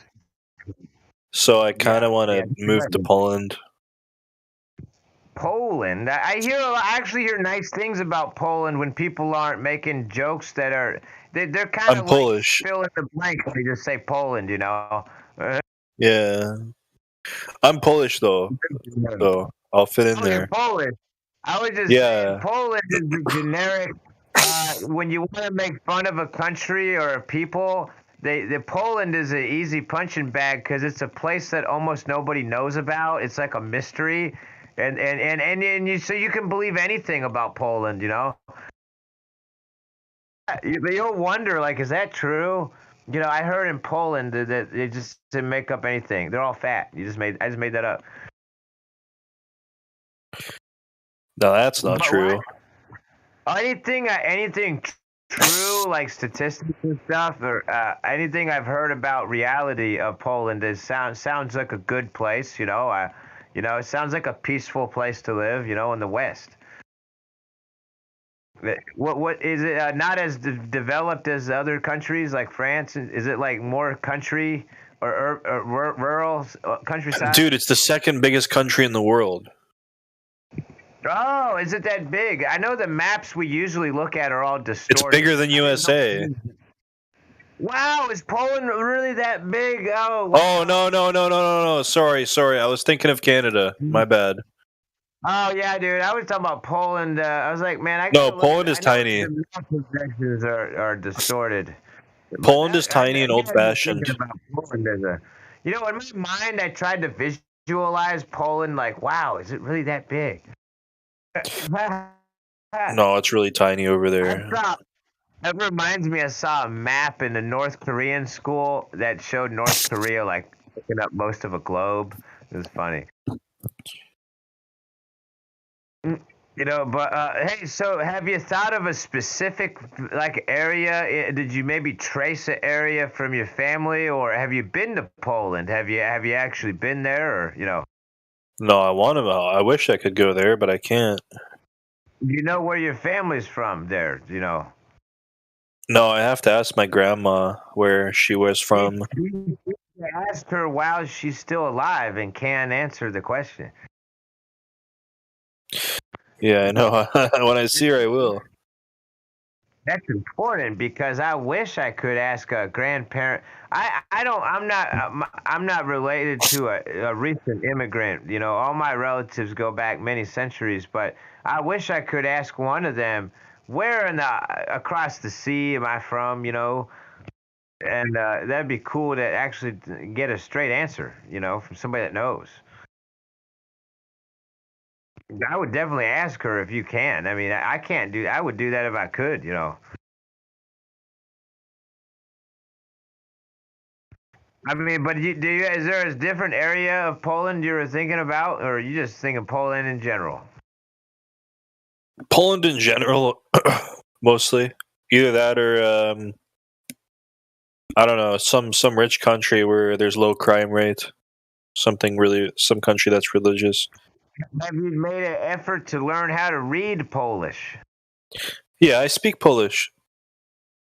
Oh, well, that's good. So you already know. I learned Polish on Discord during the lockdown when everything locked down. I had nothing to do, so I was learning Polish on Discord. Wow, that's fascinating. That's a success story with electronic media stuff. That you're the first person. You're the first man in the world to use it. Social media properly in an educational way. It taught me Polish, and it also taught me a little bit of Russian, and I want to learn some Italian too. You're the first man that learned something real from social media. Dude, the thing is like I learned after getting kicked out of university on the internet, you have the world's biggest library and it's free. Well, that's the best part. But I'm joking around, but the funny thing is it's true because it's so sad how easily distracted everybody is. But hey, how did you actually learn a language from? I sit in voice chat and I listen to people talk. So you listen to people talking, and that's how you. What about memes though and written? How did you learn written reading? I actually don't know. I kind of just know. Oh, did you just pick that up along the way? Was that easy? Was it all about listening to people speaking? Yeah, it was mostly listening to people speak, and like one letter in Polish was hard for me to pronounce. So by listening to people speak in Polish, you eventually picked up how to read Polish also. Oh, I could always read Polish, but like it was not so good with accentation. Polish is actually not hard to read. It's mostly speaking. Did it help you in any way that you previously knew how to read it, or was it just totally foreign by listening? Was listening to them? Did it help you at all that you previously knew how to read Polish? Or was it just totally like, what am I? Yes, Oh, it it helped a lot. Okay. Was it a foundation for you, or was it kind of just helpful? It was just helpful. Oh, okay. So really, the core of it, of how you learned Polish, was just by listening to people speaking to each other in Polish. Yeah, but for the first month, like I couldn't really understand anything. So for a whole month, I was kind of just like sitting there confused. This took you a month.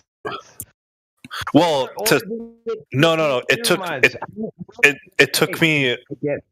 I've learned for 1 year, but it took me 1 month to actually start understanding what people were speaking to me. So now this is funny. I'm actually trying to imagine this.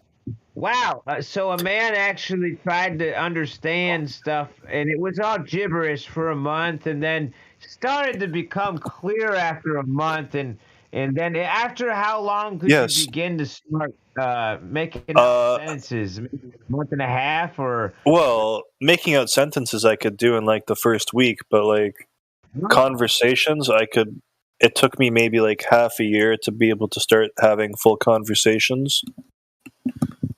Interesting that it did take so long to get a higher level of development, but it only took about a week to begin grasping a sentence.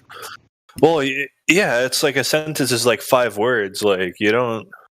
It's not that impressive. It's actually amazingly fast if you think about it. It only took a week of listening. Well, no. It took me a week of sitting in voice chat for 8 hours every single day.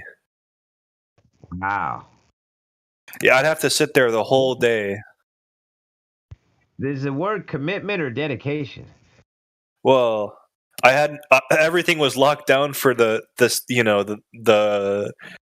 pandemic, right? So the idea was I had to stay inside or get killed to the big bad virus is apparently what it was.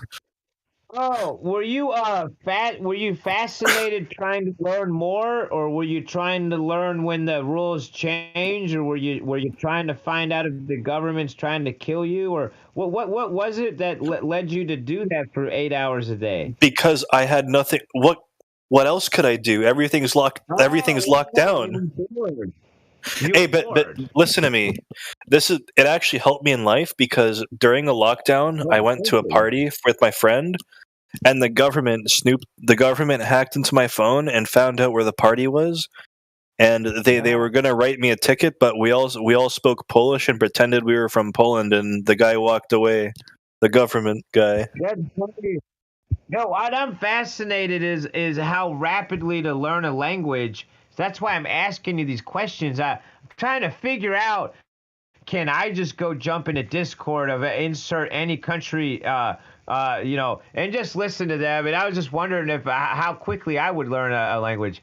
But so that's why I find it fascinating that you within about a week you could pick up. But you did this out of boredom. You were just like fucking bored. I'm sorry, pardon my language. I'm trying to find what drove you to. Yeah, I was bored. Bored, man, and trying to find something interesting, and so that's how you learn Polish. Yeah. Dude, that's awesome, dude. Wow, I could do that too. I just got to get really bored, and you just got to make it interesting. You just make it interesting to listen to people speak a foreign language. Is that what you did? Well, Polish people are fucking crazy. So, like, if join a Polish channel just to learn a language, but any channel. I mean, I got to think of what country to join. You know, what channel? That's funny. Now, I could just join. I don't need to know the language. I'll eventually figure it out. That's hilarious. Yeah. Hey, that's actually the word's inspiring. I was in the military, but they don't really teach you practical shit like well, they do. It's not the best example, but they do teach languages. I mean, if you volunteer and go to a school, I was just saying, that's a practical skill, like a foreign language. You can get paid a lot of money just doing that. You could learn another one like that. You could go join a different Discord channel and get a third language, you know. Well, I can speak like a very, very small bit of Russian. Very, very small though. With the Polish. The Well, yeah, Russians and the Polish do a lot of trade. Well, the languages are also very similar. I didn't know that, but that I would guess so. That makes sense. They're like neighbors. I just got a message on Twitter, and it says I won 0.75 Bitcoin, and they'll give it to me if I send them my wallet address. I don't believe it, but cool. I mean, that'd be nice. It's a scam. Yeah, I don't believe it. Yeah, but that's a lot of Bitcoin. I was saying, when I think about it, I'm a bit ashamed at how ignorant I am of history in the Eastern Europe, to include Russia. Why do I know so little of Eastern Europe and Russia? We know so much about, and I'm not trying to sound PC. I hate PC stuff, but there's a lot of stuff happen over there, and it's just NATO is actually formed to combat the old USSR. Yeah, I believe. Yeah, that's why. Yeah, that's what they're there for, NATO, because they're the big scary Russia, you know. Well, it wasn't for Russia; it was for the USSR, of like with Stalin. Yeah, that was the USSR, right? What's up? I mean, that's what I was saying. Is I don't know history much of that of the East or that area. I'm not talking about the whole world, but there's a lot of stuff happening there. They got a rich history that I don't know anything about. And I think of Soviet Union, Russia, the same thing to me. It's like, what's the difference? You know. Where are you from? Again, you said you were from Virginia? Yeah, USA. Somebody here said in the past Romania got electricity like really early on, you know, way before the UK. Romania's a very, very beautiful country. What's that? Romania is a very, very beautiful religious country. The crime there is very, very slow. Or very low. I don't know. I've never been there. I was saying, I'm sure so much stuff's gone on in the East, like Eastern Europe, and it's like, I don't know the first thing about it, man. And, you know, we have like parallel histories. It's like 1984 stuff, man. They got all this lengthy Western Europe history, you know, and we don't know anything about. And I know in Russia they make their own cars, and now they don't get their chips anymore. And that's like a parallel. It's like a parallel reality. They got different electronic chips now, and they're not even. It's like a different climate over there. It's like the Arctic, right? You know, I don't know. It's like a different world, man. Eastern Europe. Well, I don't know, man. I think of it like I know space is fake, but it's like a good analogy, man.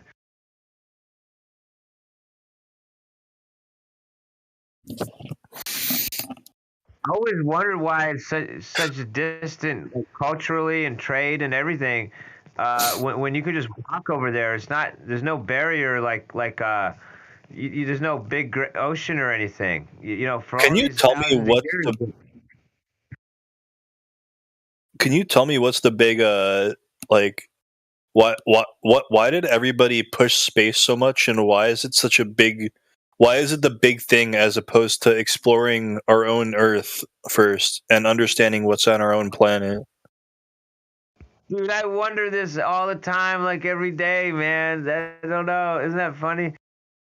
Because we have oceans that are like unexplored, and we won't. We're giving more money to NASA opposed to our own Earth.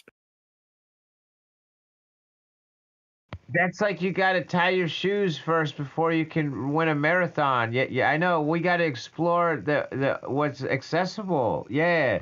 You know, go green, as the politicians are saying.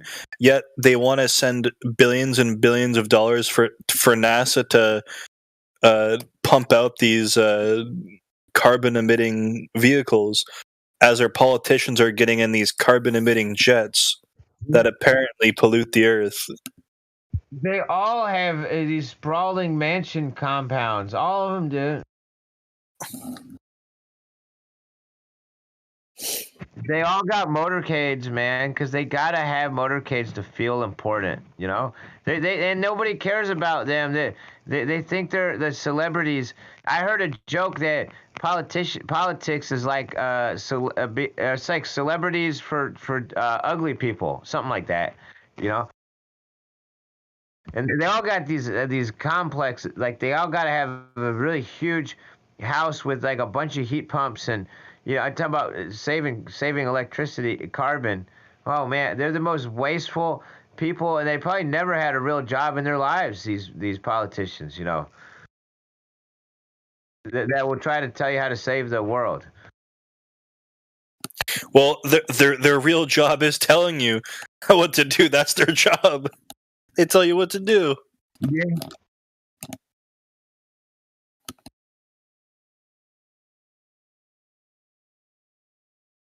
So I'm just ripping the bong here, but and it seems like the money is in command here. They're just an extension of the money. Like the politician is just whatever the money wants is whatever politics is going to happen, right? So that seems to be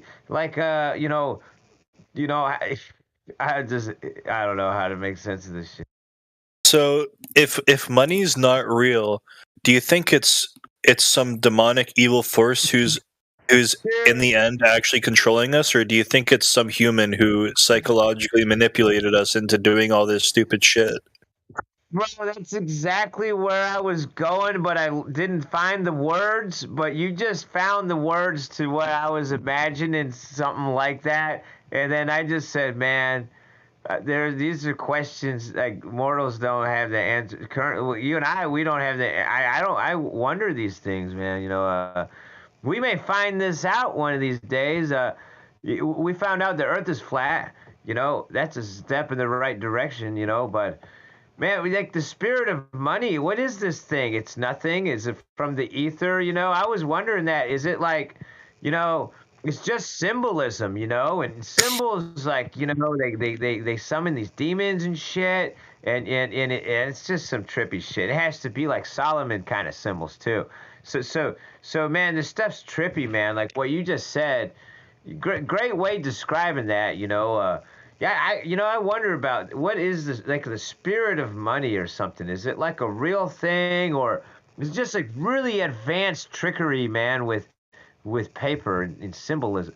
It's like signs and symbols rule the world, or is there some serious demonic ethereal shit, interdimensional stuff going on? Man, good question, man. And that's I got some jokes about I don't know, I shouldn't say if it's on YouTube, never mind. Well, I got some demonic jokes. They're not PC. What does PC mean? Politically correct. I mean, Okay. I got some jokes about demons, and they like to traffic children. But what is it about this evil, this force, this money? I was saying the politicians are like an extension of the money. It's like a spiritual entity, whether is it spiritual or not, but it's like an entity. Do you think it is? Because Did we form politics as humans, or was politics already here as a control mechanism for the humans? That's the chicken and the egg question, man. I don't know. Well, the symbols were already here, you know. I don't know. And what do you think put the symbols there? I think other entities, yeah. Or do you think it's the symbols that have meaning, or is it the way we perceive the symbols that gives it the meaning? Dude, the answer could be both. If something placed it there from another dimension for us to interact with, the answer could be A and B, man. How's that? Okay.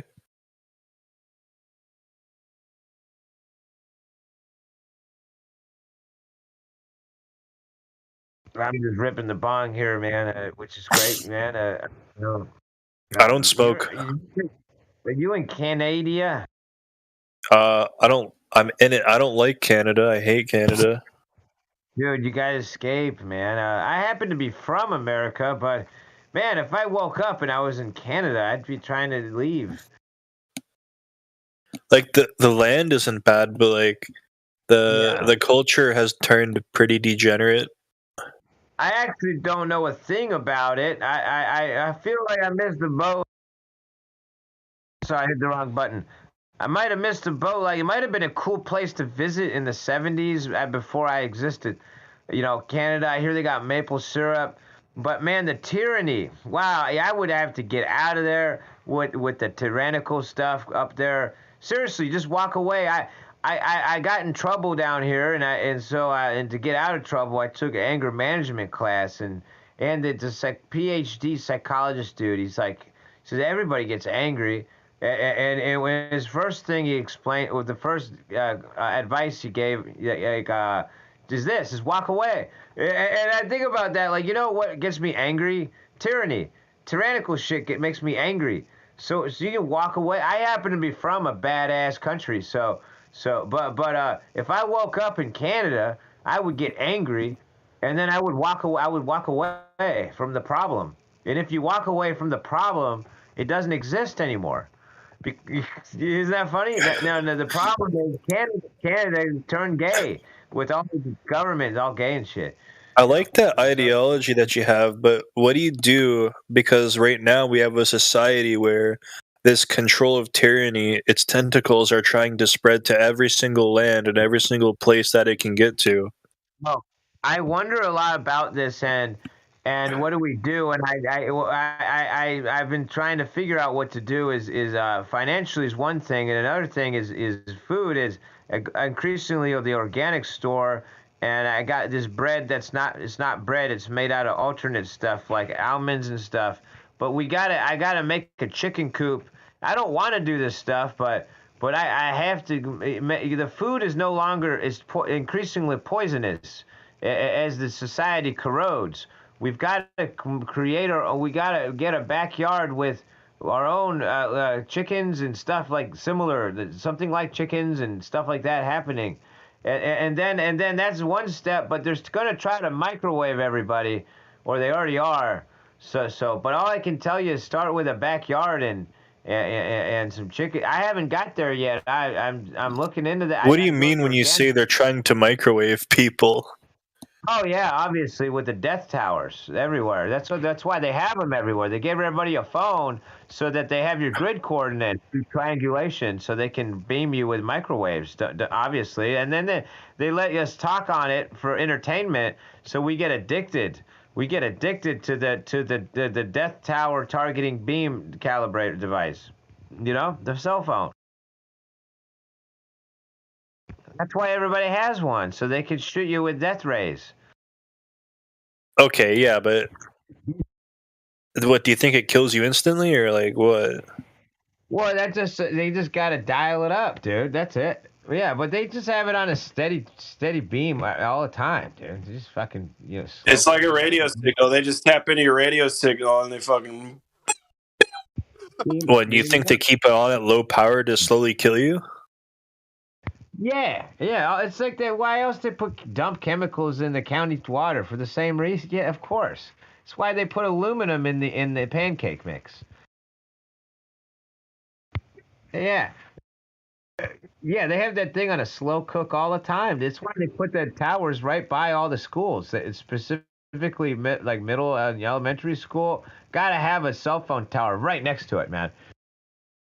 And give all these kids Wi-Fi right away. It's the same thing as the microwave oven. So it's on a lower power. So let's just have hundreds of them. Let's just cram hundreds of them into the building. What's the worst that could happen? What's the worst that could happen, you know? The radio, radar, radiation, what's the worst that could happen? Radar beam antennas everywhere. Directional beam antennas. So fast, the internet's so fast, it beams right through your skull, right through a dozen other people's skulls, and it's still 150 megabits. It's real fast, internet. Super fast, it'll change all your brainwaves inside out so fast to put them right side backwards before you don't even notice. I mean, you'll start hearing stuff. The internet's so fast. Stuff starts, you thought it was coming out of your phone, but then you were hearing it in the back of your head, and then you were hearing it behind you. Then you were seeing stuff, and then it was just that booster shot and those demon programs that Okay. And only you can see them because only your batch got those set of demon programs that there's a back door to. So anytime you're out of Wi-Fi range, you get hit with these demons. They're trying to sell you advertisements, you know.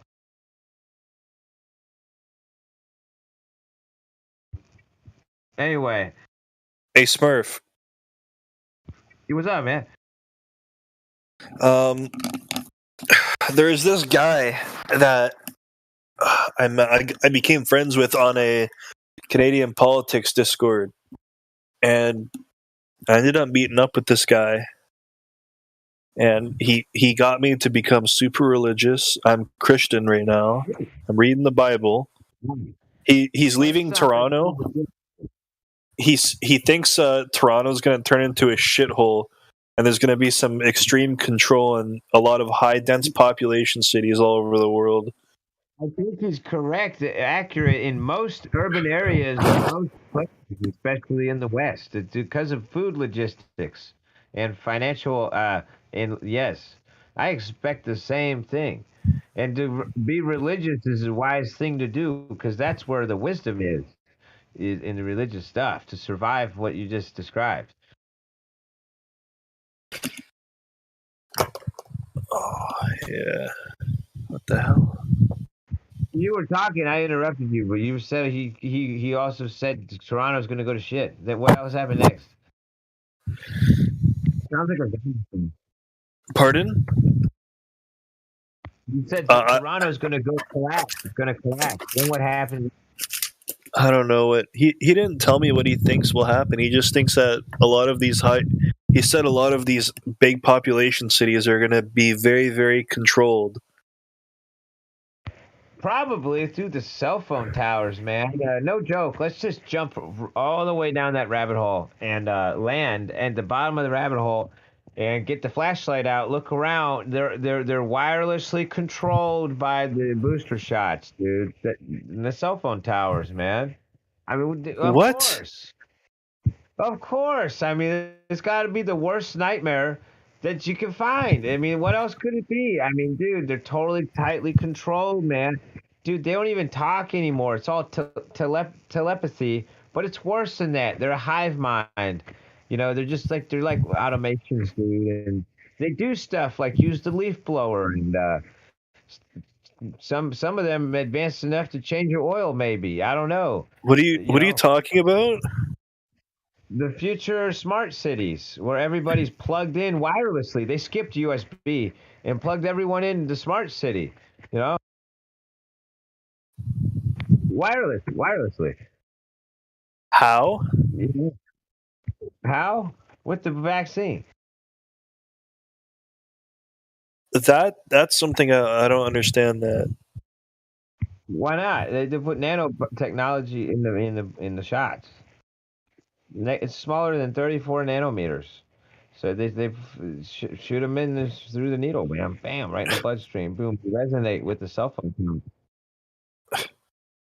You're magnetic now, man. What's up? I've seen that stuff before, but I've heard of it. But how does it connect you to the smart city? Bro, I'm seriously joking to keep my sanity because my neighbor is magnetic. My neighbor has tried to show me. She was running to the kitchen to show me, and I said, "No, I know about it because I remembered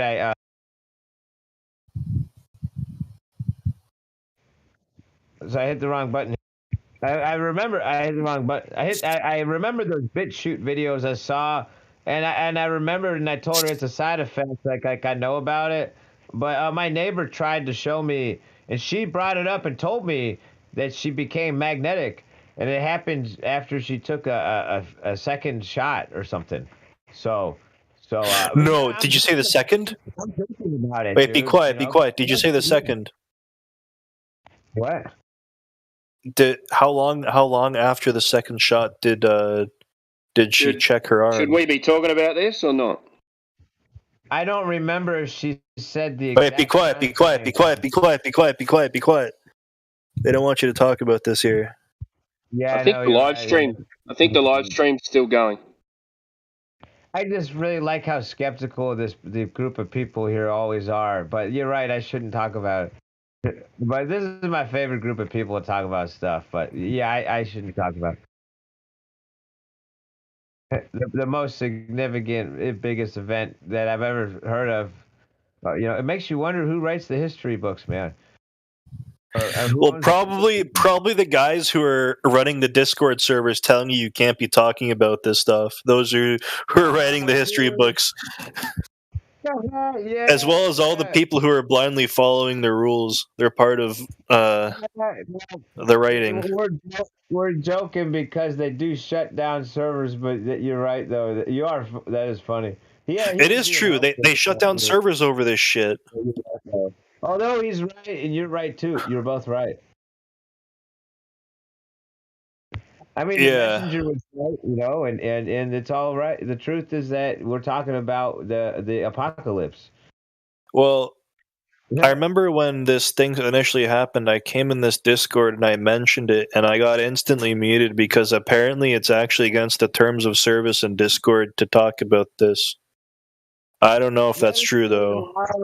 Because they changed the terms of Discord because this current event wasn't here before Discord, so they just changed the rules at any time on you. They're so arbitrary. If I ever had my own, and I someday will have to make, if no one else will. It's like you got to build a boat. If no one else will, if I have a website, people can communicate freely. That would never shut anyone down for something like this. Talking about current events. I just call it current events too, but I think they put it under the banner of misinformation. Oh, it's like thought police, man. That's what that sounds like, misinformation. You're not allowed to talk about anything that they don't agree with, which is weird. Yeah, but the thing is there's court cases now with scientists who are going to court cases clarifying things. So what doesn't make sense to me is why you can't talk about things after they've been cleared by scientists in courtrooms. Yeah, can I just comment on this as someone who's partly responsible for the server? First of all, yeah, most of the mods, lead mods and admins here, or probably all of them, don't believe the official narrative. So that's one thing to be very clear on. We're not trying to protect any narrative. The main reason that we have this line is because we just don't want to lose our server. We don't want to lose our streaming permissions on YouTube and these kinds of things. So it's the censorious nature of these assholes that makes us have to toe some sort of line. Now, anyone who knows me knows that I've talked about this topic many times, and I have absolutely no issues with talking about it. And of course, I don't believe the mainstream narrative either. When it comes to like scientists coming out and saying this is a load of bollocks, I mean, they've been doing that since the start of the whole thing, when the censorship was at its highest. So it's actually not about what's true. It never was about what's true. What this is all about is profits. You know what's so ironic? Bro, I didn't finish, bro. Okay, so what this is really about is big companies protecting their profit margins and stomping on people who are likely to get in the way of those profit margins. And that's all that's going on. So don't think that just because a scientist won a court case last week that the censorship's going to change, because there's still money to be made. Okay, well, what if the scientists came out and started saying that flat Earth is misinformation, and they're going to start coming after you guys? Are you going to shut down your server? Coming after us anyway. We get censored. I'm just saying hypothetically, if that were to be a scenario, would this server just be shut down by the owners? What do you expect us to do? We're a group of flat earthers, right? We don't believe any of the mainstream narrative, really. And yet some of them are heavily censored to the point of removing your server, and others aren't, right? So we have to live in that system. Hey, what do you expect? Yeah. Isn't it so ironic that the super villains behind the globe are the same super villains behind the subject we can't speak about, and also the same people behind that we can't speak about? Isn't that funny how ironic that is? It's the same crew behind all of it. It's the capitalists, bro. It's not ironic, it's by design. But I just see what you're saying. So funny, dude. Like, dude, we can't talk about for the. Check this out. What if? I'll tell you. What happens? Like, you know the reason that we're not streaming on my main YouTube channel, the 24/7 Flutter Discord live channel, is because YouTube blocked it and they gave me a strike. They didn't tell me why. And so I can't stream for 7 days there. I appealed it, and I'm waiting for the appeal to go through. All right, I don't want a response from anybody about this.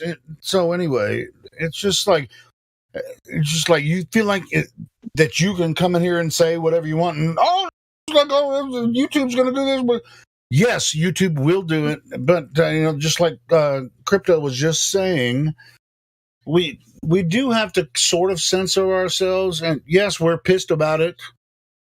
But to keep the channel and the Discord alive, dude, there's some shit that you can say on Discord or type in Discord. They can take the whole freaking Discord server down. Man, we gotta figure out how to make an alternate software app, to do the exact same thing called Discord. No. It's already done. I'm just saying, YouTube is it's a popular platform. That's where we get a lot of viewers from, and so we kind of. All right, well, check this out. All right, if I just dropped YouTube altogether and started streaming on Rockfin 24 hours a day, would you guys go over there on Rockfin and watch it and pay $10 a month? I never heard about it, but no. That's The answer's no. Well, I just haven't. Yeah, I don't know why you'd want to go to a platform where you would have to pay to use it, because the idea is you want your information open source for free. Yeah, but it's not open source on YouTube either. So, what the fuck are you guys talking about? YouTube's free, bro. It's free, but it's not open source. The thing about software, if software is free, then the product is you, right? You don't understand that. So if you're going on Rockfin and you're paying for it, then they're actually providing a product. If you go on YouTube and you're not paying for it, then they are taking your data and selling it, right? In addition to advertising to you. So just remember that there is no such thing as a free digital product. It doesn't exist.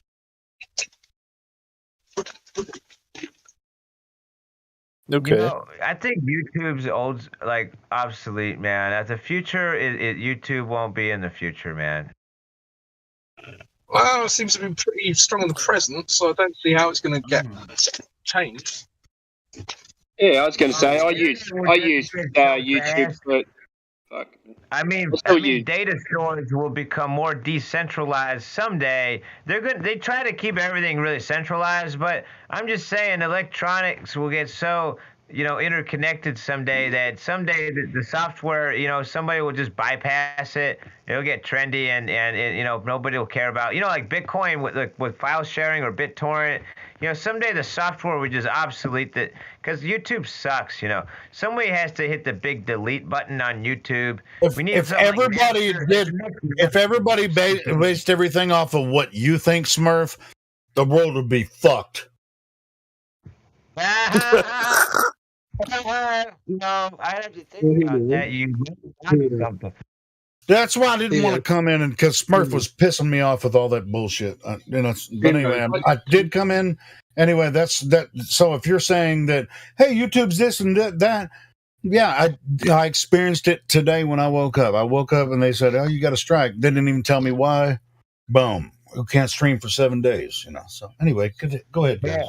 Yeah, that sucks, dude. That was before I rolled in today, though.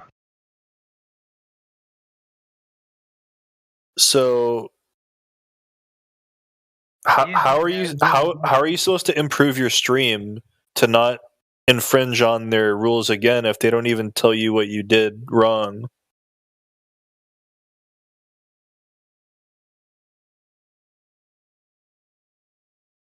Well, I just feel bad now, and that's just so arbitrary. Like, who are these people? It's the same people behind the globe.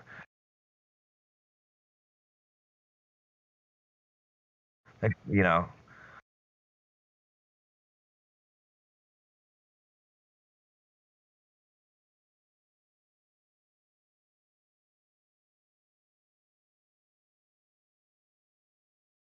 was going to say, I still find YouTube useful for some things.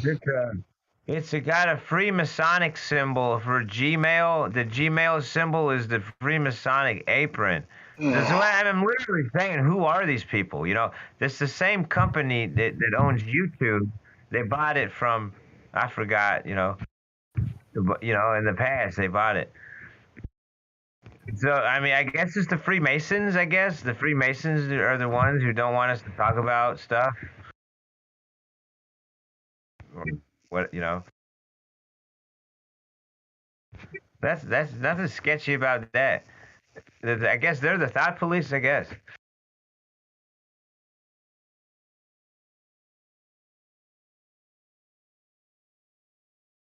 I don't know what else to guess. They got their symbol there on the Gmail that, that's obviously the Masons. So that's my guess. They're the ones that shut down our speech and stuff.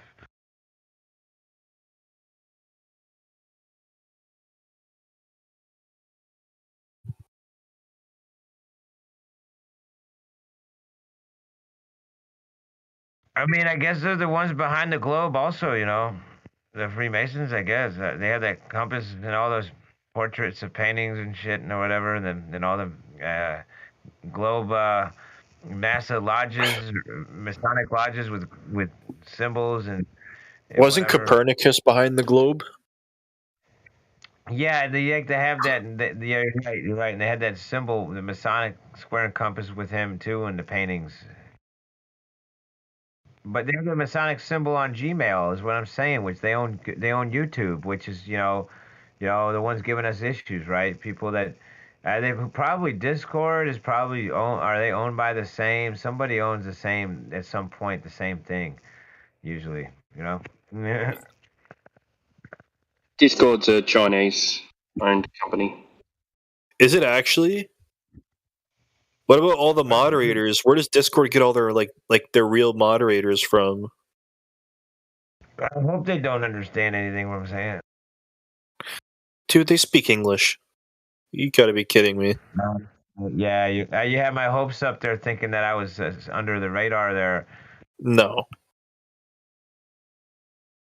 And plus, Xi Jinping's probably got them hooked up to auto translators for his speech, bro.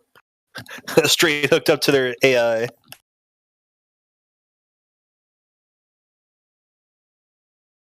Man, I never thought about that. That's spooky, man.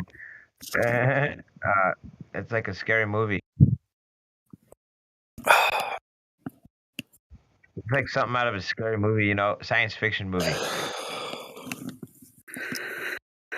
Could you imagine that there's over 1 billion Chinese people? So they could have like a government agency that has as many people as an entire nation.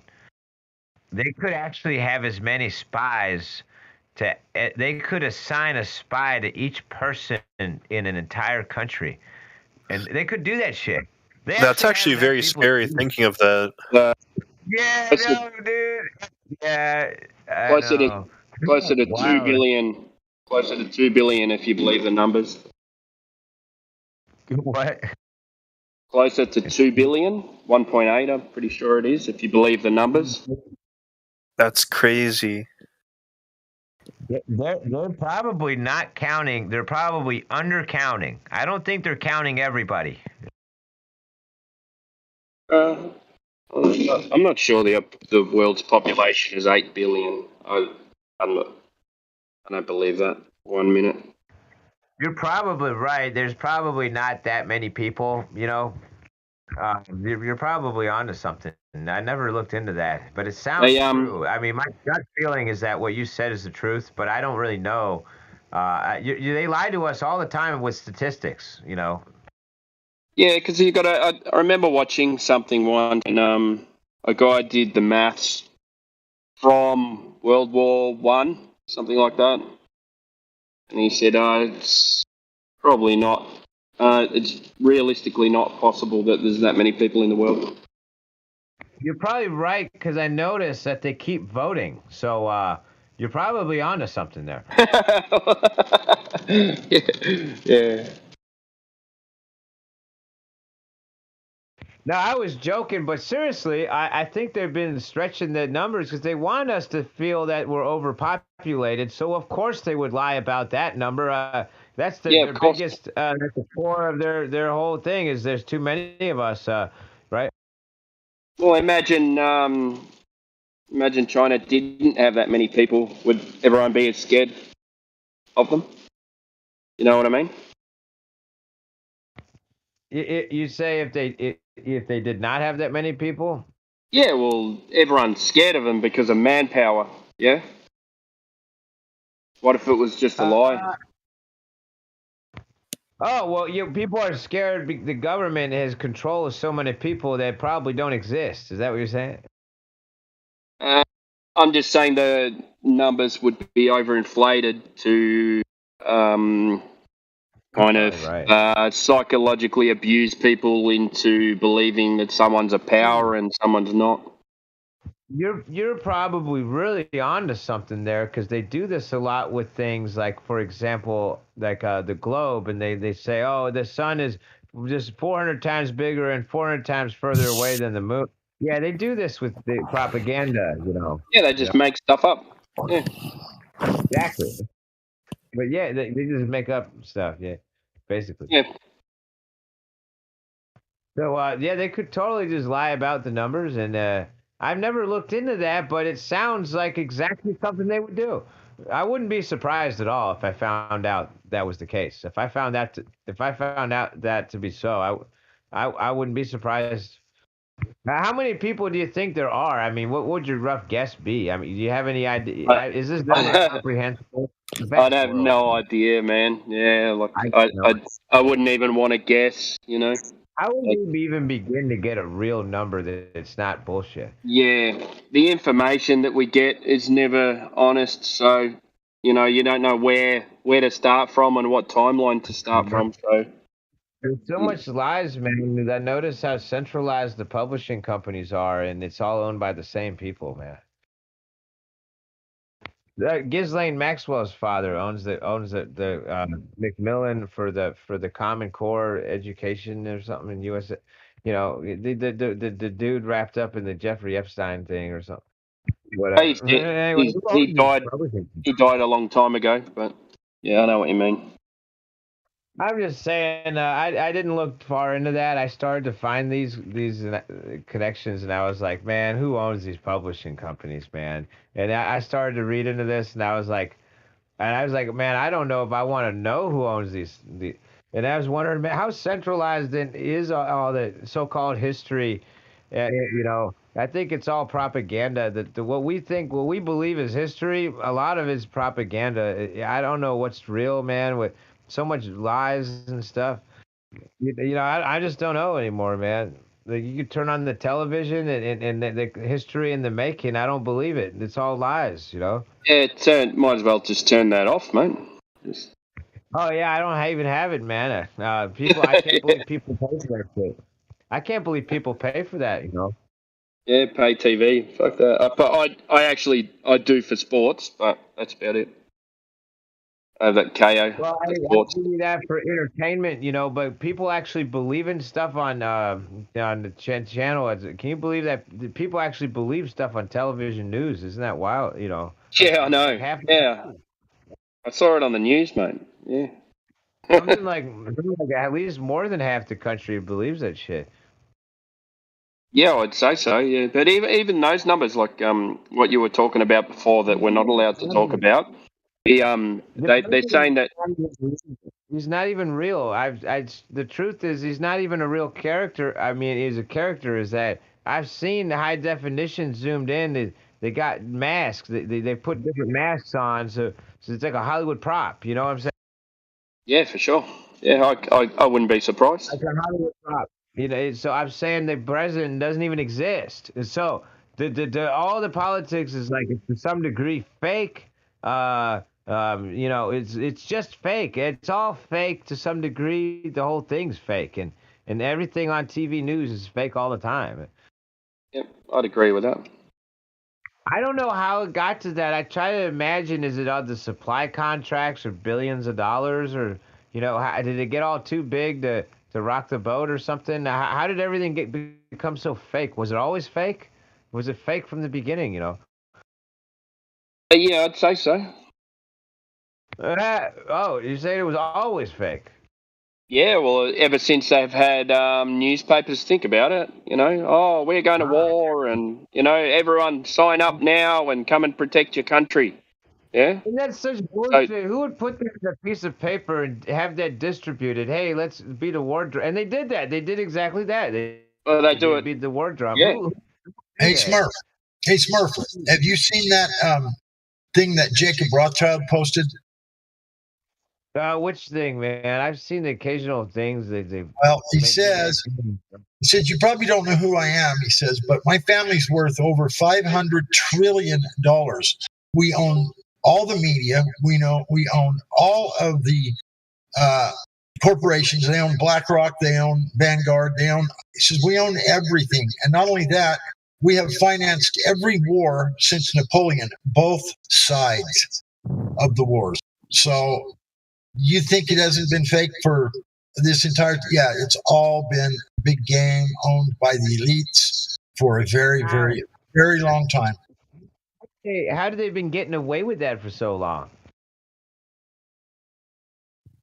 Because they're untouchable. They got so much money. They're people that you'll never see, meet. You don't even know where they live, bro. I mean, it's does money do that? That means somehow you become untouchable if you get that much money or something, or absolutely fascinating. Well, I don't agree at all with how they're doing that. They're doing everything backwards. I don't like what they're doing, but it's amazing how they pulled that shit off, isn't it?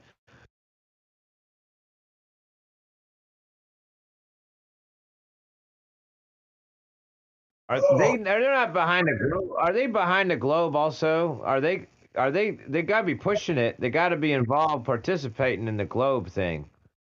Well, they own all the media. Yep, they own all the media, so, yeah. They own the school systems.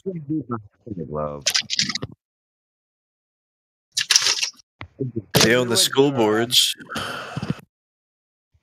Are they associated with the Jesuits, man? Because in the globe, or You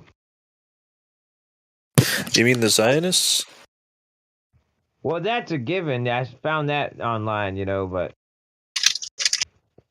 but yeah, man. I mean, I'm thinking about the globe. They can't be behind it, can they? They might be a part of it or involved with it. This whole idea of the globe is a stupid idea. There used to be a timeline. I don't have it anymore, but it basically went over, the Protestant Reformation and the Counter Reformation, and it started out like in 1517 when Martin Luther challenged the church to a debate over the 95 Theses, right? And they couldn't win a debate, right? Much like globe earthers can't win the debate today. Because the Bible actually said the things that he was claiming that it said, and all the indulgences and all the other things that the Catholic Church was doing was not biblical. So what they did is they formed a counter-reformation, and they basically made the Bible illegitimate because of science, right? We got science that says, the Earth's a ball and going around the sun, and the Bible is obviously a flat Earth book.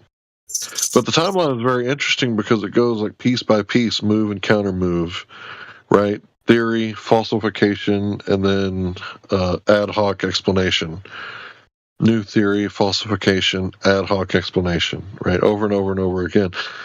And it went all the way up until modern times, talking about dark matter and how, there's that number with 120 zeros with the cosmological constant crisis. But yeah, I really wish that someone would remake or redo that timeline. I think it's very powerful. Wow, man, this is fascinating.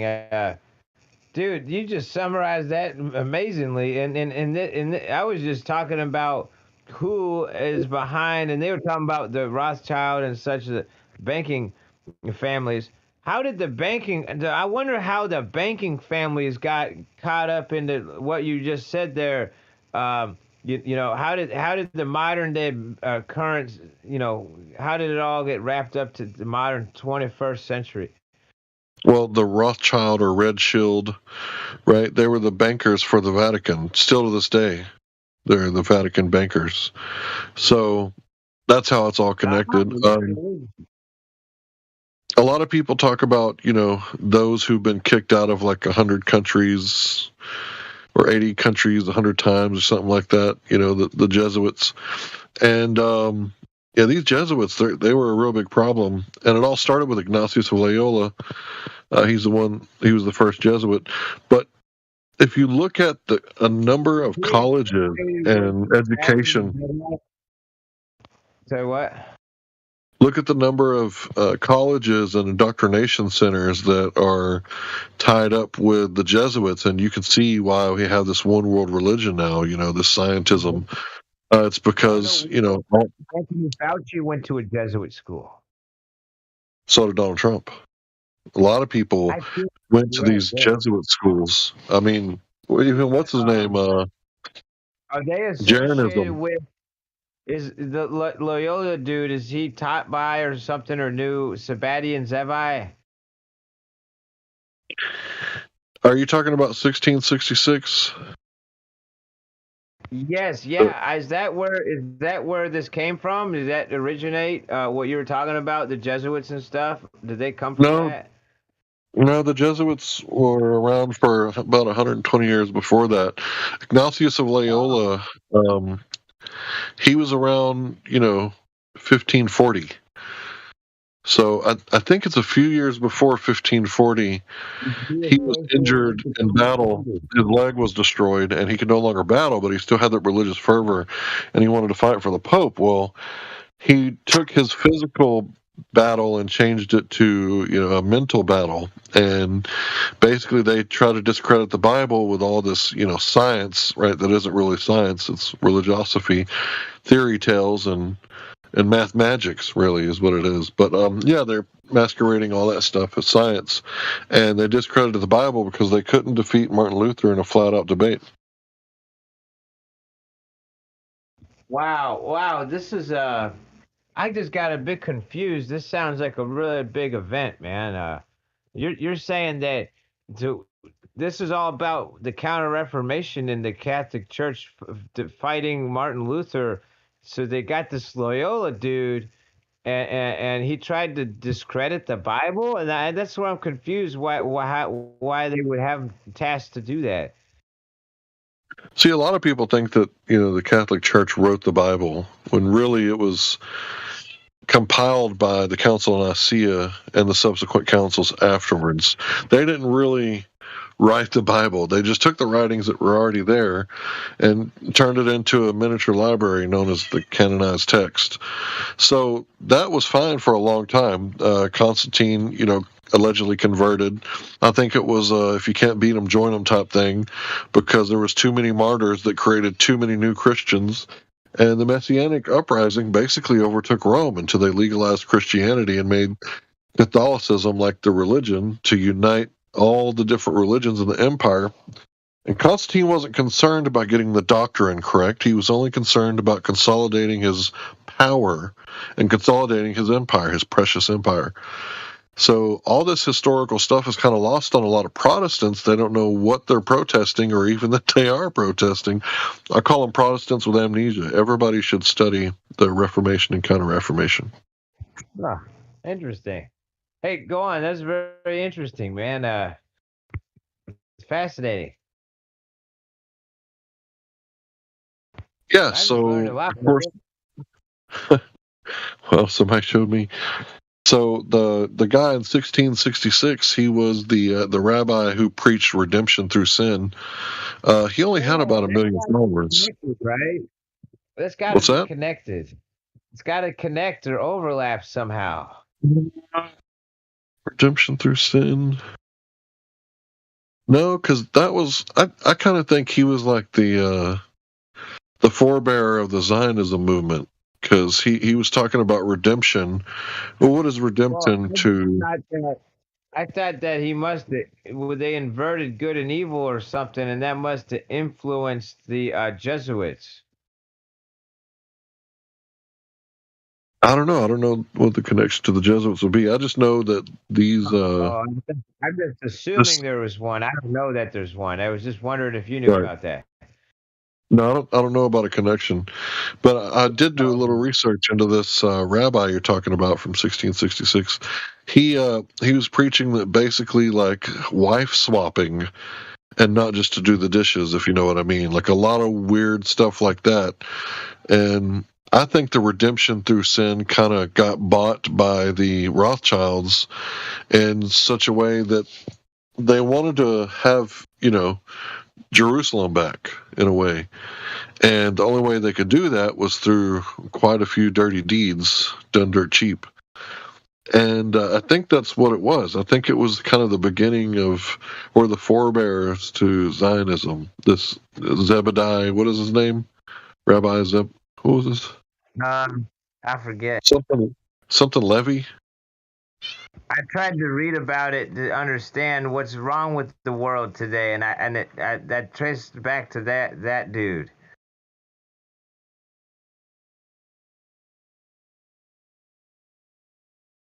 Zebediah Zevi. I just assumed he's connected with the Jesuits, but see, the Jesuits seem to be behind the globe and the current event we're not talking about, and the oh man, I'm not even going to joke about that anymore. I feel bad, but yeah, I mean, also the globe though. Ironically, the Jesuits seem to be behind the globe, right? But the Zebediah Zevi, that crew doesn't seem to be. I guess they're cooperating or something. They're all globalists, right? At the end of the day, both groups are. I'm talking about Lucifer. They're all Luciferians, aren't they? I don't know, right? I get the impression the Luciferian thing to do is to push the globe or something, or I don't know. I guess it's part of the Counter-Reformation, but it gets confusing to me.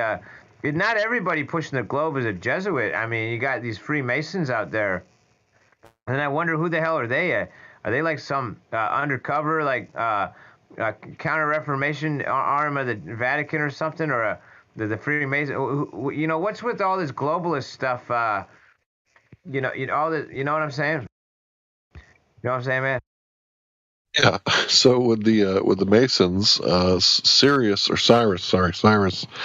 he's a flat earther, really intelligent guy. He's a Mason, but I don't think that all Masons are evil. I think that would be what is that? The what fallacy is that? Stereotype fallacy. Yeah, you're right. They're not all evil. Yeah, there's good and bad. Like any group. Yeah. Right. So I was listening to him earlier. I was part of the conversation. I guess I was talking to him too. But he was talking about how the Twin Towers were the twin pillars of Solomon because they were known as the Solomon buildings or something like that. And he was saying how that was the Catholics like destroying like masonry. And he talked about John F. Kennedy being the first Roman Catholic president. And it's like that's when things like really started to turn for the worse after he was president. Wow. Well, I never heard of this. That's big. I didn't know they're rivals. I thought they worked together. Well, I've talked to a Catholic Mason before, allegedly. That's what he told me he was. So, I guess we can't just do the big and large thing. There's different strokes for different folks. But yeah, I'm not a Mason, but I really like a lot of stuff that Manly P. Hall said. But I never thought of them as rivals because they both push the globe. It seems the Jesuits and the Masons are both pushing. I have the impression that NASA's run by a bunch of Freemasons, So the Jesuits, they must be involved with this shit, like Fauci and I don't know. The same crew keeps coming up, man. The Jesuits and the Masons. Do they work together? Are they working against each other? Are they the same? Are they all working for the Vatican? And I know the Pope is a Jesuit. The current Pope, you heard about that, right? Yeah, of course. So I think about it like an octopus, right? And this octopus isn't a new idea, but let's say one person, they discover, the Zionists, and another person discovers the Mason, another one, the Knights of Malta, the Knights of Columbus, etc., etc. So they're all stuck on the one tentacle, and they're all fighting each other like marionette puppets. Like, no, it's this guy. No, it's this guy. No, it's these guys. I think that they're all capitalists, and they just capitalize and take power whenever they could get it. And they probably do work together and work against each other, like a lot of mobsters do. But I don't see a line between governments and gangs. In my opinion, there's no lines in between. The government is a gang, and gangs are gangs, and they're all trying to capitalize, but they want us to all be communist, right? So while they're practicing capitalizing wherever they get a chance, they want us, to be effective, communists. Rules for me, yeah. So the Aldrich Plan would be something interesting to look up. How they created our slavery where we can't taste, see, touch, smell the prisons, but we're slaves and we don't know it. So I posted that octopus there for you. The Aldrich Plan. What, you mean wage slavery? Yeah, wage slavery. Financial servitude. You probably see my confusion is I just don't know, like you call it the octopus. I just wonder, that was really interesting. You said that symbolized the Catholic Church defeating Masonry in America. I just wonder what's going on. But yeah, man, they seem to have it tight, the real good. The social engineering with it, like the globe is a great example of that. They've got everything so tightly controlled with the publishing and everything. So there's a YouTube channel called Sorry, what? Sorry, go ahead. Sorry, go ahead. I was just saying, I've questioned history. I've become skeptical of everything since I found out the Earth is obviously flat. But what I'm trying to say is, since I figured that out, I'm like, wow, man, what else did they? And all I see is lies. They've been getting more blatant about it. So it makes me question everything now. The lying is getting really bad too with the propaganda recently. Oh yeah. Anytime your country is at war, you're seeing wartime propaganda. I can't think of a time when the United States wasn't at war. Maybe like a handful of years, like 15 or 20 years. So you've definitely seen wartime propaganda. So I'm looking for a YouTube video, Migmag. He did. That ought to be a good one. Roman Empire Rules Today, Part 1. I'll go ahead and share this with you guys. Migmag is somebody who used to hang out with us in FreeChan and the debate channels, Flat Earth Debate. back in the day. He's a really good dude. He's a flat earther. So I'm sharing his channel with you guys. But yeah, this channel is going to talk about the Jesuits, and he's making an argument that it's the Jesuits, not the Jews. Maybe he's Jewish. He looks Jewish. But I don't care. Mig is a good dude, and he's got good information on that channel. I wonder a lot about this, yeah. Yeah, I think they're onto something there with the Jesuits, man. Seriously. I mean, for sure. From out of a comic, it's tacky, straight out of a comic book. That's so silly, but yeah, that's what my suspicions. That trying to make sense of all that, and I think the Masons are like an arm of the Jesuits. Is my best guess. I just think that all these different, groups of people, governments, they're basically all different corporations, right? And they're basically trying to go for the same goal, I think, which is the empire, which is what they wanted all the way back in Nimrod's time. They've always wanted like a one world emperor, right? They've always tried to do that. And, it's really hard because people are nationalists and their culture matters to them. So the only way that they could get like this one world government would be to create like a one world religion, which is scientism or pseudoscience. That's fascinating why you're breaking this down, man. Go ahead. Yeah, I'm kind of loosely quoting. What's his name? 10th Planet Jiu-Jitsu. What's his name? Eddie Bravo. Thank you. I'm loosely quoting Eddie Bravo. He kind of gave the best reason of why they would lie I've ever heard. And it was with Joe Rogan, and he basically said that since they wanted the empire, like all the way back, since when, the only way that they could create the empire was if people believed in space and believed in space aliens, and then the aliens attack, how quickly we would set aside our differences, et cetera, and accept the one world order and the one world ruler, which would be, the Antichrist in Christian theology. Yeah, they also need an army to fight God. They need the slaves and the workers to fight God as well. So yeah. Plot twist, man. There's a plot twist that they find out what the army's really for. What's your space alien? Larry? How are you, mate? It's good to hear you back, man. I haven't heard you for a while. What's your thoughts on now the live stream's down? That maybe we can talk about a few things. Wow! What do you think about the? Yeah, well, it's down, so I think we're all right to talk about it. What do you think about the Khazarians being the modern day Jewish people? So I think there's a lot of evidence for that. Even some of the Jews themselves have, called themselves converts, and they talked about their roots going back to Khazar.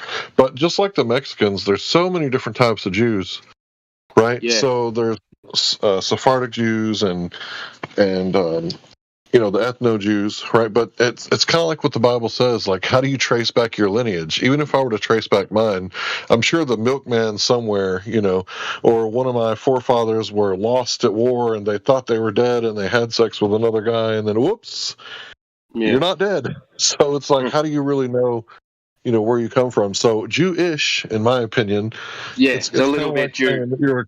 You're convert, right? Yeah, so that's where the I'd say the whiteness comes from, because most of those people would be European Jews that were settled there after World War II, correct? A percentage of them. So that would put them closer to that area where the Khazarians were. Right. Yeah, but there definitely are Sephardic Jews, Karaite Jews. There's all different types of them. What I find weird is the Zionist atheist Jew, right? Because if you're a Zionist, then you're wanting to go back to the Holy Land, which I don't have a problem with Israel existing. I don't hate Jews or anything like that. I am aware of the Zionists. I wonder if they're Jesuits, buddy. I find them weird. They don't fit either, the secular, non-religious Jews that I wonder about them if they're secretly Jesuits, man. Well, a lot of people say that the Jews and the Jesuits are the same people, and that these people will put whatever hat on, right? If whatever they have to do to control you, they'll be the baker, the shaker, the candlestick maker. I didn't think of it that way. That's funny. Right, so they usurp the power of the church, and they call Peter the first pope, which they crucified in Rome, and they named a square after him and said he was our legitimate first pope. That's funny. I interrupted you, but that's what I was wondering about earlier. Is I don't know who's these Jesuits, man. They've been tripping on my radar trying to get to the bottom of stuff, man. But I didn't mean to interrupt. Can you try saying whatever you gotta say after someone is done with their sentence? Because I'm trying to listen as well, but he's trying to finish a sentence and you jump in and he never finishes the sentence. So just try to reply after he's done. Thanks. Yeah, I posted that video, that Mi'kmaq video for you. If you want to learn about the Jesuit order, there used to be a YouTube channel back in 2015, but it's long gone. So if you want to learn about the Jesuits, Mi'kmaq, he's got a guest speaker who comes on there all the time and talks about the Jesuits, and it talks about American history and how the Catholic Church was taken out temporarily, and that's when the United States was born, in that gap of the power of the Holy Roman Empire to the new Roman Catholic Church. The United States was born in that little gap, and it's a little experiment to see if we can, somebody eating chips or something, while trying to maintain our freedoms and rights, allow the Catholic Church to infiltrate our government, because we can't kick them out, right? So the Jesuits were kicked out of 89 countries, 111 times or something like that, really big number.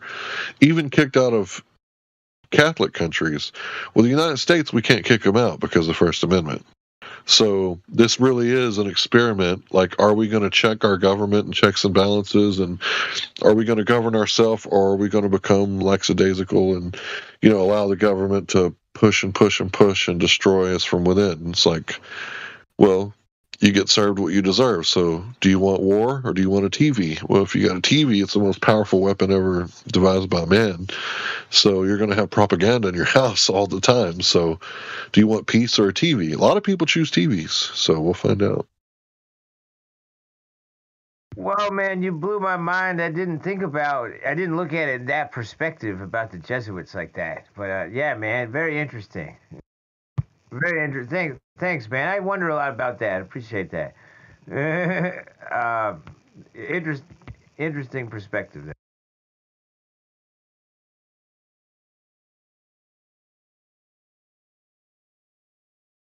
A lot of people question history, which is totally fine as long as you're consistent. But I kind of wonder. Now the Earth is flat, man. I question everything now, dude. Seriously. Oh yeah. Yeah, as long as you're consistent, there ain't nothing wrong with that.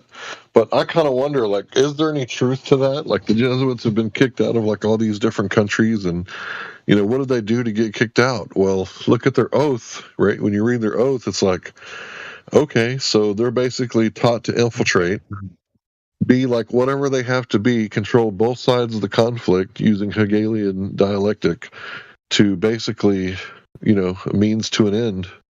Right, and that end is get everybody under, the Roman Catholic Church and paying tithe and taxes. It almost reminds me of the two-party system.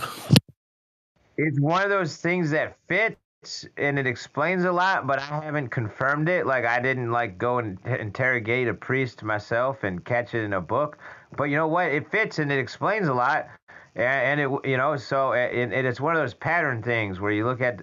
That would explain a lot. Yeah, I don't know. It might be true. I'm trying to get to the bottom of this. Okay, well, you'll know that the Jesuits are in power when they pass Sunday laws and they enforce them. You'll know that the Zionists are in control when they start enforcing, what do you call it? Not the Moses Law. What is it called? Oh, the Noahide laws. Noahide laws, yeah. Yeah, they did that here. George Bush signed that, if I remember that right. Yeah, that's right. So when they start enforcing either one of those, like, you'll know that time's ticking. Yeah, I get what you're saying. That's kind of funny. The Sunday school, what Sunday thing's funny. Can you tell me what those laws are? Which ones, the Noahide or the Sunday Noahide? laws? Yeah, basically, if you're not a Jew and you get caught like practicing the Ten Commandments, you can basically be beheaded. Really? As far as I understand it, This is in the USA? almost every country in the world has these laws on Why? the books. They're just not being implemented. Why though? Because it says in Revelation that the Antichrist will be given power to wage war on the saints, those who keep the commandments and believe upon Jesus Christ. That's why. So, do you think there will be a time when all the countries in the world enact these laws? I don't know. I mean, it could possibly happen if you got enough yes men and not enough good men doing nothing. If you got enough good men doing nothing, I suppose it could happen. Okay. What, so if you follow the Ten Commandments, they behead you? Well, if you follow the Ten Commandments and Jesus Christ, it's a death penalty, according to Revelation. But yeah, look at the Noahide laws. This is no secret, right? God doesn't do anything without telling his people first, and it turns out neither does the devil. But I'm not blaming one group of people for this. Obviously, it's a small sect of people within a larger group. So let's be serious when we call people out for this. I'm not saying all Catholics, right? I say Jesuits. I'm not saying all Jews. I say Zionists. So be precise with your speech if possible.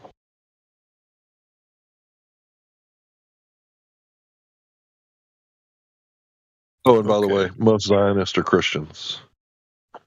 So they advocate for their own demise.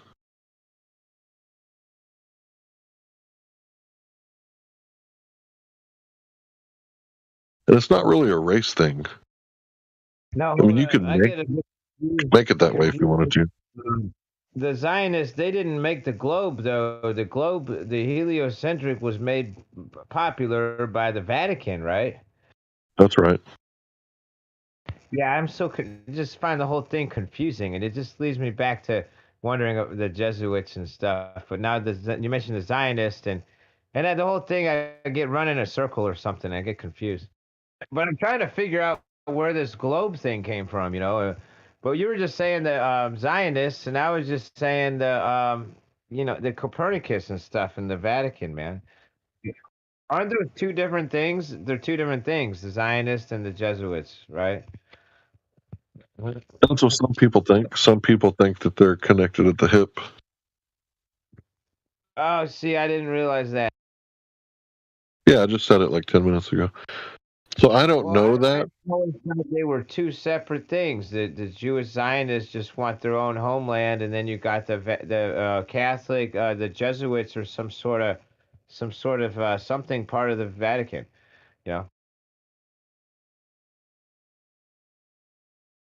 Yeah, don't forget about the Knights of Malta, the Knights of Columbus, et cetera, et cetera. You know, there's all these groups, right? And they're all competing for power and money. So that's why I say sorry. It's the I octopus. explained it before with the octopus, yeah. Yeah, I don't know anything about these other knighthoods you mentioned. Also, by the way, I wonder how autonomous they are. How big of a they're worldwide, international things, aren't they? And like multi-billion-dollar kind of, you know, they're like big, like corporate conglomerate kind of big, like going back centuries and stuff, or moving a lot of money around from the Crusader states, or I don't know. I'm just wondering. I don't know anything about this stuff. Just imagining, like, you know, what the hell are they up to? Are they pushing the globe? Is all, you know, all this global stuff, some sort of conspiracy going back a few centuries? And I'm thinking it's works something like a slush funds or Wall Street. You know what I'm saying? And there's a lot of real estate tied up in this big lie called the globe. I don't know how it's connected, but something that's sketchy about the Vatican. It reminds me of some kind of like you know what I'm saying? It's so sketchy. It makes me, I'm trying to make an analogy with Wall Street. Well, what's really sketchy about the Vatican is understanding that as small as they are, one, they're registered as a country, and two, they have wealth comparable to that of superpowers with no production whatsoever. So I wonder where they get that money from. Well, loans. Yeah, loans, right, loans. So London's the financial heart. Vatican is the spiritual heart, and Washington is the the military. They're all separate countries. So the city of London, the place called the City of London, is not actually part of the UK. Yeah, it's a country. I know that. It's a sovereign state. Same with Washington D.C., same with Vatican. Same with Vatican. So they've all got something in common. And they all do 3 different things. Do you think that's going to come to an end soon? Would not have a clue. I don't know how it all works. I think someday, eventually. Well, the first thing that needs to, if that's the case, the first thing that needs to collapse is the banks. So that would put London out, but...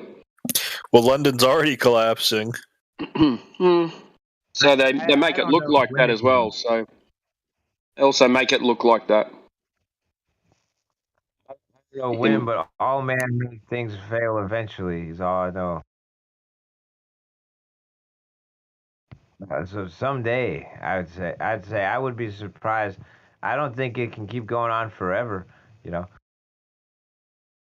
What, eternally in debt? I don't think so. Yeah, I don't think it can go on. Nah, yeah, the whole thing's unsustainable. I just don't know how long it can keep going,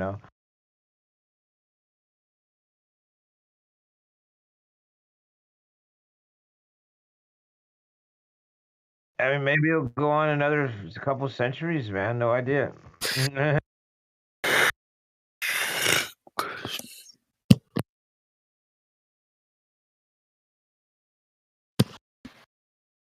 Yo, Timbo. Yo. Do you like Australia? Yeah, I love it, man. It gets a bad rap, but it's a beautiful place. It's safe. People are nice. And, life's pretty good here. So it's a really nice place to live.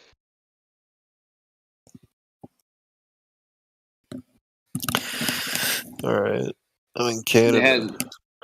There has been some crap, but, it's, you got to take what you can get, and I've got to be thankful that everyone lives on a pretty decent wage, lives quite nicely, and it's safe, so that's a good thing. Not as free as everyone thinks it is, but... So, I first heard about the flat Earth listening to Rob Skiba, and I'm a huge fan of Rob Skiba. I definitely respect the man, but I think he was wrong about Nimrod, so I'm going to post that video. I also have a great deal of respect for Mi'kmaq. So, what's Nimrod? I'm going to check out. Rob Skiba had a theory that Nimrod was the Antichrist and he's going to be resurrected, and he went by all these different names: Apollyon, Apollo, Nimrod, Isis, or is it Osiris? I think it's Osiris. Anyway, yeah. But I don't necessarily agree with him on that, so let's see. I'm looking for some... Go ahead. There's a lot of elites as well that claim to be descendants of Nimrod, so it's kind of strange in that way as well. So the claim I made earlier that some people think that Ignatius of Loyola was a crypto Jew, there's the argument against that. Speaking of Nimrod, did you know, I heard this rumor, I don't know if it's confirmed or not, but when we started the Iraq War, they said they were going after weapons of mass destruction or whatever to invade Iraq. And the first thing they did was go to the museum. Yeah. Took Nimrod's remains. Yep, that's right. And stuff in that museum ended up on the black market and started surfacing everywhere in the United States. Anyway, so why would they want Nimrod's remains? And that sort of coincides a little bit with the resurrection theory, I guess, or whatever. Maybe, maybe they got some technology to use some DNA or something. I don't know. Kind of weird. What, create a new body that looks like this? That looks like the person? I don't know. I just heard they went. That's the first thing they went for was Nimrod. Why would they do that? I don't know. Just spitballing. That's all. You tell me what you think.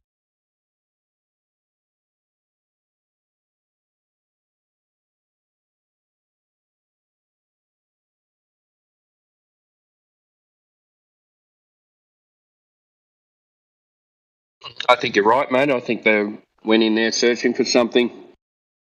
It was in the old texts, and maybe they found it. Because if you life changed a bit after that kind of invasion. If you get my drift, the feeling was a bit different. I don't know. That's my opinion. Yeah, I was watching a bunch of shit on that, and I saw a video of Trump bashing the U.S. government for their raid on the country for that. The guy Trump, he keeps alluding to the fact that America isn't so innocent.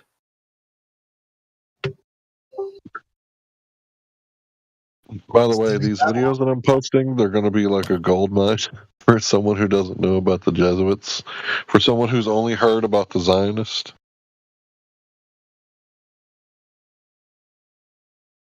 Where are these videos? I want to look at them. Whoops. Warning. Should be in the live stream. Voice text. Lost my place.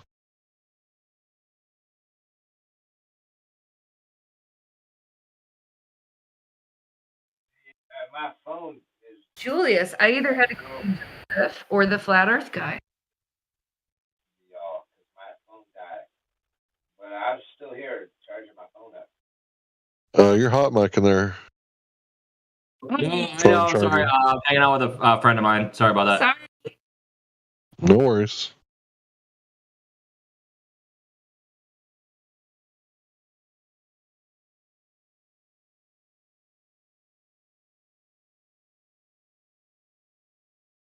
What was the last thing that I posted? Shoot, I messed up.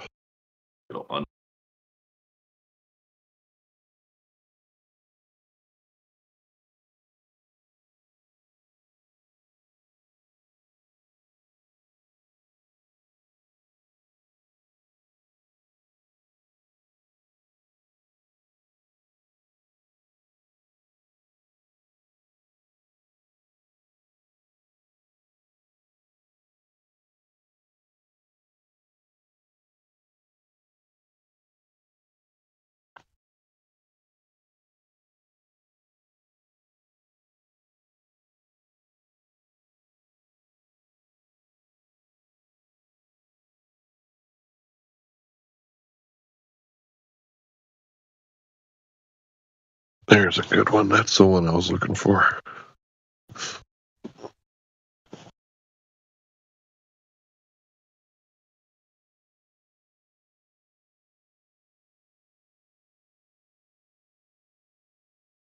Tempted to go back and watch those again. It's been a while.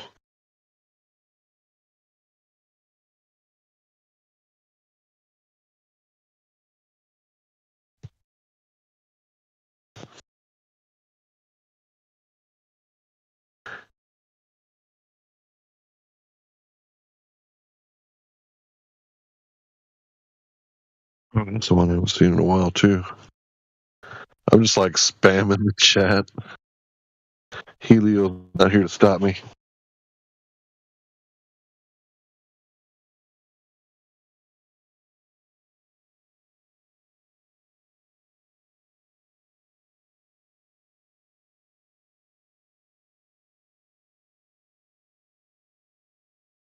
Where is Helio?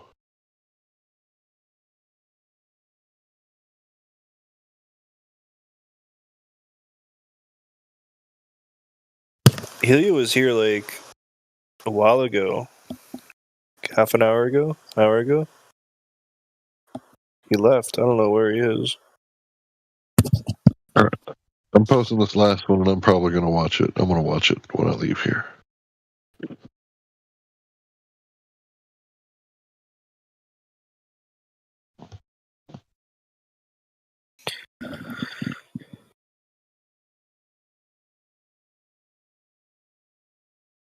And he's got a lot of good stuff on this channel. Who's that you're talking about, Larry? Big Mag, he's the guy I keep posting. Who is Mig Mag?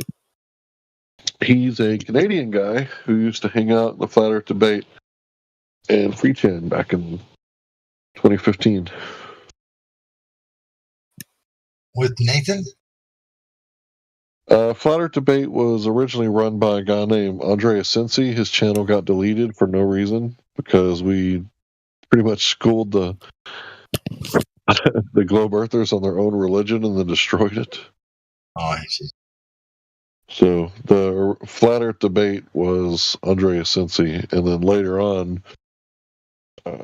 probably 2016, 2017, somewhere in there, that's when Nathan started the new Flat Earth Debate. So he's the second Fed.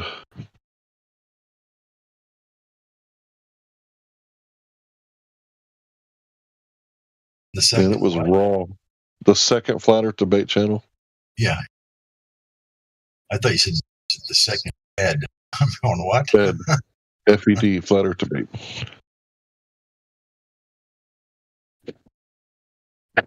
Doctors don't lie. Dead doctors don't lie. Okay. Oh, I remember all the doctors were the naturopath disappearing. There was like 100 dead doctors. I think it was 100. It was a lot. There was a bunch of naturopathic doctors that died. And then after that, the bankers started dying off. Bankers. I think that had something you to do remember with that? GC Math. You've ever heard what that is? Who?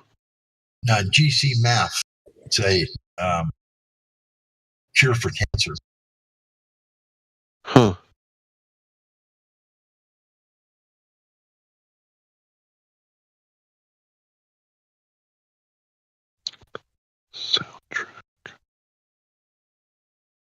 A bunch of doctors came up missing. They made them shut down that whole, furthering that medical.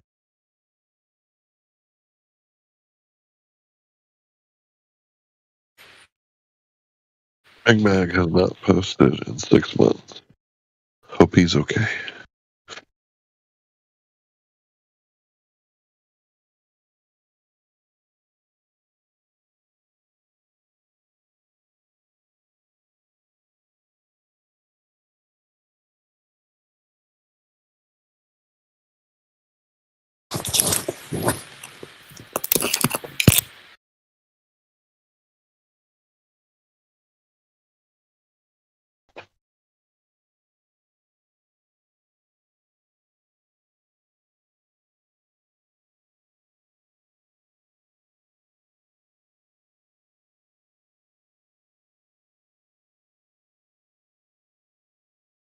A while ago, we were talking about the 3 city-states, and I think that the Vatican controls the world through the European Union, and eventually the European Union is going to cross Israel, and I think at that point, the new head of the New World Order will be Israel.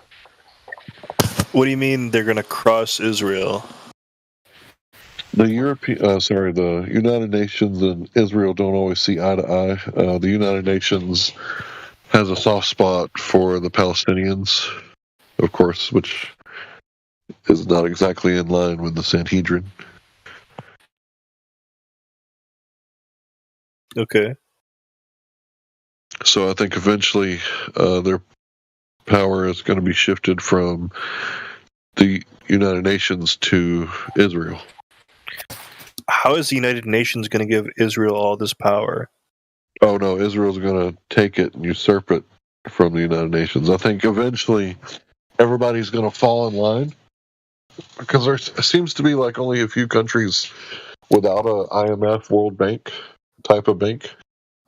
You know, like we got the fiat currency and the Federal Reserve. Well, the only countries that don't have a Federal Reserve right now is Syria, Iran, North Korea, Venezuela, maybe a few others that I can't remember. So the one world religion is all set. Everybody's doing the whole scientism. And now it's the one world currency is about to happen, I think. I think that this fiat currency thing has been kicked the can down the road so far that it's going to be a really big reset, in my opinion. I've been telling you guys to store food. I tried some beans the other night that I've had for like 3 years. So if beans can, you know, stay good for 3 years in a plastic container, like a plastic box that you would get from Walmart, then yeah, you should probably store food. Food and water, cool. Silver, stuff like that. I mean, gold is good, but what are you going to do? Cut your coins in half to make change? So I like silver. Silver's good. Bullets are good. Bullets and cigarette lighters are always going to hold their value. Oh, and cigarette lighters hold their value. Well, if shit hits the fan and, you know, Walmart is closed, how would you start a fire to stay warm? You go rub some sticks together? There's no food. You don't have enough calories. So cigarette lighters are going to hold their value in shit hits the fan scenarios.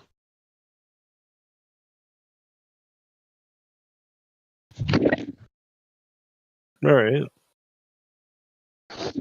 Yeah, everyone's going to need fire. Yep, everyone's going to need fire. I think they won't have to force us to burn the books. I think we'll do it willingly on our own. Whew, it's a sad thought. My precious books. It's sad to think that I would burn my books to stay warm. So you think the reset is going to cause a mass back another book of all our history and all of our, so they can do a complete, total new reset? Is that?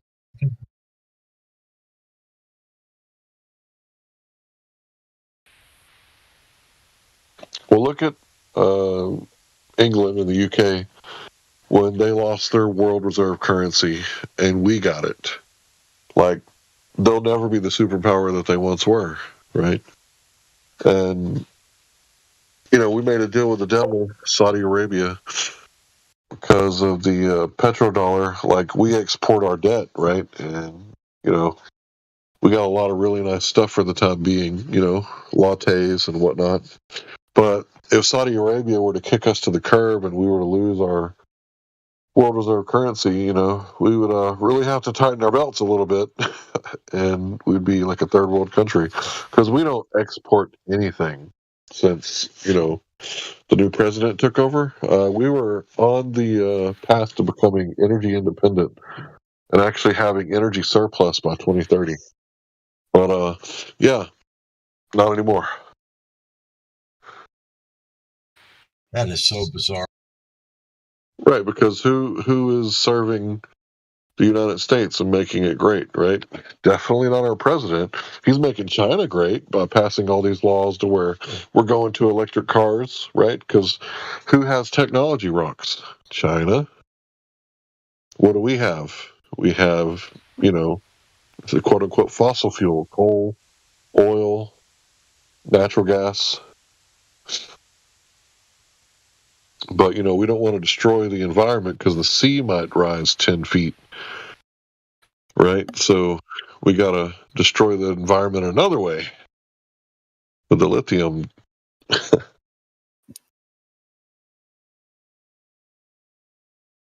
So if the sea rises 10 feet, what's going to happen to all the investments that are down south when the water rises? To all the bankers' money that they gave out loans for?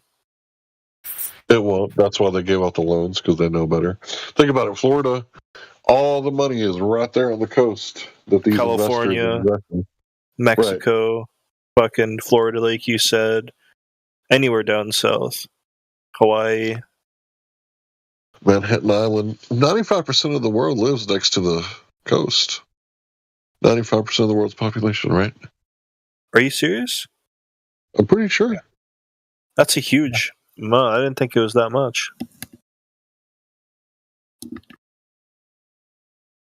Yeah, if you ever seen Kansas, I've been to Manhattan, Kansas. It's nothing like Manhattan Island.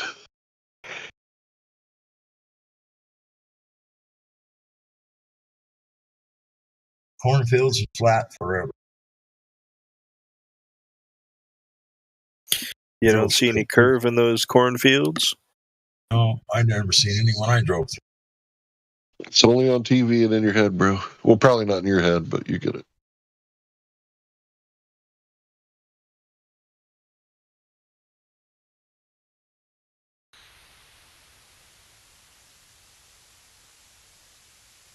Imagination.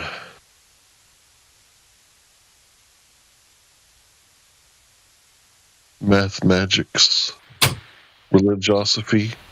And fairy tales. What did you say about China having technology? What? Did you say technology? Yeah, China has an abundance of technology rock. So they have like a bunch of stuff, like battery, like lithium, silicon, cobalt. Well, all that stuff's really in Taiwan. Yeah, I agree. That's why there's a big political fight right now for Taiwan. A fight that's none of our business. Silicon is a magical substance. Store information, send, create frequency waves over the air. It's all done through rocks.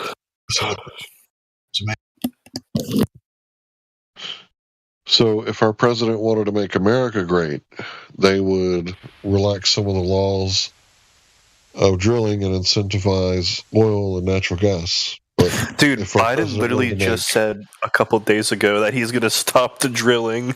Right. That's my point. Yep. We're stopping the drilling. We're not drilling no more. No more fossil fuels. No. I'm going to end the fossil fuel industry.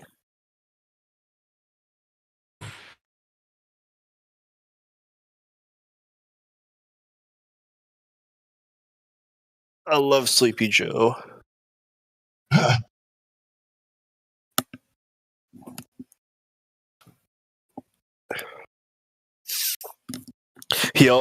Dude, Joe Biden came on TV a couple days ago and said it's worth that to investigate Elon Musk's business dealings in other countries.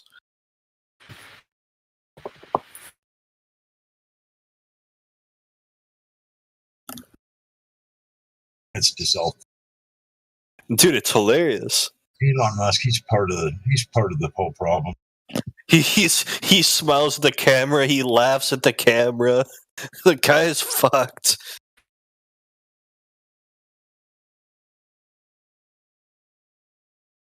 I've seen a little video on him about a month ago. I can't find it, but he's talking about he's in a video and he's going. Man, I was so excited to get involved with SpaceX. Man, I was thinking, here I am going to help NASA with NASA. We're going to go back to the moon. We're going to go to Mars. We're going to do all this cool shit. I was so happy and so excited. And then he says, and then I find out, 2019, here we are, and we haven't even been to orbit yet. He dropped his head. He shut the video off. Who said that, Biden or Musk? Musk. Oh. Yeah. He's talking about when he first started SpaceX. He was all happy, excited. Man, work with NASA, and we're going to go back to the moon. Do all this really cool So why shit. why doesn't he come on the news and tell everybody and then dissolve the company? Well, because it's part of the cash cow, obviously. So he didn't know that you're saying he didn't know we hadn't orbited Mars or the moon or Mars, I think. Earth. He said he said that he found out we haven't orbited the Earth? Yep. Haven't in 2019, and we have not even been to orbit. Then shortly after that, right after Bezos did that little rocket thing, he kind of slammed on Bezos on an interview. He said, well, but I have one little bit of advice I want to give Bezos. He says, if you want to get involved in the space race, then I'll give you a little hint here, Bezos. One thing you got to do first, learn how to go to orbit. Learn how to go to orbit, XD. Yep. You mean SpaceX hadn't been to orbit, not nobody in history. No one in history has been to orbit. No, we know that. I'm saying you said Musk knows that. What you said he said it? Yes, he did. So, and that's public knowledge. Like he said that it was on interview, and I found it on YouTube. So take it for what it's worth. I mean, he said it. I'm not saying you're wrong. I'm saying that should have been bigger. I haven't heard that in flat Earth communities or anything. Yeah, I tried to find the video so I could get it posted over here for everybody, but I couldn't. It's like it just disappeared. Because he would have to know. I mean, I've always thought he had to know. Oh, obviously, he does now for sure. Like he said, he got involved shortly after he got involved and started doing the SpaceX thing. He says, I was so excited, gonna go to Mars and do all this shit, and then I find out here it is, 2009, and we haven't orbit. He dropped his head. All sad. So moon landing obviously never happened. None of that. That's what he knew that, and he's still out there with we're going to Mars and saying that stuff. Yeah, he's part of the problem. Yeah. I never liked Musk, but I wish I could say it. The first moment they trotted him out, I knew something was up for him. I think that was pre-flat Earth. To be honest with you, I already knew something was wrong with that guy.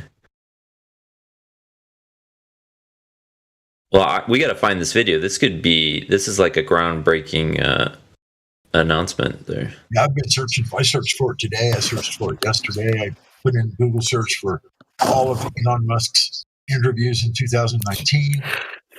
I must have went through 100 of them, through them all, trying to find it. Well, I'll look too. I mean, this is a pretty important video. It was only 17 seconds long. It was all he did was talk, like said the stuff that I said. Said when I first. Do you know what channel? Do you know what he was on? I can't. Sorry. Yeah. What channel? I don't know. It was an interview that he did. I can't remember with who. I just was stunned when I seen it. It was over, and I told a couple of people about it. The next day or two later, I started looking for it because obviously people like you wanted to see it. I'm like, fuck, I can't find it. Because it sounds like if he said that, maybe he was just referring to SpaceX hadn't been, because like none of the private companies had been, like according to the story. But if he just said, how do you orbit a flat plane? After that question. Well, how does the sun do it? It just has it travels in what's called a circuit above us. Yeah, so maybe that's what is happening with everything else, like the moon. Yeah, that is what's happening with the moon. That's obvious. We see that's what's happening. But what I'm saying is no one has been to orbit. There's no globe to orbit. It's not something anyone can. People just. How do you think you put things in the circuit? Do you think we can put stuff in up above it and lock it in some kind of circuit? I don't know that we can do that. I guess. Yeah, I think we can. We've had hot air balloons and cameras since the 1860s, so we've had satellite footage since the Civil War, and now we've had time to map out the airstreams. So all we would have to do is set a balloon at the correct altitude, and it would be in a stream. Now, hypothetically, if these streams were to circuit the Earth, that would be what they would use, right? Certain altitude will make you go east, another altitude will make you go west. Right. I understand what you're saying. That could be possible. Now, I did hear, okay, and here's another interview I heard. There was 2 ex-NASA employees, and this gal one of them was, they were in Antarctica. She had worked for, some real high-tech aircraft companies, anyway, I can't remember the name. They build jets for the military and whatnot. Anyway, she said that she was aware of some craft that locked into, she called some type of electromagnetic field. We have aircraft that can lock into that and stay locked in this field above us, stay up there for an indefinite amount of time without having to use fuel. It's like they're locked in electromagnetically somehow. That's what she said. She claimed to think she knew what she was talking about. She knew the Earth was flat, and she knew all this other stuff. Yeah, she did say that we do have those. So maybe you're right. I mean, but it's not an orbit, regardless of what an orbit is. I think defined as going around like a globe or sphere, isn't it? Yeah, circuit is a better word. Yeah. I posted the flat Earth jet stream versus the globe Earth to show, if you haven't seen this, that it goes in just a circle, basically. Right. Yeah, I've seen that. That is good. That's obviously what it does is on the right. And it's so wacky it's just all over the place, and that's just perfect circles. And other stuff do that too. It's the temperature does that, I think. And here, look. Well, the sun does that. The moon does that. They could be stirring the atmosphere to some degree, partially creating that rotation. It's like a stir stick atmosphere. Because I think the sun is within myself. That's just my personal. You're breaking up a little for me, God Rockin'. Yeah, I'm using this stupid little mic. It's on my camera. Sorry. I'll bring it closer to me. Maybe that's better. Oh yeah, much better. It was like every other word there right at the end. All right, sorry. Yeah, and have you heard of the ether? Like sometimes people, whether or not you believe it, but if there's an ether, it would be spinning. The medium for light. Because of that experiment they did, the Aries failure, I think, they found out, like, they're trying to measure the movement of the Earth by measuring the ether's movement, and they found that the Earth was stationary, and then the ether was moving by a very small amount, but it was moving in a circle.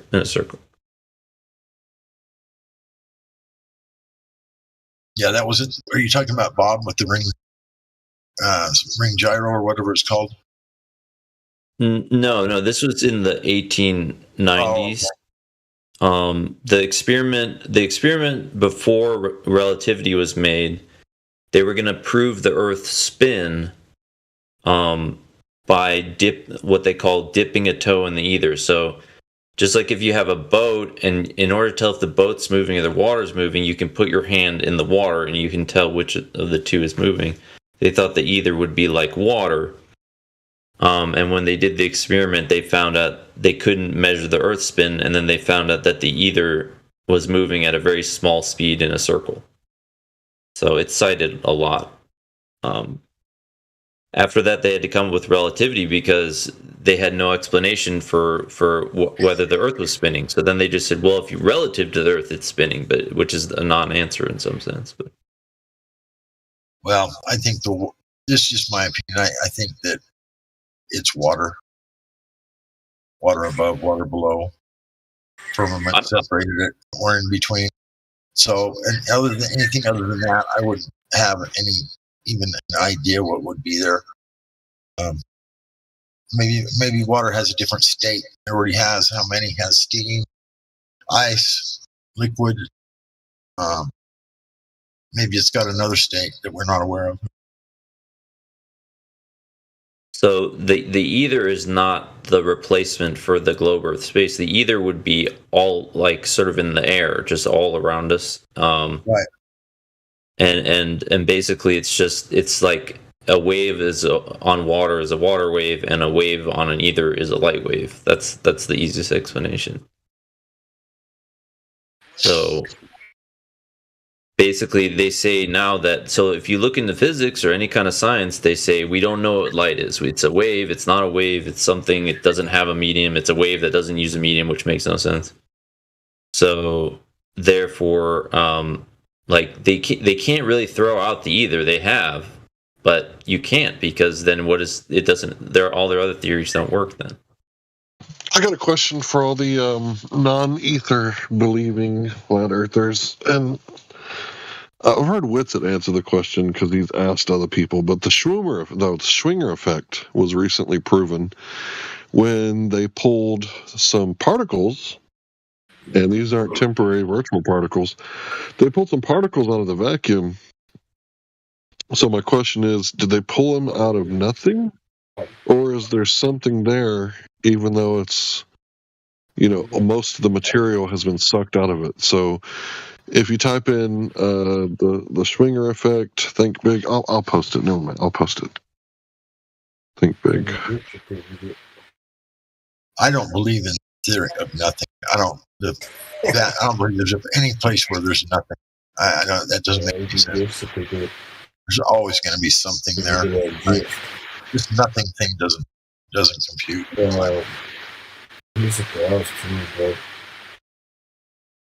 Yeah, I think nothing is another way to just confuse people and say, because then you're thinking about what would nothing. It's like, what would we always see something, so what is nothing? And then like you just sort of can't think past that point, and then they're like, therefore science. There you go. So it's like a mind trick, like a Jedi mind trick or something, where it's like, think about nothing, and you're thinking there, and then it's like, now do you believe in science? All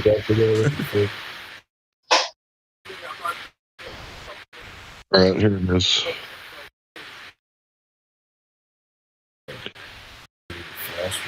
So you either take the article for what it says, they pulled something out of nothing, which is a violation of conservation of matter and energy, or they pulled it out of something. And if I were to call this something ether, would it offend you? If I called it luminiferous ether, would it offend you? Or maybe it's Maxwell's ether. There's a bunch of different theories of ether, by the way. I didn't know that there was multiple ether theories. It doesn't offend me. I beyond the fact that light would need a wave. If you're going to call it a wave, it needs a medium. That's as far as I really think about it. So if you want to pull things out of it, like, why not? We don't know what it is. We don't know what they stopped researching it before 1900 or about 1900. So right. Well, they're always talking about pulling these things out now. Yeah. Yeah, the fabric of space. Heard it called. Yeah, so I mean, are they pulling these things out from another region? Are they like effectively creating a hole and reaching into the hole and like pulling them out of some other area? I haven't read it. Obviously, it just appeared. Different people talk about it differently. Some people call it quantum foam. Some people call it ether. This article, they call it maximum nothingness, which is a funny word. And some people call it quantum foam, virtual particles. There's all these different names for the same thing, 0 point energy. But in my opinion, they're all talking about the same thing. But they can't call it ether because orthodoxy, right? Yep, you can't call anything either ever again, basically. Well, have you heard of the Eastern philosophical or something of chi, of like the energy, universe energy? Oh yeah. So to me, I think the chi and the ether are linked, if not interchangeable, because I sort of studied chi now for a while, and so, because if light is energy and chi is energy, and they would both be everywhere, it sort of seems like they could be. They're probably the same concept, at least, if not reality. So the chi is one of those things where they have different names for it too. Some people call it chi, some people call it mana. I think the Hawaiians call it mana, or something like that. And prana for the Indians. Like that's right. You got it. Yeah. Good job, bud. You seem like you've done your research. Well, I was doing Tai Chi for a while there, so I was learning about this stuff. But it's cool stuff. Chi is a really cool concept. It's like life energy, but it's also a bunch of other stuff. And I'm 90% convinced it's real. I'm not. It's hard to really say if you can tell because you'd have to be able to feel it yourself. But I think it's like 90% real.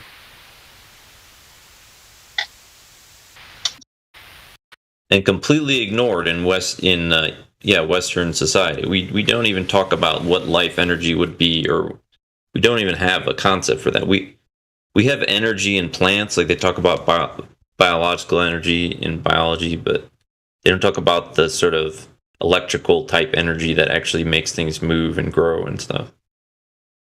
Well, somewhere, about 100 years ago, everything switched to what is it called? Mechanistical? Shit, I can't say that word. Basically, a mechanical way of looking at things. So when there's something wrong with your body, you need oil here, right? Or you need that there. If you got the diabetes, you need insulin, right? That's going to cure it, right? Or no, that's not. I can't. Wait, we're not live. Never mind. So basically, that's not how we view the world for thousands of years. We used to say that the stars were like heavenly beings, right? I think you've probably heard that Venus, the ancient feminine, was like an actual being, right? And then Mars, Jupiter, Saturn, all these gods were beings, right?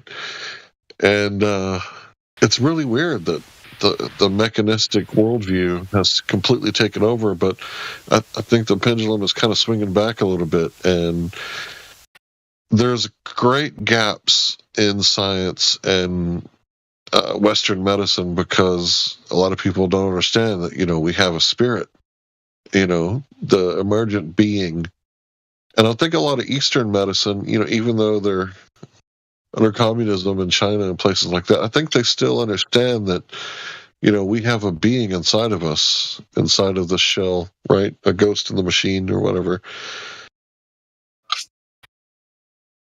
Yeah, exactly. No, I agree. I agree with that.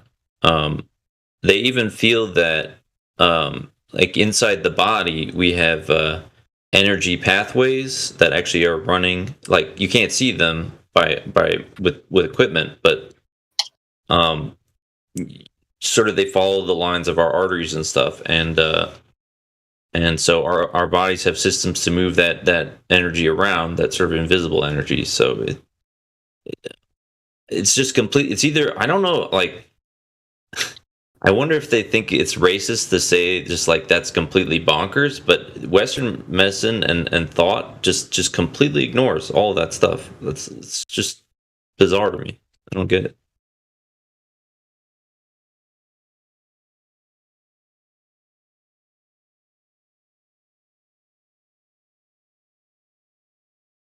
Well, doesn't that go hand in hand with the hijacking of the medical field?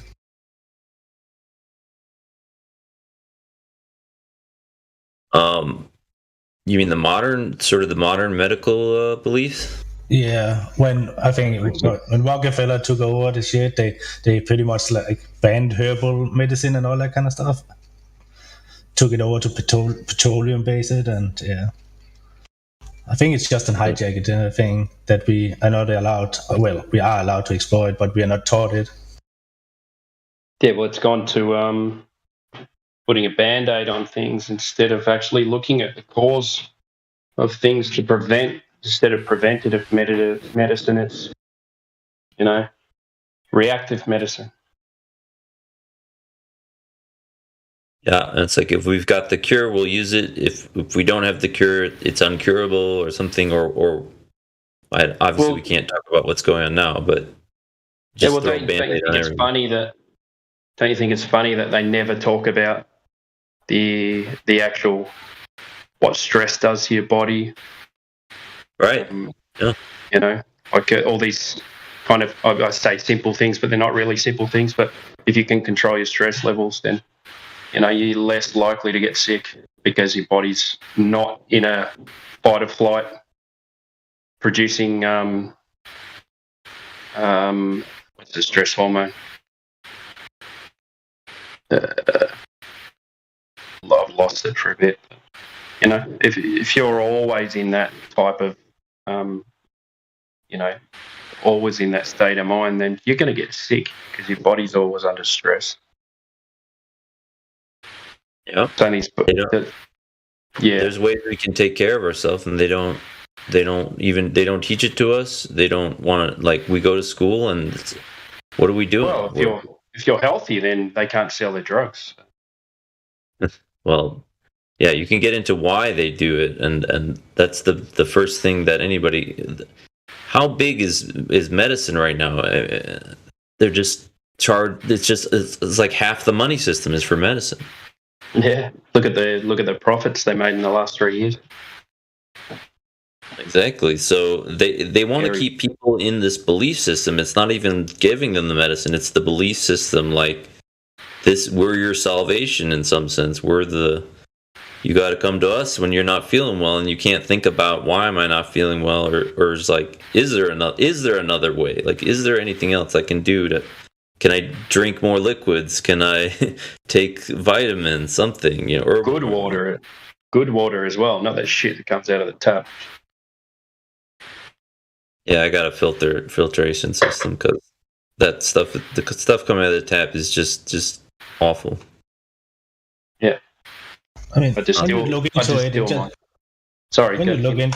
look into it, it seems like nature has something for pretty much every single downside we can be up against. You know, for example, if there is like, you can take this root, you can crush it up, drink it as tea, and that will thin out your blood. And if you have heart problems, for example, just one example, but there seems to be something for everything. You know.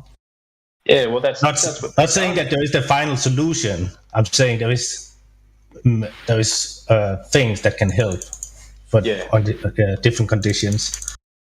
Well, that's what they did, didn't they? They find something that works, a natural product that works, and then they make a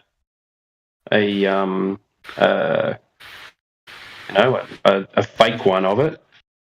Yeah, something like stimulates the same kind of reaction in the body. And then they ban the natural one so that they can sell the fake one. Yeah. Yeah. I mean, they have their entire patent system, which is a complete scam because, we have a patent on this, that means you cannot use it. You know what I mean? Yeah. Yeah, let's ban marijuana, you know, and then they simulate what, the goodness that it does into other things, and then they can sell it when people can grow it in their backyards. Stupid. It's dumb. Yeah, that's the power of these governments. They can say, if you have a seed, you know, and marijuana is an example, but if you have a seed of a lot of plants, and you go and just put that seed in the ground, cover it with dirt, you know, maybe water, maybe let it rain water, and it grows, you could go to jail for 10 years. Who thought that was correct? Yeah, it's so outrageous. It's crazy. It's when you say it like that, it sounds so stupid.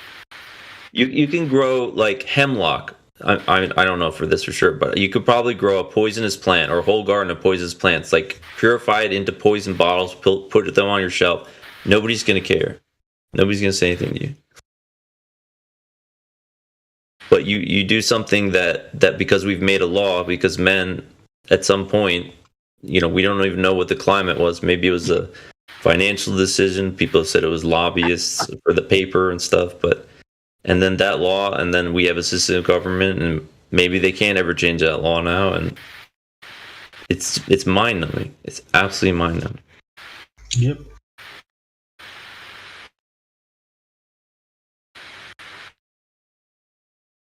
It's the same with, like, I mean, just look at some rooms. Yes, some of them is can be used for, like psychedelics and stuff like that. But they all grow in pretty much every single forest throughout the year. But if you have, like just 3 of them in your basket when you're out plucking, you can get a fine or worse, It's so dumb.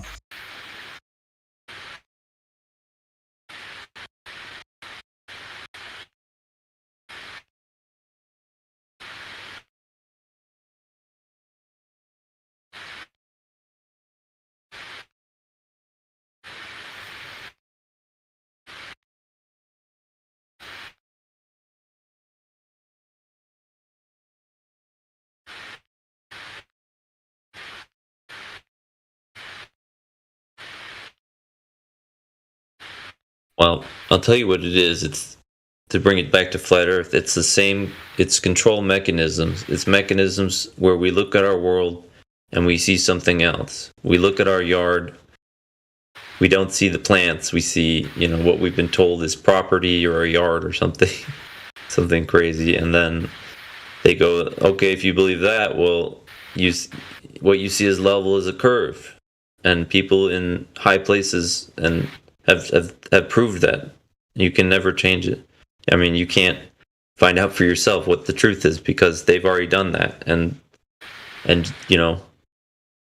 obey the law every day. Don't question. Don't ask. And so what happens is, as we've seen recently, without getting too much into it, they're going to keep pushing their control mechanisms because we're the enemy. Every single person is the enemy to their system because they don't want us to think. They don't want us to look. If we look somewhere, we'll see what they want us to see. If we even when we're reading things, we won't see because we'll say, "Oh, that's not true," and we'll move on, even if it's right in front of our face. And that's how they tricked everybody.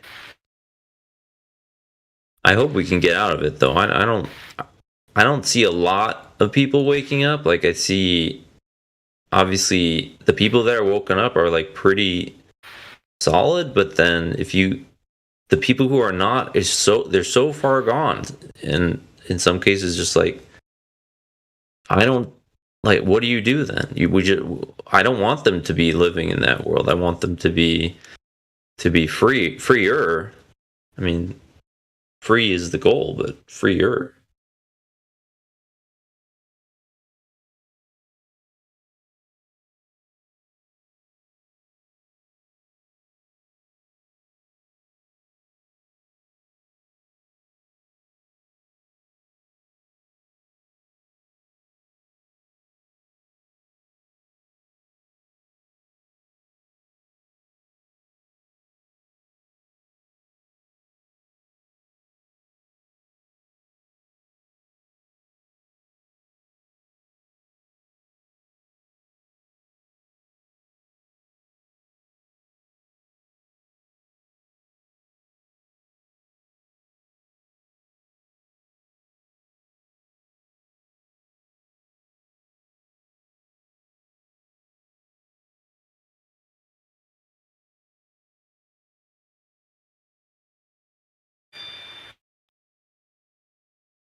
Is anyone there?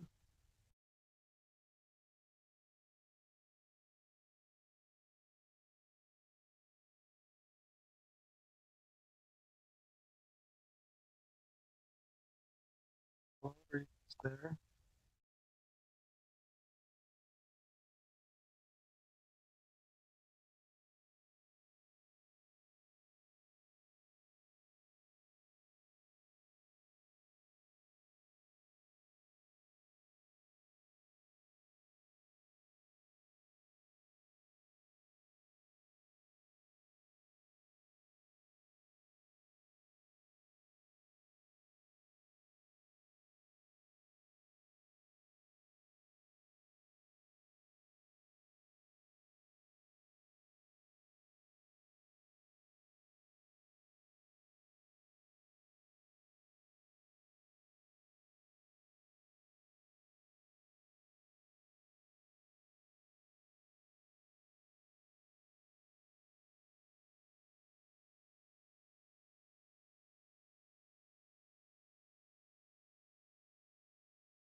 Hello, are there any flat earthers around?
Hello, sir. Can you hear me? Can you hear me, sir?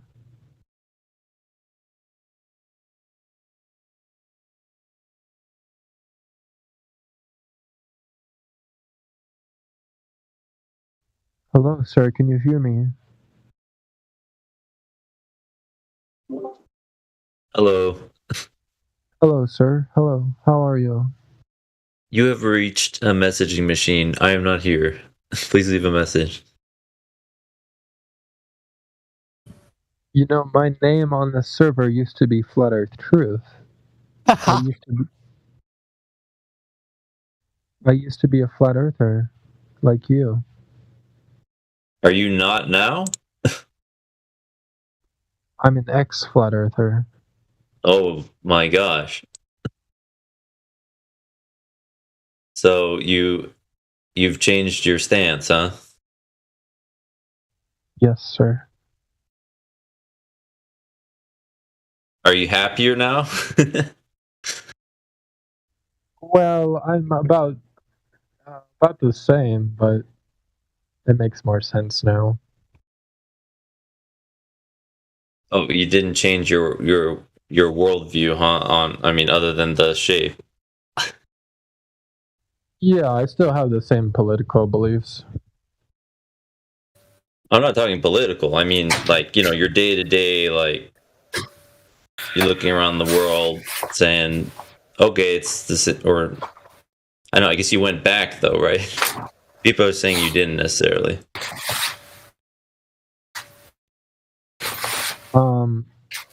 Wait, what is the question? I don't really get the question.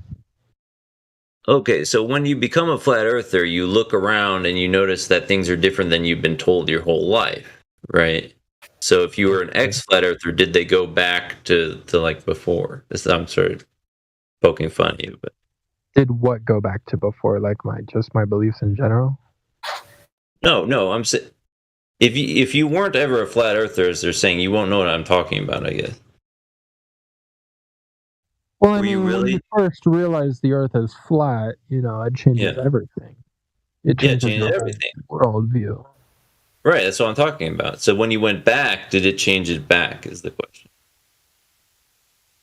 Well, I don't think they're lying to us anymore. I think they're telling the truth now. But I still think the government has propaganda. But now I realize they wanted me to think the Earth is flat so they could distract me from the real truth. Of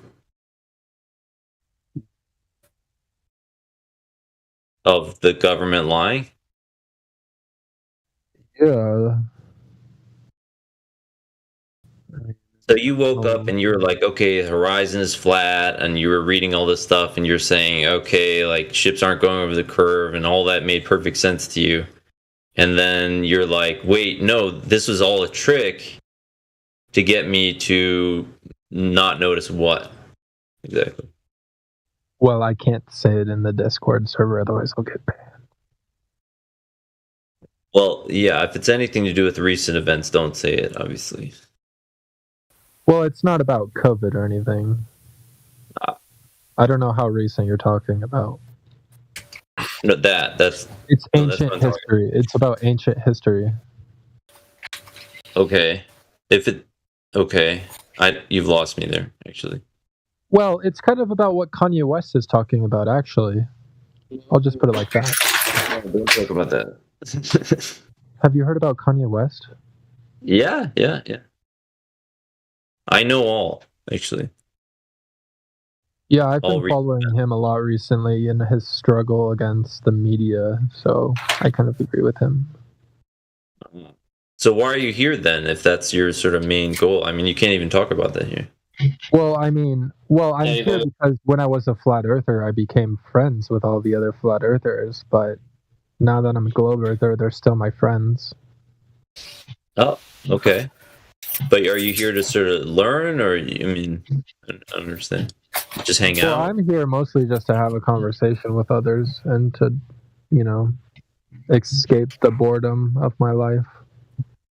But the only thing you want to talk about is the one thing you can't talk about, and then the other stuff you no longer believe. Well, sir, that's not the only thing I want to talk about. I mean, we can talk about whatever. Okay. So, well, I guess I'll ask the obvious question. What made you go back to Glow of Earth? Was there something that didn't add up for you on the Flat Earth side? Because, like, I haven't seen a lot of problems so far. Well, I've seen some videos of zero gravity and how water behaves in zero gravity, and I just don't think that could be faked. Well, there are the planes, you know, that can give you like 2 or 3 minutes of zero gravity.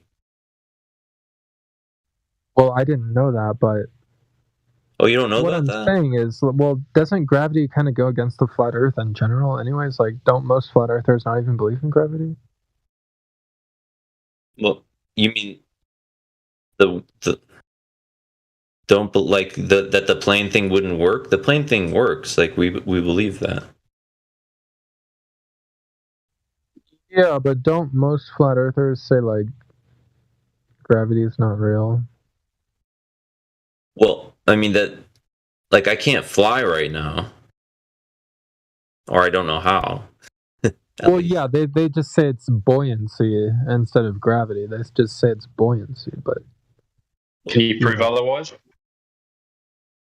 Well, I think the fact that zero gravity exists proves that there is gravity. But you're talking about zero gravity in a plane, which is just falling at the same speed that you're supposed to be falling. So, oh, is that what we're talking about? I thought you were saying the plane went high enough to where there was zero gravity. No, the falling. Oh, if it's falling, then I don't know if that counts as zero gravity. Of course, it doesn't. But it's the same effect that the water forms a ball, just as it would in the so-called ISS videos. I mean, it's the same guys, thing. like, haven't you seen a satellite before? Like, you can see a satellite with a binoculars. Did you know that? You can see something moving over your head. Well, I mean, I don't know. We have like, I don't know. It seems like it's such a. They would have to put so much effort into the lie that, maybe. In case you didn't know, this guy is Sasha 2.0 and Flat Earth Truth.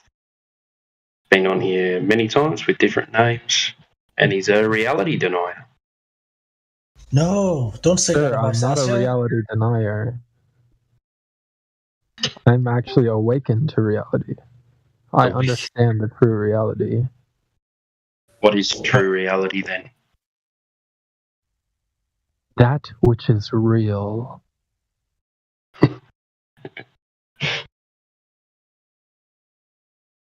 Real to who? Is it real if you're all living inside a dream? It's objectively real. Subjectively or objective? Oh, with an O. Objectively. So your reality is objective. No, I'm not saying my reality. I'm saying reality. There's a difference between my reality and reality.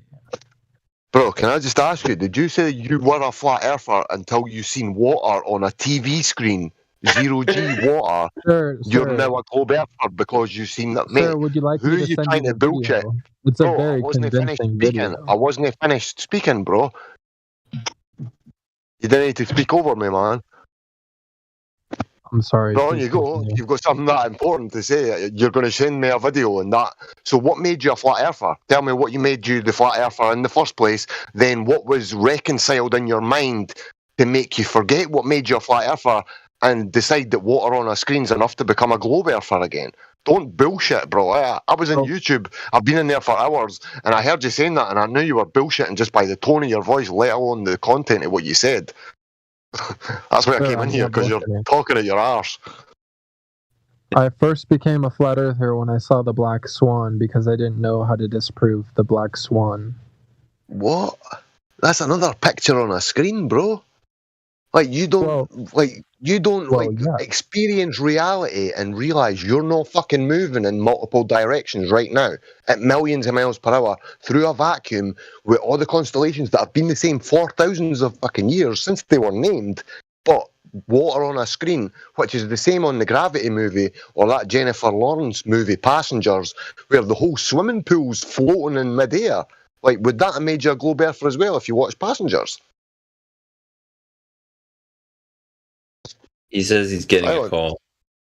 Oh my god, that's convenient as fuck. That's bullshit. Hold to speak to the fire. I had to come in from YouTube. I can't listen to this any longer, but I had to come in. I know he's bullshitting. But peace out, folks. See you later. Bye. I saw a ball of water on a TV screen. Dun dun dun. Thanks. So we had him the other night as well, and apparently he's transitioning into a different sex, if you get my drift. Oh, well, he's transitioning through a lot, obviously, right now. He asked Helio if Helio would ever have sex with a trans person.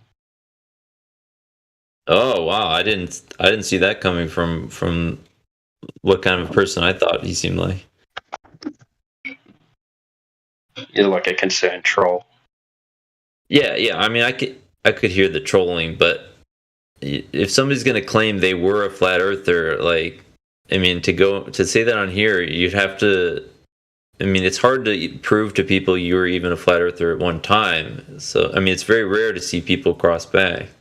Well, he was never a flat earther in the first place. He just says that. I mean, he knew the Black Swan, but if he's been on here even for a little while, you would come across that. Yeah, he was on here for a while, but I remember him mostly as Sasha 2.0.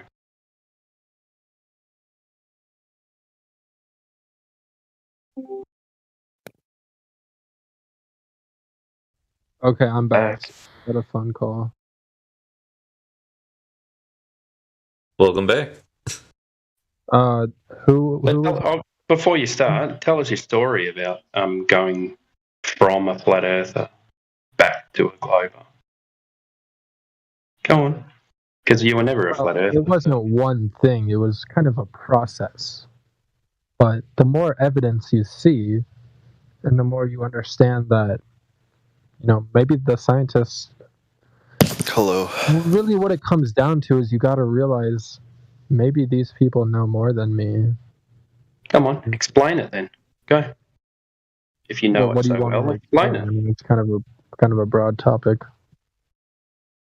Well, you would know why, so you can explain why, can't you? Or you don't know why? Well, it kind of started off by me hearing some flat Earth arguments. When I would hear the flat Earth arguments, they just kind of stopped making sense to me, and I was like, like what? Like people are saying there's a dome on the flat Earth. Well, that's just people's opinions, though. So that's not what we fight against with empirical evidence. Well, I've heard many people get mad at me for saying I don't think there's a dome. They say there has to be a dome. That's your opinion. We don't claim that there has. We claim there has to be a container, but we don't. Everyone doesn't claim it's a dome. Everyone's got their own opinion. Or really, what it is. I don't even think there has to be a container. There has to be for gas pressure. Otherwise, if you can show me an experiment, which can you drive a car with no tires? If you can show me an experiment that shows me otherwise, then please do so, and I'll go back to the globe as well. Well, sir, when I was a flat earther, when I heard the dome argument, you weren't a flat earther, mate. Stop saying that. You weren't. Everyone knows it here. You weren't a flat earther. Let me finish what I was saying. So I used to hear them say there has to be a dome because there has to be something separating us from the vacuum. You've got it wrong, mate. It says there has to be globe Earth fantasy. How do you don't even know if there's a vacuum? So how can you know there has to be a dome? That's their claim, mate. No one's claiming there's a vacuum. Well, flat earthers say there has to be a dome because there has to be a vacuum, but you don't even. We don't say there has to be a vacuum. Your side says there's a vacuum. So in Sir, order, it's not my in order, side. That's not my side. hey, I'm gonna give you a second chance not to interrupt me, but your side says that there is a vacuum. Therefore, there has to be a container or a containment. So prove otherwise. Well, our side says there's a vacuum and that gravity acts as the container, sir. You just said that So wasn't your air. side, though. So air contains air. Is that right? Where can you show me an experiment where air contains air? No, I didn't say air contains air. I said gravity. Well, does gravity act upon air? Yes, sir. How? Well, gravity acts on liquids and solids. It's just natural to assume it would work on gases as well. Can you explain what causes gravity? Anything that has mass will be affected by gravity. So gas Gases has have mass. Now, does it? Gas has mass? Yes, sir. How does gas have mass? Because it's an atomic element and all elements have mass. Does it join together? Does it magically join together and become mass? You know what mass is, right? What's that? I mean, it doesn't need to be joined together to have a mass. But wouldn't the mass act upon each particle? No? Yes, sir. The mass is on each particle. Each particle. So how does... I don't understand how that works. And are you talking about which gravity are you talking about? You can think of mass as... Talking about mass attracting mass or the bending of space-time? I think it's the bending of space-time, sir. So the gas in the air gets So you bent don't believe in back to gravity? the Earth. Why did you just mention gravity if you don't really believe in gravity? That is the mainstream theory of gravity at this current time, sir. Yeah, but you said mass attracting mass, not the bending of space-time. I never said that. I said space-time. No, well, you were saying mass. You were talking about mass attracting mass earlier before No, I space-time. said That's what you every said. element has mass, which affects gravity. Can you define mass? Mass is the resistance to acceleration. That's what inertia is. That's inertia, yeah. No, inertia is the You should go take a physics class, buddy. Okay, look it up. Look up what mass is for me and then tell me what it is, because that's the exact same thing. I'm not giving you Google as God answer. Okay, so you don't know. You don't know what it is. No, I have no just idea what mass demonstrated is. you don't know what it is. I just gave you the accepted definition and then you guys rejected it. So Inertia, you gave us inertia. We don't accept the accepted shape of the Earth. Why would we accept the accepted anything? all I said, sir, is that was the accepted definition. That was all I said, sir. That was the accepted definition of inertia, not mass. But why would we care about that, anyways? Like, what? I mean, what are we even talking about right now? We're asking why you went back to being a globe earther, and you said first you said that we need a dome, which I don't think anyone here would ever make you have to believe in a dome. I've never been pressured to do that. I've never heard anyone pressured to do that. You know, I've been on here a long time.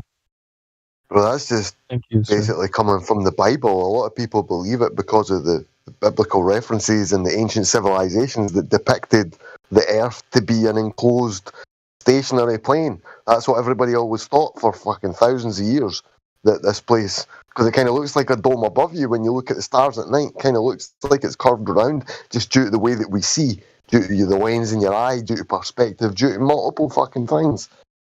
But we're not moving, eh? It's as basic as that. We're definitely not moving right now at millions of fucking miles per hour.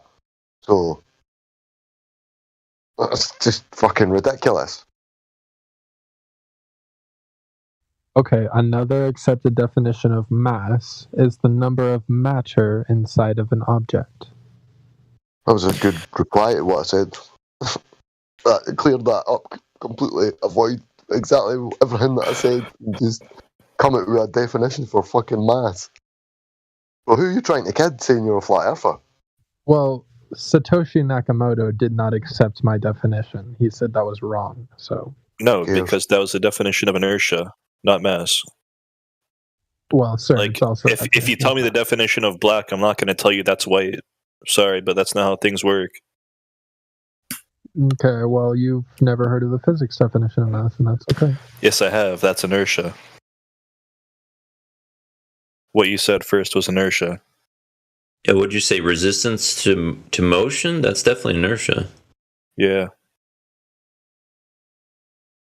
I think the definition of mass, according to, is the density of the atoms or something. And that's You guys realize the more mass something has, the more inertia it's going to have, right? So mass and inertia are kind of interchangeable, anyways. They're not interchangeable.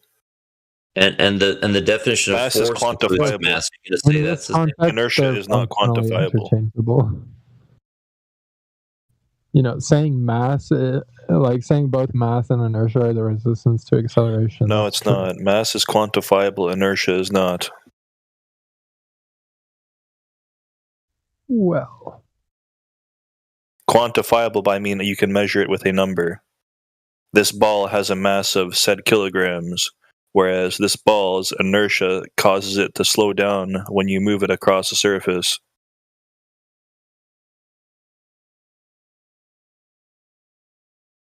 Or maybe I should use an example of the globe spinning through space. if you would like to use that example, you can. I don't want to because I would like to use an example that comes from reality. I think we've gone off track. Maybe we should get back to the discussion.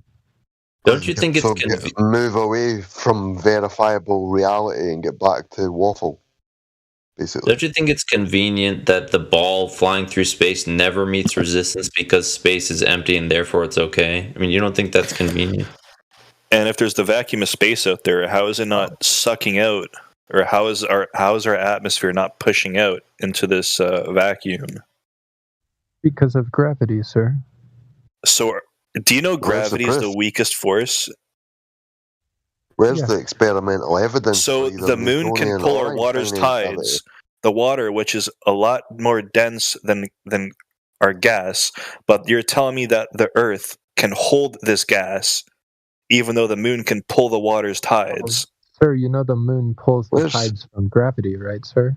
Where's the proof for this gravity? That's what I'm saying. So if the moon, apparently the moon can pull the tides, right? But gas is has a lot less mass than water. So if the moon can pull the water, how can it not pull this atmosphere? Your logic is conflicting. This does not make any sense. I'm not sure, sir. I'm not a physicist. I don't know. But you speak like one. You claim all these fucking things out of textbooks like it's a categoric fact. Why doesn't the moon... Sorry, go ahead. Oh, why doesn't the moon pull... He's right. Why doesn't the moon pull on the atmosphere of Earth? The moon is only like a third the size of Earth. There should be a big hill of air towards the moon at all times.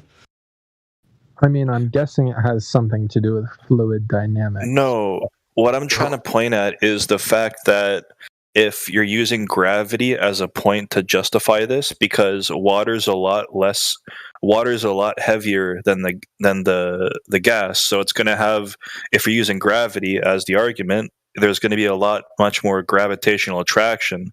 So if you're gonna use that as an argument, what I'm saying is, if it can pull the water, which is a lot heavier, and the water is sticking to the ground, then how can it not pull this gas, which is a lot lighter?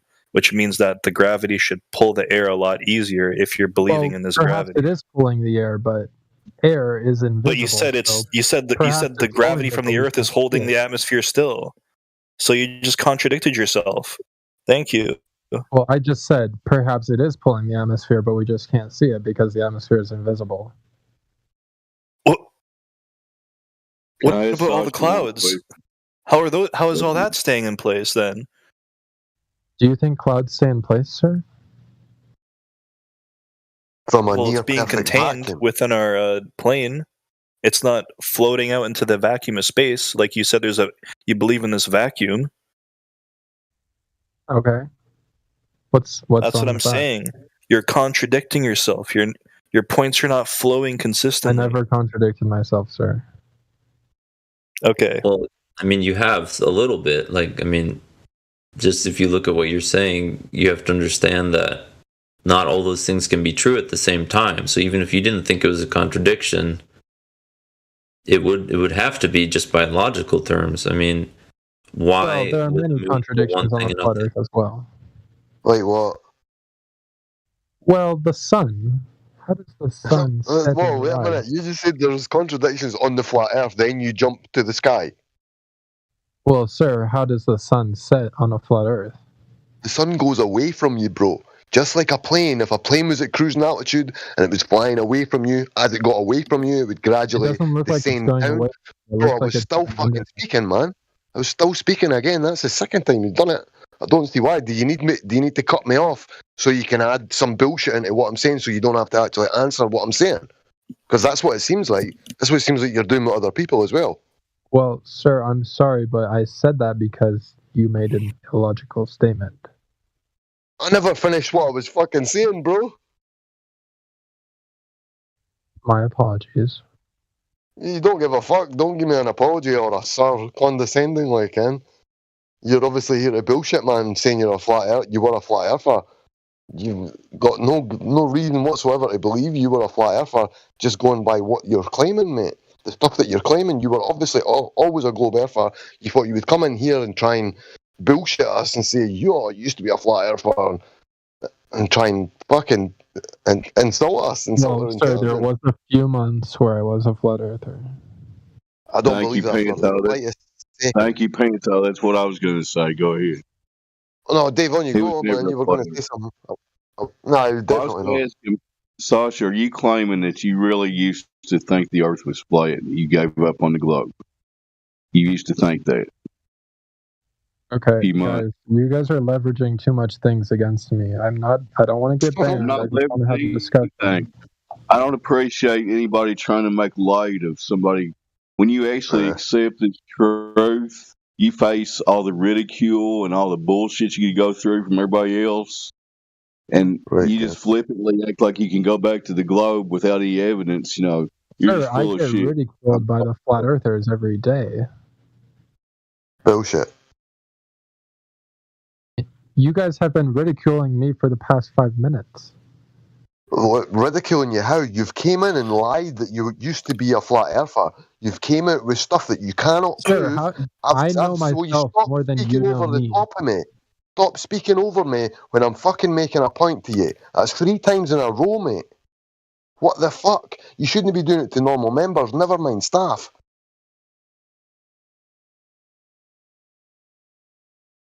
You don't want to answer any point at all and you'd rather talk over it so you can just get away with the bullshit that you're waffling. Where's the experimental evidence for gravity? Either Newtonian gravity or Einsteinian gravity. Where is the experiments to call this Sir, science? how are Can we you answer my supposed to question? manipulate Can you gravity? answer my question?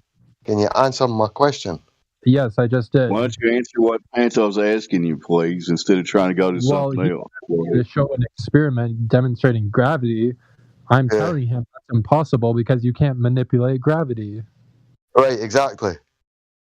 So you've got no scientific basis whatsoever to claim that mass attracts mass or fucking concepts such as space and time gain physical attributes and start stretching and dilating depending on the speed they're travelling or their proximity to large masses. That's fucking pseudoscience, absolute nonsense. Nonsense, man. You've got no evidence for it whatsoever. Bunch of maths and loads of fucking pages and books and people sitting in wheelchairs foaming at the mouth talking about black holes. Everybody's buying into all these animations and cartoons on TV, but you've got no proof whatsoever that any of it exists. Nothing.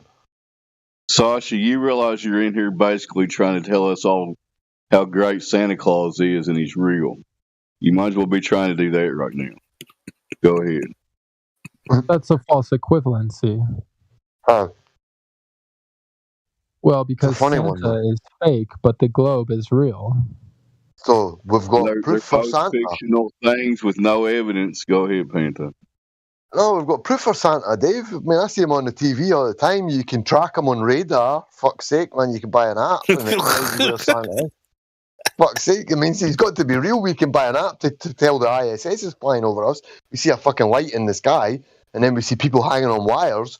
And I think they've got to wear harnesses and wires for health and safety reasons because they're travelling at 17,600 miles per hour. So that's the reason for the wires. I don't know why the hairspray gets used. That's a bit crazy, but... yeah. So we've got no proof for gravity, but gravity... Is there anybody else new in here besides him? Sorry, I Tate, don't I didn't hear you. No, he's just wasting time. I agree with you, Dave. Is there anybody else new in here that actually wants to have a conversation, or just this guy? Just my opinion. I just want to let you know, dude. I wasn't trying to ridicule you, bro. I was trying to point out contradiction in logic. I didn't hear anybody ridicule him. I don't know where he's getting that. Okay, thank you, People Satoshi. think that they're... I'm not mad at you, Satoshi. Bro, people think they're getting ridiculed because they're getting their feet held to the fucking fire on shit that means the world to everybody, literally. We fucking bust our ass in here trying to help people and show them information and let them make their own mind up. You're coming here spewing stuff that you believe that people have told you based on assumptions and maths and stories and cartoons and people hanging on fucking wires. That's all you've got. It's a religion you're in, literally.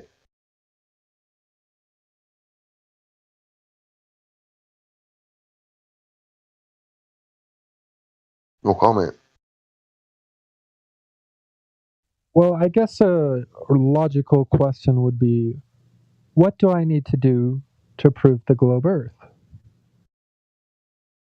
Curvature. Axial rotation. Direct measurement of Earth curvature over we body. can prove axial rotation with taking a time lapse of the stars.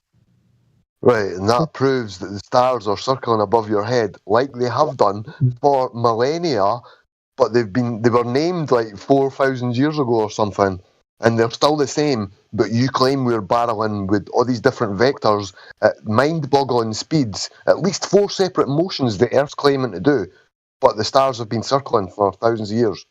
Well, and Polaris that's not is exactly true, that. because depending on which hemisphere you are on, that will They're determine the axis of rotation, so that's been demonstrated to be false.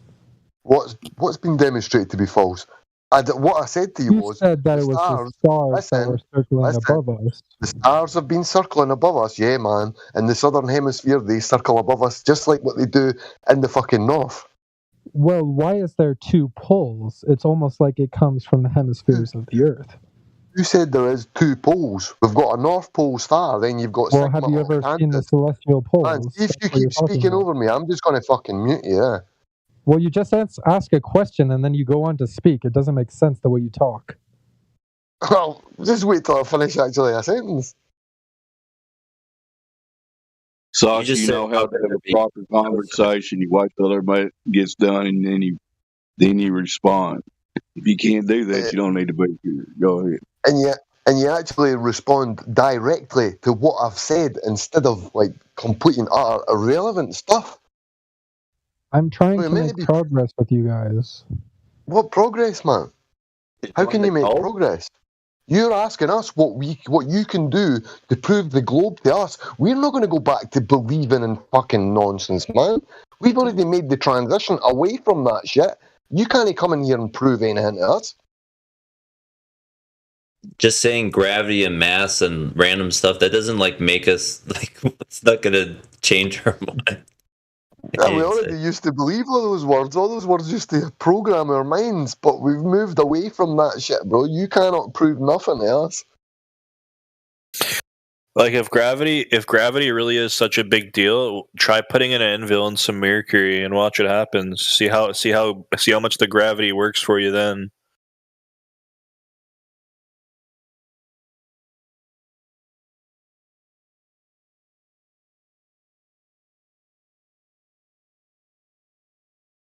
Truth Seeker, have you seen an anvil in mercury? Or do you need me to show you? In live stream. Okay, show me your best flat Earth. Don't show them the anti-gravity technology. It wasn't a flat Earth proof, Truth Seeker. It was what the person that just spoke said to you. you ignored it. So I asked you if you'd seen what he said before, and I've posted it for you. What did he ask me, Dave? What did you ask me? Don't think it was Dave. It wasn't If you've seen an anvil in a pool of mercury, or an egg in a glass of water,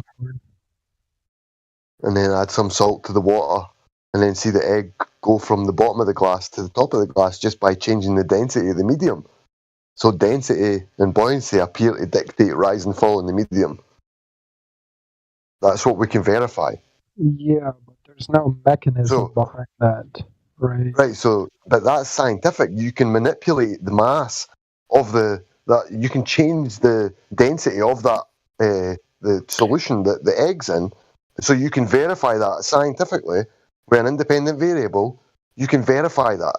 What you cannot verify is gravity, so we'll stick to what we can verify, and what you're claiming, keep that in the books.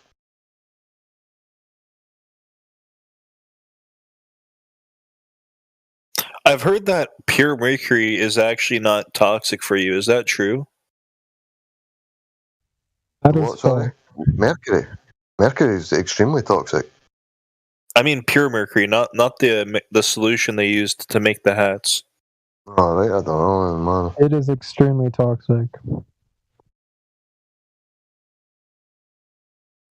But you know what's even more toxic is cobalt-60. You know, some people will plant plants next to radiation in hopes that their plant mutates. And then what? Yeah, it's called atomic farming. It's actually kind of cool. Can we take a second? I'm not looking at the screen. Is there anybody else new in here, please? No. Bunch of crazy gloating hours. Back to you, Panto. You need to stop. There's no one new here. So, bro, you've got no proof for your mythical gravity. So, apart from that, what holds your belief system together? Maths. Is that all you've got? Sure. Is that yes? The people that work at NASA. Can I show you some footage in NASA? Sure.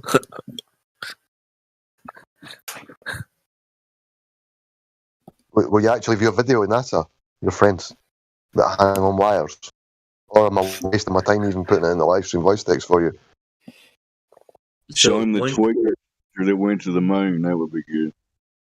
When you were a flat earther, so you didn't think NASA? You thought NASA was lying during that period, or at least very suspectful. But then you changed that opinion as well, I assume. Now they're. You think they're legit now? They're telling the truth all. He's full of shit, man. He's just trying to be one of those people that claims to be a flat earther and then he's gone back to the globe because the globe makes sense. It's just a story he's made up in his head. He doesn't have an explanation for it. Like, if you could believe that all this stuff was like not real, and all you're like, actually, I think it is again. Like, I don't think psychologically a person can undo that amount of ridiculous stuff. The fuck is going on in the background? Somebody's got some noise. What's up? Oh, sorry, that's me. I'm building shit. Yeah, it sounds like in one of those table saws or something like that.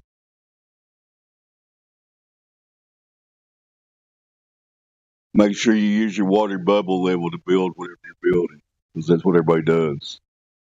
But it's still a globe, right, Sasha? Yeah, but level's bent, remember? Why do you keep calling this guy Sasha? Because that's his name. Well, that is one of his account names. Sorry, he's had several names, so you want to be called Truth Seeker? That's ironic, because you're not seeking the truth right now. You're seeking confirmation of your bias that other people have told you. Panto's trying to tell you, we've rejected that whole story, so don't even try to tell us the story again. We've heard it thousands of times. There's no verification of it. You need to start with 10 miles over a body of water, show the 60-foot drop. Should be easy to do. Never been done. Just gonna point out that he is missing one of the good roles. Not here to learn. I hope he's got Globus Hystericus, because if he's not got He does. he has a fine collection there, but not here to learn is missing. That's a sacrilege. Well, the video I posted in chat of the water being the rag. Do you guys have a response to that? So what about the ones I posted in chat? You believe that? He dropped that, I think it's an earpiece or something. Who has that picture of the glass of water on the ISS? That would... I've got... With a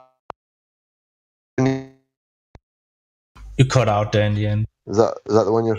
Is it the Japanese astronaut? The Japanese one where there was this jar or glass of water on the table. Yeah, I've got that someplace. Because that's a nice rebuttal to that water ball in the video he showed. Yeah, floating in space with a open water container sitting on the table. How fucking stupid. That's it loading up.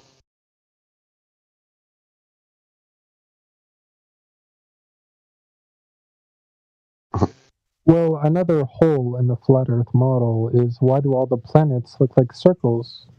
Don't deflect. Can you comment on this the last GIF with this jar of water just standing there? It's zero gravity. Shouldn't it just flow everywhere? Or form into a ball? I don't know. Are they in space while that video is being taken? But you showed a GIF where it shows this water ball, so you do kind of know. Well, perhaps. I don't know. So what about the astronaut that dropped the earpiece? Maybe they're in low Earth orbit, so there's a small gravity. They're in the ISS. There's 90% of the gravity on the ground that there is in the ISS. Yeah, it's the same conditions. It's the same conditions. That proves my point. Bro, when they're in 0G, they're not actually in 0G, yeah. It just gives the appearance because they claim to be falling at 17,600 miles per hour. If you fucking believe that nonsense. For fuck's sake. You think those people are falling at 17,000 miles per hour? Like 4 times faster than a bullet.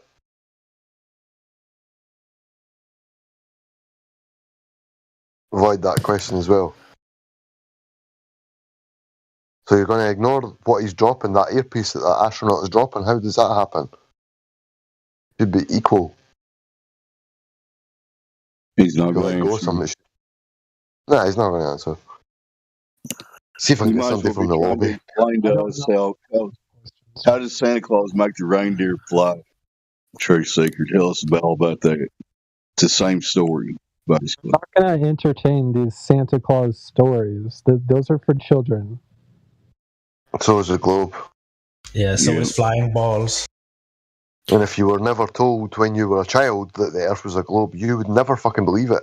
If you were the age you are now and somebody tried to tell you that the Earth was a globe and you'd never seen it on TV, never seen it in a book, weren't taught anything at school, you would laugh in people's faces for trying to tell you this story. That's where flat earthers are right now. We're laughing at this story. There's too many contradictions on a flat Earth. But we're not moving. What contradictions are there when we're definitely not moving? The stars have been the same for thousands of years and there's no curvature. Well, water bodies lay flat and level when they're at rest, and most of the Earth's surface that they know about is covered in fucking water. Even when it's moving, it's trying to lay flat. It's trying to constantly find its level, its equilibrium, and lay flat again. Even in a tornado, it's trying to fall and lay flat. It's not trying to take a shape and conform to the exterior of a fucking spinning ball. I'm interested about these contradictions he says there is. Can you name some? Please. Yes. How does the sun set and rise on a flat Earth? How is that a contradiction? Okay, that's something that happens in reality. So how's that a contradiction? This is really globe versus reality. It's not what happens on a flat Earth. So we can't claim any kind of model, and whatever the sky's doing is whatever the sky. If there was the sun going away from us, we would see it getting smaller. However, why? If you were flying an airplane, you could stay in the sun the whole time. Why would the sun get smaller? Like, what's it made? Do you know what it's made of or where it is? Perspective. The way something is, the smaller it would be. Cutting out for me. Perspective. These roboting from 82s that everybody.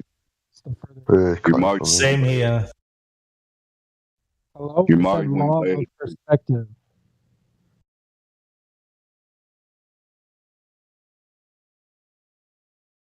We couldn't hear you.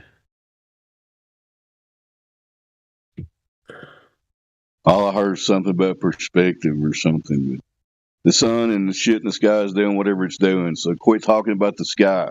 Measure the curvature or quit wasting our time. How can water form a mountain, an unimaginably large mountain? Unimaginably large. Is your mic broken? Hopefully. Yeah, sounds like it. Oh no. What's your question? Yeah, I can hear you. What's up? What is the question? Oh, you're back.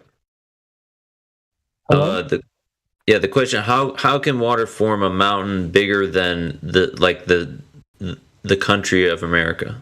Like in terms of just the length of it, not counting the height. A mountain of water? Are you talking about a tsunami? No, I'm talking about that if you have a ball and it's mostly covered with water, as the story goes, that would mean that the outside of the ball is a curve, which would mean that the water is forming a curve bigger than most land masses across. Okay. And that's fine. I'm saying that's fine because you think water can do that. Yeah, I think water can curve.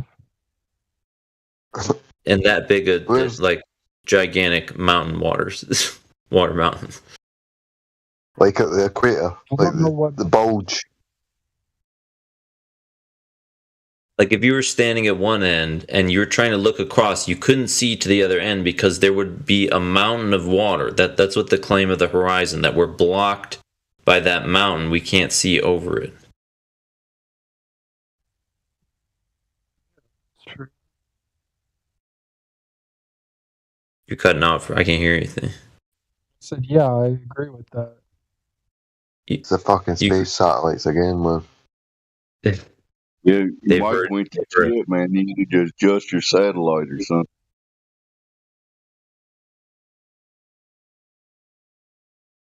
Here's Sosthenes was trying to get in there. Go ahead, man. You might be connected to Starlink, bro. Yeah, I was just going to say, speaking of contradictions, don't you think the claim of water forming into mounds is a contradiction with reality? No, it's not a contradiction. Okay, but we don't observe it. We don't measure it. You see the it violates the principles of hydrostatics, so it's not observed anywhere. How is it not a contradiction? Where do you observe water forming into mounds? Because it seems to me that that's the contradiction with reality. What the globe is claiming, that's the contradiction, and because you've taken that position, now you think that reality is the contradiction. I mean, instead of calling it a mountain, you should probably call it a ball, because that would. I said mound. I said mound, but who cares what word I chose? You know what I'm talking about. You're talking about water having convexity at its surface. That's not. Have you ever seen a water bubble? Like, that's pretty common. Okay, but we're not talking about bubbles, though. We're talking about large bodies of water That's What? because of surface tension, That's though. how water behaves. Yeah, okay, but don't let him derail on that because that's not at all what we're talking about. And it's a red herring, and you know it because you know that we're not asking you to prove water bubbles or water droplets or any of that stuff. You know that that's not what we're asking you to demonstrate.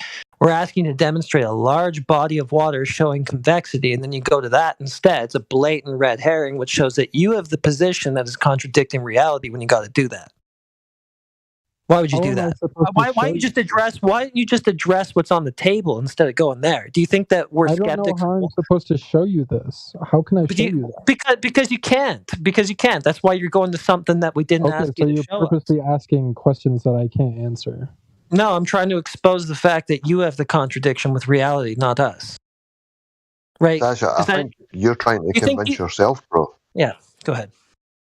No, I'm just saying he's trying to convince himself by repeating these fucking globe speaks. Like they're just answers. They're just reasons for trying things. to They're live a not normal life. Like Well, when you said, bring the out- low manuscript for real. Go ahead. Sorry. Well, when you bring out water bubbles, like why are you doing that? Are you of the impression that we're skeptics of water bubbles? Well, you asked me to show convexity in water, so I said water bubbles. Bodies of water. You know what we're asking for, though. You know that's not what we're asking for. You literally said convexity of water. Am I? Yeah, it was literally talking about large bodies of water conforming to the outside of a sphere that you think exists, you think that we exist on in space. Well, right? I said water obviously bubbles. that's You said that's obviously false, that was so I the don't know point. what else I can do for you. No, Sasha, you do. Like, why would you go to a blatant red herring? Like, you obviously know what the point How is is that here. a red herring? That's not a red herring. Because you're not addressing the point. You're addressing something other than that. Obviously, we're not skeptics of bubbles. We know bubbles exist. That's not what we're looking for, right? We want to see an ocean curving. Like, you don't need this cleared up for you. I think there's bubbles coming out of his mouth. Yeah. Yeah, he doesn't need this clarified, though. Like, why are you going to something that you know that we're not asking you to prove? That's the red herring. You're addressing something that isn't the argument. You think the Earth is a big water bubble? I mean, that's is it one way of water? looking at it, I guess. If you want to consider it like that, I guess that could kind of. So you think the Earth is a big water bubble? The Earth is a water bubble, yeah. Well, obviously, there's more than just water, right? There's many different things. So it's a pressurized water bubble. So it wouldn't be. So it wouldn't be the same as qualifying it, right? As a bubble, right? When we ask for the Earth, well, I mean, bodies of water curving. So there's no relationship, right? Well, I mean, that wasn't the question. The question was convexity of water, which I demonstrated. Large bodies of water convexing. Tsunami. At rest. Where have you seen this? Did you just say fucking tsunami? Bro, tsunami's a giant fucking wave. Did you hear the part what I said? Bro, you're fucking trolling us now, man. You've been trolling for a while, eh? It's okay. It's okay. But he left. I was gonna say he missed the qualifier. I think he missed the qualifier. Did you miss the qualifier when I said at rest? I can't show you. Large bodies of water curving when large bodies of water is at rest. You know the hermetic at rest. Everything is.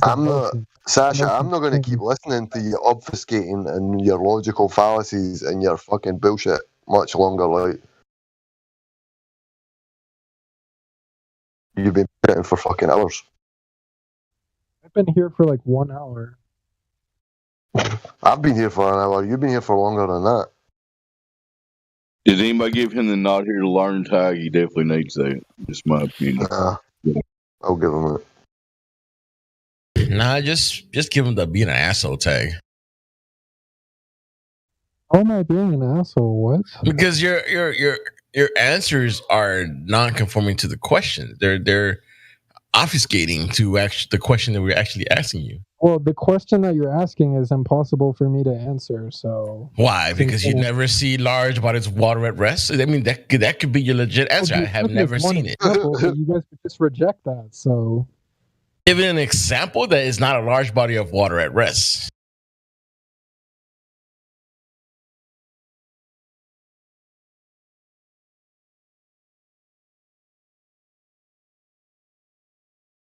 Cricket. Do you understand what we're asking you for? And then the question is, I mean, the answer could be, man, I've never seen it. I mean, that could be your answer, other than just saying bubbles, because bubbles is not large bodies of water at rest. Like me asking you to show me a unicorn. Show me a unicorn. Did I make a claim? Did I make a claim? Like, obviously, the question just doesn't make sense. What do you mean? They tell you that the Earth is a ball with water convexing around this ball, and we're asking you to demonstrate this convexity of water, which large bodies of water at rest convexing to adhere to a sphere. Then when you're asking that, our question doesn't make sense. How is that even your response? Well, am I allowed to say the Earth is an example, or would you reject that? Well, I mean, that's the whole thing. We're asking you to demonstrate this, not just state that the Earth the Earth is convexing to a sphere. Where have you ever seen the water convex to a sphere? On TV.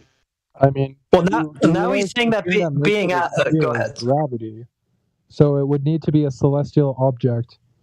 So I don't really have access to that right now. So we're not asking you to point to the sky and make up a story, or give us somebody else's story about some shit happening in the sky in a different world. We're asking you for verification in reality that we live in the same place that you think we do. Well, how did they prove that? If you use the Earth as your example, you're saying, well, the Earth, that's a set thing. So how did they measure that the Earth has that occurring on the Earth? So you just let them walk away from what I said again, man. A photo of a satellite of Earth and see the curvature. So pictures from space. That's what we've got. You can't personally verify those pictures. Well, that's a pretty good example. How do you know those pictures from space are really from space? I find it hard to believe that every single country on Earth is lying about the shape of the Earth. Have you personally verified any of those pictures? I.e., have you gone 1 million miles from the Earth and taken a picture of it yourself to verify that that's what it is? No, have you? Have you done that? Of course not, because it's not possible, because they're cartoons. That's the point. Why don't you just ask Dude Perfect? Right. If Dude Perfect claims that he found curvature at the altitude he went to, then that is another problem in itself, because the globe doesn't even predict that you would see any at that height. Neil deGrasse Tyson says there's something else, bro, from that altitude. But you're now saying that... Lying. Sasha, is Neil deGrasse Tyson lying, or is he misinformed?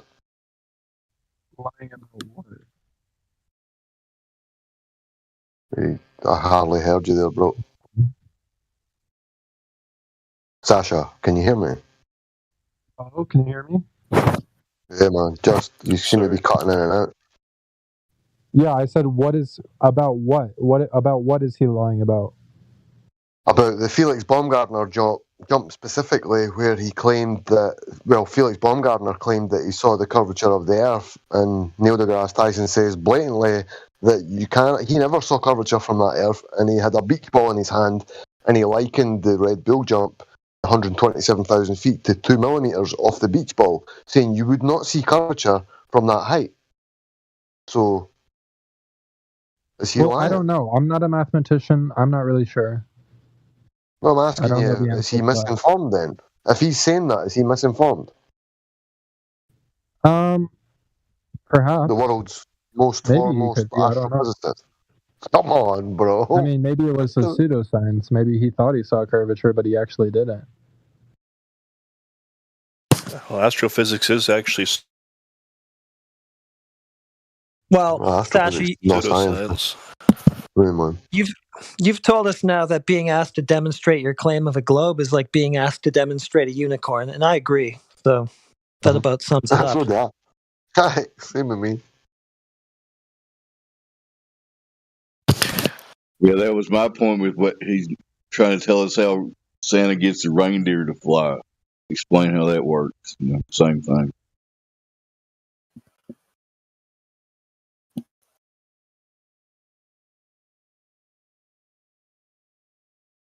I mean, I've tried my hardest to try and convince some people of the truth.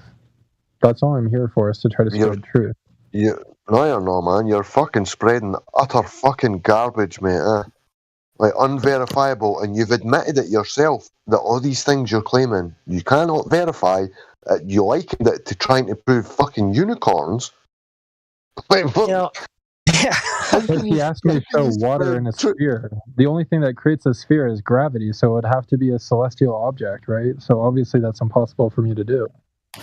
Right, so you've not got nothing then. You're trying to share the truth, but you've got literally nothing whatsoever, and you're admitting that. But you're here to spread the truth, though. But you don't have a fucking thing. Is that correct, bro? Aye. Is that a yes or no question? Well, I have something. It's just not the answer to that question. So, if somebody asks you a question and you've got something that's not the answer to the question, then you've still got nothing. That's what I'm asking you. You've basically got nothing. Is that a yes or no? Okay. Admitting it. I've got nothing, then. Truth doesn't need you to speak for it, Sasha. It's self-evident. Man. Well, sometimes I wonder if you guys actually take the globe arguments seriously, or if you just dismiss them automatically. No, we do. You say that the Earth is a celestial object. Yeah, you say that the Earth is a celestial object, right, with gravity causing water to conform to it in the shape of a sphere, right? So we have the dimensions, we have the claimed size of the ball, we know how much it should be curving by, we know what the limit we should be able to see is, right? And we see way past that. So there is no demonstrating it just because it's not real. Look, Sasha, can you tell me what the scientific process is for an experiment? He just don't. That stuff is whack. Like, say for example, if you wanted to prove that, say for example, if I drop a ball, it's gonna fall at a certain acceleration. What would you do to